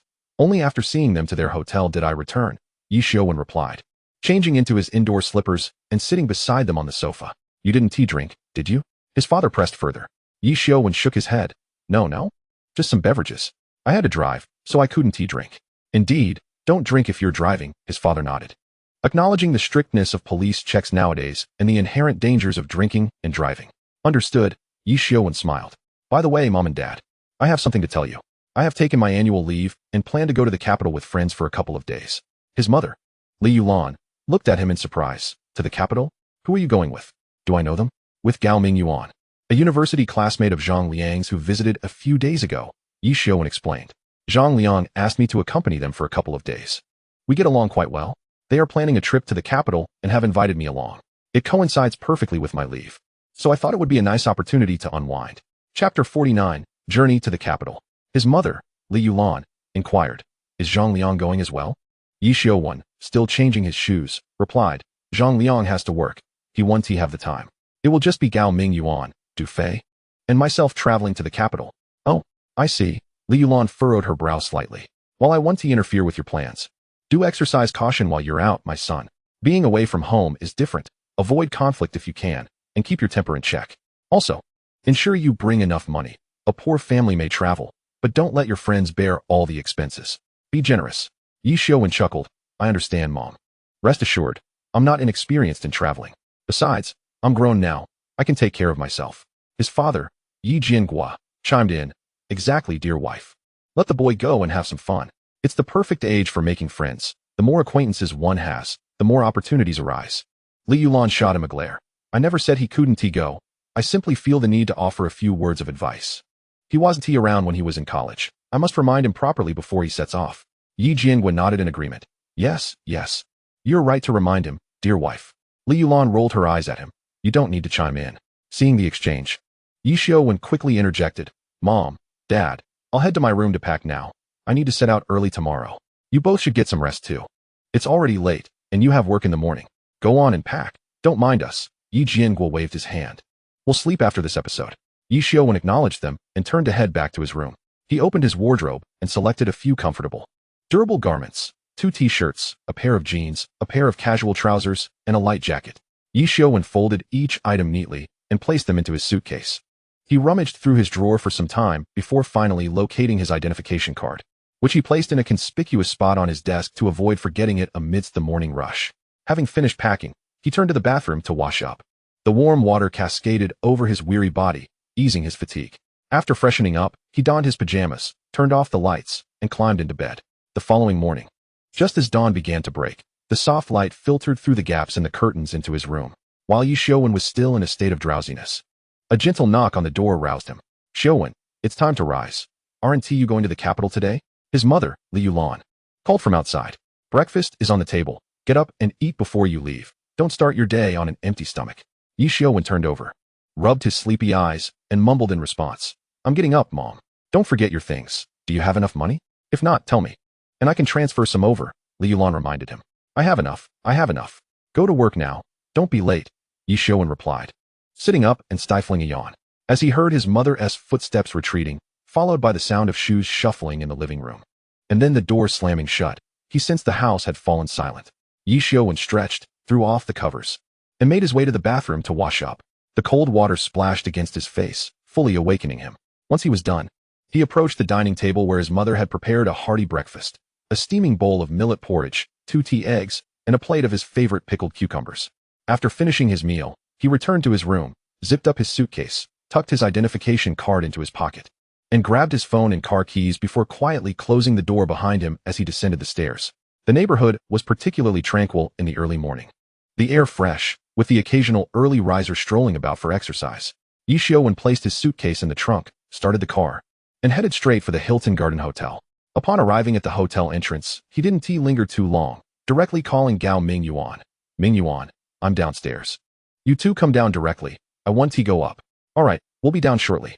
Gao Mingyuan's voice came through the phone, sounding lively and energetic. Ye Xiuwen hung up, rolled down the driver's side window, took out a cigarette to light, and while he smoked, he waited. The morning breeze carried a slight chill, and traffic was still sparse, with the occasional sanitation worker passing by with a garbage cart. Before long, 3 familiar figures appeared at the hotel entrance: Gao Mingyuan, Du Fei, and Zhang Liang. Ye Xiuwen leaned out and smiled. Liang Xiao, you're here too? Zhang Liang approached the front passenger seat and opened the door. Of course, I couldn't let you all leave without seeing you off. Although I can't join you, at least I can escort you to the high-speed rail station. Gaozi, you really need to hurry up and learn to drive, Ye Xiuwen remarked as he started the car. It's so inconvenient that you can't drive. If you could, I'd just toss you the keys and save myself the parking fees. Zhang Liang shot him a glance. You're such a miser, fretting over a few dollars in parking fees. Just wait, I'll start learning to drive in the next couple of days. Once I get my license, you can lend me your car for a couple of days. Ye Xiuwen chuckled. Forget about borrowing it for just 2 days. If you pass your driving test, I'll buy you a car. Pick whatever you like under 200,000. Zhang Liang settled into the passenger seat. No need to buy me one. I've saved up a bit over the past 2 years, and I can manage to buy a car myself. Besides, since I just learned, I shouldn't get anything too extravagant. I'll start with something worth a few thousand to practice with. If I bought a new car worth over 100,000 and ended up scratching it, I'd be heartbroken.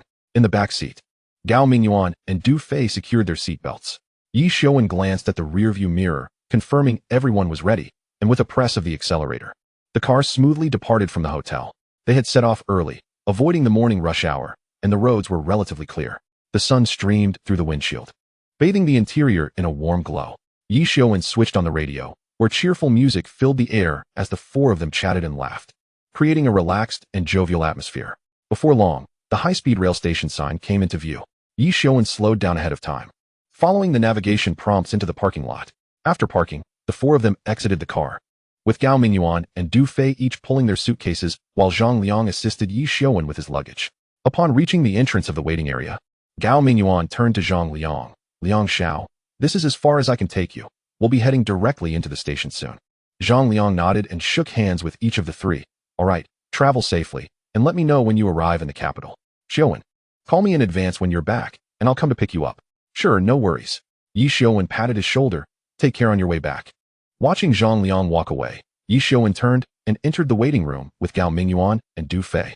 The enormous electronic display board showcased the departure information for various trains, while announcements for ticket checks echoed through the air. Our train doesn't start boarding for another half hour, Gao Mingyuan remarked, glancing at his watch. Let us find somewhere to sit and rest. The 3 of them settled in a spot near the ticket gate. Soon, a crisp announcement echoed in the waiting room. Attention, passengers. Ticket checks for train G362 are beginning. Please have your tickets ready at gate 3. They immediately stood up and dragged their luggage to the ticket gate. Ye Xiuwen held his ID card close to the scanner, and with a beep, the gate opened, allowing him, Gao Mingyuan, and Du Fei to pass through in succession. The high-speed train carriage was spacious and bright, with business-class seats that could recline into a semi-laying position. After placing his luggage, Ye Xiuwen settled down and let out a gentle sigh of relief. The scenery outside sped by. Fields, rivers, and villages flashed past, like a moving painting. The 2-hour journey concluded swiftly. As the train gradually rolled into the capital station, the immense dome and bustling platform instantly enveloped Ye Xiuwen in the atmosphere of a metropolis. Chapter 50. The Ferrari Gift Package. The three of them disembarked and stood on the platform. Gao Mingyuan took out his phone and dialed a number. "Hello, I've arrived." "Where are you?" After hanging up, he turned to Ye Xiuwen and Du Fei. "Let us go. My friend is coming to pick us up." As they exited the station, Ye Xiuwen spotted Gao Mingyuan waving ahead. "I'm over here." In front of them, 2 young men, one stout and one slender, waved back. As they approached, Ye Xiuwen scrutinized the two. Their attire was remarkably stylish, clearly adorned with expensive brands. Particularly, the tall and slender one sported a golden watch on his wrist that gleamed in the sunlight, nearly dazzling. Gao Mingyuan patted Ye Xiuwen on the back, introducing Lu Ben. "Young son, this is my buddy Ye Xiuwen.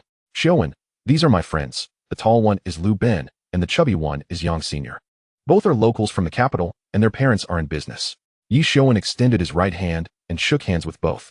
Lu Ben grinned. "Mingyuan, you didn't mention you were bringing a friend. Luckily, Yang Sun and I each brought our own cars. Otherwise, we wouldn't have fit. Let us head to the parking lot. Our cars are there," Lu Ben added. In the parking lot, 2 luxury cars stood out prominently. Lu Ben's was a striking red Ferrari Cylindri, its streamlined body resembling a beast poised to pounce. Yang Sun drove a black Porsche Panamera, exuding a blend of stability and luxury. Lu Ben lightly tapped the car's body, the crisp metallic sound resonating in the air. "Mingyuan, check out my car? Ferrari 812 Superfast." His voice brimmed with pride, with a 6.5-liter naturally aspirated V12 engine, 800 horsepower, and a 7-speed dual-clutch transmission. It goes from 0 to 100 in just 2.9 seconds. How's that for impressive? Gao Mingyuan circled the car, his gaze sweeping from the sleek front to the slightly raised rear. A smile playing on his lips as he exclaimed, "Not bad indeed. Big Ben, you've upgraded. How much did this beauty cost?" "Not too pricey, just under 600. Lu Ben replied, tilting his chin in a boastful manner. Gao Mingyuan shook his head, pointing at him. "You, always so impulsive. Let us go. I want to drive it and see how it feels." "Sure." Lu Ben's eyes sparkled. "But Mingyuan, you have to let me take your LaFerrari for a couple of spins." "Deal?" Gao Mingyuan laughed. "You sly fox, waiting for me to offer. All right, you can take it for a couple of laps. Then it's settled." Lu Ben eagerly rubbed his hands together. "Perfect timing. The club has an event today. You drive your car back, and we'll head over right away. Sound good?" Gao Mingyuan turned to the quietly observing Ye Xiuwen. "Xiuwen, how about joining us at the club?" Ye Xiuwen smiled. "Sure, I'm here in the capital. I'll follow your lead." He then turned to Lu Ben. "Brother Lu, your car is the Ferrari 812 Superfast, right?" "Indeed. You know your Ferraris, do you?" Lu Ben raised an eyebrow. "Not exactly." Ye Xiuwen waved his hand. "I just came across it online. What man doesn't have a fascination with cars, especially supercars?" "Lu bro, can I sit in the driver's seat for a moment?" "Why be so polite, brother?" Lu Ben said as he swung open the driver's door. "Mingyuan's friend is my friend. Feel free to hop in." Ye Xiuwen thanked him and bent down to slide into the driver's seat, gently caressing the exquisite leather steering wheel, feeling the snug embrace of the seat, which provided both comfort and a sense of thrill. The roar of the V12 engine seemed to echo in his ears. Sunlight streamed through the expansive windshield, dancing on the dashboard as if even the metallic buttons were glimmering. The air was infused with a subtle blend of leather and gasoline, creating an exhilarating atmosphere that quickened the heartbeat. Lu Ben leaned against the door, turning to Gao Mingyuan. "Hey Mingyuan, did you know the latest limited edition Ferrari F80 is out?" "Of course," Gao Mingyuan nodded, a while back. "The Ferrari headquarters even called my father to inquire about purchasing intentions. You know how my father is a devoted Ferrari fan. He buys every limited edition without fail. Are you planning to buy one too?" "Absolutely." Lu Ben's eyes lit up. "I had my eye on this car since it was first announced. I had to persuade my old man for 2 months before he finally relented. It took a lot of my breath." Gao Mingyuan looked at him in confusion. "You're already buying the F80. Why are you getting this one too?"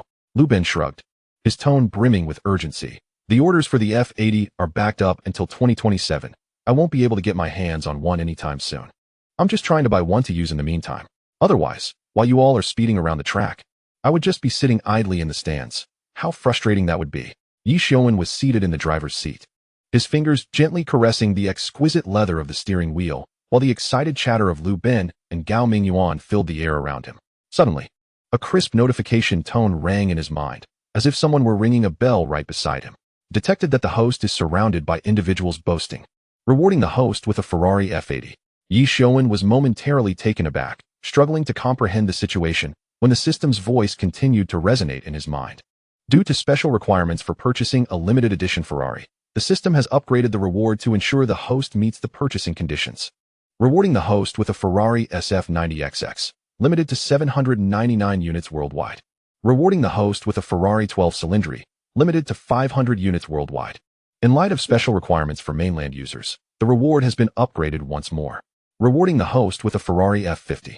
A flurry of notification tones struck Ye Xiuwen like a rapid drumbeat, leaving him utterly bewildered. He couldn't help but scream internally, "Is this system malfunctioning? 4 Ferraris all at once. It's madness." Instinctively, Ye Xiuwen pulled out his phone, fingers flying over the screen as he opened the search engine and typed, "Purchasing conditions for Ferrari F80." The information that appeared caused his pupils to constrict. Asset requirements: must provide proof of assets not less than 50 million renminbi. Vehicle ownership: must be a loyal old customer of Ferrari, possessing at least 2 limited edition models or 5 non-limited edition Ferraris. Identity qualifications: must be a member of the official Ferrari club and hold a reputable standing within the community. Driving requirements: must possess an advanced driving license and have experience driving on the track. Usage restrictions: after purchase, the vehicle must not be transferred or used for commercial profit, and a certain mileage must be driven each year. As Ye Xiuwen read through these outrageously stringent conditions, the corners of his mouth twitched slightly. This isn't merely buying a car. It's akin to selecting a favored child of Ferrari.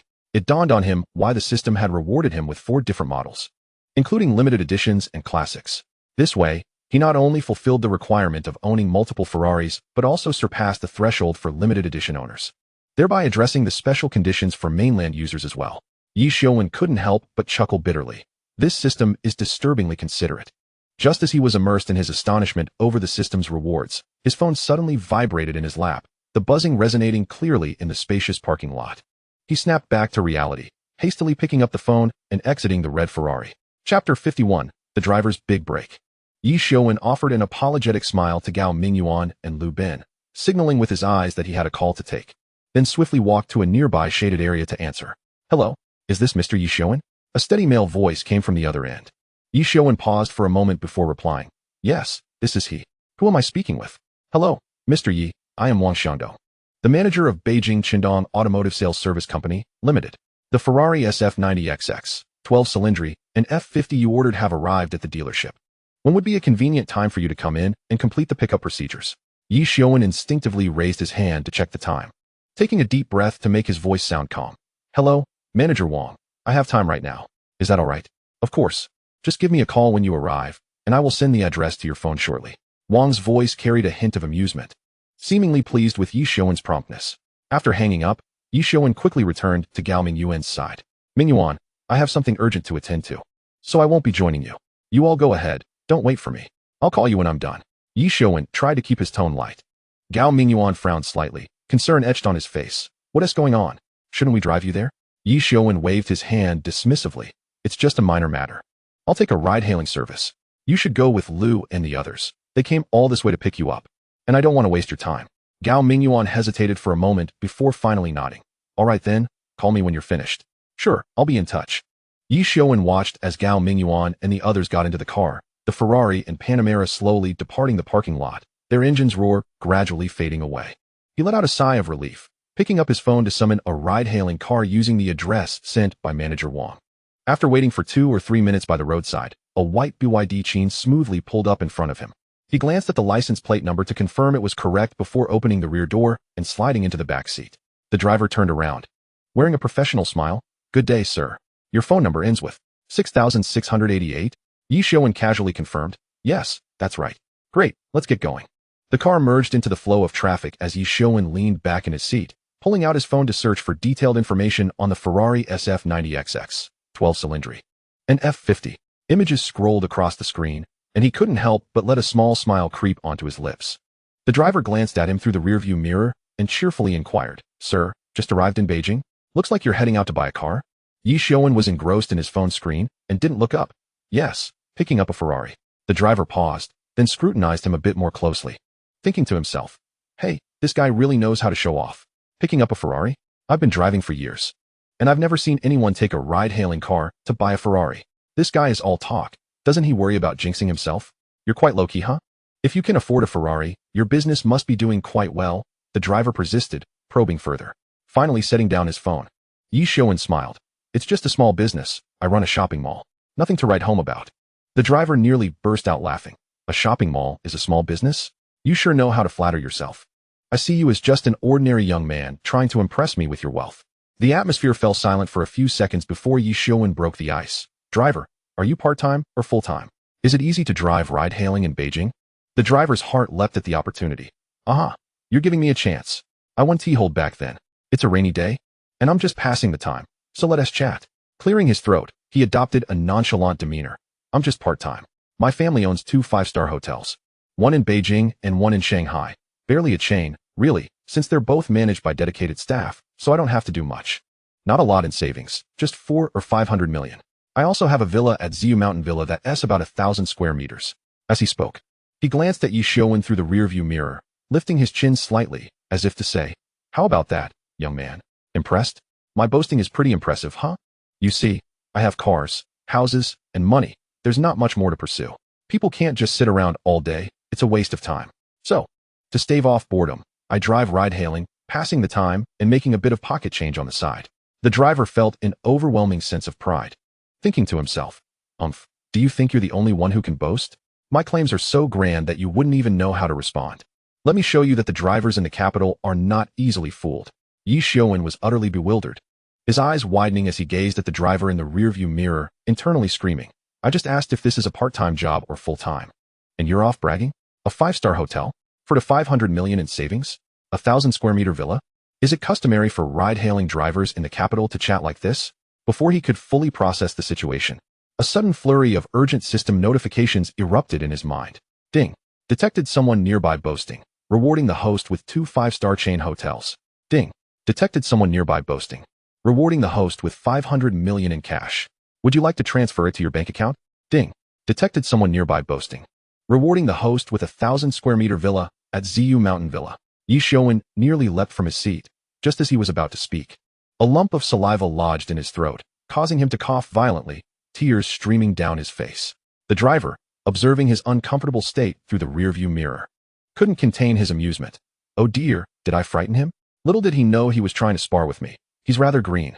After finally suppressing his cough, Ye Xiuwen wiped his eyes and shot the driver a glance filled with exasperation, thinking to himself, well then, this conversation is clearly a lost cause.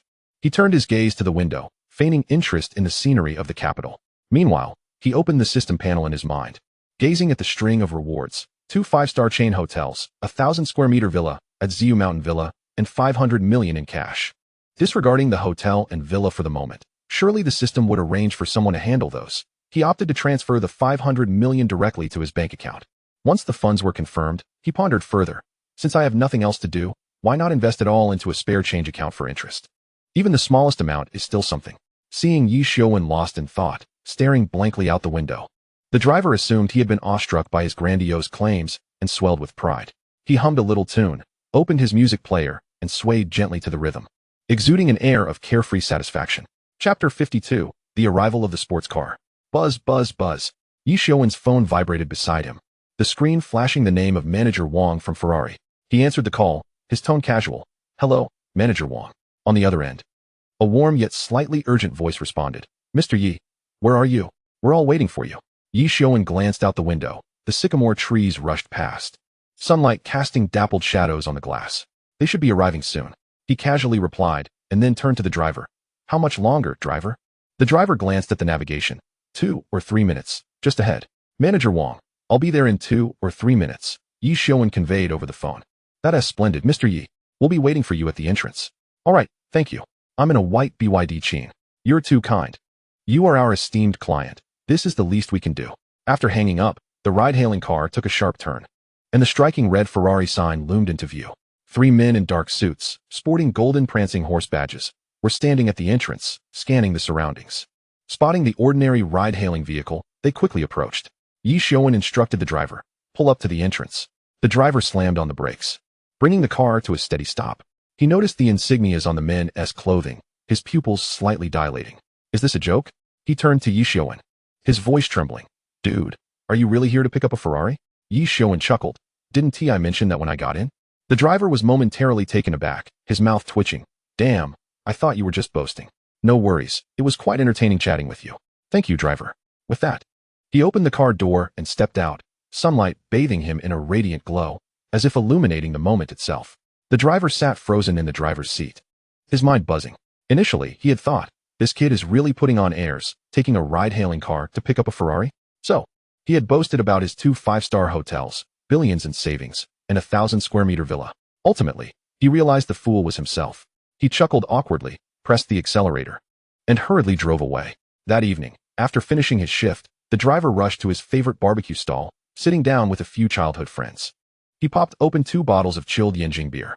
As the alcohol hit his palate, he sighed. Oh man, today I really made a fool of myself. It was so embarrassing. Old Lee immediately leaned in. What happened, buddy? Spill it. The driver took a bite of lamb skewers, forcing a bitter smile. Don't even mention it.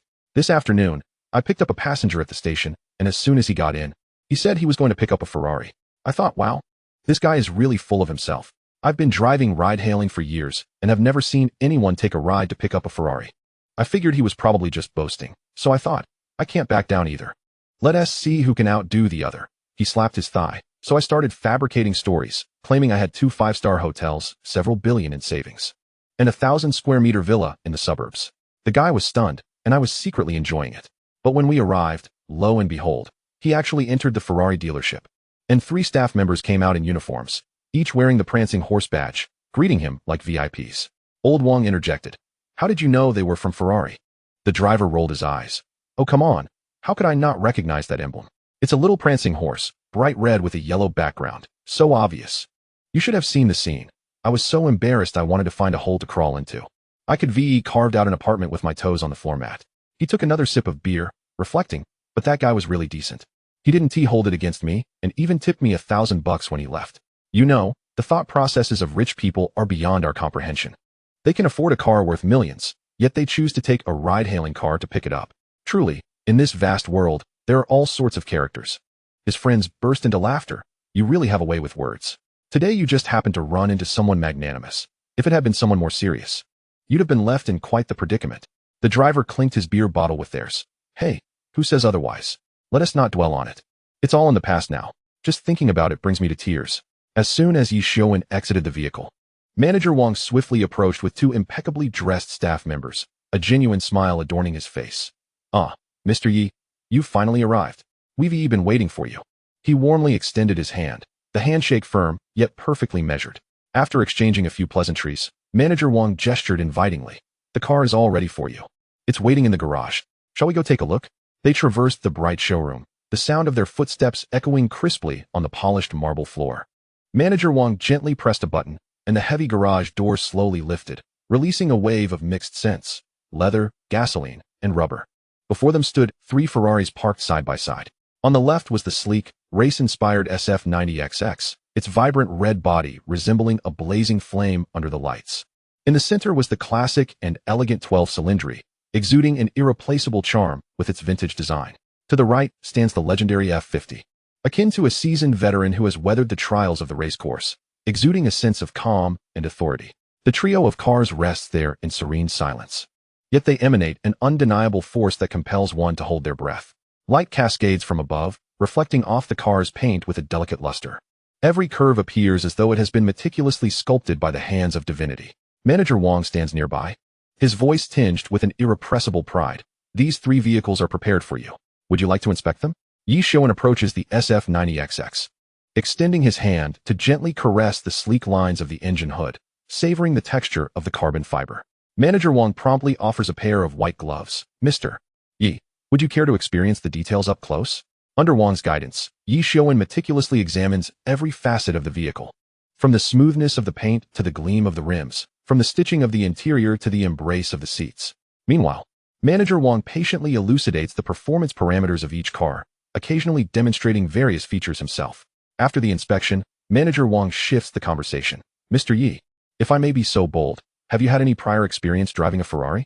Have you participated in any track events? Ye Xiuwen smiles faintly. To be honest, Manager Wang, this is my first foray into the realm of sports cars. I possess no experience whatsoever. Manager Wang waves his hand with a grin. Not to worry, Mr. Ye. We can provide you with professional instructors to teach you the official Ferrari track courses and assist you in obtaining a racing license, allowing you to truly savor the pleasure of driving a Ferrari.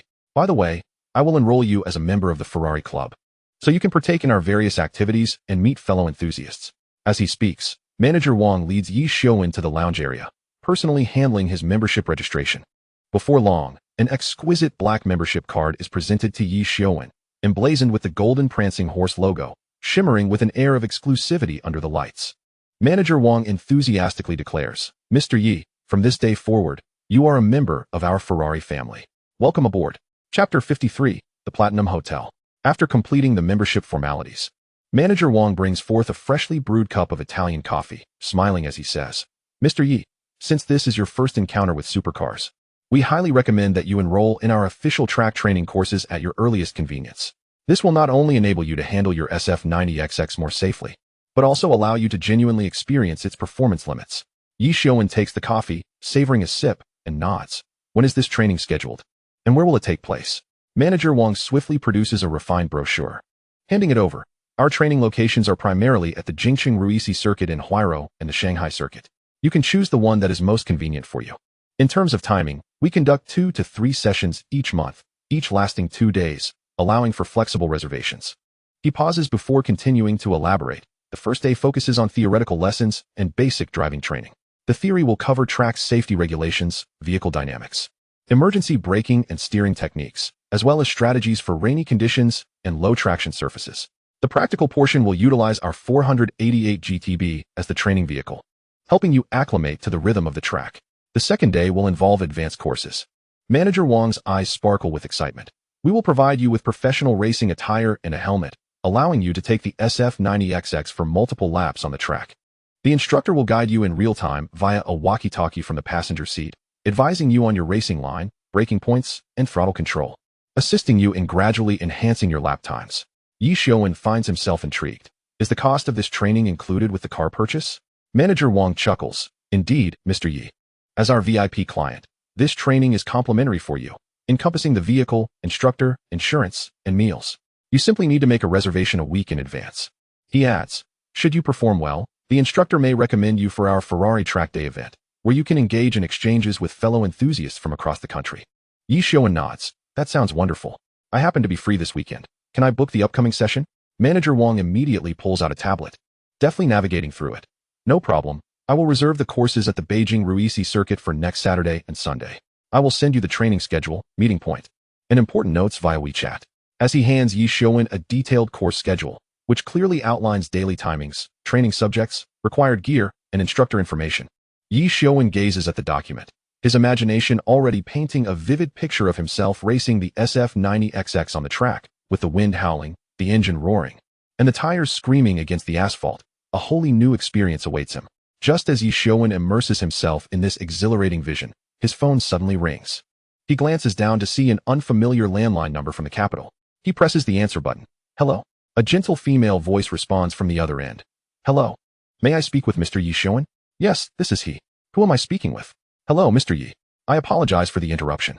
I am the assistant to the general manager of the Platinum International Hotel in Jingqing. My name is Wen Shanshan. You may call me Xiaowen. Ah, hello there. How may I assist you? Wen Shanshan smiles politely. Mr. Ye, our general manager would like to arrange a time to discuss the transfer and acquisition procedures for the hotel. When would be a convenient time for you? Ye Xiuwen glances at his watch, calculating that the vehicle paperwork is complete and he has no further commitments for the afternoon. He replies, Miss Wen, I am available right now. That is splendid, Mr. Ye. Would you prefer to choose the location or would you like us to arrange for transportation to our hotel? No need for transportation. I will come directly to your hotel. Very well, Mr. Ye. Upon your arrival, there will be a dedicated person at the front desk to assist you. Understood. I will call once I arrive. Excellent, Mr. Ye. We await your esteemed presence. I shall not take up more of your time. After hanging up, Manager Wang inquires with a smile, Mr. Ye, where shall we have the car delivered? Ye Xiuwen contemplates for a moment. Please keep the car there for now. I have some matters to attend to. I will call you once I have completed my tasks to inform you where to send it. Certainly, Mr. Ye. Feel free to reach out to us at any time. Ye Xiuwen nods, rising to accompany Manager Wang toward the exit. Stepping out of the Ferrari dealership, the sunlight proves to be somewhat blinding, prompting him to squint. Suddenly, a thought strikes him. His unfamiliarity with the capital and the gravity of acquiring a five-star hotel is no trivial matter. Without a reliable lawyer, he could easily miss any potential pitfalls hidden within the contract, leading to significant losses. With this notion in mind, he promptly retrieves his phone and dials Gao Mingyuan. The line emits a series of beeps for an extended period, yet no one answers. A light bulb goes off in his head. Gao Mingyuan is likely speeding down the track at the club, where such velocity would preclude him from carrying his phone, if he had it at all. He wouldn't be able to hear it ring. Well, that was a wasted call. Ye Xiuwen shakes his head, pocketing his phone, and scans the vicinity. Nearby, a cafe catches his eye, its floor-to-ceiling glass glowing warmly, with a few scattered patrons seated inside. He pushes open the door, and a rich aroma of coffee envelopes him, mingling with the toasty scent of roasted beans and a hint of milk. The server greets him with a smile. "Good day, sir. How many in your party?" "Just one." Ye Xiuwen nodded thoughtfully, choosing a seat by the window, where he could glimpse the sign of the Ferrari dealership across the street. He ordered a latte, retrieved his phone, and opened the browser, typing in Platinum International Hotel. Instantly, the screen was inundated with a plethora of information. The Platinum International Hotel Group, headquartered in the capital, boasts 2 five-star hotels located in both the capital and Shanghai. Renowned for its luxurious blend of business and leisure, it is celebrated for its exceptional service and prestigious experience. The hotel design harmoniously fuses Eastern and Western elements, featuring a resplendent lobby adorned with a grand crystal chandelier and guest rooms equipped with intelligent control systems. While the dining experience is overseen by Michelin-starred chefs. As he scrolled through several images, one revealed the hotel's lobby, its towering dome magnificently showcasing a massive crystal chandelier that sparkled under the light. Another depicted the presidential suite's bedroom, its floor-to-ceiling windows framing an unparalleled city skyline. And yet another illustrated the restaurant, where elegantly arranged silver cutlery and goblets exuded an air of understated luxury.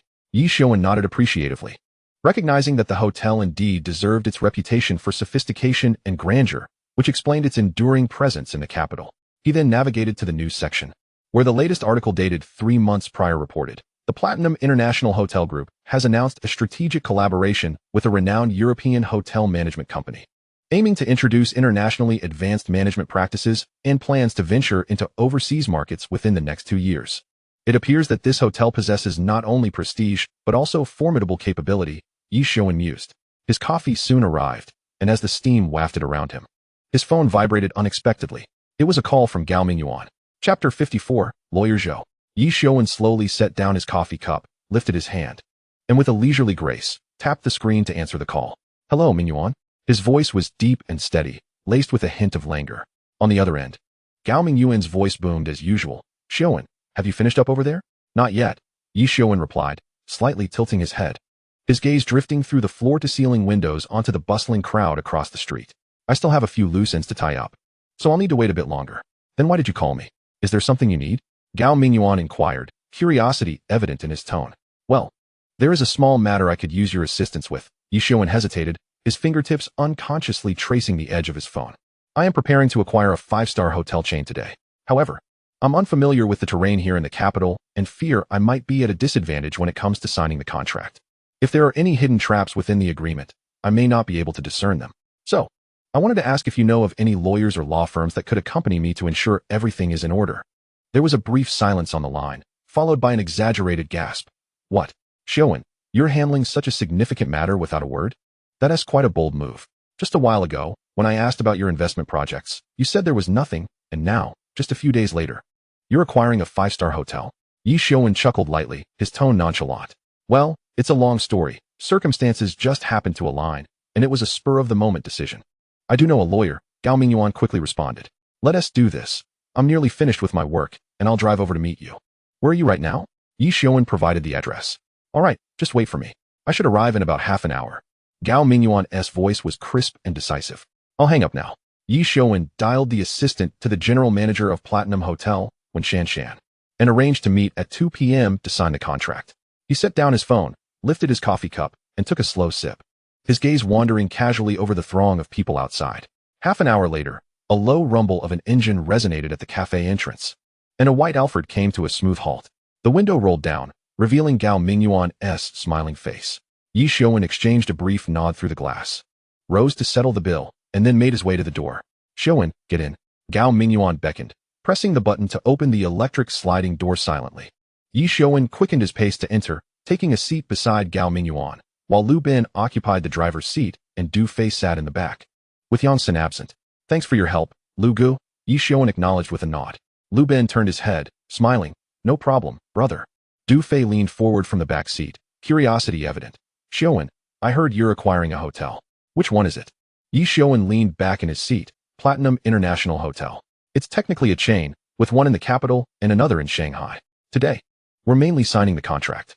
Gao Mingyuan turned his head, a flicker of curiosity in his eyes, his lips curling into a slight grin. Platinum International? I've heard of it. It's quite a notable 5-star hotel in the capital, good location, modern facilities. I even attended a business banquet there once. But how come I haven't heard they were selling? This news is rather sudden. He paused, then asked, so, where do you stand in the acquisition process? Ye Xiuwen lightly tapped his fingers on his knee, his tone calm. Everything else is nearly settled. The price has been agreed upon, and the funds are secured. It's just the final signing of the contract left. My main concern is whether there are any legal traps or hidden clauses within the contract. So I wanted to find a lawyer to help me oversee it. Legal traps? Gao Mingyuan chuckled. You're quite cautious. Don't worry. I've already found someone for you. He pulled out his phone to check. I've arranged for Zhou Heng from the Hengtai law firm. He's in his 40s. Specializes in corporate mergers and contract reviews, and has a solid reputation in the industry. I hired him for a real estate project before, and he's very reliable. Ye Xiuwen nodded. All right, then I'll count on you. The Alfred came to a steady stop in front of a building with a glass facade. We've arrived. Gao Mingyuan announced, stepping out first and glancing up at the golden plaque on the building that read Hengtai Law Firm. The group entered the lobby, where warmth enveloped them. A receptionist greeted them with a smile. May I ask if you have an appointment? Yes, we're here to see Lawyer Zhou, Gao Mingyuan replied, stating his name. The elevator whisked them directly to the 15th floor. As the doors opened, they were greeted by a tranquil corridor, the wooden floorboards creaking softly beneath their feet. The door to Lawyer Zhou's office was ajar, the sound of papers rustling emanating from within. Gao Mingyuan knocked lightly. Lawyer Zhou, long time no see. A man in his 40s emerged, wearing gold-rimmed glasses, his gaze sharp yet composed. He exchanged a handshake with Gao Mingyuan before turning his attention to Ye Xiuwen. You must be Mr. Yi. Please, take a seat. Once seated, Lawyer Zhou promptly addressed the matter at hand. I understand from Mingyuan that you wish to acquire a 5-star hotel, Mr. Yi. I have prepared some preliminary information. He slid a stack of documents across the coffee table. Platinum International Hotel, legal representative Lin Zhangwo, registered 4 years ago, with one location in both the capital and Shanghai. The current operational status is sound, yet the legal representative has other ventures facing financial shortfalls, which is why he is eager to sell. Ye Xiuwen nodded slightly. Lawyer Zhou, my concern lies with any hidden debts or guarantee clauses within the contract. Lawyer Zhou smiled, adjusting his glasses. That is precisely what we are here to address. The acquisition contract must clearly delineate the scope of assets, debt allocation, liability for breach, as well as the specific procedures for transfer and delivery. Additionally, we need to meticulously verify the land use rights, property ownership, fire safety, environmental compliance, and special permits. He paused, his tone turning serious. If the other party conceals any debts or legal disputes, even if the contract is signed, subsequent complications may arise. I recommend we first draft a letter of intent for the acquisition today, clarifying the rights and obligations of both parties, and then proceed with the due diligence. Ye Xiuwen nodded, his tone imbued with a hint of approval. Ah, Lawyer Zhou, your preparation is quite thorough. You truly are a consummate professional. However, the preliminary work for this acquisition has already been completed. The primary purpose of today's meeting is to enlist your assistance in scrutinizing the contract. Our task today is to finalize the signing, and if the contract poses no issues, we shall proceed directly to completion. With the systematic endorsement accompanying this acquisition, Ye Xiuwen felt a profound sense of assurance. He was well aware that the system was invariably precise and would not present him with any unforeseen complications. At this moment, all his focus was directed toward the contract signing. As long as the terms were devoid of any hidden traps, today's signing would proceed smoothly, and the acquisition would be firmly established. Lawyer Zhou adjusted his gold-rimmed glasses, his gaze steady. Very well, I comprehend. What time have you arranged with the other party? If it is convenient, let us proceed swiftly to finalize this acquisition. We can head over now, Ye Xiuwen replied. I have already coordinated with the other party. Then let us depart, Lawyer Zhou said, rising to organize the documents on the table before calling out, Shaoli, gather the materials and accompany me outside. Shortly, a young assistant in his 20s emerged, carrying a stack of documents, his demeanor efficient. The group descended the stairs together. Lawyer Zhou and the assistant drove a black Audi. Trailing behind Ye Xiuwen's Alpha, the two vehicles merging into the bustling traffic of the financial district. Chapter 55. Entering the realm of Borui. 10 minutes shy of 2 o'clock, the Alpha gradually came to a halt at the entrance of the Borui Hotel. Ye Xiuwen exited the vehicle first, adjusting his coat and casting a glance at the hotel entrance. Gao Ming Yuan followed closely, patting him on the shoulder with a smile. Xiuwen. This time it's merely a contract signing, so we shall refrain from joining. This matter is considered a commercial secret, and we would prefer not to interfere.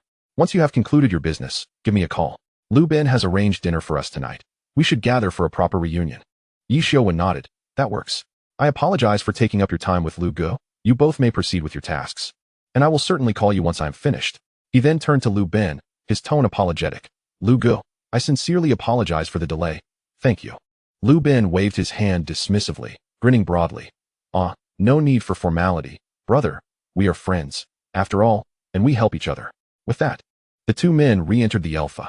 As the car doors closed, the engine hummed softly, and the vehicle slowly departed from the hotel entrance. Ye Xiuwen watched them leave until their car vanished into the flow of traffic before turning back. Beside him, Lawyer Zhou organized his briefcase, while Assistant Xiao Li held the file bag, and the three of them stepped into the hotel lobby together. The lobby was spacious and bright, with a faint aroma of flowers mingling with the scent of coffee. A receptionist approached with a smile. Good day, how may I assist you? Ye Xiuwen presented his business card and succinctly stated his purpose. The receptionist promptly dialed an internal line. Assistant 1, General Yi has arrived. Before long, a woman in a beige professional suit approached briskly, wearing a courteous smile. General Yi, welcome. I am Shan. President Lin is already awaiting you in the VIP room. Please follow me. She guided Ye Xiuwen and his party through the lobby, along a corridor carpeted with thick fabric leading to the VIP room. Exquisite oil paintings adorned the walls, and the warm yellow lighting cast a gentle glow, muffling the sound of their footsteps on the carpet. The VIP room was situated on the top floor of the hotel. Upon entering, the first sight was a row of floor-to-ceiling windows offering a panoramic view of the city. In the center of the room stood a long mahogany conference table surrounded by comfortable leather chairs. A man in his 50s stood by the window, gazing out at the cityscape with his back to the group. Upon hearing the door open, he turned, revealing a warm smile. General Yi, I have long admired your reputation. Lin Jianguo approached swiftly, extending his hands. You are indeed youthful and accomplished, even more so than I had imagined. Ye Xiuwen shook his hand, feeling the strength in the other man's grip. President Lin, you flatter me. It is an honor to collaborate with a renowned enterprise like Borui.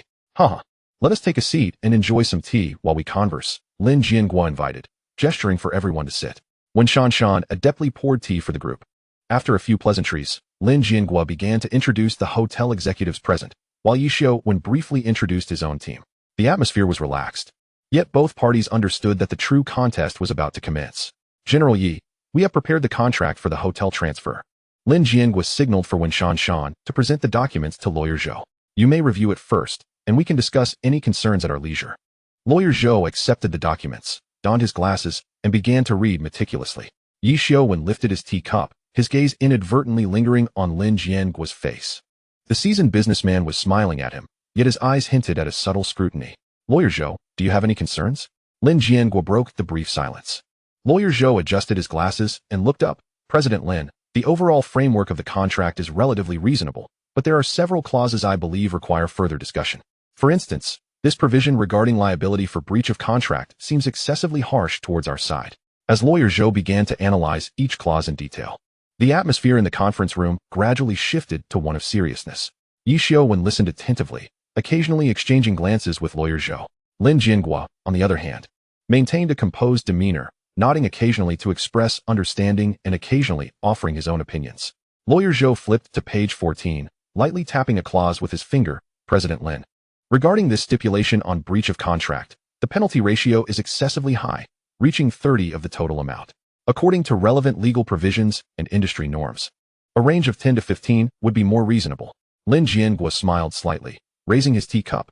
Lawyer Zhou, your professionalism is commendable, and I acknowledge this point. However, Borui is a 5-star hotel, and any issues arising during the transfer process would result in losses not only financially, but also in terms of our brand reputation. We understand this concern, Lawyer Zhou replied with poise, but the contract should reflect the principle of fairness. If your side is apprehensive about risks, we can introduce additional safeguards, such as phased payments or establishing a supervisory account. rather than relying solely on exorbitant penalties for assurance. Ye Xiuwen observed quietly from the side, occasionally nodding in support. He understood that this was not merely a negotiation of legal terms, but also a test of mutual trust between the parties. Lin Jiangguo pondered for a moment. Then what adjustments do you think we should make, General Yi? This question was clearly directed at Ye Xiuwen. He set down his teacup, his gaze resolute. President Lin, I believe the foundation of commercial cooperation is mutual trust. We can reduce the penalty to 15, while also agreeing to establish a third-party supervisory account and staggered payments, with corresponding proportions paid upon completion of each phase of the handover. This approach protects your interests while also demonstrating our sincerity. A glimmer of appreciation flickered in Lin Jiangguo's eyes. General Yi, your clarity of thought is indeed commendable. This proposal is worth considering. For the next hour, Lawyer Zhou meticulously analyzed the contract, covering everything from the asset list to employee placement, from debt management to brand usage, leaving no detail overlooked. Ye Xiuwen occasionally contributed insights, showcasing his profound understanding of hotel operations, which gradually softened Lin Jiangguo's stance. Concerning the hotel brand, Lawyer Zhou turned to page 27, stating, the contract stipulates that we shall not use the Borui brand within 3 years, which we can accept. However, we hope to be permitted to use the expression managed by the original Borui team during the transition period to stabilize clients and employees. Lin Jiangguo glanced at Wen Shanshan, who nodded slightly. President Lin, this is a common practice within the industry. Very well, I can concede on this point, Lin Jiangguo declared decisively. But the transition period cannot exceed 6 months. Agreed. Lawyer Zhou nodded in satisfaction. The negotiations persist, with both parties exhibiting flexibility on several pivotal issues. When the topic of employee placement arose, Ye Xiuwen proffered a proposal that took Lin Jiangguo by surprise. General Lin, regarding the existing staff at the hotel, we intend to retain all of them and conduct comprehensive training within 3 months. For those who excel in their performance, we will offer opportunities for promotion.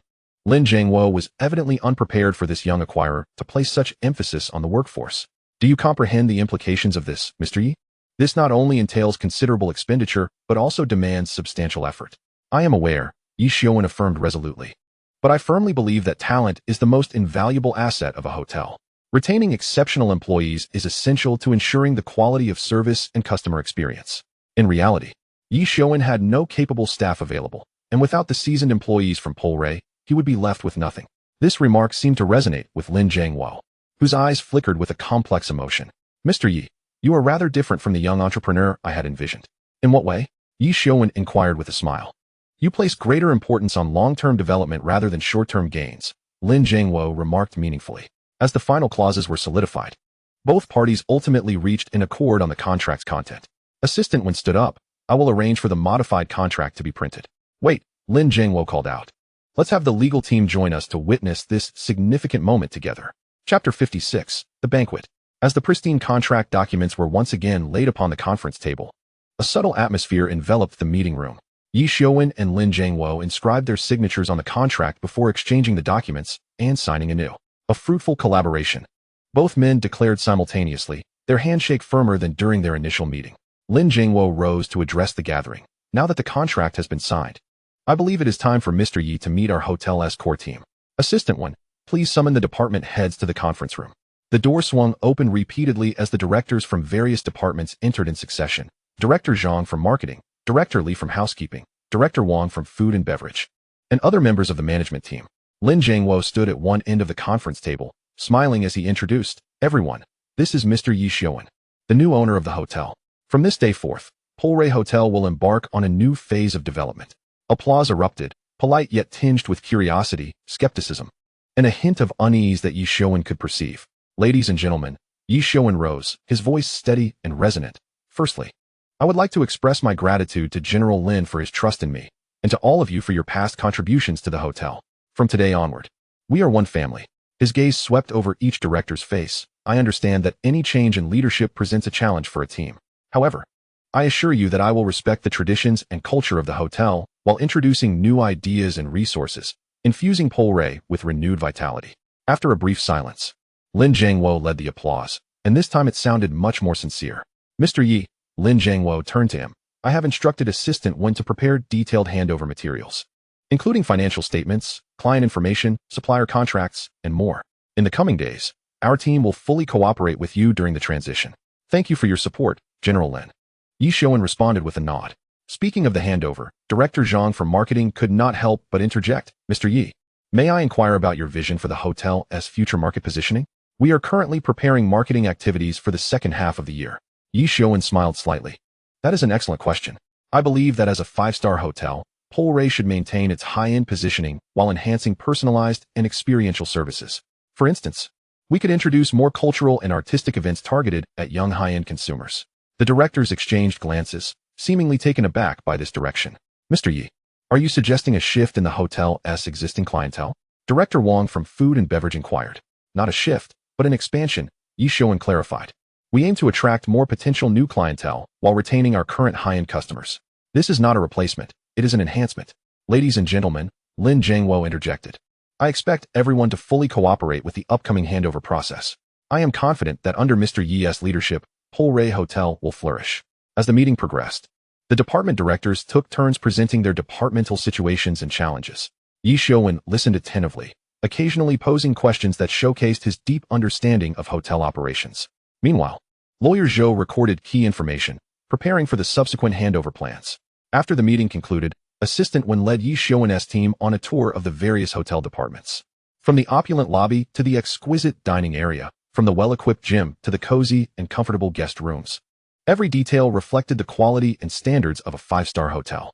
During Ye Xiuwen's tour of Polray Hotel, Lin Zhangwo had completed all transfer procedures. Once the contract was signed, he was legally no longer associated with the hotel.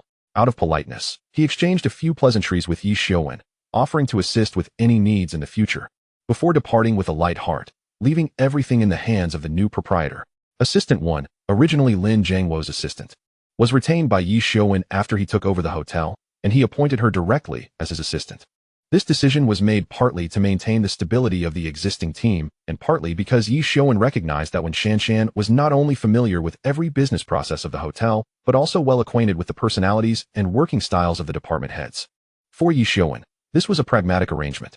With such an experienced individual who understood the internal workings by his side, he could swiftly grasp the daily operational details and navigate unexpected situations more efficiently. Wen Shanshan also understood that this was an opportunity to continue showcasing her value. She could demonstrate her capabilities in front of the new boss while aiding the hotel in smoothly transitioning through the handover period. Thus, in the days that followed, Wen Shanshan became Ye Xiuwen's most capable aide within the hotel. Whether it was the departmental meetings, vendor coordination, or client reception arrangements, she executed her tasks swiftly and accurately. With her assistance, Ye Xiuwen gradually familiarized himself with the operational rhythm of the hotel, while quietly observing the work status of each employee to gather first-hand information for future planning and adjustments. By the time Ye Xiuwen organized all his work, the clock on the wall had firmly reached 6 o'clock in the evening. He stretched, exhaled deeply, and immediately grabbed his phone from the table, dialing Gao Mingyuan's number. Gao Mingyuan chuckled on the other end of the line. I've been waiting for you. We're at the Yanwang Fujian banquet. Hurry over. All right, I'm on my way. My apologies for keeping you waiting. Ye Xiuwen replied, hanging up the phone and turning to Wen Shanshan, who was still organizing documents. Assistant 1, does our hotel have a vehicle? Please arrange one to take me to the Yanwang Fujian banquet. Yes, Mr. Yi, she responded promptly, her smile brightening. The hotel has a dedicated VIP transport service. I will arrange it for you immediately. No sooner had she spoken than she picked up the internal phone to make the arrangements. Shortly thereafter, a sleek black Rolls-Royce Phantom glided to a halt at the hotel entrance, its body gleaming with a dignified and luxurious sheen under the lights. The doorman swiftly approached, respectfully opening the car door. Wen Shanshan quietly briefed the driver on a few important matters, then turned to Ye Xiuwen and gestured for him to enter the vehicle. Ye Xiuwen stepped inside, looking back at Wen Shanshan to say, "Thank you, Assistant 1.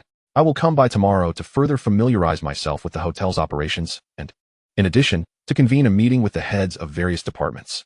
Understood, Mr. Yi, Wen Shanshan nodded. What time shall we schedule the meeting for tomorrow? After a moment of contemplation, Ye Xiuwen replied, let us set it for 9 o'clock. All right, I will make the arrangements right away, Wen Shanshan responded with a smile. The bellboy gently closed the car door, isolating them from the external clamor. Let's go, Ye Xiuwen instructed the driver. The vehicle glided smoothly away from the hotel. Arriving at the entrance of the Yanwang Fujian, the driver halted and turned to inquire, Mr. Yi, shall I pick you up again tomorrow? Ye Xiuwen pondered briefly before responding, yes, please do come and collect me. Leave me your number, and I will contact you then.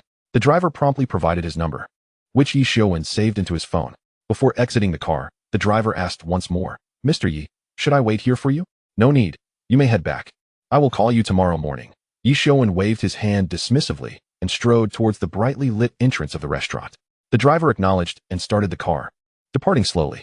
Chapter 57, Connections. Ye Xiuwen stood outside the grand entrance of Yan Wang Fujinyan, raising his hand to dial Gao Mingyuan's number. Before long, he noticed Gao Mingyuan hastily emerging from the hotel.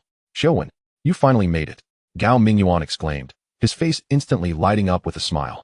We've been waiting for you. The dishes are already ordered. Let us hurry upstairs. Ye Xiuwen smiled apologetically. I'm sorry for the delay. Who else is here? No outsiders, just Lu Ben, Yang San, and Du Fei, whom you met today, Gao Mingyuan replied, leading him inside. The two ascended to the second floor, pushing open the door to the private room, where warmth and the aroma of food enveloped them. The room was elegantly decorated, with redwood tables and chairs glistening softly, and several ink-wash landscape paintings adorning the walls. The soft lighting cast a gentle glow on everyone's faces. Upon seeing Ye Xiuwen, Du Fei immediately stood up with a smile. Xiuwen, you finally arrived. We agreed back when we left Donglin that you would join Mingyuan and me for a good time in the capital, but you vanished as soon as we got here. If it weren't for Lu Gu and Yang Ji's generosity, I would have barred you from entering. Ye Xiuwen quickly clasped his hands together in apology. I sincerely apologize. I didn't expect one matter after another to pile up. I appreciate everyone's patience, especially Lu Gu and Yang Gu. I'm truly sorry. Lu Ben laughed heartily and waved his hand. No worries, brother. Business comes first. We can always gather later. You and Mingyuan are good friends. So we're all good brothers now. No need for formalities. Come, take a seat. Yang Sun chimed in. Exactly, we're all friends here. Hurry and sit down to try the restaurant's signature dishes. After Ye Xiuwen and Gao Mingyuan settled into their seats, the waiter approached to fill everyone's glasses with wine. Ye Xiuwen lifted his glass and stood, his tone sincere. Today, I have not been attentive, and I have kept everyone waiting for so long, especially you two gentlemen. I must take a drink to apologize. This one is on me, and you may drink at your leisure. Du Fei immediately joked. One drink, one tea suffice. Arriving late calls for 3. You'll have to make up for it later. Ye Xiuwen laughed in response. All right, I'll definitely make it up. Lu Ben waved his hand with a smile. A penalty drink is fine, but let us eat first. The signature Peking duck and scallops mustn't get cold. Everyone laughed and raised their glasses, and the atmosphere in the private room grew lively. Gao Mingyuan lifted his glass, smiling at Ye Xiuwen. Xiuwen, you rushed in this morning and didn't have the chance to properly introduce these two fine gentlemen. He gestured to Lu Ben seated across from them. This is Lu Gu, whose family runs an import-export business with significant operations in Europe and the United States. He is a humble yet remarkably generous friend, always looking out for us younger brothers, and he is someone I deeply admire. Lu Ben smiled modestly and waved his hand. Mingyuan, don't say such flattering things. We're just ordinary business people. Meeting Xiuwen is a stroke of luck. Gao Mingyuan then turned to Yang San, and this is Yang Gu, a financial expert who wields considerable influence in the stock market. Yang San merely smiled faintly, raising his glass in acknowledgement, his demeanor exuding calm and confidence. Both gentlemen were native to Beijing and held esteemed positions within their circles. After giving his introductions, Gao Mingyuan looked back at Ye Xiuwen and said, This is my younger brother, Ye Xiuwen. I want to elaborate further. Everyone knows that he has just arrived in Beijing and quietly acquired 2 5-star hotels without a fuss. Such prowess is not something just anyone can achieve. A moment of silence fell over the room as Lu Ben and Yang San exchanged glances, both surprised and impressed.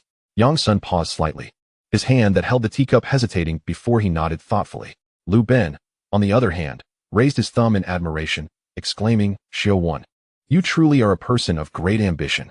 Du Fei, sitting nearby, couldn't help but interject, 46 billion. That is no small sum. Xiuwen, your capabilities are genuinely commendable. Gao Mingyuan beamed with pride, as if he had played a part in the acquisition himself. Ye Xiuwen simply smiled faintly and waved his hand. It's all a matter of fortunate timing, seizing the right opportunity. A glimmer of appreciation flashed in Lu Ben's eyes as he raised his glass. What boldness!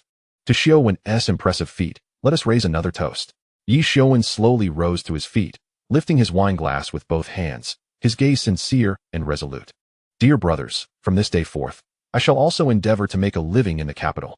Should I encounter any difficulties in the future, I humbly request your assistance.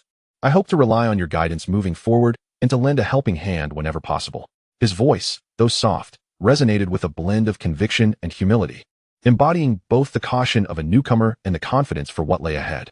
Upon hearing this, Lu Bin erupted into hearty laughter, gesturing grandly. Fear not, my brother. Since we are gathered here today, it is fate. With your brothers here in the capital, no one shall dare to mistreat you. As he spoke, a glimmer of sharpness flashed in his eyes, a testament to the acumen honed through years in the business arena. Yet, in an instant, his expression returned to one of joviality as he clinked glasses with Ye Xiuwen heartily. Yang Sun set down his chopsticks and raised his glass, his tone gentle yet weighty. Xiuwen, the capital is rife with opportunities and challenges alike. Your prowess and insight are commendable, which bodes well for you. Should you face any financial conundrums, do not hesitate to seek my counsel. Mutual support is essential for our shared success. Gao Mingyuan observed keenly from the side, silently admiring Ye Xiuwen's demeanor, which was neither obsequious nor arrogant, and his capacity to maintain humility. Such a person, within the competitive realm of the capital, would inevitably carve out a significant path for himself. As the wine flowed and the atmosphere grew increasingly convivial, Lu Bin began to recount amusing anecdotes from the capital's business circles, with Yang Sun interjecting insightful comments from time to time. Ye Xiuwen listened intently, committing every morsel of information to memory. Gao Mingyuan, meanwhile, interjected occasionally, skillfully balancing the conversation to ensure that the gathering retained both its commercial depth and the warmth of friendship. By the time the banquet concluded, the night had deepened, and the streets of the capital were aglow with lights. Lu Bin arranged for 2 vehicles and personally escorted Gao Mingyuan, Ye Xiuwen, and Du Fei back to Gao Mingyuan's villa in the capital. Stepping out of the restaurant, the night breeze carried a hint of coolness as the group exchanged brief pleasantries at the entrance. Lu Bin clapped Ye Xiuwen on the shoulder, grinning. Xiuwen, today's meal is merely the beginning. Let us keep in touch. Should you need anything, feel free to call on your elder brother. Ye Xiuwen nodded in gratitude. Certainly. Thank you, Lu Gu, for your generous hospitality this evening. Yang San, standing nearby, raised his glass as if still at the table. Xiuwen, let us find a time to meet privately and discuss potential collaborations. Absolutely. I look forward to your call, Ye Xiuwen responded with a smile. As the vehicle gradually departed from the Yin Wang Fuzhenyan, the neon lights along the street streaked past the car windows. Throughout the journey, Du Fei animatedly recounted the evening's events, while Gao Mingyuan contributed occasionally, and Ye Xiuwen gazed out the window, his thoughts already soaring toward plans for hotel operations. Soon, the car halted at the entrance of Gao Mingyuan's villa. After the 3 disembarked, the driver respectfully bid them farewell and drove away. Standing before the villa, Ye Xiuwen lifted his gaze and suddenly recalled that the system had rewarded him with a sprawling villa of 1,000 square meters. After a day filled with activity, he had completely forgotten about this matter. He mentally resolved to finalize the property transfer procedures tomorrow, ensuring he had a place to call home upon his return to the capital. Gao Mingyuan led Du Fei and Ye Xiuwen into the villa, where the air was imbued with a subtle scent of sandalwood. In the expansive living room, only one housekeeper was present. Upon hearing the door, she promptly emerged with a respectful smile. Greeting, young master, you have returned. Gao Mingyuan nodded slightly, his voice warm. Wang Jia, thank you for your hard work. Please prepare the guest rooms. My 2 friends shall stay the night. Of course, young master, Wang Jia replied, then inquired, shall I prepare some late-night snacks for you? No need. Gao Mingyuan waved his hand. We have just dined. Please, carry on with your duties. Wang Jia nodded and swiftly departed to tidy the guest rooms. Gao Mingyuan turned to Ye Xiuwen and Du Fei with a smile. Come, let us retire to the study for some tea and to sober up. The trio walked down the corridor into the study. It was spacious and well lit, with large windows overlooking a meticulously manicured garden. A row of towering bookshelves lined the walls, filled with an array of books. Aside from a substantial rosewood desk, there was also an exquisite tea table. Gao Mingyuan took his seat at the head of the table, adeptly preparing the teacups, washing the leaves, and pouring water in a fluid motion. Before long, a delicate aroma of tea wafted through the air. He presented the brewed tea to Ye Xiuwen and Du Fei, smiling. Do give this a try. It is a preaching Minglong Jing that I had someone bring back from the south. Ye Xiuwen lifted his teacup, inhaled its fragrance, and took a small sip, the refreshing sweetness instantly dispelling the remnants of alcohol. Setting down his cup, Gao Mingyuan regarded Ye Xiuwen with a steady tone. Xiuwen, Du Fei and Yang Sun possess extensive connections in the capital. Establishing this relationship today will greatly benefit your future endeavors. Ye Xiuwen's eyes sparkled with understanding as he nodded earnestly. I comprehend, Mingyuan. Rest assured, I shall seize this opportunity. After a moment, he shifted the topic. How was your day? By the way, have there been any developments regarding the investment? Gao Mingyuan chuckled softly and shook his head. Today was merely a club event. I spent the entire day on the racetrack. I didn't have the chance to discuss investments with them. However, I am not in a rush. There is ample time. I will arrange to meet Lu Jin in the next couple of days to seek his advice. Ye Xiuwen nodded in agreement. Indeed, one must not rush into investments. The key is to find the right project. Du Fei, unable to contain himself, interjected with excitement in his eyes. Xiuwen, you truly missed out today.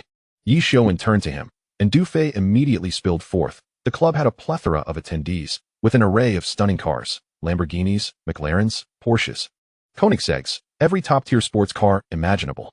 Ming Yuan even brought his Ferrari LaFerrari, which looked like a blazing inferno on the track. He took me for 2 laps. And the sensation of acceleration pressed me back into my seat. The tires screamed during turns. And all I could hear were the roars of the engine and the rush of wind. It was absolutely exhilarating. Gao Mingyuan took a sip of tea, regarding Du Fei with a smirk. And were you feeling exhilarated then? I wonder who was in my car today. Turning pale with fright and screaming at the top of their lungs. As he spoke, he turned to Ye Xiuwen, teasingly saying, Xiuwen, you missed it. When Du Fei first stepped into the car, he was brimming with excitement, shouting for us to go faster. But once the car truly picked up speed, he turned rigid in his seat, his face drained of color, clutching the seatbelt as if his life depended on it. With every turn and acceleration, he began to scream louder than the engine itself. I was genuinely worried he might lose control right there in my car. Du Fei, hearing this, turned crimson and waved his hands in protest. Mingyuan, don't say such things. I was excited, not scared. I've got plenty of courage. Feigning seriousness, Gao Mingyuan nodded. Yes, you are indeed brave. Just that when you got out of the car, your legs were as wobbly as noodles. And you had to hold onto the door for quite a while to regain your composure. Such bravery indeed. Ye Xiuwen listened to their playful banter. Unable to suppress his laughter, he exchanged a knowing glance with Gao Mingyuan, and they both burst into hearty laughter. Du Fei, standing aside, looked flustered, opening his mouth to explain, but his words were drowned out by their mirth. All he could do was mutter, you don't understand. That was the thrill of speed. His voice diminishing until he too succumbed to laughter. As the laughter gradually subsided, Du Fei turned his gaze to Ye Xiuwen. Xiuwen, do you have any plans for tomorrow? Ye Xiuwen stretched languidly, a hint of exasperation in his tone. Tomorrow I must head to the hotel to streamline various tasks. I need to familiarize myself with the daily operations of the hotel. It seems I shall have little time to accompany you. Gao Mingyuan nodded in understanding, his expression sympathetic. That is reasonable. The pressing matters take precedence. You have just taken over the hotel, and it will require a few days for you to grasp everything. Therefore, we shall not disturb you tomorrow. Ye Xiuwen waved his hand dismissively. You should attend to your own affairs. I feel somewhat guilty, as I came here to keep you company, but unexpectedly, I find myself so busy these past couple of days. No matter, Gao Mingyuan replied nonchalantly. A day or two is inconsequential. By the way, isn't there another branch of the hotel in Hu City? When do you plan to visit Hu City? Ye Xiuwen contemplated for a moment. There is no need to rush. I must first complete my tasks here and streamline the workflow before I go. I estimate it will take at least a month at the earliest. Gao Mingyuan pondered for a moment and nodded. That works. By then, my matters here should also be wrapping up, and I will be returning to Hu City. When the time comes, give me a call, and I will make proper arrangements for you there. Once in Hu City, it will be our own territory. Ye Xiuwen smiled. Indeed, if I go to Ho Hot, I shall certainly seek you out and will undoubtedly impose on you. He feigned seriousness, adding, but do not pretend not to know me then. Gao Mingyuan burst into hearty laughter. What a thing to say. Am I to deny you entry? The trio exchanged a few more casual remarks. And as the tea had nearly been consumed and the effects of alcohol had long dissipated, Gao Mingyuan rose. It is getting late. Let us retire early. Ye Xiuwen and Du Fei nodded in agreement, and the three dispersed to their respective rooms. Back in his guest room, Ye Xiuwen first indulged in a hot shower. Washing away his fatigue, after drying his hair, he casually picked up his phone and sent a message to the driver. Please pick me up tomorrow morning at 8. He also included Gao Mingyuan's address. Once he confirmed that the message had been sent successfully, he extinguished the light and lay down. Chapter 59. Inspection the following day. The first rays of morning sunlight filtered through the sheer curtains, quietly sneaking into the room. Ye Xiuwen, groggy, was roused by the sound of his phone alarm. With his eyes still closed, he fumbled beneath his pillow until he finally grasped the cool device. Without even glancing at the screen, he swiped aimlessly a couple of times. Silencing the alarm, he turned over and buried his head back into the soft pillow, slipping back into a deep slumber. 10 minutes later, the phone rang again, buzzing insistently like a persistent little bee beside his ear. Reluctantly, Ye Xiuwen opened his eyes, reached out to turn off the alarm, and rubbed his temples as he sat up. His gaze swept across the unfamiliar furniture and decor, momentarily rendering him dazed. After shaking his head to dispel the disorientation, he recollected that he was in Gao Mingyuan's villa. Yawning, he made his way to the bathroom. The sink was neatly arranged with a toothbrush, toothpaste, shaving kit, and towels. Even the body wash and shampoo were new, unsealed bottles, exuding a subtle fragrance. The warm water cascaded over his face, washing away the remnants of sleep. Dressed and heading downstairs, the aroma of breakfast wafted through the air. Sister Wang emerged from the kitchen, carrying a plate of fried eggs, and upon seeing Ye Xiuwen, her face lit up with a smile. "Good morning, Mr. Ye." Ye Xiuwen nodded in response. "Good morning, Sister Wang. Have Ming Yuan and the others risen yet?"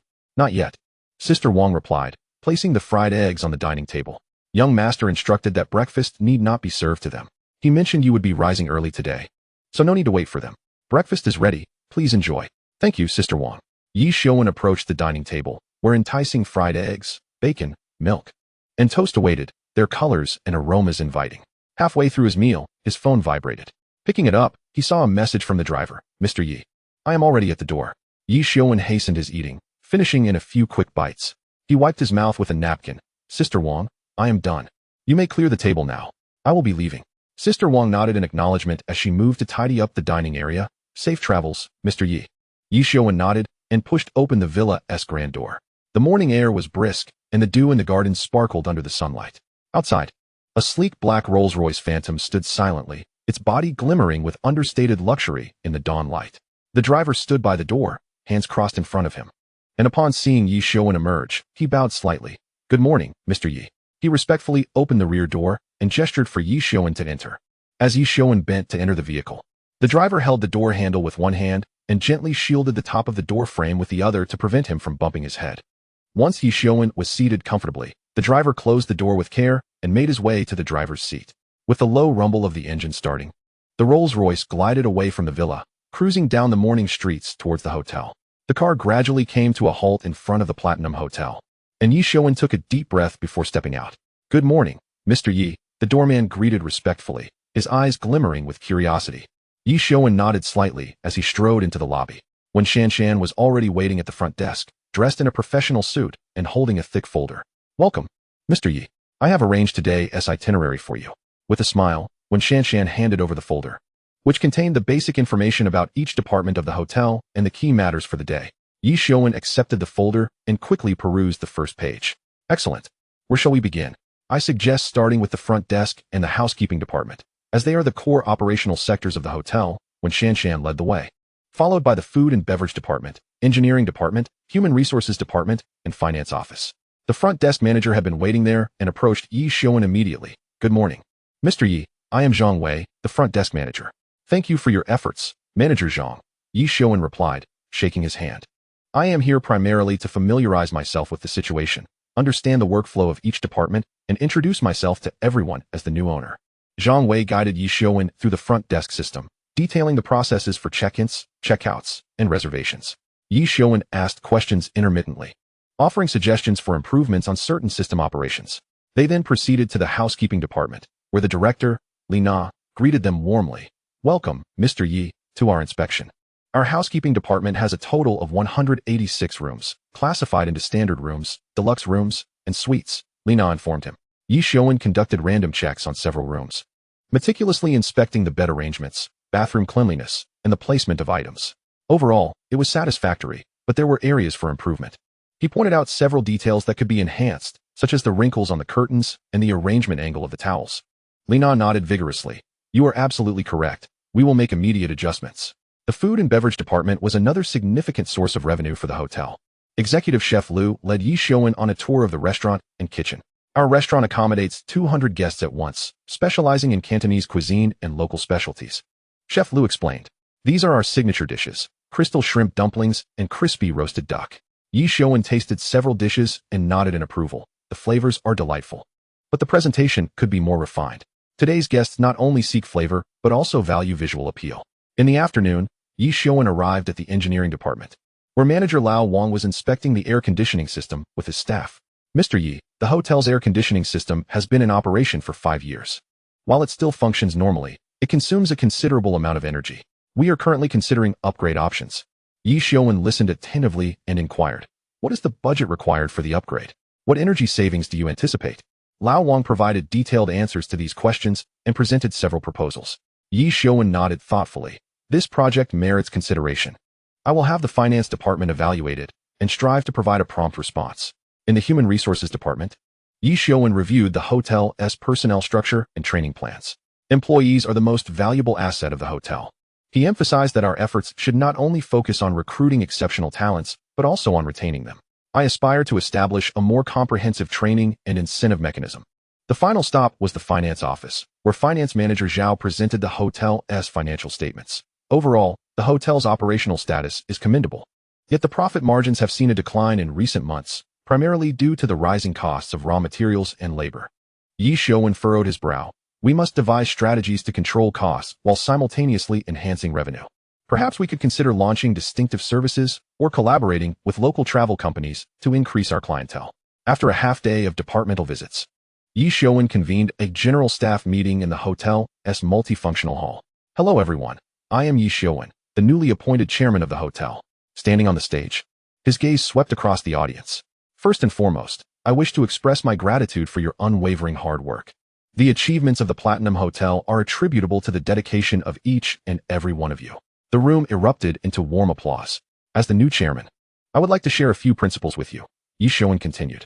First, the customer comes first. All our endeavors should prioritize customer satisfaction. Second, details determine success or failure. In the highly competitive hospitality industry, excelling in the finer points is essential to winning the hearts of our guests. Third, teamwork. Departments must enhance communication, support one another, and collectively strive for the hotel's advancement. His speech was succinct yet powerful, garnering the employees' approval. Following the meeting, many staff members approached him to express their anticipation for the future. Chapter 60. Employing old tactics. The driver vanished into thin air. After concluding the meeting, Ye Xiuwen returned to his office with a hint of fatigue. The heavy wooden door gently closed behind him, isolating him from the cacophony outside. He slowly sank into the expansive executive chair, which creaked softly, as if reminding him of the weighty responsibilities on his shoulders. When Shanshan entered, carrying a freshly brewed cup of Longjing tea, her movements graceful as she placed the cup steadily on the left side of his desk, precisely where he preferred. She stood before the desk, her hands resting naturally at her abdomen, her demeanor respectful, yet her gaze attentive, waiting for him to speak. Ye Xiuwen lifted the teacup, the warmth radiating through his fingertips. He gently blew on the surface, allowing the fragrant steam to envelop him. After savoring a sip, the warmth flowed down his throat and into his stomach, prompting him to finally meet Wen Shanshan's gaze. Her eyes were calm and profound, as if weighing unspoken thoughts. Assistant One, he paused, seemingly deliberating his words. On Monday, I intend to visit the talent market to recruit several financial personnel. Wen Shanshan promptly nodded, taking note. Once recruited, they should remain at the hotel to familiarize themselves with the operations and verify the accounts. Ye Xiuwen set down the teacup and lightly tapped his fingers on the desk twice. When you find time next month, accompany me to inspect the hotel and the Shanghai market and help clarify their accounts as well. Certainly, Mr. Yi, Wen Shanshan replied crisply, then cautiously inquired. Will you be attending the recruitment sessions? I will certainly be present, Ye Xiuwen declared, his tone brooking no argument, signifying his personal oversight. Wen Shanshan nodded in agreement. Ye Xiuwen waved his hand dismissively. If there's nothing else, you may return to your tasks. She offered a slight bow and exited, gently closing the office door behind her. The click of the latch echoed distinctly in the quiet space. Leaning back in his chair, Ye Xiuwen gazed out the window. The hotel's facade glowed with a warm golden hue under the setting sun, yet his thoughts remained coolly analytical. Having just taken over the hotel, he opted to maintain the current personnel structure to stabilize morale. However, the financials must be firmly under his control. This was not merely for the sake of auditing. It was also a psychological deterrent. Once the accounts were organized, any discrepancies would be addressed promptly. He could not allow anyone the opportunity to tamper with his finances. He slowly closed his eyes, mentally strategizing each move. The lingering aroma of tea was now accompanied by an invisible weight of pressure in the air. Reclining in his expansive chair, Ye Xiuwen indulged in a moment of respite. Sunlight streamed through the Venetian blinds, casting dappled patterns across the desk. After several minutes, he gradually opened his eyes, feeling significantly rejuvenated. Suddenly, he recalled an important task. He needed to visit Ziyu Villa to finalize matters regarding the property. Although he had researched online, he lacked a tangible impression of the villa that belonged to him. Ziyu Villa is renowned in the capital as a premier residential area, sprawling with vast grounds, and reputed to feature an exquisite garden. As for its specific appearance, he could only sketch it in his imagination. Ye Xiuwen rose, adjusting the cuffs of his shirt, and walked to the office door. Outside, Wen Shanshan was engrossed in organizing documents. Upon seeing him, she quickly looked up. Assistant 1. I'm stepping out. If anything arises, please call me. Understood, Mr. Yi. Would you like me to arrange transportation? When Shanshan inquired as she stood. That won't be necessary. You can continue with your work, Ye Xiuwen replied, waving his hand as he made his way to the elevator. As the elevator descended slowly, his composed figure reflected in the mirrored surface. After a morning filled with inspections and meetings, the hotel's doormen, receptionists, and servers had all become acquainted with the new owner. Upon exiting the elevator, employees greeted him with smiles, and he reciprocated with nods. Pushing open the hotel's glass door, the warm sunlight and the hustle of the city greeted him. Ye Xiuwen paused at the entrance, took out his phone, and opened the ride-hailing app. He recalled the engaging driver he had encountered during his last ride, who had not only provided lively conversation, but had also inadvertently contributed to his substantial wealth. This hotel had accrued 500 million in cash through such connections. This time, he intended to replicate that experience, hoping to encounter another loquacious driver. If he could amass a few more billion, it would indeed be an unexpected windfall. After placing his order, within 2 minutes, a black sedan smoothly pulled up in front of the hotel. Ye Xiuwen entered the ride, greeted by a middle-aged driver with a neat crew cut, clad in a slightly faded light blue shirt. The car seats were covered with somewhat worn gray seat covers, exuding a sense of practicality. Just as he fastened his seatbelt, the driver turned around with enthusiasm. Hello, sir. It's a pleasure to serve you. Where are you headed? Xiu Villa, Ye Xiuwen replied nonchalantly. Xiu Villa?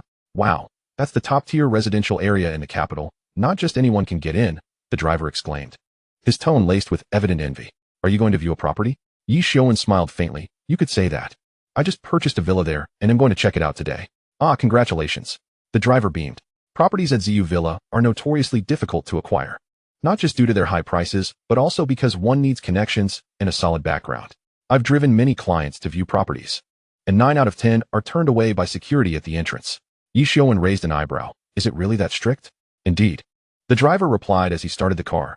I've heard that the residents there are either incredibly wealthy or influential, and their security system is even stricter than a bank's. However, there are also scams associated with Xiu Villa, especially online. Some agents will list fake properties to deceive outsiders. You must be cautious to avoid being swindled. Ye Xiuwen chuckled softly, a glint of significance in his eyes. Rest assured, the property I purchased is genuine. Seeing his confident assertion, the driver refrained from probing further and began sharing amusing anecdotes about Xiu Villa, such as a celebrity who lived there for 3 years without being photographed even once, and the luxury cars owned by residents that even had specially approved license plates. While steadily gripping the steering wheel, the driver couldn't help but ask, Sir, how large is your property?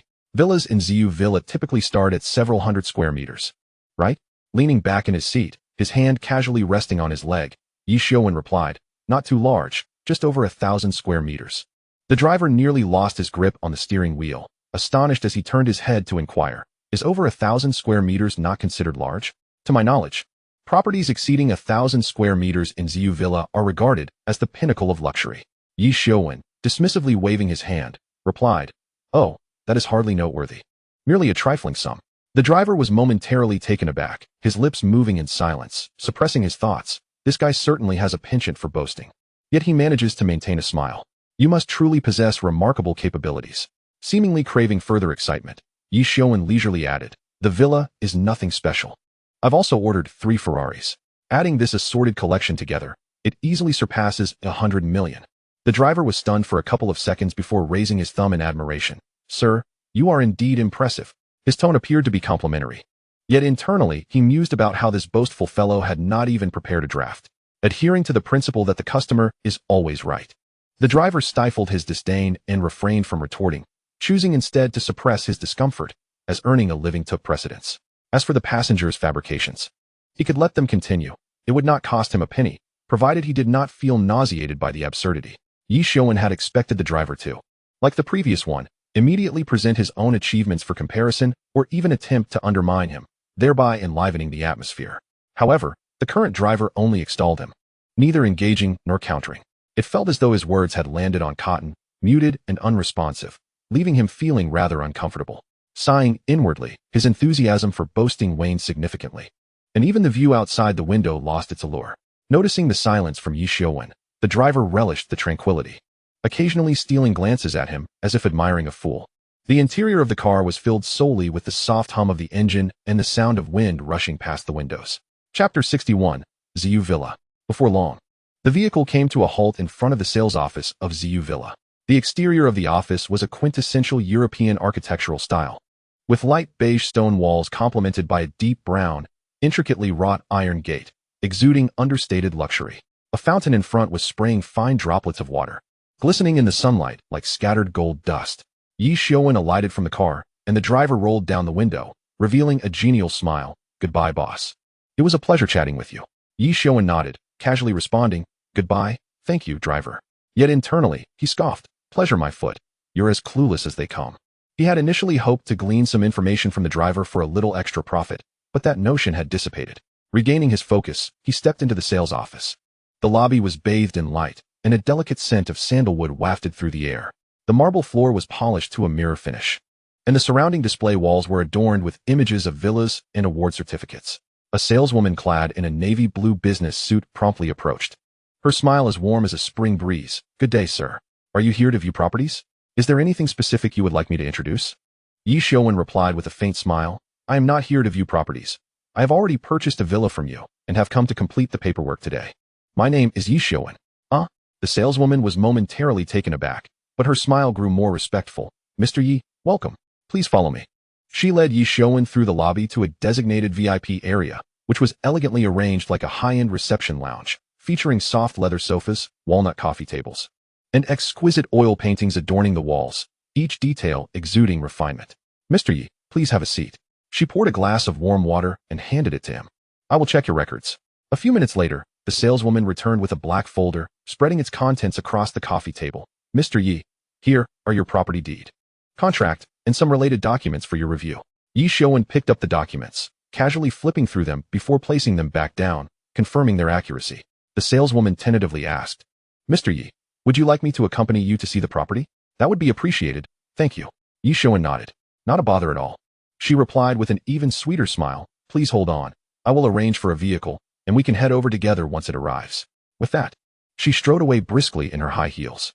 The VIP area was left with only Ye Xiuwen, who leaned back on the sofa, gazing out the floor-to-ceiling windows at a meticulously manicured lawn, with the distant spires of the villa district barely visible.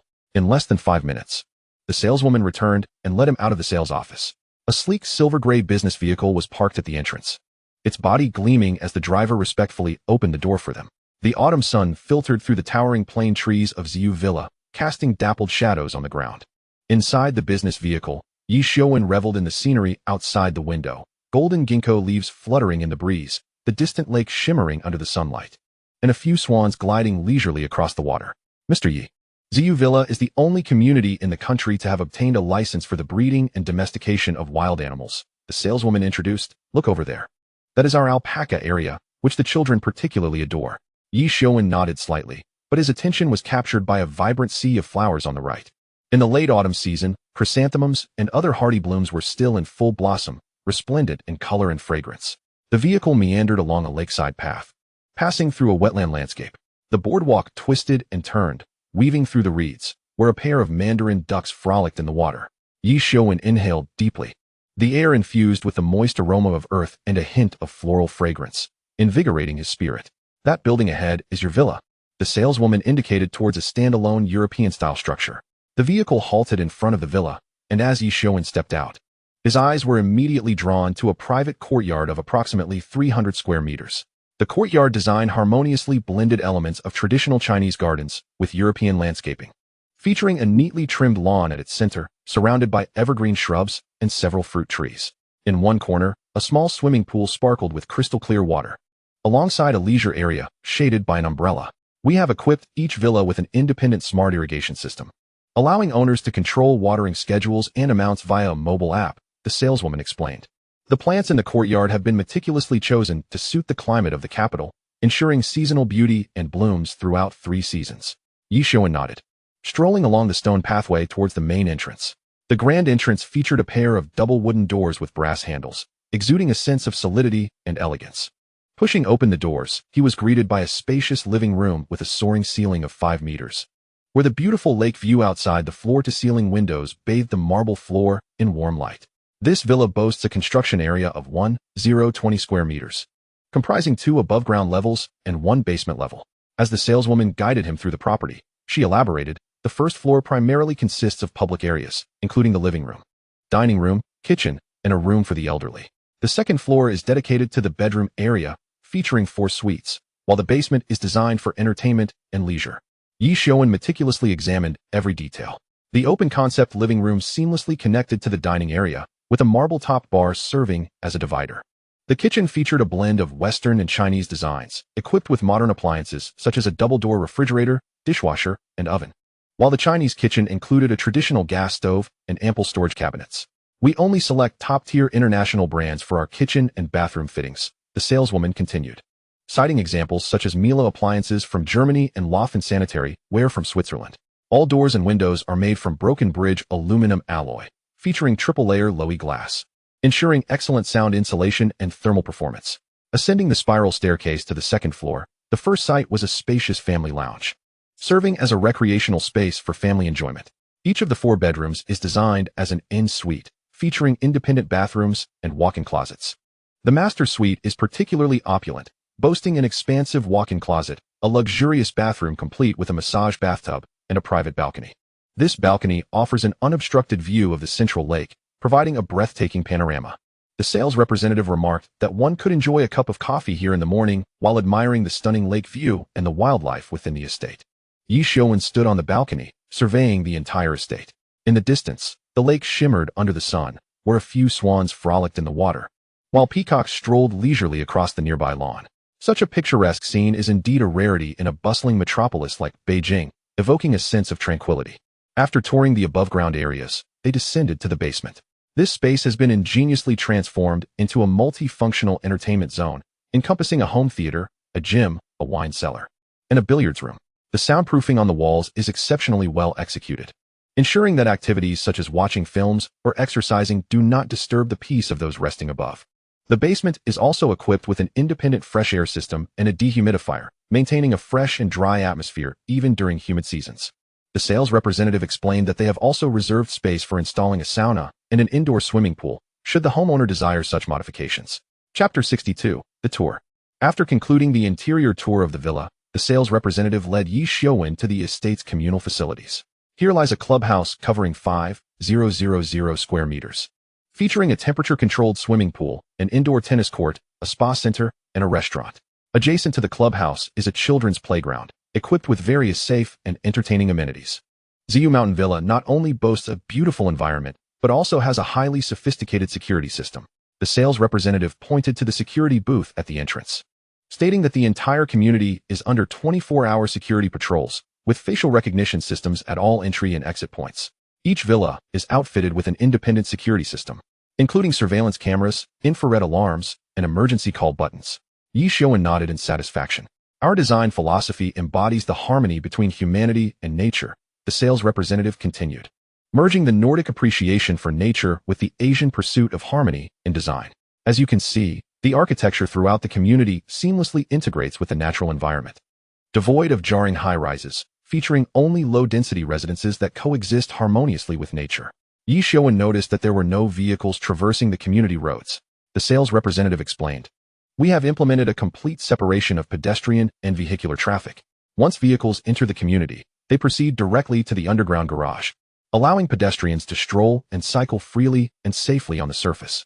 This not only ensures the safety of the elderly and children, but also reduces noise and air pollution, creating a more tranquil and harmonious community environment."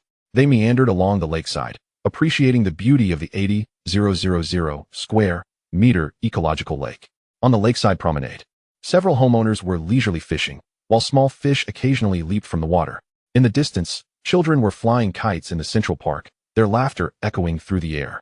Ziyu Mountain Villa spans a total of 6.02 million square meters, with a built-up area of only 140,000 square meters and a low plot ratio of just 0.33, while a remarkable 80 of the area is green space.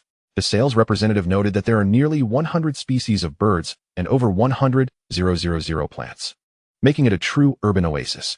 We aspire to create a second home for our residents, a place where they can connect with nature and rejuvenate their spirits.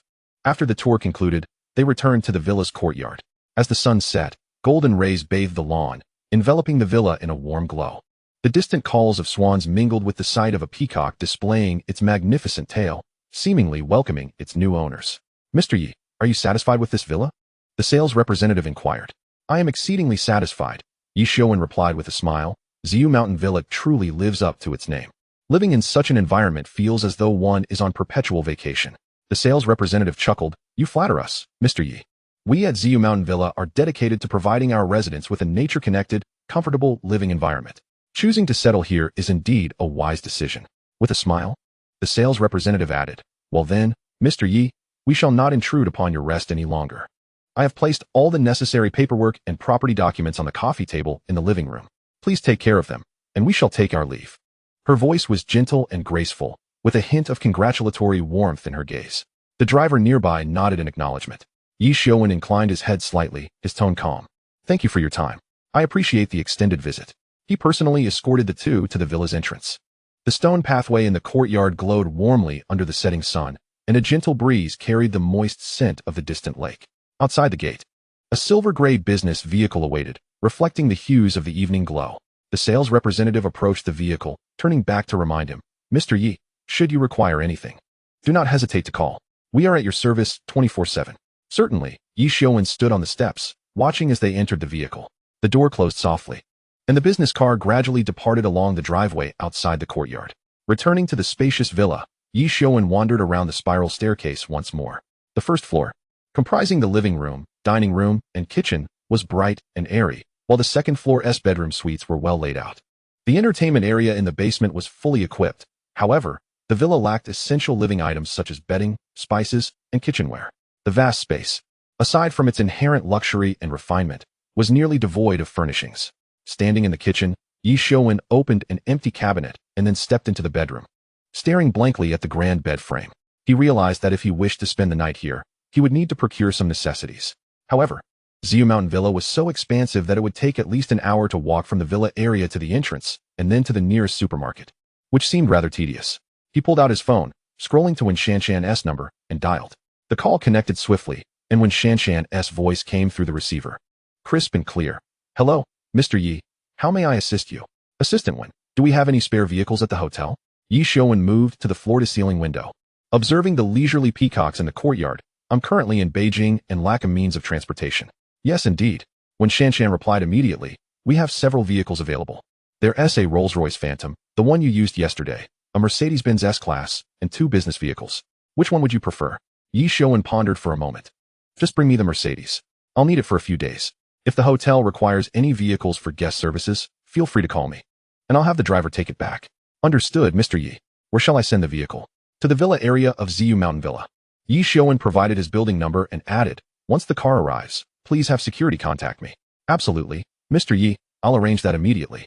After hanging up with Wen Shanshan, Ye Xiuwen promptly called the security at the entrance of Xiu Mountain Villa. The call was answered quickly by a slightly accented male voice. "Hello, this is the security post at Xiu Mountain Villa."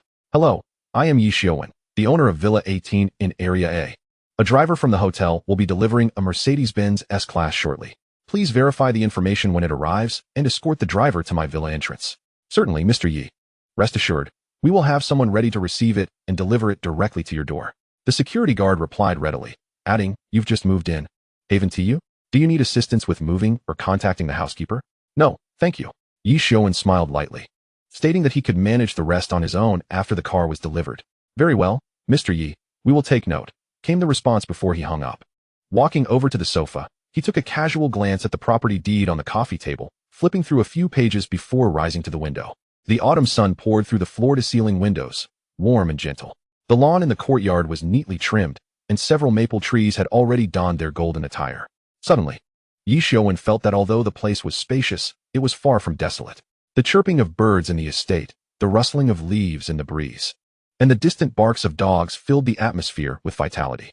He proceeded to the kitchen, opening the refrigerator, only to find it utterly bare.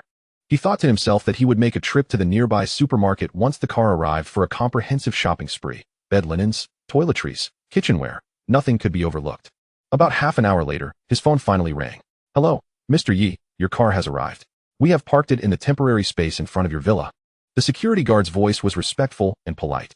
"All right, I'll head over immediately." Ye Xiuwen hung up and quickly made his way to the door. Upon opening it, he spotted a sleek black Mercedes-Benz S-Class quietly waiting on the driveway outside. The driver from yesterday was there, standing beside the car, and upon seeing him, quickly approached. Mr. Ye, the car has been delivered. The keys are inside, and the tank is full. Thank you for your hard work, Ye Xiuwen replied, pulling out his phone and sending the driver a red envelope of 200 yuan with a gentle tap on the screen. The driver hurriedly waved his hands, sincerely stating, "No need for that, Mr. Ye. This is my job. I can't accept your money." Ye Xiuwen chuckled, his gaze soft yet firm. "Take it. You've made quite a journey. I wouldn't want you to incur any costs. Accept it as a token of my appreciation." The driver hesitated for a moment, but seeing Ye Xiuwen's resolute demeanor, he nodded and accepted, repeatedly expressing his gratitude. "Thank you for your consideration, Mr. Ye. If you need anything in the future, just call on me." Ye Xiuwen waved his hand dismissively. "All right, you can head back now. Drive safely." The driver acknowledged and turned to leave. Chapter 63, Track Practice. Ye Xiuwen drove the Mercedes, following the navigation to a nearby large shopping center. Pushing a shopping cart, he began in the household goods section, selecting a soft down comforter, memory foam pillows, and pure cotton sheets, placing them carefully into the cart. In the toiletries aisle, he picked out toothpaste, a toothbrush, towels, and slippers, and casually grabbed a few packs of tea bags and coffee grounds. Remembering he would be cooking for himself that evening, he ventured to the condiments section to choose salt, black pepper, olive oil, and a bottle of sauce specifically for steak. In the fresh produce section, he found beautifully marbled snowflake beef steaks in the freezer. Ye Xiuwen selected two, thinking they would be easy to pan-sear without being greasy. In the beverages section, he bypassed the red wine and opted for a case of canned beer, a simple yet fitting accompaniment to steak. After checking out, he loaded several large bags into the car and returned to the villa.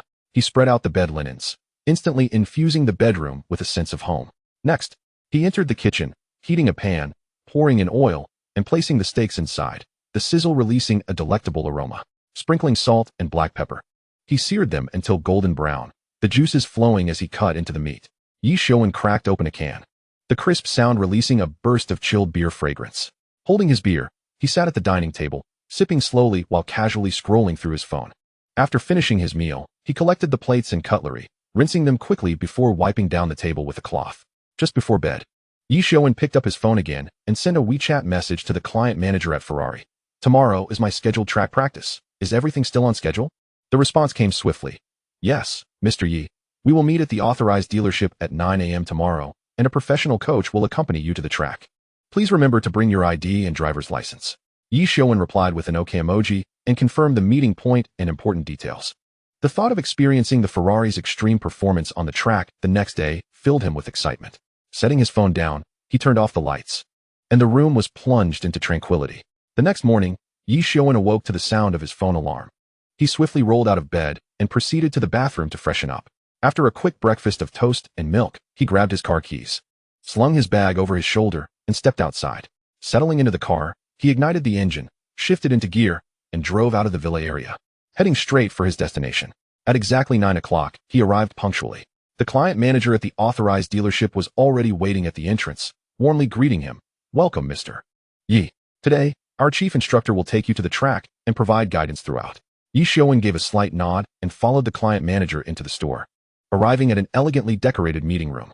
Moments later, a middle-aged man in his 40s entered. He was tall and robust, with sharp and steady eyes, exuding the aura typical of a professional race car driver. "Mr. Ye, I am your coach for today. My surname is Zhou." He took a seat across from Ye Xiuwen, speaking in a calm tone. "Having entered the professional racing circuit in 1998, I have been racing for 20 years. After retiring in 2018, I transitioned to coaching, now with over 8,000 hours of safe instruction." Ye Xiuwen nodded, signaling him to continue. Coach Zhou spoke at a measured pace. "I have primarily competed in the WTCC World Touring Car Championship, TCR Asia Series, and C2CC China Touring Car Championship, among other FIA-certified top-tier events. I have also represented manufacturer teams in the 24 Hours Endurance Race. Throughout my career, I have secured 18 stage championships, including the 2012 C2CC Annual Championship, the 2014 TCR Asia Drivers Championship, and the 2016 WTCC Shanghai Round Championship. I have stood on the international podium 8 times and have set numerous track records." He paused briefly before adding, "I am currently an officially certified senior instructor for Ferrari's Corso Pilota, and I habitually utilize telemetry data and onboard videos for precise analysis of my students, systematically explaining everything from fundamental control to advanced track techniques." As Ye Xiuwen listened to Coach Zhou's impressive credentials, he thought to himself, This coach indeed possesses remarkable prowess and abundant experience.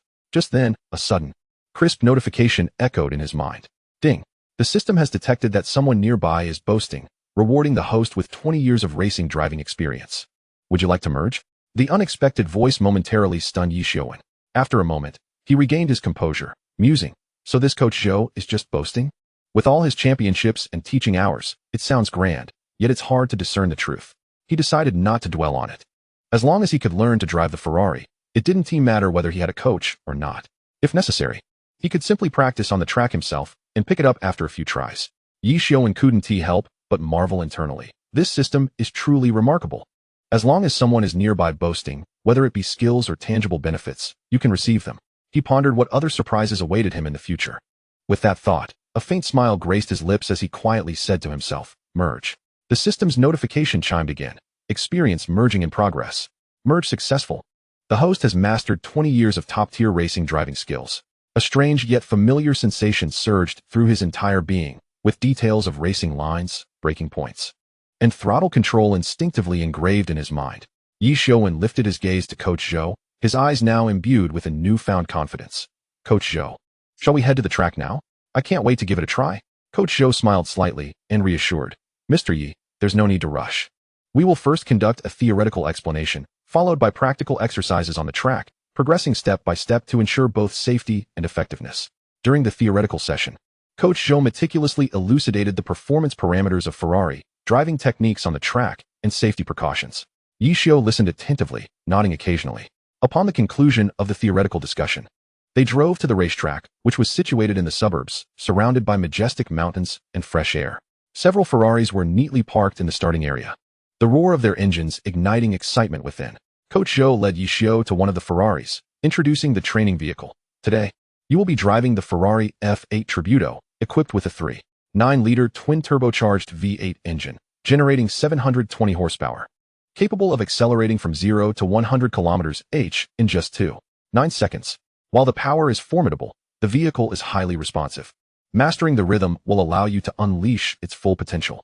Following this, he proceeded with the explanation of basic operations. Opening the car door, Coach Zhou instructed, first, adjust the seat and pedal distance, ensuring your back is firmly against the seat and your wrists are naturally bent while gripping the steering wheel. As he demonstrated, he explained that the ignition button is located on the right side of the steering wheel, red in color, and must be pressed while the brake is engaged. Gears are shifted using the paddles behind the steering wheel, right for upshifting, left for downshifting.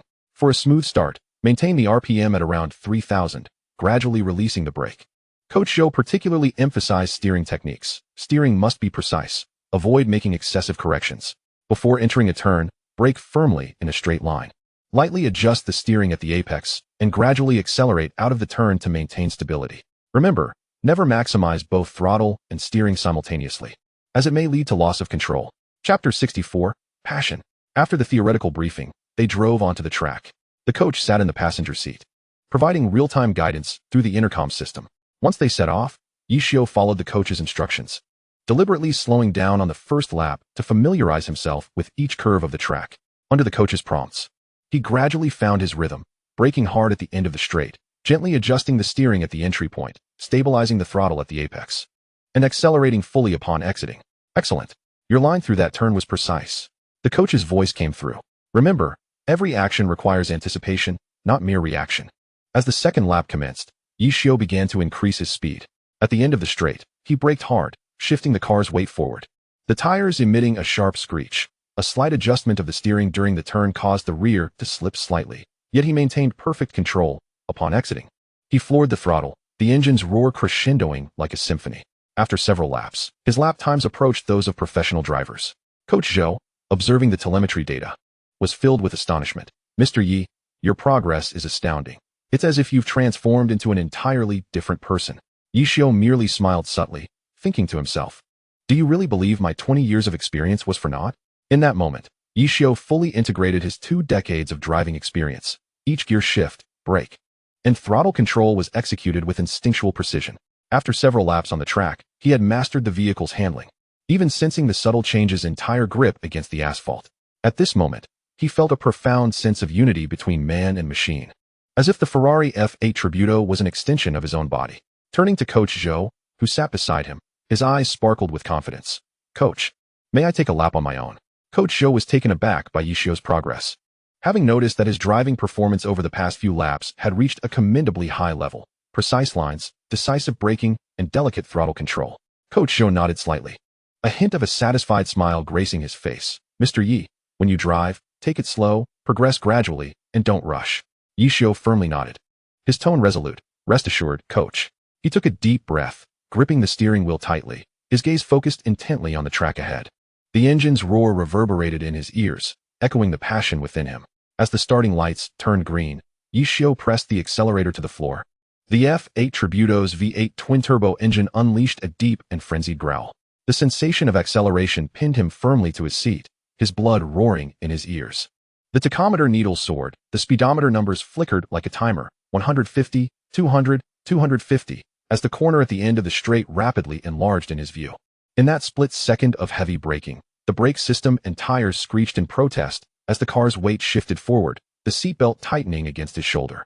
Ye Xiuwen deftly controlled the brake pressure, releasing it at the optimal point before the apex, elegantly turning the steering wheel, the car gliding through the corner like a cheetah. The sound of rubber meeting asphalt was a frantic symphony, while the engine's roar fluctuated between low growls, high pitches, and furious roars, creating a unique orchestral experience.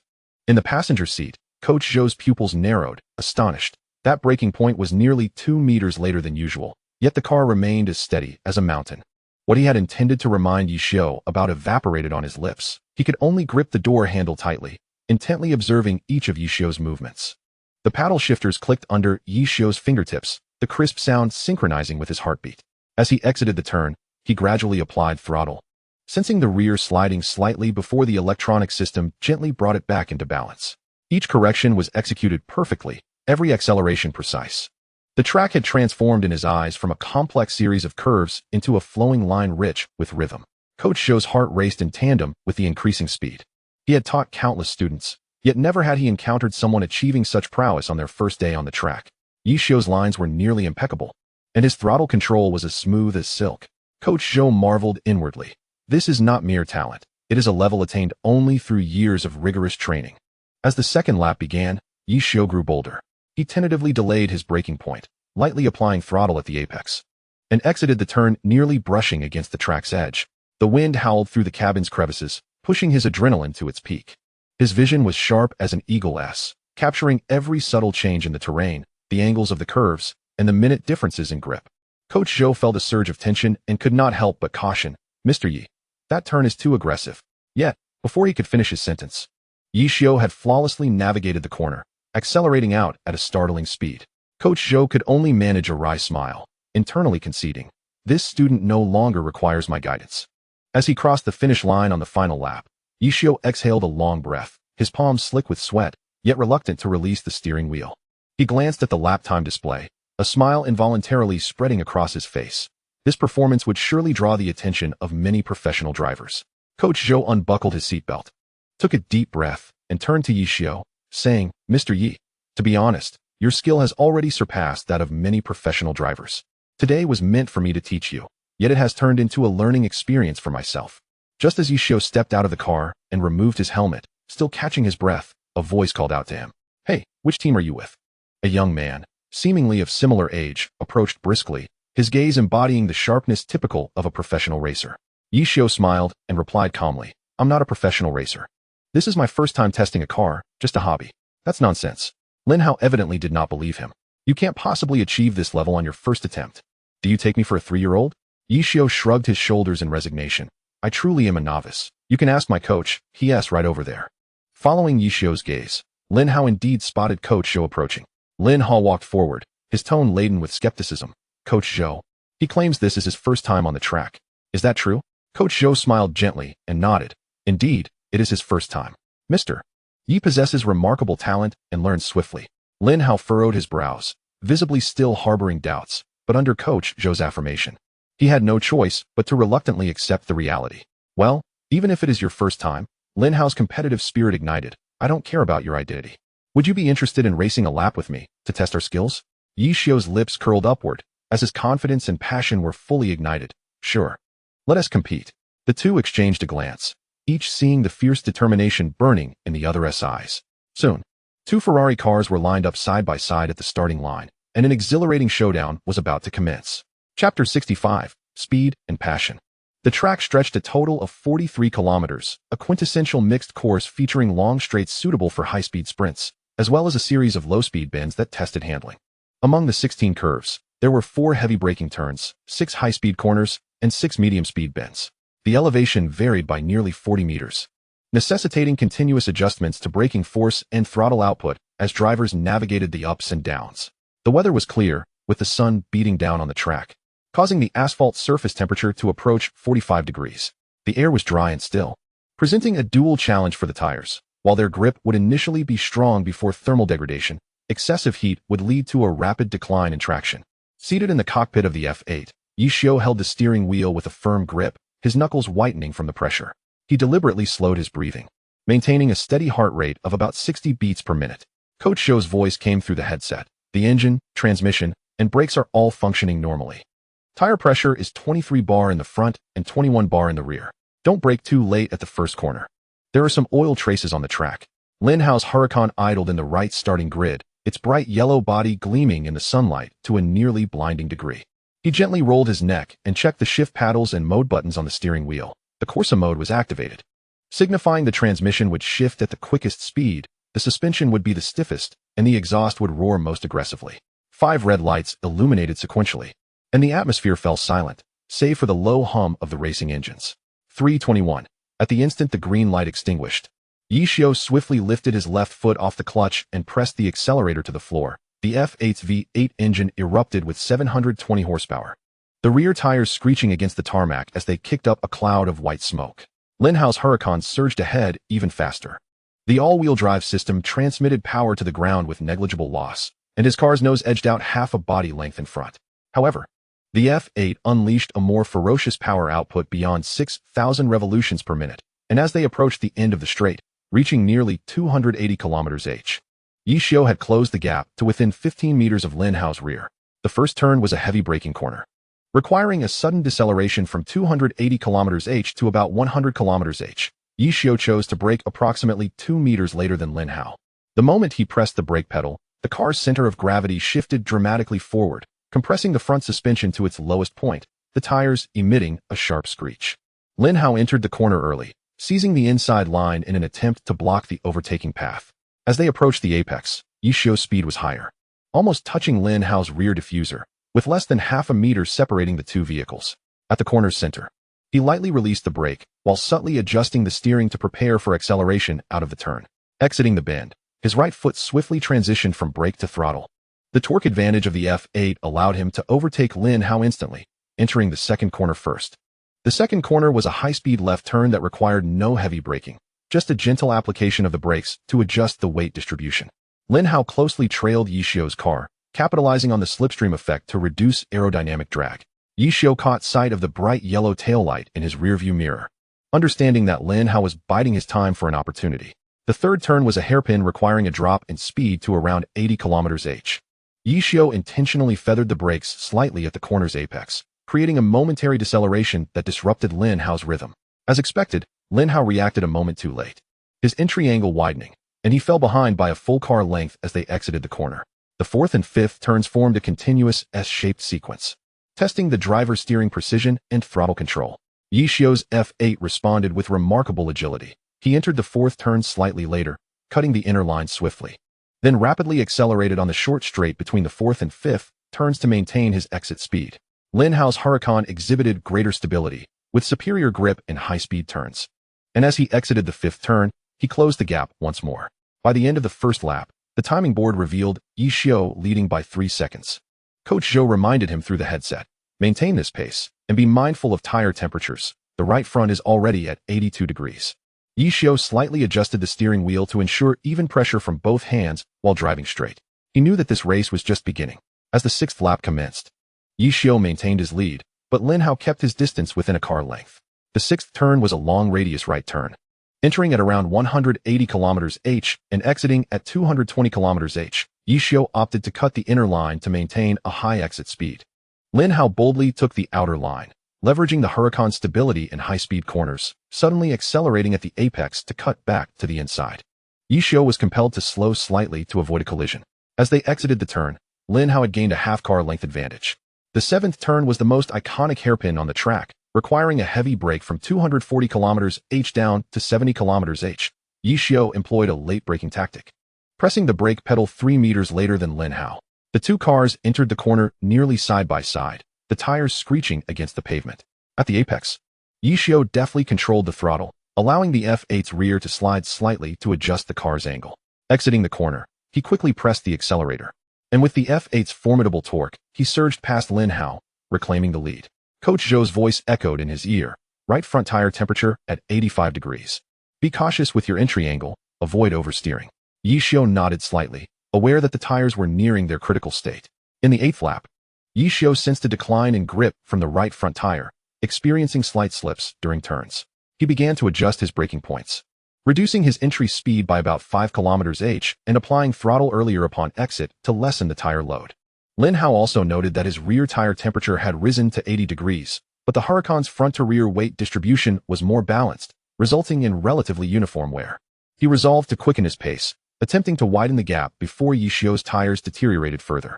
In the ninth turn, a medium-speed left corner, Lin Hao approached Ye Xiuwen with a higher entry speed, but as they exited, the F8's acceleration advantage pulled them apart.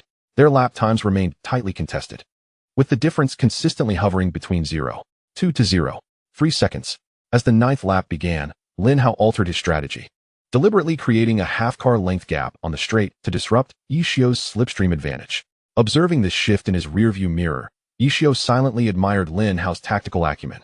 In the 10th turn, a high-speed right corner, Ye Xiuwen seized the opportunity presented by Lin Hao's slightly wider entry, swiftly passing through on the inside and leading by a full car length as they exited.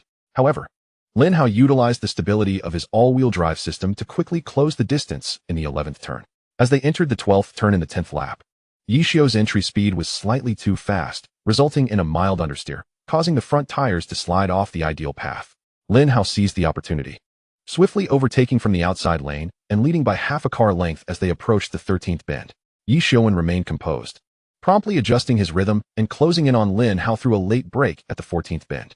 As they exited, the two vehicles were nearly side by side, with the F8's exhaust emitting a robust roar, as if to challenge its rival.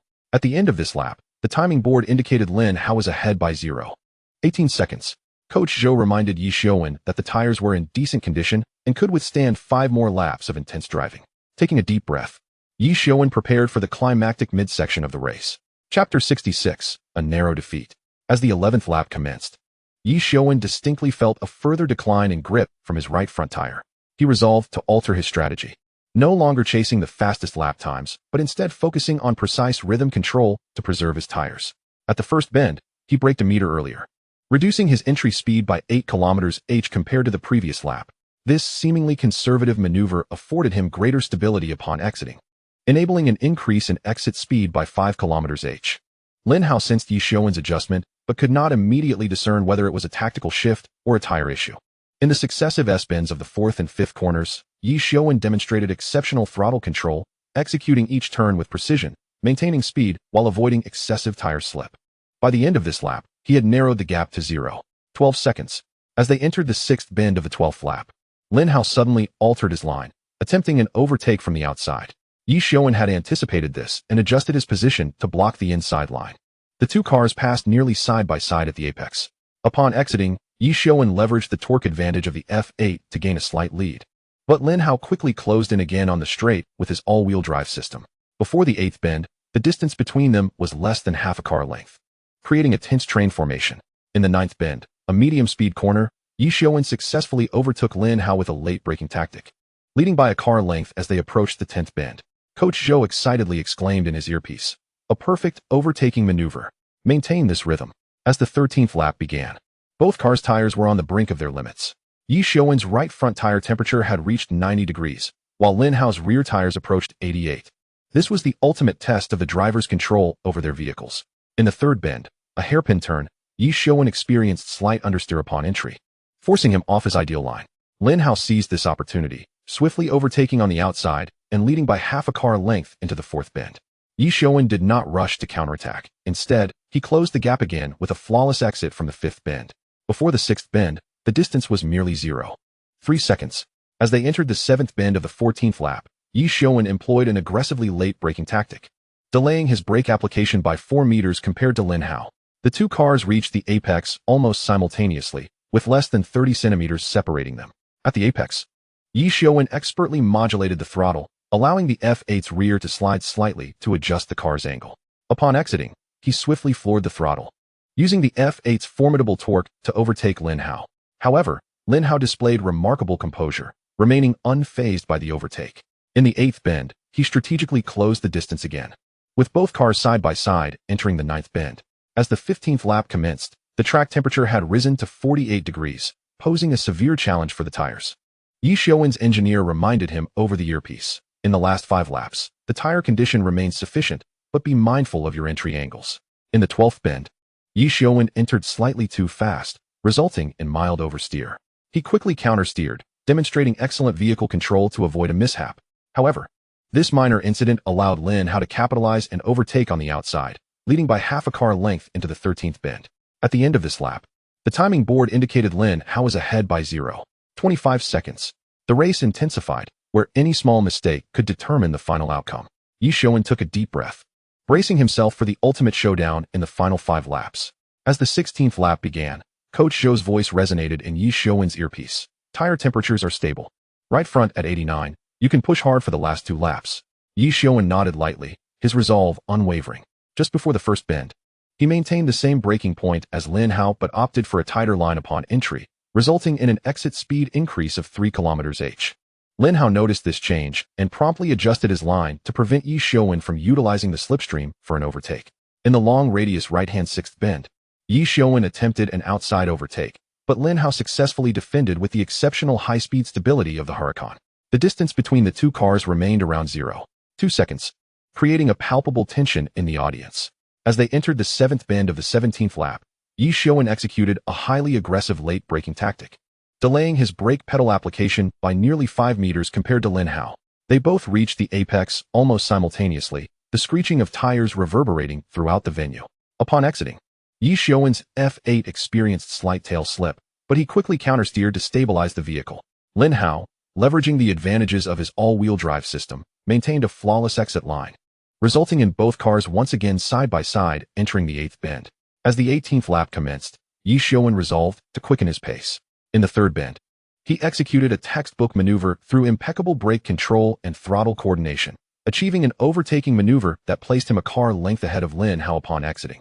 Lin Hao, undeterred, swiftly closed the gap again with a higher entry speed into the 4th bend. Before the 5th bend, the distance shrank once more to half a car length. This was a duel of both psychological and technical prowess, where any minor misstep could spell disaster. By the end of this lap, Ye Xiuwen led by 0.18 seconds. Coach Zhou urged him through the earpiece. In the final 2 laps, push with all your might. The tires can still hold. As they entered the 6th bend of the 19th lap, Lin Hao suddenly shifted his strategy, cutting from the outside to the inside in an attempt to overtake. Ye Xiuwen had anticipated this, adjusting his position to block the inside line. The two cars passed nearly side by side at the apex, eliciting thunderous applause from the audience. Upon exiting, Lin Hao utilized the acceleration advantage of his all-wheel drive system to take a slight lead. Yet Ye Xiuwen quickly closed in again on the straight with the F8's superior top speed. Before the 8th bend, the distance was once again less than half a car length, forming a tense train formation. In the medium-speed 9th bend, Lin Hao successfully overtook Ye Xiuwen with a late braking maneuver, leading by a car length into the 10th bend. However, Ye Xiuwen displayed remarkable mental fortitude, closing the gap once more with an impeccable line choice in the 11th bend.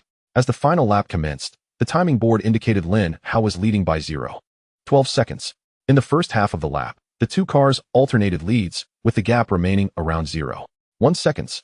Upon entering the 12th bend, Ye Xiuwen's entry speed was slightly too high, causing mild oversteer, but he quickly countersteered to avert disaster.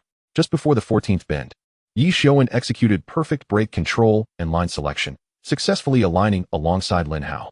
Exiting the 15th bend, his F8 delivered smoother power output, allowing him to slightly lead into the final turn. The last turn was a right-hander, leading into a 300-meter straight sprint to the finish line. Ye Xiuwen opted for a late brake, nearly grazing the apex, with his front wheels just centimeters from the curb. Upon exiting, the rear wheels of the F8 slid slightly, but Ye Xiuwen quickly countersteered to maintain stability. Lin Hao, meanwhile, executed a perfect exit angle, with the all-wheel drive system ensuring stable power delivery. Both cars surged towards the finish line side by side, the timing board flickering. Lin Hao, 124.83. Ye Xiuwen, 124.90. The margin, 0.007 seconds. Chapter 67, Sports Cars and Villa. In the aftermath of the race, the cacophony of the track had yet to fully dissipate. The air still infused with the mingling scents of rubber and fuel. Lin Hao removed his helmet and approached Ye Xiuwen, his face alight with the joy of victory, yet predominantly suffused with respect for his rival. Xiuwen, Lin Hao gently patted his shoulder. Your performance today was superior to that of many professional racers I have witnessed. Ye Xiuwen smiled modestly. You too. That exit from the corner was simply flawless. Lin Hao gazed earnestly at him. Honestly, have you ever considered entering the professional racing scene?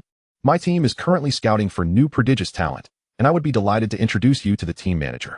Ye Xiuwen appeared momentarily taken aback, seemingly unprepared for such an invitation. He turned his gaze towards the expansive track. Thank you, but for now, I merely wish to relish the joy of driving. However, should you wish for another race, I am always ready. Acknowledging Ye Xiuwen's polite declination of the professional opportunity, Lin Hao simply chuckled and waved his hand dismissively. No worries. Let our speed do the talking on the track. He led Ye Xiuwen to the barrier at the edge of the track, both men leaning over, their fingers tracing the route they had just traversed. Your late braking in the first corner was exquisite, Lin Hao remarked, though the angle of your entry was slightly too wide. If you had tightened your line, you could have exited half a car length faster. Ye Xiuwen nodded appreciatively. Your overtaking on the outer line in the 7th corner was spectacular. I did not expect you to cut back in there. Lin Hao laughed. That was a gamble. And I didn't foresee your defensive maneuver being so steadfast. To be candid, it is hard to believe this is your first formal race against competitors. Your rhythm control is more mature than that of many seasoned veterans. As the sun set, their shadows elongated, a sense of mutual admiration blossoming between them, a tacit understanding that could only be felt by those who have danced on the precipice of extremes. Before departing, Lin Hao pulled out his phone. Let us exchange contact information. We can continue to refine our skills together. Ye Xiuwen nodded with a smile, and the two scanned each other's codes to become friends. Next time, Lin Hao promised, I will show you even more of the allure of the track. Ye Xiuwen responded, and when that time comes, I shall unveil an even swifter version of myself. On the return journey, Coach Zhou remained enraptured by the earlier race, his voice brimming with uncontainable excitement. Xiuwen, your performance today truly astonished me. To compete with a driver of Lin Hao's caliber and come within 0.007 seconds is no small feat. As he spoke, he couldn't help but gesture animatedly, especially your late braking in the first corner and your defensive line in the 7th. They were textbook examples. Your mastery of braking points and control of the car's center of gravity is anything but that of a novice. Ye Xiuwen merely smiled, his gaze still fixed on the road ahead. There are still many areas for improvement. My exit from the last corner was not clean enough. Otherwise, I might not have lost by that 0.007 seconds. Do not be so harsh on yourself. Coach Zhou waved his hand dismissively. Your learning ability is what is truly remarkable. Skills that take many drivers years to master, you grasped in mere days. I dare say, you are one of the most gifted racers I have ever encountered. He paused, his expression resolute. When we return, I will expedite your application for a racing license. What you need is more professional training and additional track experience. Upon arriving at the Ferrari dealership, dusk had descended. The hall was ablaze with lights, and several pristine Ferraris stood elegantly on display, akin to exquisite works of art. Ye Xiuwen made his way directly to the manager's office. Upon seeing him, the manager instantly greeted him with enthusiasm. Mr. Yi, we all watched the live broadcast of today's race. It was truly thrilling. Your driving skills are truly commendable. Thank you, Ye Xiuwen replied politely. I am here to confirm the delivery of the 3 Ferraris I ordered to the villa at Ziyu Mountain. Of course, that is no problem. The manager quickly agreed. I will arrange for the transport truck tomorrow, ensuring safe and timely delivery. He extracted his notepad and confirmed the details. We will depart around 9 a.m. tomorrow and expect to have them all delivered to your villa before 10. Does that timing work for you? Yes, that is perfect. Thank you very much. Ye Xiuwen nodded in satisfaction. After leaving the Ferrari dealership, Ye Xiuwen bid farewell to Coach Zhou at the entrance. The following morning at 9 a.m., the air at Ziyu Mountain was crisp with the early autumn chill. 3 transport vehicles, dedicated to carrying Ferraris, slowly entered Ye Xiuwen's villa area under the guidance of security.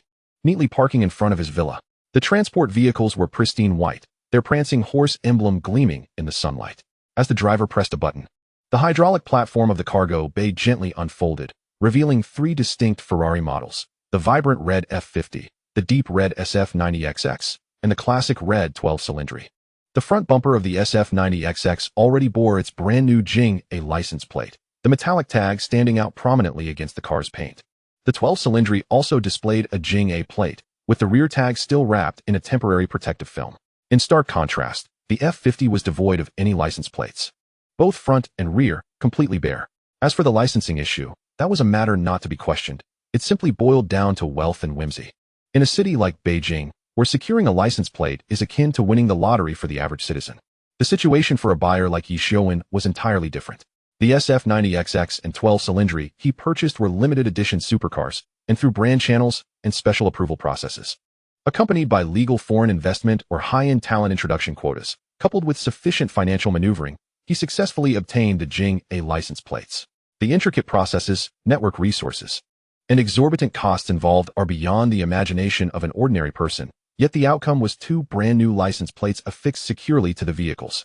As for the F50, the scenario was altogether different. As a flagship classic from the 1990s, it had long ceased production, and more importantly, it did not comply with the current National 6 emission standards and various safety regulations, even through special channels to enter the country. It could not undergo the normal licensing procedures. For Ye Xiuwen, this car was more of a collectible and a track toy, rather than a daily driver. The staff carefully maneuvered the 3 vehicles down from the transport platform. The SF90XX emitted a low electronic hum as its hybrid system activated, followed by the awakening of its V8 engine, which roared with a rich and layered sound. The V12 naturally aspirated engine of the 12-cylinder let out a deep, resonant growl, akin to a beast stirring from slumber. And the moment the F50 roared to life, its high-revving naturally aspirated engine produced a sharp and pure note, as if transcending time, transporting listeners back to an era that purely pursued speed. Ye Xiuwen stood aside, his eyes sparkling with excitement and anticipation. He approached each vehicle, gently caressing every line of their bodies, feeling the warmth and texture of these steel masterpieces. When his fingers brushed against the classic prancing horse emblem on the F50, a subtle smile graced his lips. This car might not be street legal, but it encapsulated the pure racing heritage of Ferrari, a totem in the hearts of all who love speed. After the staff completed the handover procedures, they carefully drove the vehicles into Ye Xiuwen's private garage. The SF90XX and 12-cylinder shimmered with metallic luster under the sunlight, the Ye Xiuwen lettering on the plates particularly eye-catching. Meanwhile, the F50 quietly stood beside them, lacking a plate, but exuding an undeniable regal demeanor.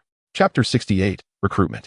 The next morning, sunlight streamed through the floor-to-ceiling windows of the hotel, illuminating the corridor as Ye Xiuwen pushed open the door to his office, entering with a composed and steady presence. The air conditioning in the room was set to a perfect temperature, and a delicate aroma of tea wafted through the air.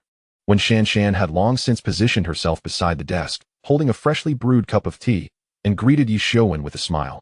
"Mr. Ye, the venue, booths, and promotional materials at the talent market have all been arranged. When shall we head over?" Ye Xiuwen accepted the teacup, feeling its warmth against his fingertips, and glanced at the clock on the wall, pondering for a moment. "Let us go now."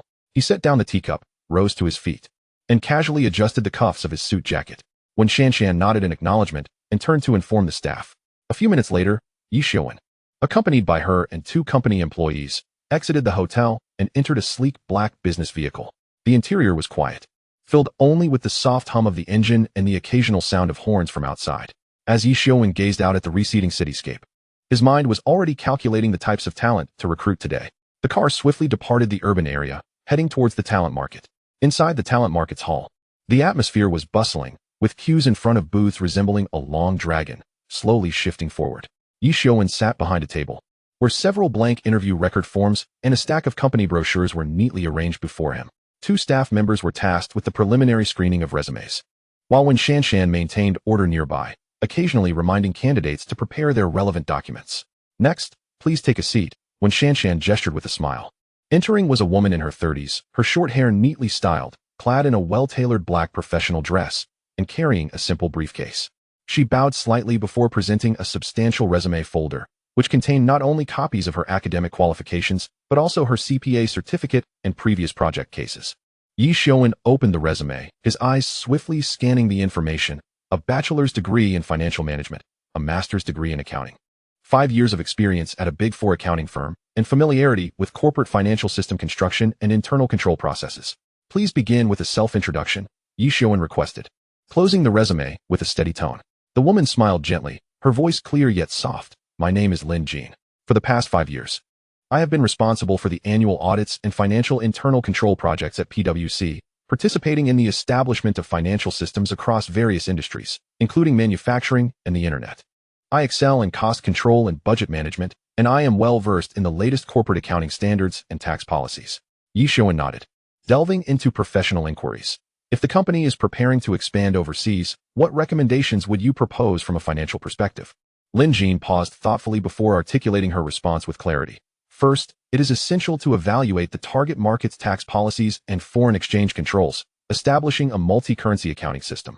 Secondly, to develop a transfer pricing strategy to mitigate tax risks. And finally, to enhance internal financial approval processes to ensure compliance and security of cross-border funds. A glimmer of approval flickered in Ye Xiuwen's eyes as he posed another practical question. If significant discrepancies are discovered in the financial statements, and the reporting deadline is imminent, how would you address it? I would first ascertain the nature and scope of the discrepancy, communicate promptly with the relevant departments, and if necessary, delay the reporting and adjust the statements. Rather than concealing the issue in haste, Lin Jean replied decisively.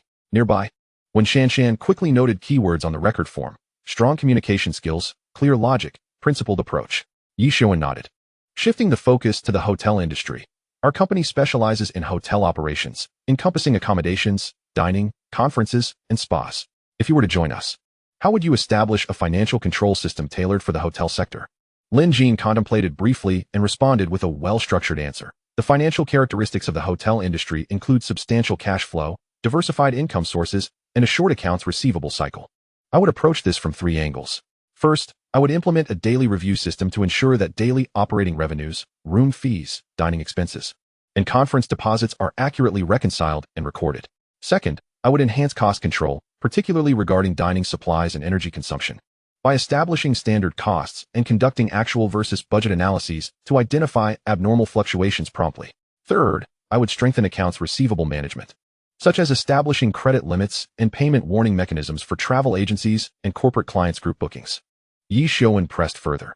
If a large conference or tour group were to cancel at the last minute, resulting in reduced income while preparatory costs had already been incurred, how would you handle it? Without hesitation, Lin Jean replied, I would immediately calculate the incurred costs, including labor, materials, and venue arrangements, and negotiate compensation with the client based on the contract terms. Simultaneously, I would separately list this loss in the financial statements for management to analyze the reasons and adjust sales strategies. He then presented a pressure test. Hotel finances often deal with cross-departmental disputes, for instance, when the dining department offers significant discounts to boost performance, while the finance department believes it will impact profits. How would you balance this conflict? Lin Jean smiled slightly. I would first analyze the impact of discounts on gross margins, then assess it against the long-term value of the client. If it is a one-time promotion that could lead to repeat purchases, a degree of flexibility could be permissible. However, for ongoing discounts, it would be necessary to collaborate with the sales department to devise a reasonable pricing strategy and reflect the impact of discounts on profits distinctly in the financial statements. A look of appreciation crossed Ye Xiuwen's face as he continued. What distinguishes cash flow management in the hotel industry? The most notable characteristic is the high proportion of cash income, which also makes it susceptible to missed or unreported transactions, Lin Jean explained. I would recommend installing real-time cash register systems at the front desk and in restaurants, directly interfacing with the financial system. Daily, a reviewer would reconcile POS data with actual recorded amounts to ensure cash security. Additionally, a petty cash management system should be established to prevent unauthorized fund misappropriation. The interview continued for nearly 20 minutes, exploring professional knowledge, career aspirations, teamwork, and stress management, with Ye Xiuwen's questions building in complexity. Lin Jean remained composed, her responses supported by data and practical examples. At last, Ye Xiuwen closed the record form with a slight smile. Ms. Lin, your professional capabilities and experience align well with our needs. If convenient, we hope you can come to the company for a second interview within a week and participate in a practical case assessment. Lin Jean visibly relaxed, her sincere smile radiating. Thank you, Mr. Ye. I eagerly anticipate the opportunity to join your esteemed company. As she rose to leave, when Shan quietly remarked to Ye Xiuwen, this candidate could very well be the one we are seeking. Ye Xiuwen did not respond immediately, merely nodding in agreement. Chapter 69, The Abduction. After Lin Jean departed, Ye Xiuwen continued the interview with the next candidate. The second was a young man in his late 20s named Zhou Kai, who possessed 3 years of financial experience in chain hotels, specializing in financial system operations and data analysis. Ye Xiuwen posed several questions regarding hotel revenue audits and report consolidations. Although Zhou Kai appeared slightly nervous, he provided accurate answers, particularly when discussing how to utilize data analysis to forecast room occupancy rates. Proposing the establishment of predictive models based on historical data and holiday factors, which earned Ye Xiuwen's commendation. The third candidate was a recent graduate named Su Qing, who, having majored in accounting and holding a junior accountant certificate, had previously served as a cashier and assistant accountant at a medium-sized hotel. While her experience was limited, her earnest demeanor and meticulous attention to detail stood out. When asked how to handle daily reconciliation disputes between the hotel's dining and finance departments, she suggested employing daily reconciliation checklists and issue feedback forms to clarify responsibilities and avoid mutual blame. The fourth and fifth interviews continued until noon, with Ye Xiuwen and Wen Shanshan scarcely taking a break. At 2 in the afternoon, as the final candidate exited the booth, Wen Shanshan closed the record form and sighed with relief. "Mr. Yi, we have interviewed over 20 candidates today, with 6 meeting the criteria." Ye Xiuwen rubbed his temples, his gaze settling upon the 6 resumes before him. After a moment of contemplation, he concluded, "Lin Jin is indispensable. Her professional skills and experience align perfectly with our needs. Zhou Kai could serve as a promising candidate for development, as his data analysis approach possesses considerable potential. Although Su Qing is relatively inexperienced, her meticulousness and rigor make her suitable for foundational financial tasks." When Shanshan nodded in agreement. "So, that would be 2 women and 1 man? "Indeed. 2 women and 1 man." Ye Xiuwen rose from his seat to inform them that they would be coming in for a second interview in 3 days, and he would arrange a practical case test to observe their responses in a real-world scenario. Ye Xiuwen lifted his gaze to scan the surroundings. Watching as the bustling crowd gradually dispersed, he understood that if these 3 individuals successfully passed the second interview, they would inject new vigor into the hotel's financial system. The afternoon sun shone brightly as the voices outside the talent market began to dwindle. Ye Xiuwen led the way, with Wen Shanshan and the 2 assistants trailing behind, each burdened with a stack of resumes and documents. As they approached the parking lot, less than 20 meters away, a cacophony of hurried footsteps suddenly erupted from the side. Wen Shanshan instinctively turned her head, but before she could discern who was approaching, a figure burst forth from the throng of people. It was a middle-aged man, his hair disheveled as though buffeted by the wind all night, clad in a wrinkled gray jacket with stains of indeterminate origin on the cuffs. His eyes bore the wildness of a cornered beast, filled with frenzied desperation. "Get out of the way," he bellowed, his voice hoarse and urgent. Before Wen Shanshan could fully comprehend the situation, a powerful force yanked her forward. The man's grip was like a vice on her wrist, his coarse skin rubbing painfully against her. In the next instant, a cold metal blade pressed against her neck. It was a dagger, its thin, sharp edge glimmering ominously. She could even feel the blade quivering against her skin, sending a sharp sting through her. "Don't come any closer," the man screamed, his other arm tightly wrapping around her waist, dragging her backward. When Shanshan's breathing became erratic, her chest feeling as though a heavy stone was pressing down upon it. Each inhalation shallow and frantic. She wished to cry out for help, but her throat felt constricted, only allowing a faint gasp to escape. Her legs turned to jelly, leaving her no choice but to be dragged backward by the man. The surrounding crowd recoiled in fear, creating a circular void in what had been a lively square. The 2 assistants turned pale, instinctively retreating behind Ye Xiuwen. Ye Xiuwen stood frozen, his body rigid, his eyes fixated on the dagger, his mind a blank slate. The man tightened his grip around Wen Shanshan, and she could almost feel his rapid, chaotic heartbeat, as if it were on the verge of spiraling out of control. "Anyone who dares approach, I will kill her." The man's voice, tinged with a sob, grew more frenzied. "I'll stab her." Tears blurred Wen Shanshan's vision as she blinked desperately, striving to assess her surroundings. The police had already encircled from the back of the crowd, forming a semicircle. The foremost officer, holding a riot shield, spoke with a steady voice. "Put down the weapon. You are surrounded." The man looked around in a panic, pressing the dagger even closer. The blade grazed her skin, and a sharp pain caused her to inhale sharply. Cold sweat trickled down her forehead, dampening the loose strands of hair at her temples. She dared not breathe too heavily, fearing that even the slightest movement would lead to injury from the blade. "I want to go back," the man suddenly roared. "I'd rather die here." The police softened their tone. "Put down the knife. You still have a chance." When Shanshan sensed the tremor in the man's arm, realizing this might be an opportunity for breakthrough, she endeavored to keep her voice calm. "Please, just calm down. We can talk this through."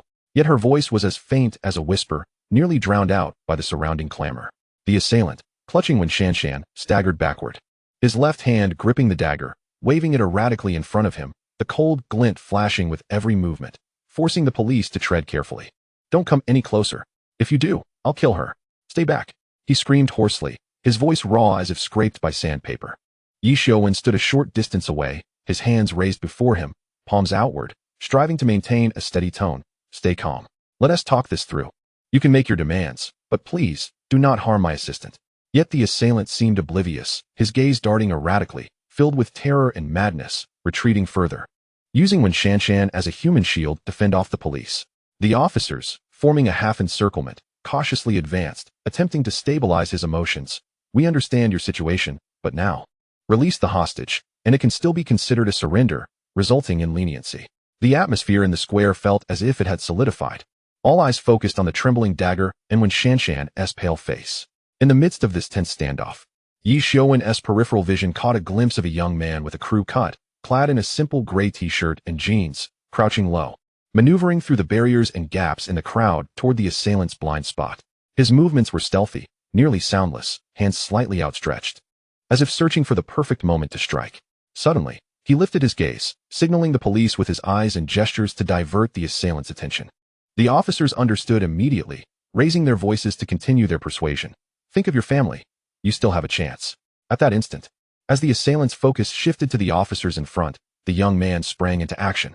He charged forth like a leopard, his speed so swift that it was almost imperceptible. His hands, akin to iron clamps, seized the assailant's wrist with the knife, forcefully twisting inward and yanking it away as his body spun, executing a deft side throw that sent the assailant crashing to the ground. The dull thud of impact elicited gasps from the onlookers.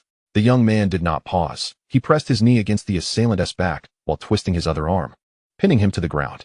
Swiftly, he kicked the fallen dagger away to prevent the man from reclaiming it. The police reacted immediately, surging forward to cuff the assailant's wrists with a sharp click of the handcuffs. A collective sigh of relief erupted from the crowd, and some could not help but applaud. Ye Xiuwen, regaining his composure, rushed to support the trembling Wen Shanshan, whose hands felt icy, her body still quaking. It's all right, he softly reassured her, though his own voice trembled slightly. Chapter 70. The dust settles. The clamor in the square gradually dissipated, the echoes of police sirens lingering in the air. The officers escorted the assailant to the police car, expressing their gratitude to Ye Xiuwen and the young man before departing. "Thanks to your timely intervention. The consequences could have been dire," the lead officer remarked, patting the young man's shoulder. The young man merely waved his hand, smiling modestly. "I was just passing by. I couldn't stand by and do nothing in such a situation." Ye Xiuwen stepped forward, offering him a bottle of water. "Thank you truly for today. Had it not been for you, my assistant might. It's fine, as long as she's all right," the young man replied, accepting the water and taking a sip. Ye Xiuwen continued, "I'm Ye Xiuwen. May I ask your name?" The young man waved his hand dismissively. "Just call me Li Hao." Ye Xiuwen extended his hand for a shake. "What line of work are you pursuing, Mr. Li?" Li Hao scratched his head, looking somewhat sheepish. "Well, I'm not employed at the moment. I just returned from the military and thought I'd try my luck looking for a job." Ye Xiuwen's interest was piqued. "What kind of job are you seeking, Mr. Li?" Li Hao chuckled self-deprecatingly. "Mr. Yi, don't laugh. But after over 10 years in the military, I haven't really learned much. I was thinking of starting with a security job for now, and then maybe consider learning something later on." Ye Xiuwen inquired. "Oh, I see. Can you drive?" As Li Hao's eyes brightened with sudden realization, he remarked, "You can drive, Mr. Yi." Ye Xiuwen responded with a gentle smile. "As long as you can drive, that's sufficient. I am currently in need of a chauffeur. Would you be interested?" As he spoke, he extended his hand. Although Wen Shanshan felt a wave of fear rendering her limbs weak, her professionalism prevailed. She rummaged through her bag and handed a business card to Ye Xiuwen, her fingers trembling slightly, the edges of the card slightly crumpled from her grip. Ye Xiuwen accepted the card and passed it to Li Hao, saying, "This is my assistant's business card. If you haven't secured a desirable job by tomorrow, you may come to my hotel and simply call my assistant. 1. I want to elaborate further. I need to take care of her injuries at the hospital." Li Hao took the card with a solemn nod. "Understood, Mr. Yi. I will certainly come tomorrow." Ye Xiuwen supported Wen Shanshan as they made their way toward the business vehicle. Her steps were unsteady, each stride reminiscent of walking on cotton. Ye Xiuwen softly reassured her. "Just a little longer. We will soon reach the hospital." Outside the car window, the crowd in the square had dispersed, and sunlight glinted off the cobblestone road, casting a dazzling glow. Inside, Wen Shanshan leaned against the seat, her complexion as pale as parchment, beads of sweat forming on her forehead. A thin tissue pressed against her neck, a makeshift bandage applied by the police, faint traces of blood seeping through. Does it hurt? Ye Xiuwen offered her a cup of warm water. When Shanshan accepted the cup, her hand still trembling slightly, she took a delicate sip. Her voice as soft as a whisper, "It's bearable, I just feel a bit lightheaded." Ye Xiuwen glanced at her wound, his brows furrowing in concern. Though the cut is not deep, it requires disinfection and stitches to prevent scarring. As the vehicle maneuvered through the traffic, Ye Xiuwen frequently turned to check on her condition. When Shanshan kept her eyes closed, seemingly striving to steady her breathing, yet tears occasionally escaped the corners of her eyes. Upon arriving at the hospital, Ye Xiuwen carefully assisted her out of the car and headed straight for the emergency room. After the doctor examined her, he indicated that several stitches were necessary. Without hesitation, Ye Xiuwen signed the consent form. During the stitching process, when Shanshan bit down hard on her teeth, suppressing any sound of discomfort, yet her hands clutched the sheets tightly. Her knuckles paling, Ye Xiuwen stood by her side, softly encouraging, "If it hurts, just say so. I am here." Once the procedure concluded, the doctor applied a bandage and instructed, "Keep the wound dry and return in 3 days for a dressing change. Avoid spicy foods for the time being and ensure you rest." Ye Xiuwen nodded, helping when Shanshan out of the emergency room. The night had fallen, and the corridor lights of the hospital radiated a soft warmth. "Let me drive you back to the hotel to rest," Ye Xiuwen suggested. When Shanshan shook her head, "I wish to go home tonight. I do not want to stay at the hotel." Ye Xiuwen paused momentarily before agreeing. "Very well, I shall take you home." As the car departed from the hospital, vibrant neon lights flickered along the street. Leaning against the car window, when Shanshan gazed at the fleeting night scenery and softly expressed, "Thank you, Mr. Yi, for today." Ye Xiuwen turned his head, revealing a genuine smile. "No need for thanks. As your employer, it is only my duty, is it not?" The car halted beneath when Shanshan's residence, the gentle night enveloping the serene neighborhood. Ye Xiuwen exited the vehicle and carefully assisted her out. "I can manage on my own." When Shanshan murmured, though her steps remained unsteady, Ye Xiuwen chose not to argue, silently guiding her into the building. In the antiquated elevator, the dim light cast a warm glow as they stood side by side, the faint scent of disinfectant lingering in the air. Upon reaching her doorstep, when Shanshan fumbled for her keys, her hands still slightly trembling, Ye Xiuwen took the keys from her and opened the door. The interior was quiet, the living room curtains partially drawn, allowing moonlight to spill onto the floor. "Please sit down. I will fetch you a glass of water," Ye Xiuwen said, his tone leaving no room for refusal. He returned from the kitchen with a cup of warm water and placed her medication on the coffee table, stating, "The doctor advised taking this medication 3 times daily after meals. Please remember to adhere to the schedule." When Shanshan nodded, cradling the cup in her hands, her eyes reflecting a complex array of emotions, "Mr. Yi, I truly appreciate your help today." Ye Xiuwen sat across from her, his gaze intent. "No one wished for today's events to unfold. You were understandably shaken. I will grant you a day off tomorrow. Rest well and do not overthink." He paused before adding, "If you find it difficult to sleep or feel unwell at any point, do not hesitate to call me." When Shanshan pressed her lips together, replying softly, "All right," Ye Xiuwen rose, glancing back at her at the door, "Lock the door securely and do not open it to strangers." It was only after hearing the door click shut that he turned to leave. Back at his villa, Ye Xiuwen sat in the living room, freshly bathed and clad in loose loungewear, holding a cup of warm water. The television displayed the news, yet his gaze was distant, his mind wandering elsewhere. Having been away for 5 or 6 days, his vacation was drawing to a close, and it was time to return to work. The matters in the capital had mostly concluded, and he felt the tension within him begin to ease. With this thought, he reached for the phone on the coffee table and dialed Gao Mingyuan. The call connected swiftly, Gao Mingyuan's familiar voice ringing with cheerfulness. "Xiuwen, it's been a while since I heard from you. What have you been up to?" Ye Xiuwen chuckled, leaning back against the sofa. I've merely been at the hotel these past couple of days, finally sorting things out over there. My vacation is almost over, and I plan to return tomorrow. I apologize for not being able to spend time with you all recently. Why bother with such formalities?" Gao Mingyuan dismissed. "What time is your train tomorrow?" "I need to rise early to catch the first high-speed train back." "All right then, we'll see you off." "No need for that. It's too early in the morning." Ye Xiuwen waved his hand dismissively, though he knew Gao Mingyuan couldn't tc. "When I come to the city next month, I'll give you a call, and we can catch up then." "Sounds good. Travel safely. Remember to call me. Let us not lose touch." "Of course, I will definitely reach out." They exchanged a few more pleasantries before ending the call. Chapter 71. Departing Beijing for Donglan. After washing up, Ye Xiuwen sat on the edge of his bed, contemplating the matter of the accountant recruitment in Li Hao. He decided it was time to relay some instructions to Wen Shanshan. Taking out his phone, He found her familiar name and dialed. The call connected promptly, and when Shanshan's voice came through, laced with a hint of languor, "Hello? Are you still awake?" Ye Xiuwen chuckled lightly, his tone relaxed yet earnest. "Make sure to rest well at home. Do not overexert yourself." "Yes, understood." After a brief pause, she inquired, "Is there something you need, Mr. Yi?" "Indeed." Ye Xiuwen rose and approached the window, gazing out at the courtyard. "If Li Hao reaches out to you, please arrange for him to work as a driver at the hotel, allowing him to familiarize himself with the environment." When Shanshan acknowledged his request softly, as if taking notes. "Additionally, the 3 accountants we previously hired should also remain at the hotel. Have them review the hotel's accounts and keep themselves occupied. Once everything is in order, call me, and I will arrange for them to inspect the hotel in the city. We'll need to review those accounts as well." His tone was calm, yet imbued with an undeniable authority. When Shanshan nodded, "Understood, I will make a note of it." Ye Xiuwen added, "I will be returning to Donglin. If you need anything, do not hesitate to call. Do not carry everything on your shoulders, all right?" The light laughter from the other end echoed softly, "Rest assured, I will." After exchanging a few more casual remarks, they ended the call. Setting his phone down, Ye Xiuwen stood by the window, lost in thought. After a while, he climbed into bed to sleep. Meanwhile, on the other end, when Shanshan, after hanging up, immediately jotted down every task he had assigned. The following morning, before dawn had fully broken, Ye Xiuwen was already seated upright in bed. He swiftly completed his morning ablutions, methodically stowing his belongings into his travel bag. Once he had everything in order and stepped out of the villa, the community was still enveloped in the delicate mist of dawn. The expansive villa district was adorned with verdant pathways, and the melodious chirping of birds filled the air. While undeniably beautiful, the distance to the community's entrance was rather absurd.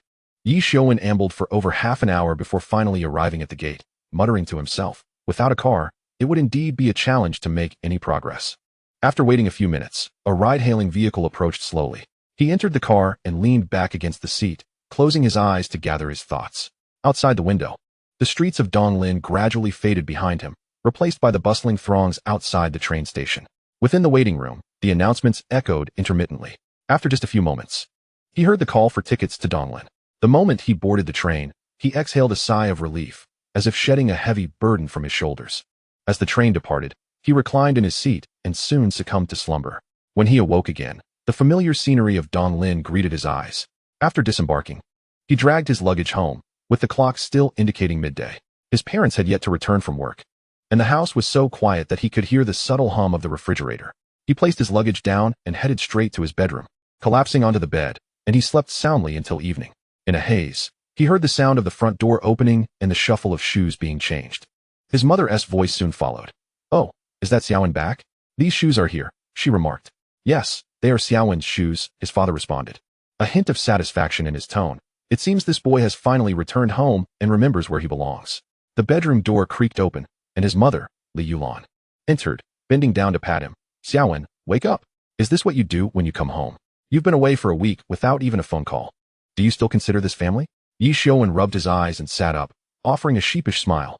"Oh, Mom, I'm back now. I've been so busy these past few days that I momentarily forgot to keep in touch. Don't let it happen again. You shouldn't be going out so much." His mother chided lightly, turning to busily prepare in the kitchen, her steps noticeably lighter. His father, Yi Jiangwo, walked in and scrutinized him for a moment. "How was your trip to the capital?" "It was quite pleasant. Everything went smoothly." "As long as it was smooth. You didn't cause any trouble, did you?" "No, not at all." "Good, get up then. Your mother is cooking, and dinner will be ready shortly." Only then did Ye Xiuwen rise, wash his face in the bathroom, and finally feel fully awake. At the dining table, his mother served him dishes while chattering. Children grow up and no longer heed their mothers. A son traveling 1,000 miles is a mother's worry. Ye Xiuwen laughed and assured her, "Mom, from now on, whenever I go out, I will call you every day." Pleased, his mother nodded in satisfaction. The night passed in silence. The following morning, Ye Xiuwen drove to work as usual. Upon arrival at the office, he first checked in using the facial recognition machine at the entrance, where the screen displayed a successful check-in in green letters. He entered the break room, changed into his work attire, and sat on the edge of the bed, propping his chin on his hand and staring blankly out of the window, lost in thought. The room was serene, punctuated only by the low hum of the air conditioning. Before long, several colleagues entered one by one. Upon seeing Ye Xiuwen, they greeted him with smiles. "Xiuwen, how was your vacation? Did you go anywhere fun?" One of them plopped down beside him, curiosity written all over his face. Ye Xiuwen smiled and pulled out some cigarettes from his pocket, skillfully shaking out a few and sharing them around. "I didn't go anywhere special, just visited the capital. Oh, a big city. One of them lit his cigarette and asked, so, was it fun? I've never been there. It was all right. Nothing extraordinary, Ye Xiuwen replied, exhaling smoke nonchalantly. It's a bit more prosperous and lively than here, but otherwise, nothing much. Wow, you're quite the critic, someone joked. The laughter and camaraderie filled the room, mingling with the scent of tobacco. At that moment, Jian entered, phone in hand, grinning from ear to ear. Hey, are you guys all here? Let us skip the cafeteria tonight. I'm treating you all to takeout. What's the occasion, Jian? Su Nua teased. Did you strike it rich or win the lottery today? Jian chuckled, patting Su Nua on the shoulder. You guessed it. I actually won the lottery. Are you serious? Su Nua's eyes widened in disbelief. Jian plopped down on the bed, his legs crossed, proudly declaring, why would I lie? When luck comes knocking, no one can stop it. Shouldn't we celebrate with dumplings for the new year? Ye Xiuwen raised an eyebrow. How much did you win, Jian? Treating us to dinner is one thing, but I hope it's not just 10 or 20 bucks. Otherwise, we'll have to treat you back. Jian shot him a disdainful glance. 10 or 20 bucks? Please, I won second prize. What do you think of that? Second prize? Ye Xiuwen exchanged glances with the others, incredulous. Absolutely. Why would I lie to you? Jian replied, intentionally raising his chin. How much does that second prize pay? Su Nua pressed further. Around 200,000, Jian replied casually. This time, the first prize wasn't claimed, and there aren't many second prizes left. So we'll just split the remainder. 200,000? No way. Su Nua exclaimed. Wow, Jian, this is quite the windfall. What are you planning to do with that money? Enough already, Jian laughed, waving his hand. Just treating you guys to dinner is already generous. Don't expect me to empty my pockets for you. Laughter erupted in the room, the atmosphere even more lively than before. Just then, a clear notification chimed in Ye Xiuwen's mind. Detected that the host is surrounded by boastful individuals, rewarding the host with a lottery ticket for the second prize. Would you like to manifest it into reality?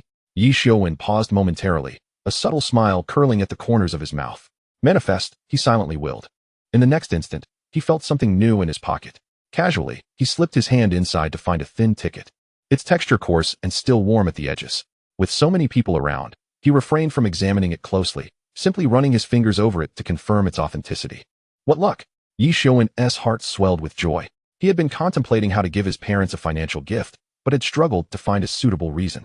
Now, it felt as if a pillow had been delivered just as he began to doze off. He calculated silently. He could take his parents to the lottery center to claim their winnings, and 200,000 would suffice for their expenses for quite a while, bringing them joy as well. He had Jian to thank for this unexpected fortune upon his return. This guy was truly worth keeping close. As he pondered this, he couldn't help but glance at Jian, who was animatedly recounting the details of his win, his enthusiasm infectious. Ye Xiuwen chuckled internally. He truly is boastful. But I appreciate that. Amidst a lively gathering, Jian found himself at the center of attention, boasting animatedly. Suddenly, his peripheral vision caught sight of Ye Xiuwen in the corner, whose grin seemed to stretch from ear to ear, his gaze fixated on Jian. Exuding an expression akin to that of a mischievous thief, Jian pointed towards him, bemused. What are you laughing at over there? Your smile is all ask you. The room fell silent for a brief moment, all eyes turning towards Ye Xiuwen. Realizing he had been caught, Ye Xiuwen quickly composed himself, clearing his throat. Ahem, Jian go. I was merely celebrating your good fortune. You've hit the jackpot. Let us not discuss anything else today. We must indulge in some fine delicacies tonight. Or I assure you, we want to let you off the hook. With a hearty laugh, Jian thumped his thigh. Fear not. Order as you please. The king of hell wouldn't mind a couple of little ghosts, would he? As a wealthy landlord, I'm hardly fussed over a few extra dishes. Oh, Jian go. That metaphor is simply brilliant. Ye Xiuwen responded, immediately joining in with enthusiasm. Then I shall order a whole roasted lamb tonight. Dream on. Jian shot him a playful glare. I might just settle for a roasted lamb leg at most. That will suffice. Ye Xiuwen conceded readily, eliciting a wave of laughter from the group. Seated beside them, though Ye Xiuwen's smile had faded, his heart was still soaring, akin to a small flame warming his pocket. The thought of his parents' expressions upon learning of his winnings brought a sparkle to his eyes. Noticing his demeanor, Jian squinted suspiciously. Are you hiding something from us? Not at all. Ye Xiuwen hastily shook his head. I'm just genuinely happy for you. Jian remained unconvinced but opted not to press further. All right. Think of what you want to eat tonight. Don't delay and let me change my mind. As they bantered, time seemed to accelerate unnoticed. Soon, a notification echoed from the door, signaling the commencement of roll call. The group lazily rose and shuffled into the roll call room. The morning meeting unfolded predictably. Safety reminders, task assignments, and various notices. The leader's voice droned on like a lullaby, and Ye Xiuwen exchanged a knowing glance with Guoran, unable to suppress a smirk. After the meeting concluded, everyone returned to their respective posts. Soon enough, the driving assignments were issued. Ye Xiuwen and Guoran grabbed their toolkits and exited the lounge. Hey, do you think Jiangu really won the lottery? Guoran suddenly turned back, lowering his voice. Ye Xiuwen chuckled softly. Oh, he definitely won something. Otherwise, he wouldn't be so generous. But I suspect it's more likely a second prize, at best a third. Even then, that is still a decent amount, around 1,000 or 1,800 bucks, enough for him to boast for a bit. Guoran pondered for a moment and nodded. That makes sense. If he had truly won second prize, he'd be more discreet about it. Surely, he understands the principle of keeping wealth under wraps? Indeed, Ye Xiuwen shrugged. Jian is just someone who enjoys exaggerating, but his heart is in the right place. After all, we can benefit from a good meal thanks to him. As they conversed, they diligently checked their equipment, and before long, their work was completed smoothly. That evening, Jian indeed fulfilled his promise. He placed an extensive order for barbecued lamb legs, lamb skewers, grilled chicken wings, and more. The group gathered around a small table in the lounge, relishing chilled beverages and feasting heartily. Laughter and clinking glasses mingling with the aroma of grilled meat, dispelling the day's fatigue. Thus, the shift concluded amidst a vibrant atmosphere. The following morning, Ye Xiuwen returned home after work, retrieved the lottery ticket, and sat on the sofa, scrutinizing it repeatedly. He contemplated how to share the news with his parents upon their return and how to arrange a trip to claim the prize. Initially, he intended to discreetly journey to the provincial capital to collect the winnings and surprise his parents. However, he reconsidered, deciding it would be wiser to discuss it with them first. It would be more convincing and gratifying to have them accompany him, allowing them to experience the joy firsthand. With this thought, he relaxed, carefully stowing the ticket away and awaiting his parents' return. In the evening, Li Yulan busily prepared dinner in the kitchen, while Ye Jiangwo sat in the living room watching the news. Soon, a steaming spread was laid out on the table. Halfway through the meal, Ye Xiuwen suddenly pulled out the lottery ticket from his pocket and gently placed it in the center of the dining table. Mom, Dad, I have some exciting news. Li Yulan set down her bowl, looking at him quizzically. What is it, son? What news? Ye Xiuwen pushed the ticket towards her. Mom, take a look at this. Li Yulan picked up the ticket and scrutinized it, puzzled. Isn't this just a lottery ticket? Did you win something? She turned to hand it to Ye Jiangwo. Your son has won. Take a look. Ye Jiangwo took the ticket, furrowing his brow as he examined it for a while. What does this even mean? Just tell me how much you won. If it's just 10 or 20 bucks, you might as well keep quiet. Ye Xiuwen smiled slightly. 10 or 20 bucks? That hardly qualifies as exciting news. Sit tight. I'm about to reveal something. All right, stop teasing us, Ye Jiangwo urged, as if you've won some grand prize. Ye Xiuwen took a deep breath and solemnly announced, I won second prize, totaling over 200,000. The dining table fell silent in an instant. Ye Jiangwo and Li Yulan exchanged incredulous glances, seemingly struggling to comprehend the news. After a few seconds, Ye Jiangwo cautiously inquired, Son, don't be pulling our leg now. Did you really win over 200,000? Absolutely, Ye Xiuwen affirmed, nodding confidently. What reason would I have to deceive you? The revelation struck like a bombshell, igniting a wave of excitement in his parents. Li Yulan trembled with joy, while Ye Jiangwo repeatedly nodded, exclaiming, That is fantastic. Truly wonderful. What do you plan to do with this money?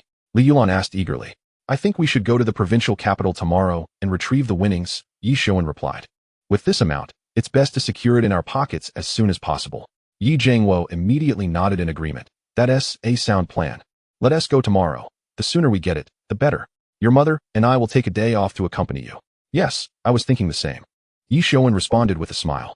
This decision sent Li Yulan and Ye Jiangwo into a fit of exhilaration, their faces beaming with delight as they each grabbed their phones to call their bosses and request a day off.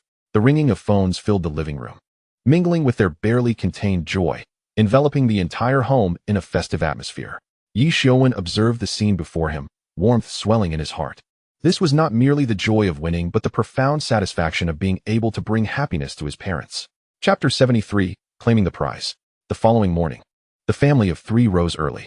Li Yulan donned her red coat, a garment she usually reserved for special occasions, while Ye Jiangwo polished his shoes to a brilliant shine. Seeing his parents' serious demeanor, Ye Xiuwen couldn't help but chuckle. Mom, Dad, we're just going to claim a prize, not attending a wedding. This is over 200,000. Li Yulan shot him a disapproving glance. Shouldn't we dress appropriately? Ye Jiangwo chimed in, agreeing, Your mother is right. We must show them we are respectable people.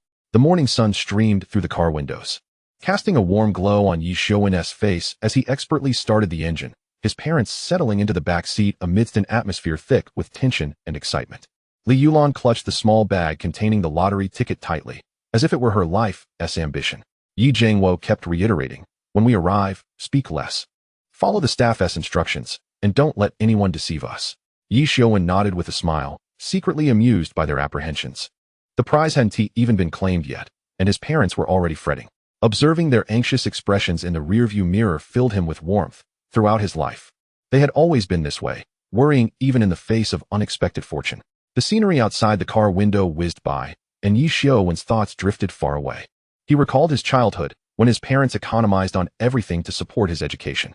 Now, with the advent of the system, wealth was no longer an unattainable dream for him, but rather a tangible reality, prompting a subtle smile to grace his lips. "Mom and Dad," he silently vowed within, "from this day forward, I shall honor and care for you.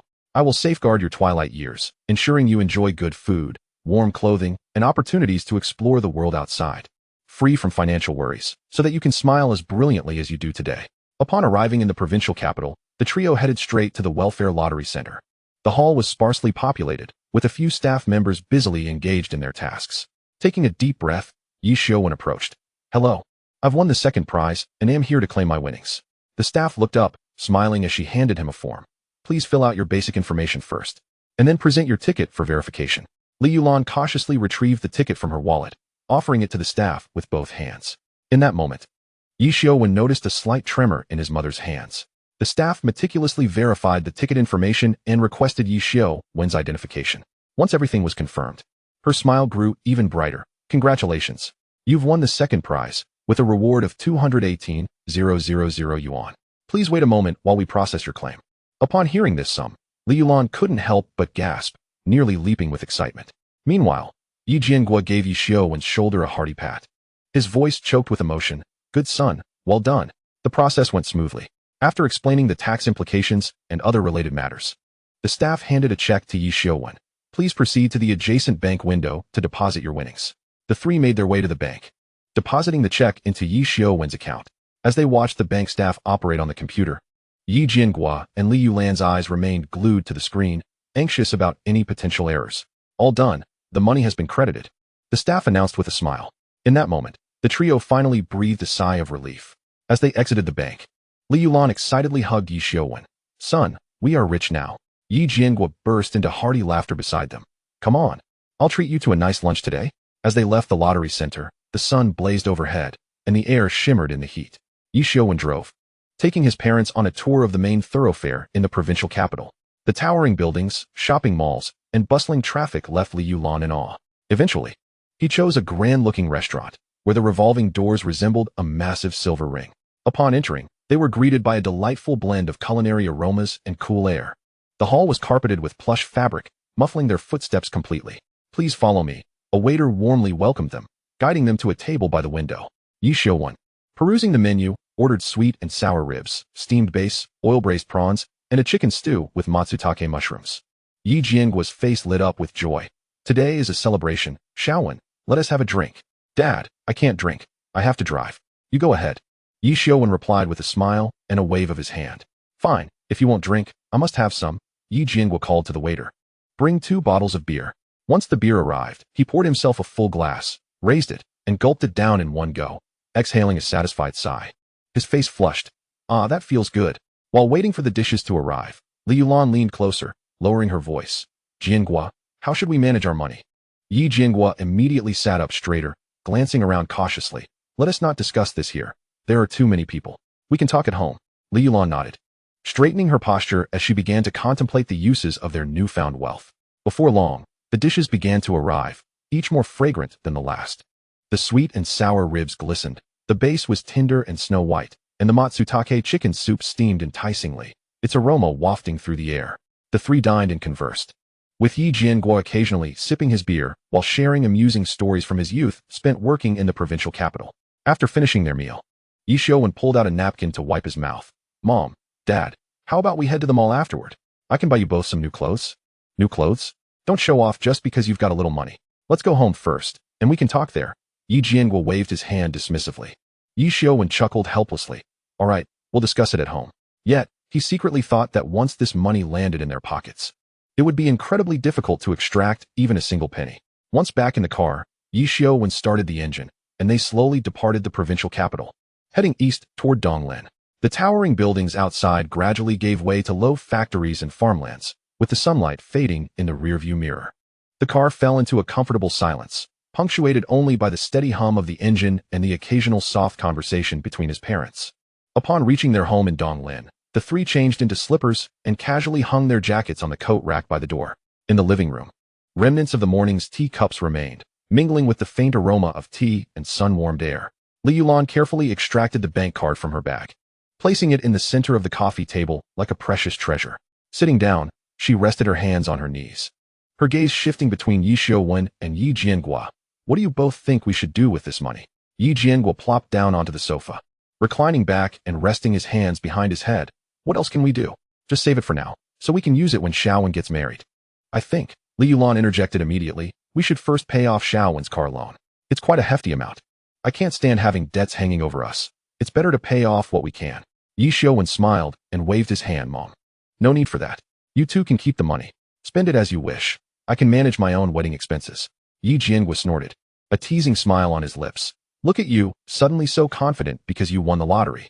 Just leave this money to us. We'll save it for your wedding and house. He then turned to Ye Xiuwen. As for the car loan, it's fine. Let him pay it off gradually with his salary. He is not without income. He made this mess himself. Why should we cover for him, right? We need to rein him in so he doesn't waste money. Ye Xiuwen nodded, seemingly persuaded, yet her eyes still held a hint of uncertainty.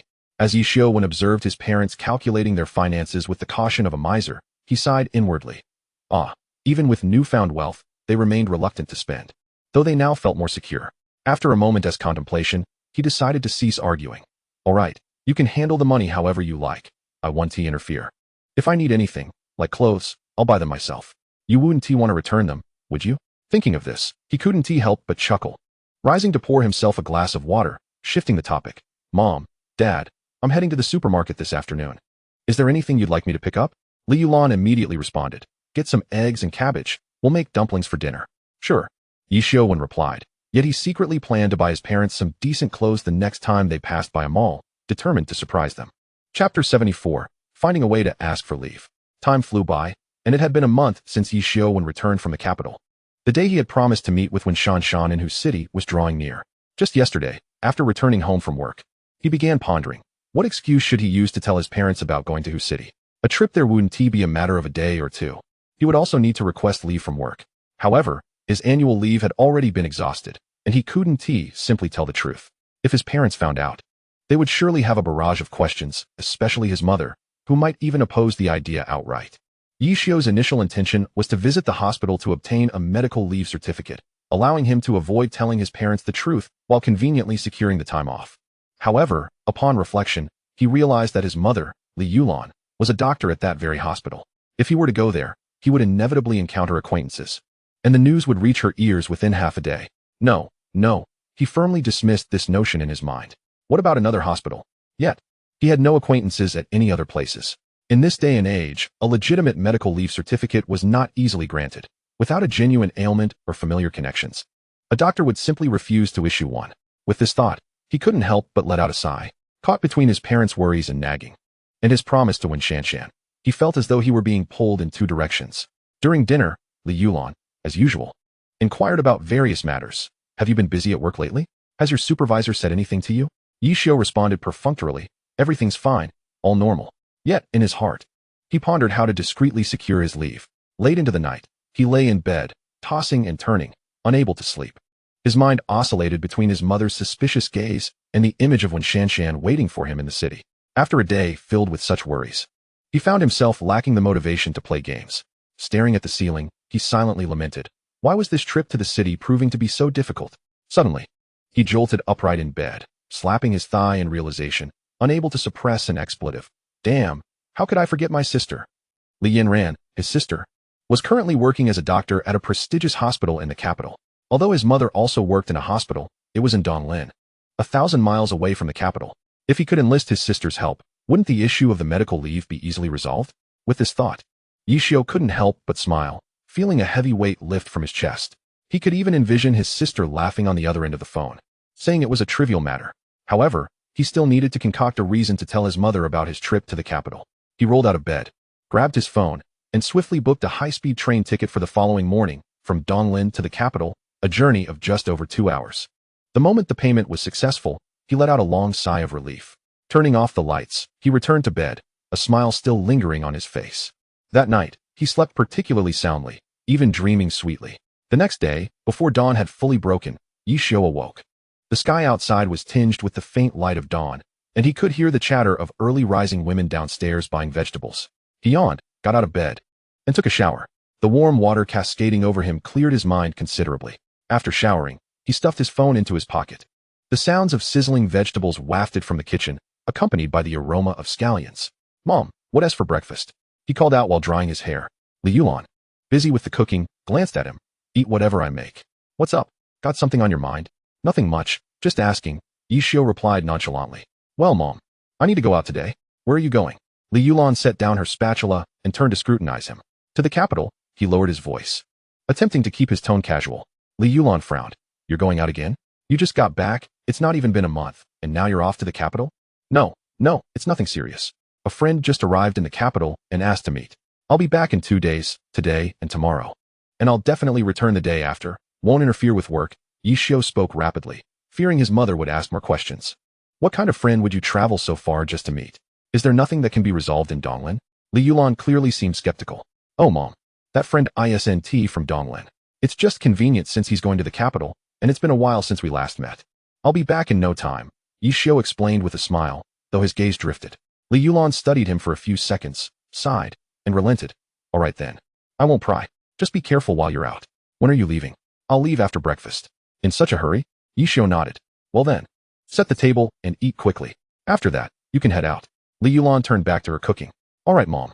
Ye Xiuwen hurriedly helped to set the table and then went to the living room to wake his father, Ye Jiangwo. At the dining table, Ye Jiangwo sipped his porridge and inquired, "What are you going to the capital for?"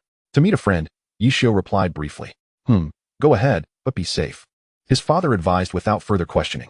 The three of them quickly finished breakfast, and his parents began to gather their things for work. Ye Xiuwen, on the other hand, slung a lightweight backpack over his shoulder, containing only a phone charger and a few changes of undergarments, opting for a minimalist approach. Stepping outside, the morning air carried a slight chill. The street food stalls were steaming, and he hopped into his car, driving straight to the high-speed train station. Upon arrival, everything went smoothly: parking, ticket checking, security, without a hitch. A little over 2 hours later, the train arrived steadily at the capital station. Ye Xiuwen joined the throng of people exiting the platform and pulled out his phone to call Li Yanran. The call connected swiftly, and her cheerful voice greeted him. "Hey, Xiaowen, what made you think of calling me?" "Sister, I've arrived in the capital and wanted to come see you." "Where are you now?" Ye Xiuwen endeavored to keep his tone casual. "I'm at the hospital." "Why did you come so suddenly?" "You didn't even give me a heads up," Li Yanran responded, somewhat surprised. "Let's do this. Just come to the hospital. We'll be taking a break around noon, and we can meet and chat." "All right, sister, I'll head over right away." After hanging up, Ye Xiuwen called for a ride and headed directly to the hospital. Once in the hospital lobby, he dialed Li Yanran again. A few minutes later, she appeared from the elevator, already dressed in a beige trench coat and jeans, her hair casually tied back. "Let us go, Xiaowen. Since Qiheng has the day off too, we can all have lunch together," she said with a bright smile. "Sounds good, since I'm in the capital." "I'll go along with your plans," Ye Xiuwen replied, following her outside. A black sedan was parked at the hospital entrance, with Zhou Qiheng sitting in the driver's seat, engrossed in his phone. Upon seeing them, he promptly got out and opened the passenger door. "Zhou Ge," Ye Xiuwen greeted as he climbed into the back seat. "Welcome." "Xiaowen," Zhou Qiheng replied with a nod. "I've already reserved a table at the restaurant. Let us head there directly." Chapter 75, The Medical Leave Certificate. Zhou Qiheng parked the car smoothly in front of the restaurant, and the trio ascended to a private room on the second floor. The room was elegantly decorated, with wooden tables and chairs exuding a faint aroma of wood, overlooking a quiet street outside. The waiter promptly poured tea and handed out menus. As Ye Xiuwen browsed the menu, he was preoccupied with how to broach the subject at hand. The dishes arrived quickly: steaming water-boiled fish, aromatic Peking duck, and crispy sweet and sour ribs. Li Yanran placed a piece of fish in Ye Xiuwen's bowl, her gaze scrutinizing. "Xiaowen, you didn't come to see me just for a visit, did you? There must be something else on your mind. Go on, speak up." Ye Xiuwen took a sip of tea, inhaled deeply. "Sister, I actually do have something to discuss. The main reason I'm here is to ask you for a medical leave certificate." Li Yanran paused for a moment, then laughed. A medical leave certificate? What's the matter? Don't want to go to work? Trying to slack off? Why not just ask your mom directly? Isn't she at the hospital? Oh, that's exactly why I don't want to let my mom know, Ye Xiuwen grimaced. If I go to her, not only will she refuse to give me the certificate, but she'll also scold me. Why would I put myself through that? Thus, you came all this way to seek me out. Li Yanran raised an eyebrow. What's the matter? Do you think I can just write you a sick leave note? Of course, you're my sister. If you don't help me, who will? Ye Xiuwen replied with a smile, his eyes filled with earnest pleading. Li Yanran set down her chopsticks, her demeanor turning serious. A sick leave note is not something to be issued casually. It pertains to hospital regulations. First, you must genuinely be unwell. Secondly, if you require an extended leave, it may necessitate hospitalization, which involves health insurance. I don't want to be hospitalized. Nor do I want to use health insurance. Ye Xiuwen hastily waved his hands. Just give me a fake sick leave note. Worst case, I'll accompany you to the hospital, follow the normal procedures as an ordinary patient, undergo whatever examinations necessary, like a CT scan or an MRI. You can say that I have heart issues and need a few days of rest, and then I'll come back for a follow-up. Just grant me a month's leave. Li Yanran scrutinized him for a few seconds, a smirk playing on her lips. You've got quite the plan, Haven to you. But even if I agree to help you, if you take leave and stay home, your mother will eventually find out. When the truth comes to light, she'll blame me. What's the point of that? I've thought this through. Ye Xiuwen lowered his voice. I'll tell my mom that my workplace sent me for a month-long training. I want to be staying at home, just wandering around the city. That way, she won't suspect anything, and you won't get dragged into it. A brief silence fell over the private room, while Zhou Qihong quietly sipped his tea, refraining from interjecting, only glancing at the two intermittently. Li Yanran sighed, ultimately relenting. Fine, who told you to be my brother? After lunch this afternoon, come with me to the hospital, and I'll see how to proceed. Ye Xiuwen exhaled a sigh of relief, excitedly serving his sister a piece of roasted duck. Sister, you truly are my savior. Li Yanran shot him a glare. Don't celebrate too soon. If anything goes awry, you'll have to bear the consequences. Rest assured, sister. There won't be any mistakes, Ye Xiuwen confidently assured her. After finishing their lunch, Zhou Qihong offered to settle the bill, and Li Yanran picked up her bag. Turning to Ye Xiuwen. Let us go? The hospital should be less crowded in the afternoon. It's a perfect time to guide you through the process. Ye Xiuwen nodded and followed his sister downstairs. Zhou Qihong drove them directly toward the hospital. The outpatient hall of the hospital was still bustling, the scent of disinfectant lingering in the air. Li Yanran confidently led Ye Xiuwen into the cardiology department, her familiar territory. First, we need to register. Li Yanran handed him a consultation card. Use your name for a regular outpatient appointment. Ye Xiuwen took the card and approached the registration window, feeling somewhat anxious. Although this was merely a formality, he couldn't shake the feeling that every step in the hospital felt like undergoing scrutiny. Once registered, Li Yanran was already waiting for him in the corridor. She led him into a consultation room, where a middle-aged doctor wearing glasses sat. Dr. Zhang, this is my brother. He has been complaining of chest discomfort lately. Could you take a look? Li Yanran greeted him with a smile. Doctor. Zhang glanced at Ye Xiuwen and gestured for him to sit. What seems to be the problem? Ye Xiuwen cleared his throat, feigning a touch of weakness. I sometimes feel a tightness in my chest and have difficulty breathing, especially at night. How long has this been going on? About half a month, I suppose. Ye Xiuwen calculated in his mind, anxious that saying it was shorter might raise suspicion. Dr. Zhang nodded and picked up his stethoscope. All right, take a deep breath. The cold stethoscope pressed against his chest, and Ye Xiuwen was so tense that he nearly lost his rhythm. Well, it doesn't sound too serious, Dr. Zhang remarked. But let us do an electrocardiogram and a cardiac ultrasound just to be sure. Li Yanran chimed in. Why not also do a chest CT? The smog has been heavy lately. Let us rule out any lung issues. Dr. Zhang gave her a look, not questioning further, and swiftly jotted down the examination orders. Go get the tests done first. We'll discuss the results afterward. Ye Xiuwen took the orders to the payment desk. Although he wasn't using health insurance, seeing the amount on the invoice, he couldn't help but gasp at the nearly 2,000 yuan it cost for this round of examinations. Feeling the pinch? Li Yanran teased from the side. It's not that I'm feeling the pinch. It just seems a bit excessive, Ye Xiuwen muttered. It truly echoes that saying. 10 robbers are not worth one pharmacist. What are you mumbling about, spewing such nonsense? This is all to make the process appear legitimate. Li Yanran shot him a glare. There weren't many people queuing outside the electrocardiogram room, and Ye Xiuwen was soon called in. The cold electrodes were placed on his chest and wrists as the machine beeped, recording the waveforms. After completing the electrocardiogram, he proceeded to the cardiac ultrasound. The probe glided over his chest, coated in gel, while the screen displayed the dynamic imagery of his heart. Ye Xiuwen stared at the screen, feeling an inexplicable tension, worried that they might actually find some issue. Then the joke would turn serious. It's fine. The heart structure is normal, the ultrasound doctor casually remarked. Ye Xiuwen finally exhaled in relief. Lastly, it was time for the chest CT. The examination room was dimly lit, and the machine resembled a gigantic white ring. Ye Xiuwen followed the instructions to lie on the examination bed, which gradually moved into the ring. The sound of scanning filled his ears as he closed his eyes, his mind wandering to the itinerary in the city. By the time all the tests were completed, it was already past 3 in the afternoon. Li Yanran took the test results to find Dr. Zhang. The electrocardiogram is normal, the cardiac ultrasound is normal, and the CT scan shows no issues. Dr. Zhang perused the reports. Your brother is in good health. Li Yanran chuckled softly. Dr. Zhang, you know how it is. Young people today are under immense work pressure. Sometimes, chest discomfort can be functional. He has been quite busy lately, and I want him to take some time off to recuperate. Dr. Zhang looked at her, seemingly understanding, and sighed. All right, I'll write you a recommendation for a rest leave, but it cannot be for too long. A week? That is hardly sufficient. Ye Xiuwen complained softly. Let us get what we can first, Li Yanran whispered. Later, I'll go find a contact in the inpatient department to help extend the leave. They made their way to the inpatient ward of the cardiology department. Li Yanran knocked on the door of an office, where a female doctor with glasses, Director Wang, sat, an old classmate of hers. Yanran, what a rare visitor. Director Wang warmly stood up. And who is this? My brother, Ye Xiuwen.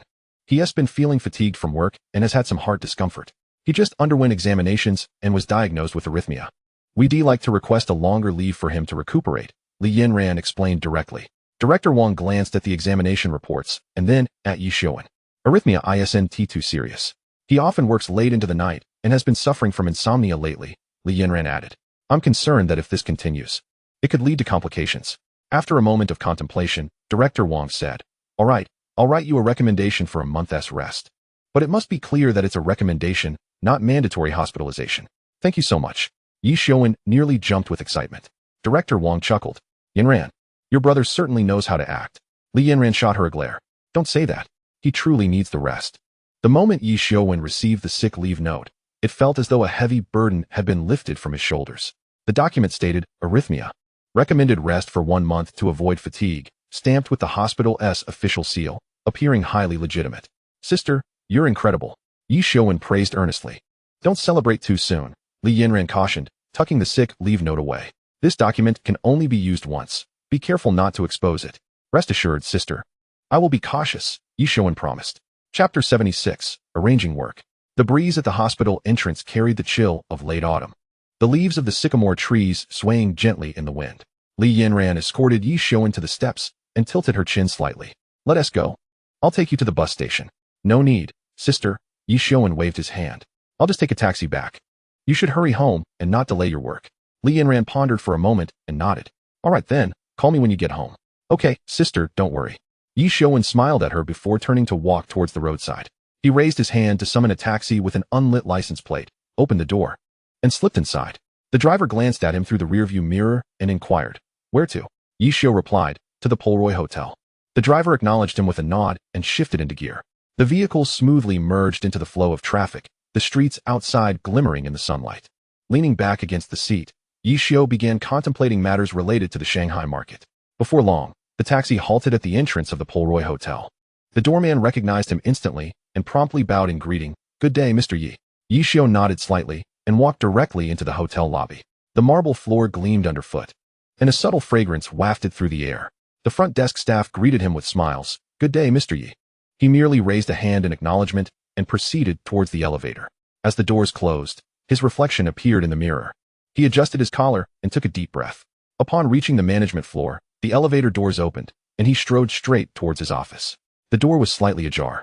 He pushed it open to find Wen Shanshan seated at the desk, organizing documents. Hearing the noise, she looked up, surprised to see Ye Xiuwen, and stood up, exclaiming, Mr. Ye, when did you arrive? I came this morning to attend to some matters in the capital and thought I would drop by the hotel. Ye Xiuwen explained as he approached the desk and set his bag down. Please notify the finance team to convene in the conference room for a brief meeting. Certainly. I will arrange that immediately, Wen Shanshan responded, turning swiftly to leave. A few minutes later, she returned to the office. Mr. Ye, everything has been arranged. Let us proceed then, he replied. They entered the conference room, where 3 finance personnel were already seated, awaiting their arrival. Upon seeing them, the trio stood in unison. Good day, Mr. Ye. Please, take your seats, Ye Xiuwen said as he took his place at the head of the table. pressing his hands down to signal for everyone to relax. He placed a stack of documents on the table and spoke with a steady voice. I have called you here today primarily to outline the work itinerary and requirements for our upcoming trip to Shanghai. The three finance personnel exchanged glances and picked up their pens, preparing to take notes. Firstly, the main task for this trip to Shanghai is to conduct a thorough review of the accounts. I want a comprehensive understanding of the financial records from the past few years, particularly the transactions with the Shanghai branch, ensuring clarity on every single entry. He paused before continuing. Secondly, beyond the financial figures, you must communicate with the management team in Shanghai to grasp their operational strategies and actual conditions. We need to comprehend not just the numbers, but the rationale behind them. When Shanshan interjected, Mr. Yi, there are some historical issues on their end that may require additional time. Indeed, hence our need for thorough preparation. Ye Xiuwen nodded. Thirdly, should you encounter any anomalies during the account review, do not jump to conclusions. Simply document them, and we shall analyze them collectively upon our return. His gaze swept over the trio. Fourthly, it is essential to be mindful of your communication style during this visit. Maintain professionalism while also showing respect, ensuring that they do not feel we are merely there to nitpick. Mr. Yi, what materials should we prepare? One finance personnel inquired. I have already compiled some documents. Ye Xiuwen replied, distributing the materials. This includes summary tables and transaction details from recent years. Please prepare a list of questions by tonight, so we can verify each item on site. He emphasized, moreover, given the tight schedule, everyone should be mentally prepared. We may need to work overtime in Shanghai, but we must ensure the accuracy of our data. Understood, the three replied in unison. Ye Xiuwen closed the documents, his tone softening. In summary, our journey to Shanghai aims to provide us with a more comprehensive understanding of the financial status of the entire group. Only with this knowledge can we make informed decisions. He rose. That will be all for today. Please prepare, as we may be departing in the coming days. Be ready. Yes, Mr. Yi. The three finance personnel gathered their materials and gradually exited the room. Only Ye Xiuwen and Wen Shanshan remained in the conference room. She looked at him and softly asked, Mr. Yi, with the meeting concluded, do you have any other plans? Ye Xiuwen smiled slightly. Please arrange a room for me at the hotel. I will return to Donglin tomorrow, and you will await my call regarding our departure for Shanghai. When Shanshan nodded in response, understood, Mr. Yi. I will make the arrangements now. They both exited the conference room, when Shanshan heading directly to the front desk to coordinate the room, while Ye Xiuwen returned to his office. Outside the floor-to-ceiling windows, the night in the capital gradually unfurled, the neon lights shimmering, and the traffic weaving like a tapestry of light, with distant skyscrapers resembling silent lighthouses.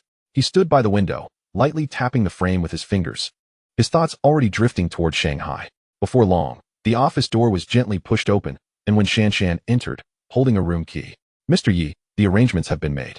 The presidential suite on the top floor is available, and I have secured it for you. The staff has just finished preparing it, so you may check in right away. Ye Xiuwen accepted the key with a smile. Thank you for your efforts, Assistant Wen. If there is nothing else, you should return home and rest early. Certainly, Mr. Yi. When Shanshan nodded as she left, her footsteps light. Ye Xiuwen gathered his bag and made his way to the elevator. The presidential suite on the top floor was familiar to him, yet each visit left him in awe of its opulence and comfort. As the elevator doors opened, he was greeted by a tranquil corridor adorned with exquisite oil paintings. At the suite's entrance, a dedicated butler awaited, greeting him with a smile. Good evening, Mr. Yi. Stepping inside, he was welcomed by a spacious living room, with a floor-to-ceiling window offering a 360-degree view of the city's nightscape, its dazzling lights stretching out like a river of stars. The center of the room featured a set of genuine leather sofas, and a coffee table was adorned with fresh fruit and champagne.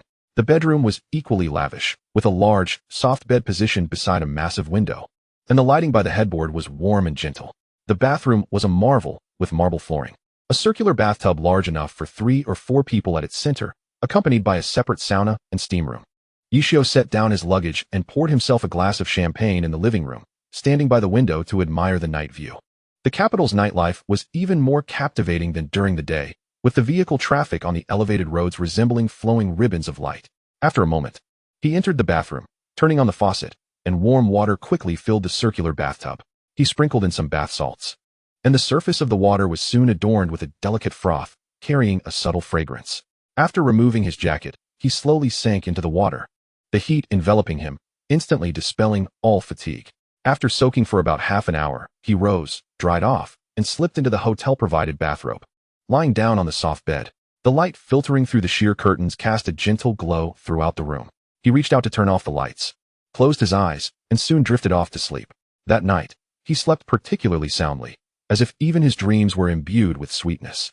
Chapter 77. Taking Leave. The following morning, when Ye Xiuwen woke in the presidential suite, sunlight had already streamed through the floor-to-ceiling windows, enveloping the entire bedroom in a warm golden glow. He stretched, rose to wash up, dressed, and was invigorated, ready to embrace the new itinerary. The hotel's dedicated driver was waiting in the lobby. Upon closer inspection, Ye Xiuwen realized it was Li Hao, the man who had previously acted heroically. Dressed in a tidy black suit, Li Hao greeted him with a hearty smile. "Good morning, Mr. Yi." "Good morning, Li Hao," Ye Xiuwen replied as he settled into the back seat. "How has work been lately? Any difficulties?" Li Hao, while starting the car, responded with a smile. "Pretty good, no difficulties at all. It's just a matter of picking someone up and dropping them off. The work isn't strenuous." Ye Xiuwen nodded and, with a grave demeanor, expressed, "I have yet to properly thank you in person for rescuing assistant when last time. Had you not stepped forward, the consequences would have been dire." Li Hao, feeling somewhat embarrassed, waved his hand dismissively. "General Yi, you are too kind. I merely did what was expected. Anyone would have acted similarly. One cannot simply dismiss it thus," Ye Xiuwen asserted earnestly. "We have all witnessed your courage and responsibility. Should you require assistance in the future, do not hesitate to ask." Li Hao smiled faintly. "There's really nothing to it. I just feel a bit guilty receiving such a generous salary for work that is rather easy." Ye Xiuwen couldn't help but chuckle. "Do not overthink it. Simply focus on your work." As the vehicle glided smoothly along the morning streets, Ye Xiuwen suddenly recalled something and addressed Li Hao. "By the way, we plan to visit whose city in the next few days, so be prepared. You will accompany us. The specific timing will be communicated to you by Assistant 1. "Understood, General Yi," Li Hao promptly replied. "I await your call at any time. You might also want to check if there is anything at home that needs arranging." Ye Xiuwen added, "This trip to whose city is not mandatory. If you encounter any difficulties, please let me know." "It's nothing, General Yi. I will certainly have the time," Li Hao responded firmly. Throughout the journey, the two engaged in casual conversation, discussing everything from the weather in the capital to amusing anecdotes from their hotel work. Before they knew it, they had arrived at the high-speed rail station. "General Yi, we've arrived," Li Hao announced as he parked the car and opened the door for him. Ye Xiuwen stepped out, waving his hand in farewell. "Thank you for your hard work. You may head back now." "Understood, General Yi," Li Hao said, watching as he entered the station before driving away. Inside the bustling waiting hall of the high-speed rail station, the cacophony of voices filled the air, while the electronic display continuously updated the departure information of various trains. Ye Xiuwen passed through security, located his waiting area, and settled into an available seat. As the announcement for ticket inspection echoed through the hall, Ye Xiuwen opened his eyes, stood, and headed toward the ticket checkpoint. The train slowly departed the platform, carrying him eastward toward Lin City. Upon disembarking, Ye Xiuwen did not rush home. Instead, he meticulously placed his sick leave note and medical documentation into the compartment of his car's trunk.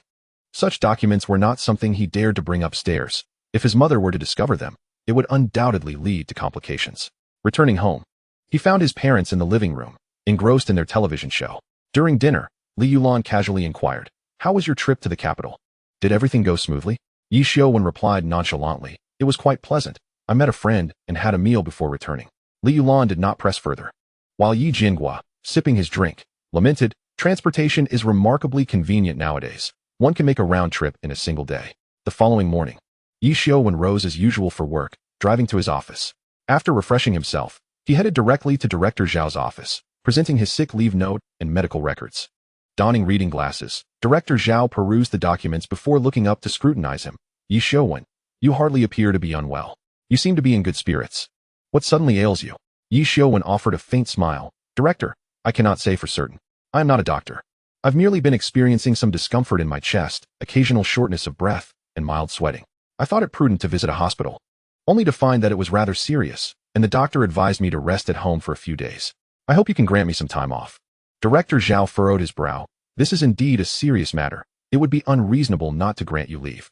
However, we are currently short-staffed, and your absence leaves a gap in our operations. Yet, health cannot be overlooked." He scratched his head, seemingly resolute. "How about this? Instead of a full month, let us try half a month. I will grant you 15 days off. Return to work in 2 weeks. If you still feel unwell, I can extend your leave." Ye Xiuwen calculated in his mind and concluded that half a month would suffice, nodding in agreement. "That works for me, Director. Then go consult with Shi Jie to arrange your leave dates. However, I must inform you that sick leave will result in a salary deduction." "That's fine, Director. I accept the deduction," Ye Xiuwen replied. Exiting Director Zhao's office, he proceeded to the adjacent large office to speak with the accountant, Jie, sharing his situation. Jie readily agreed. All right then, you can start your leave from today for 15 days. Calculate your return date. Be sure to rest well. It's concerning for someone your age to have heart issues. Don't overexert yourself. Of course, Jie. Thank you for your assistance. Ye Xiuwen expressed as he stepped out of the office building. However, he was soon cornered by several colleagues in the courtyard. Oh, look who it is. The robust Ye Xiuwen. What's wrong? Heart troubles, perhaps? One of them grinned mischievously, arms crossed. I suspect you've been overworking yourself lately, another chimed in, pretending to check his forehead. Oh dear, no fever. How could you be ill? Ye Xiuwen brushed aside the hand. Enough of that. It's just that I've been a bit fatigued and need a few days to rest. Rest? More like you're off on a date, aren't you? Su Nuo squeezed in, eyes sparkling with curiosity. Is it a girl from the capital who has you smitten? Su Nuo, your tongue is quite something, Ye Xiuwen thought. Shaking his head in exasperation, he patted his shoulder playfully and said earnestly, Ye Xiuwen, your health is your greatest asset. You cannot solely focus on earning money while neglecting your well-being. Look at your physique. A gust of wind could topple you. Get lost. This is what I call a standard physique, Ye Xiuwen retorted. Standard? More like frail, another colleague exaggeratedly sighed. In my youth, I could carry 2 bags of cement up 5 flights without breaking a sweat. All right, enough boasting, another laughed, interrupting. Ye Xiuwen, is half a month sufficient for you? Should we speak to the director for a few extra days? Not necessary. Half a month is plenty. Ye Xiuwen hastily waved his hands. I want to return to work as soon as possible. Oh, so you're eager to return to see someone, are you? Su Nuo teased, winking. Ye Xiuwen, uninterested in their banter, waved dismissively. Enough. I must be on my way. Wait. Another called out. We haven't asked you yet. Does sick leave come with a pay cut? Of course it does. How could it not? Ye Xiuwen replied resignedly. Just think of how much you'll lose over the next half month. They laughed, reveling in his misfortune. All right, I accept the deduction, he conceded. Now, you all should get back to work. If the director sees you slacking, there'll be trouble. Go take care of your precious health. They waved as they dispersed. Ye Xiuwen climbed into his car, and as he turned the ignition, he exhaled deeply, relieved to have secured his half-month leave. Now, to navigate the conversation with his parents. Chapter 78. Preparing for the trip to Hu City. On the way home, Ye Xiuwen leaned back in his seat, fingers drumming on the steering wheel as he mentally rehearsed the conversation he would have with his parents. He activated Bluetooth, connected his phone, and dialed his mother's number. Hello, Mom. I've just finished work and am heading home. Do you need me to pick up any groceries? After a brief pause, Li Yulan responded with a hint of confusion. What's going on? You're home early today. Didn't you say work was busy? Ye Xiuwen chuckled, his tone casual, as if rehearsed. Oh, the leadership suddenly assigned me to a training session at the bureau. So I got a day off to tidy things up at home. I thought I'd save you a trip by picking up the groceries. That's unnecessary. Li Yulan immediately declined. You're not exactly the most capable in the kitchen. I can't trust you with that. Don't waste money. Oh, come on, Mom. Is that how you talk about your son? Ye Xiuwen feigned discontent. Today, I'll show you that I can buy good groceries. Just tell me what to get. Li Yulan chuckled. Just buy what you think looks good. Whatever you buy, I'll cook. All right then, I shall hang up, he said. As soon as the call ended, Ye Xiuwen's smile vanished. He scratched his head, pondering the fact that he had never independently purchased groceries before. The bustling market, filled with a cacophony of voices and vendors' shouts, intimidated him. He feared being swindled by the stall owners, spending money unnecessarily without acquiring quality produce. With this thought in mind, he deftly turned the steering wheel and veered towards the supermarket. Although the prices at the supermarket were slightly higher than those at the market, at least the prices were transparent, the quality assured, and he could evade the awkwardness of haggling with vendors. As he approached the supermarket, the automatic door slid open, revealing a warm yellow glow and the refreshing scent of fresh vegetables wafting towards him. Pushing a shopping cart, Ye Xiuwen navigated the aisles with the seriousness of a task at hand, meticulously examining the hue, freshness, and price tags of each vegetable. Occasionally, he would pull out his phone to consult recipes, anxious about his ability to prepare a meal. He selected a few vibrant cucumbers and picked up a bag of plump red tomatoes, hesitating for a moment before placing the sturdier-looking bag into his cart. Upon reaching the meat section, he scrutinized the various cuts of pork for an extended period before finally settling on a piece of pork belly. Before long, his cart brimmed with an array of ingredients as he proceeded to the checkout. Upon returning home, the house was silent. His parents were still at work. The living room curtains half drawn, allowing the afternoon sunlight to filter through, casting dappled shadows on the floor. Ye Xiuwen set down his backpack and walked straight to the bedroom. Pulling open the wardrobe, he rummaged through the shirts and jackets hanging there, selecting 2 comfortable, wrinkle-resistant garments, which he neatly folded and placed into the corner of his suitcase. He retrieved his identification card and bank card from the drawer, checked them against each other, and stowed them neatly in the inner pocket. Remembering the significant temperature difference in Shanghai, he hesitated for a moment and pulled out a light sweater to tuck into the suitcase. The zipper of the suitcase made a soft sound as it closed, akin to pressing the confirmation button for his journey. He walked to the living room, propping the suitcase against the door before collapsing onto the sofa with a sigh of relief. He casually retrieved his phone and dialed Wen Shanshan's number. The call was swiftly connected, and when Shanshan's competent voice came through, "Manager Ye, everything is ready on my end. We can depart at any time." "Very well." Ye Xiuwen nodded, his tone steady. "Please inform them that we will meet in Shanghai tomorrow morning. Also, bring Li Hao along. Having a driver will make things more convenient." "Understood," Wen Shanshan replied. "I will communicate with Li Hao beforehand to arrange the vehicle and the route." In the evening, Li Yulan had just returned from work. Without even setting down her bag, she noticed several bulging plastic bags on the floor. Ye Xiuwen leaned closer to the sink, placing the vegetables down with a hint of pride. "Mom, how do you like the vegetables I bought? They look splendid, don't they?" Li Yulan leisurely tied on her apron, casting him a sidelong glance. Her tone was neither harsh nor lenient. "They're passable, just like your father. You only know how to buy showy vegetables. You don't even know how to negotiate. Whatever they say goes." As she spoke, she rummaged through the bags, pinching a cucumber lightly. "This cucumber looks good, but it might be overripe inside." She then squeezed the tomatoes and remarked, "With this color, they're likely ripened artificially." Ye Xiuwen felt a bit embarrassed by her critique and scratched his head. "I saw so many people lining up at the supermarket and just followed suit." Li Yulan sighed, pushing the bags towards him. "Go wash the vegetables. Next time, remember to ask a few more questions and don't rush to pay." The sound of running water filled the kitchen as Ye Xiuwen rinsed the green peppers, unable to suppress a grumble. "Just looking good, ice and tea enough." When dinner was served, the kitchen's warmth lingered, mingling with the aroma of the dishes and steam in the dining room. On the white porcelain plate, the stir-fried green peppers and pork glistened. The tomato and egg dish steamed invitingly, while the cold cucumber salad presented a refreshing green. And a pot of winter melon and pork rib soup bubbled contentedly in the center. The family gathered around the dining table, the clinking of chopsticks against bowls resonating crisply in rhythm. Ye Jiangwo picked up a piece of rib, took a bite, and then spoke leisurely. "Xiaowen, your mother mentioned you're going on a business trip?" Ye Xiuwen set down his chopsticks, wiped his mouth, and replied, "Yes. Today the leaders at work asked me to attend a training program at the base. It will likely take about half a month." "When are you leaving?" Ye Jiangwo inquired again. "Tomorrow morning." "Where to?" "If it's far, don't drive." "No, I was planning to. Taking the train to the provincial capital is more convenient." Ye Xiuwen chuckled. "Besides, since it's for learning, driving would seem rather ostentatious." Ye Jiangwo nodded, a hint of approval in his gaze. "As long as you know what you're doing." While Li Yulan served soup to her son, she reminded him, "Make sure you pack everything. Don't forget anything in the morning rush." She handed him the bowl, her tone a blend of concern and habitual admonishment. "Got it, Mom." Ye Xiuwen replied, accepting the bowl and taking a sip of soup, warmth cascading down his throat to his stomach. After dinner, Li Yulan cleared the dishes.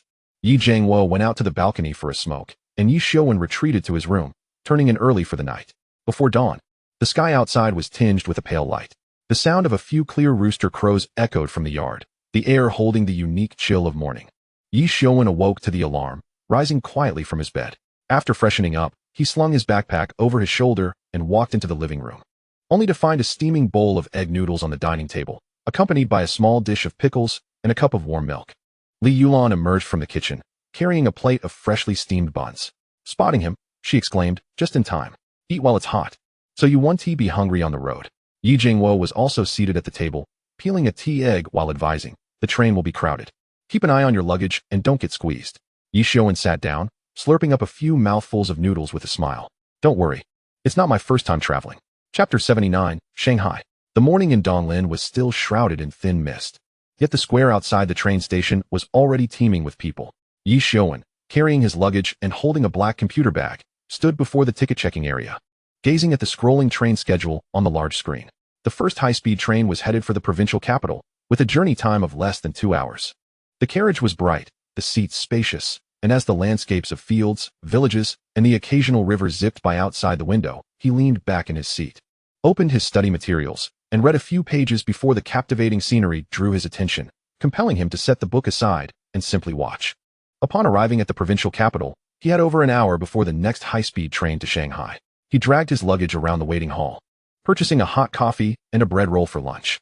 Announcements echoed through the air, and the hustle and bustle of the crowd, the sound of footsteps, the rolling wheels of suitcases, and the cries of children intertwined, creating a vibrant yet chaotic urban symphony. On the afternoon high-speed train, the carriage was nearly full. His seat was by the window, with the landscape outside shifting from familiar fields to a sprawling cityscape. The sun gradually tilted westward, its rays streaming through the glass and casting a golden hue upon his notes. As night fell, the train traversed through tunnels, and the lights inside the carriage appeared particularly warm. Ye Xiuwen glanced at the time. It was already past 7 o'clock, and Shanghai was just ahead. Finally, the train glided into Shanghai Station. The platform was brightly lit and bustling with activity. He disembarked, dragging his luggage behind him. The night in Shanghai shimmered like scattered gold coins upon water, the exit thronged with people, the sounds of suitcase wheels, taxi drivers calling out, and the distant announcements of the subway merging into a lively rhythm. As Ye Xiuwen stepped through the turnstile, he immediately spotted Wen Shanshan waving amidst the crowd. She donned a beige trench coat, her hair neatly tied back, a professional smile gracing her face. Beside her, the driver, Li Hao, approached briskly, tall and agile, effortlessly taking the backpack from Ye Xiuwen's shoulder. "Is everyone here?" Ye Xiuwen inquired casually, a hint of barely perceptible fatigue lacing his tone. "Yes, Mr. Yi. The others have all been checked into the hotel," Wen Shanshan nodded, guiding the way while providing a brief update. "Very well. Let us convene a brief meeting this evening to arrange for tomorrow's tasks," Ye Xiuwen remarked, casting a glance at the nearby parking lot, where the lights shone particularly brightly. The trio navigated through the crowd, arriving beside a sleek black business vehicle. Li Hao swiftly rounded to the rear door, pulling it open with his left hand while gently placing his right hand atop the roof to prevent Ye Xiuwen from bumping his head as he entered. This small detail did not escape Ye Xiuwen's notice, sparking a flicker of satisfaction within him. He bent slightly to enter the vehicle, the leather seat supple and resilient, the air conditioning perfectly calibrated. Li Hao quietly closed the door with a muffled yet crisp thud before taking his place at the driver's seat. Wen Shanshan settled into the passenger seat, turning to present a folder. "Mr. Yi, here is tomorrow's schedule and the list of hotel staff. You may review it during the drive." Ye Xiuwen accepted the folder, leaning back in his seat, his gaze drifting through the window. In the nocturnal ambience, the skyscrapers of whose city loomed like a forest of steel, neon lights dancing upon the glass facades. The business vehicle glided out of the parking lot, merging into the flow of traffic. Inside, a serene quiet enveloped them, punctuated only by the soft hum of the air conditioning and the occasional navigation prompts. As Ye Xiuwen perused the documents, his fingers lightly tapped the pages, mentally preparing for the upcoming meeting. At the hotel entrance, the manager, Zhang Cheng, clad in a crisp navy suit with a meticulously tied tie, stood with over a dozen department heads from the front office, housekeeping, food and beverage, finance, and procurement. All arrayed in formal attire, their expressions respectful yet tinged with anxiety. As Ye Xiuwen's black business vehicle slowly entered the parking area and came to a halt, Zhang Cheng hastened forward, his face adorned with a professional smile, though his gaze instinctively darted towards the car window, seeking to gauge Ye Xiuwen's demeanor. Li Hao exited to open the door, and Ye Xiuwen emerged with an upright posture, his calm eyes sweeping over the awaiting team, exuding an unspoken air of authority. "Mr. Yi, thank you for your hard work during the journey. Welcome to the Platinum Hotel," Zhang Cheng greeted, extending his hand, though his palm was slightly damp with sweat, his tone overly ingratiating. Ye Xiuwen's fingertips merely brushed against his palm before retracting swiftly. His voice, though not raised, sliced through the surrounding murmur with clarity. "No need for excessive formalities. It is quite late. Please disperse, and we will discuss matters at the meeting tomorrow." The smile on Zhang Cheng's face faltered momentarily, a flicker of shock crossing his features as he instinctively pressed, "Mr. Yi, everyone has specially awaited your arrival. Should we not have a brief report first?" "Unnecessary." Ye Xiuwen waved his hand dismissively, his gaze sweeping over the lined-up department heads. The procurement manager instinctively clenched his clothes, while the HR manager swallowed hard, both evidently speculating on Ye Xiuwen's intent. His smile remained unchanged, yet his tone bore an unmistakable edge. "After a long journey, I require some rest. You all should return and prepare your materials. The meeting will commence at 9 sharp tomorrow, and attendance is mandatory." When Shanshan stepped forward, adding, "Everyone else may disperse now. And remember to bring the operational reports and financial details from the past 6 months. Mr. Yi will review them individually." Her words fell like a stone into a still pond, instantly darkening the expressions of several who had dared to hope for leniency. Noticing their dismay, Zhang Cheng dared not insist further, quickly nodding in agreement. "Very well. We shall heed Mr. Ye's instructions." "Mr. Yi, Shall I escort you to the reserved suite? No need for your trouble, Manager Zhang. Ye Xiuwen replied, sidestepping his offer, and instructed Li Hao, just take care of the luggage. Turning back to Zhang Cheng, he maintained his formal smile. Do prepare for tomorrow's meeting. I expect to see substantial materials. With that, Ye Xiuwen made his way toward the hotel lobby without lingering. Manager Zhang, what does Mr. Yi mean by this? The front office manager whispered, confusion etched across his face. Zhang Cheng's expression darkened as he discreetly wiped the sweat from his palms, forcing a facade of calm. We will do as Mr. Yi says. Everyone disperse. Remember to gather all necessary materials for tomorrow's meeting. No slip-ups are allowed. The group scattered, their steps tinged with urgency. Zhang Cheng watched Ye Xiuwen's figure vanish behind the revolving door, his heart racing at the thought of the unorthodox approach this Mr. Yi had taken. His imposing aura sending shivers down spines. It was clear that tomorrow's meeting would not be a trivial affair. Chapter 80. The Meeting. The door to the presidential suite on the top floor was gently pushed open, and Ye Xiuwen strode across the plush carpet towards the central leather sofa. Placing his briefcase on the edge of the coffee table and draping his coat over the armrest before finally taking a seat, when Shanshan followed closely. Bringing forth a steaming cup of tea, the bottom of the white porcelain cup making a delicate sound as it met the table. Mr. Yi, please take a moment to soothe your throat. Ye Xiuwen lifted the teacup, gently blowing on the rising steam before meeting when Shanshan's gaze summoned the three financial staff. We shall hold a brief meeting here. Understood, when Shanshan acknowledged with a nod. Ye Xiuwen then turned to Li Hao, who stood nearby, his tone softening. Li Hao, you may take your leave, rest early. Certainly, Mr. Yi, Li Hao replied respectfully, bowing slightly before quietly closing the door behind him as he exited with Wen Shanshan. Moments later, the door opened once more, and when Shanshan entered, leading Lin Jin, Zhou Kai, and Su Qing, who had come from the capital. The trio was attired in matching dark shirts, exuding professionalism, their laptops in hand. Please take a seat. Ye Xiuwen gestured subtly toward the opposite side of the sofa. The group settled into their seats, methodically placing their laptops on their laps, the faint glow of the screens illuminating their faces with an air of diligence. Assistant 1, what findings have you gathered thus far? Ye Xiuwen inquired, his gaze fixed on Wen Shanshan as he set down his teacup. Wen Shanshan opened her folder. Reporting with measured clarity. Upon my arrival at the hotel this morning, I compiled background information on the management team, focusing particularly on the procurement, human resources, and finance departments. I discovered that several mid to senior level staff have familial ties, and 3 key personnel lack complete employment documentation, raising suspicions of improper promotion. Ye Xiuwen listened intently, nodding slowly. Before addressing the 3 individuals, starting tomorrow, you will directly enter the hotel's finance office and thoroughly review all accounts from the past 6 months. Pay particular attention to 4 areas: tax evasion, embezzlement, abuse of power, and the establishment of unauthorized funds. He paused, lightly tapping his fingertips on the coffee table, his tone sharpening. Our mission in whose city is twofold: to audit the accounts and root out any parasites, and to set an example for others. Being distant from the capital can lead some to believe they are untouchable, allowing them to act carelessly and damage the company's interests. We must instill a sense of reverence in them, making it clear that rules are not to be breached. The trio responded in unison. Understood, Mr. Yi. Ye Xiuwen waved his hand dismissively. Very well, you may refine the specifics tonight. We shall commence promptly tomorrow morning. Ensure you all rest well and maintain your focus. The following morning, the sun of whose city broke through the mist, gently cascading over the glass curtain walls of the Platinum Hotel, reflecting a dazzling yet warm light.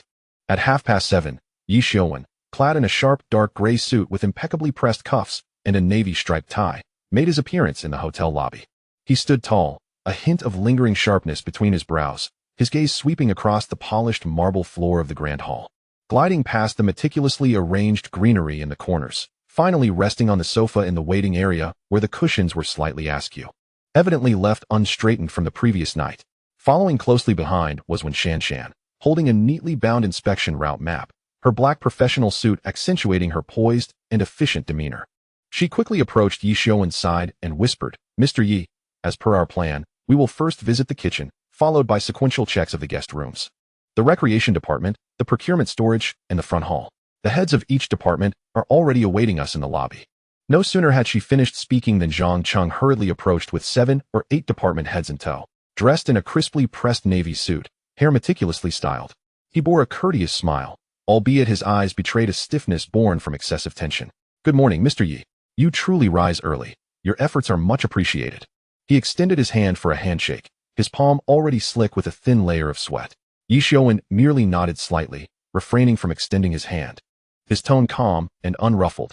"There is no need to accompany me. I will conduct the inspection alone." With that, he strode directly towards the elevator. "Assistant 1, accompany me to the kitchen."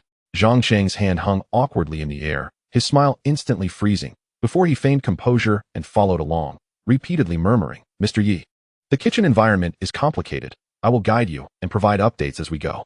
The other department heads, witnessing this, hastily trailed behind, their expressions anxious, akin to students awaiting judgment. As the elevator doors slowly opened, a wave of heat mixed with the scent of oil and smoke rushed forth.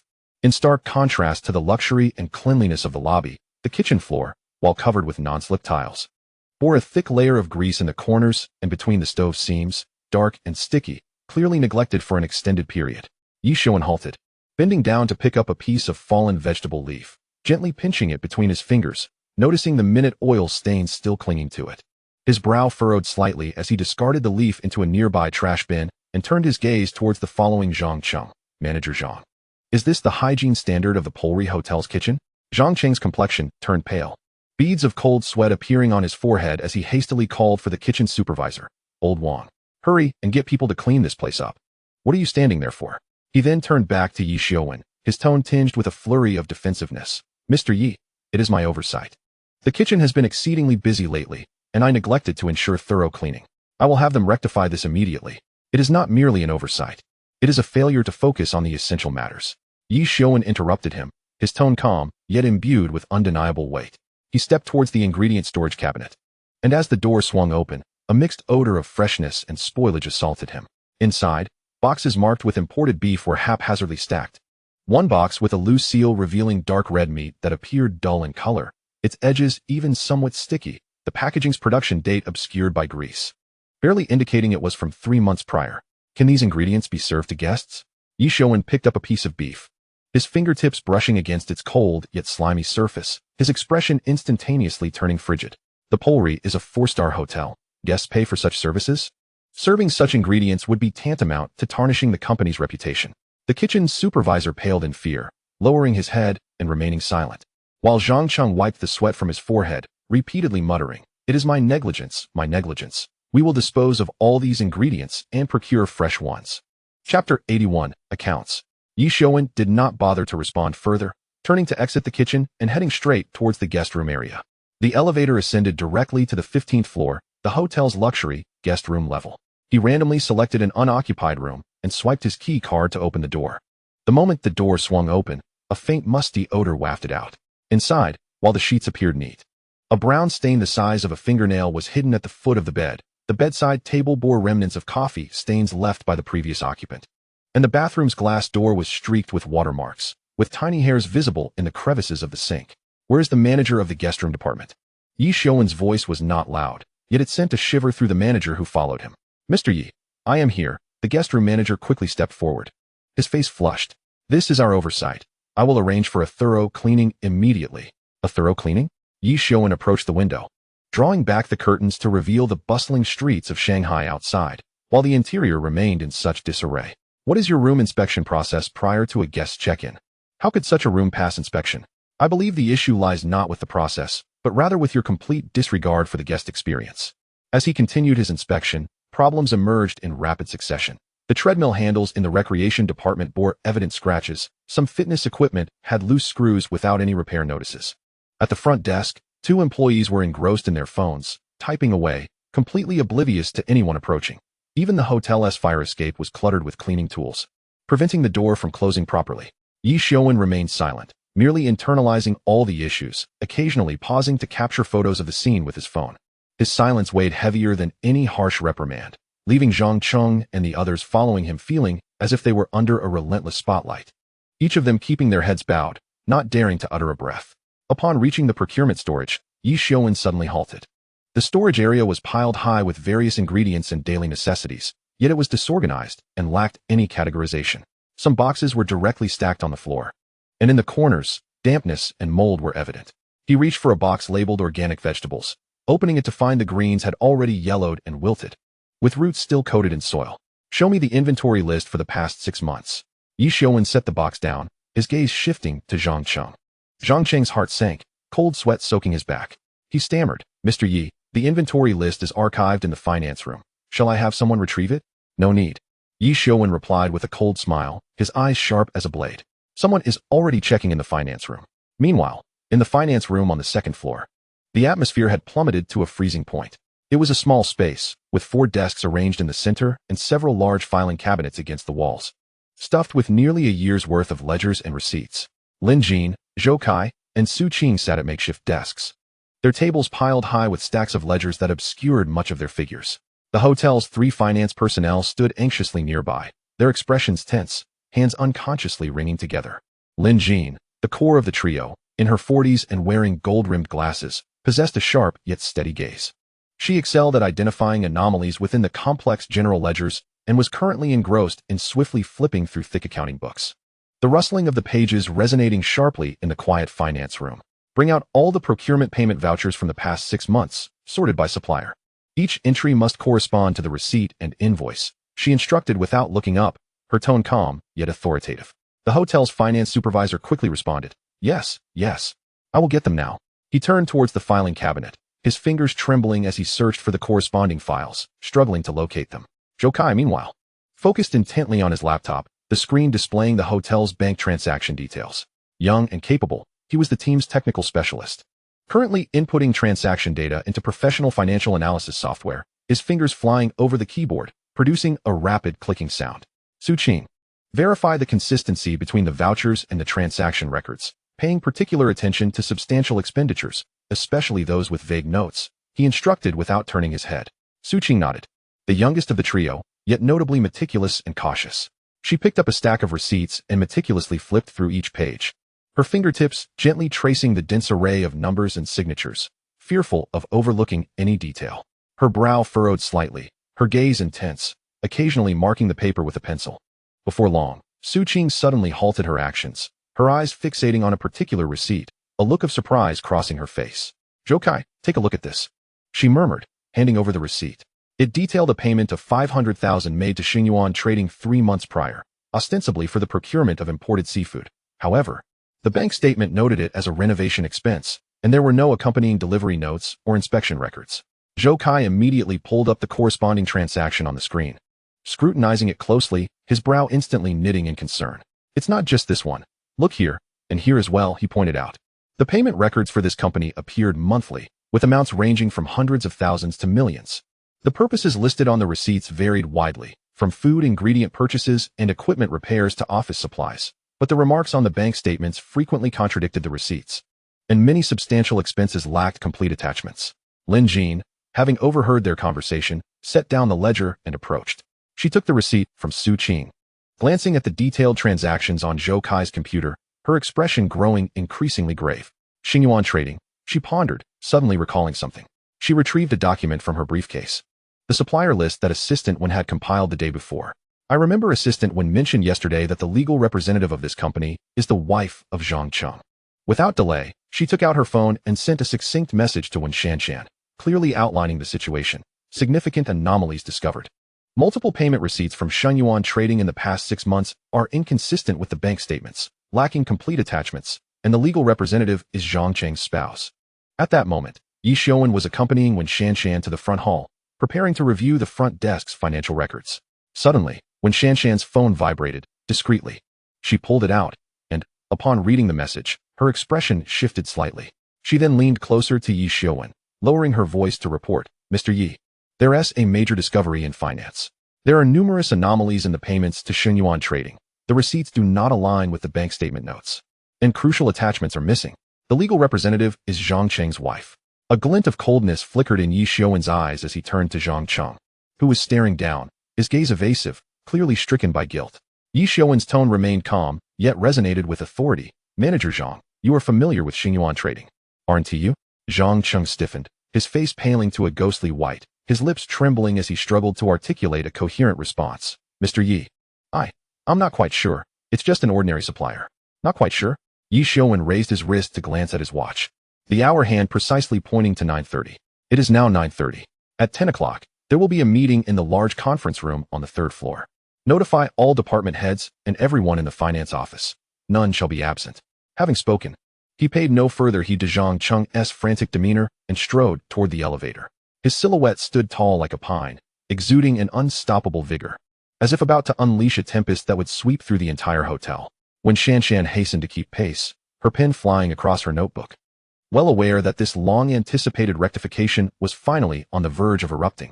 In the finance office, Lin Jin and her colleagues had already compiled all the anomalous receipts from Shenyuan trading into a dossier.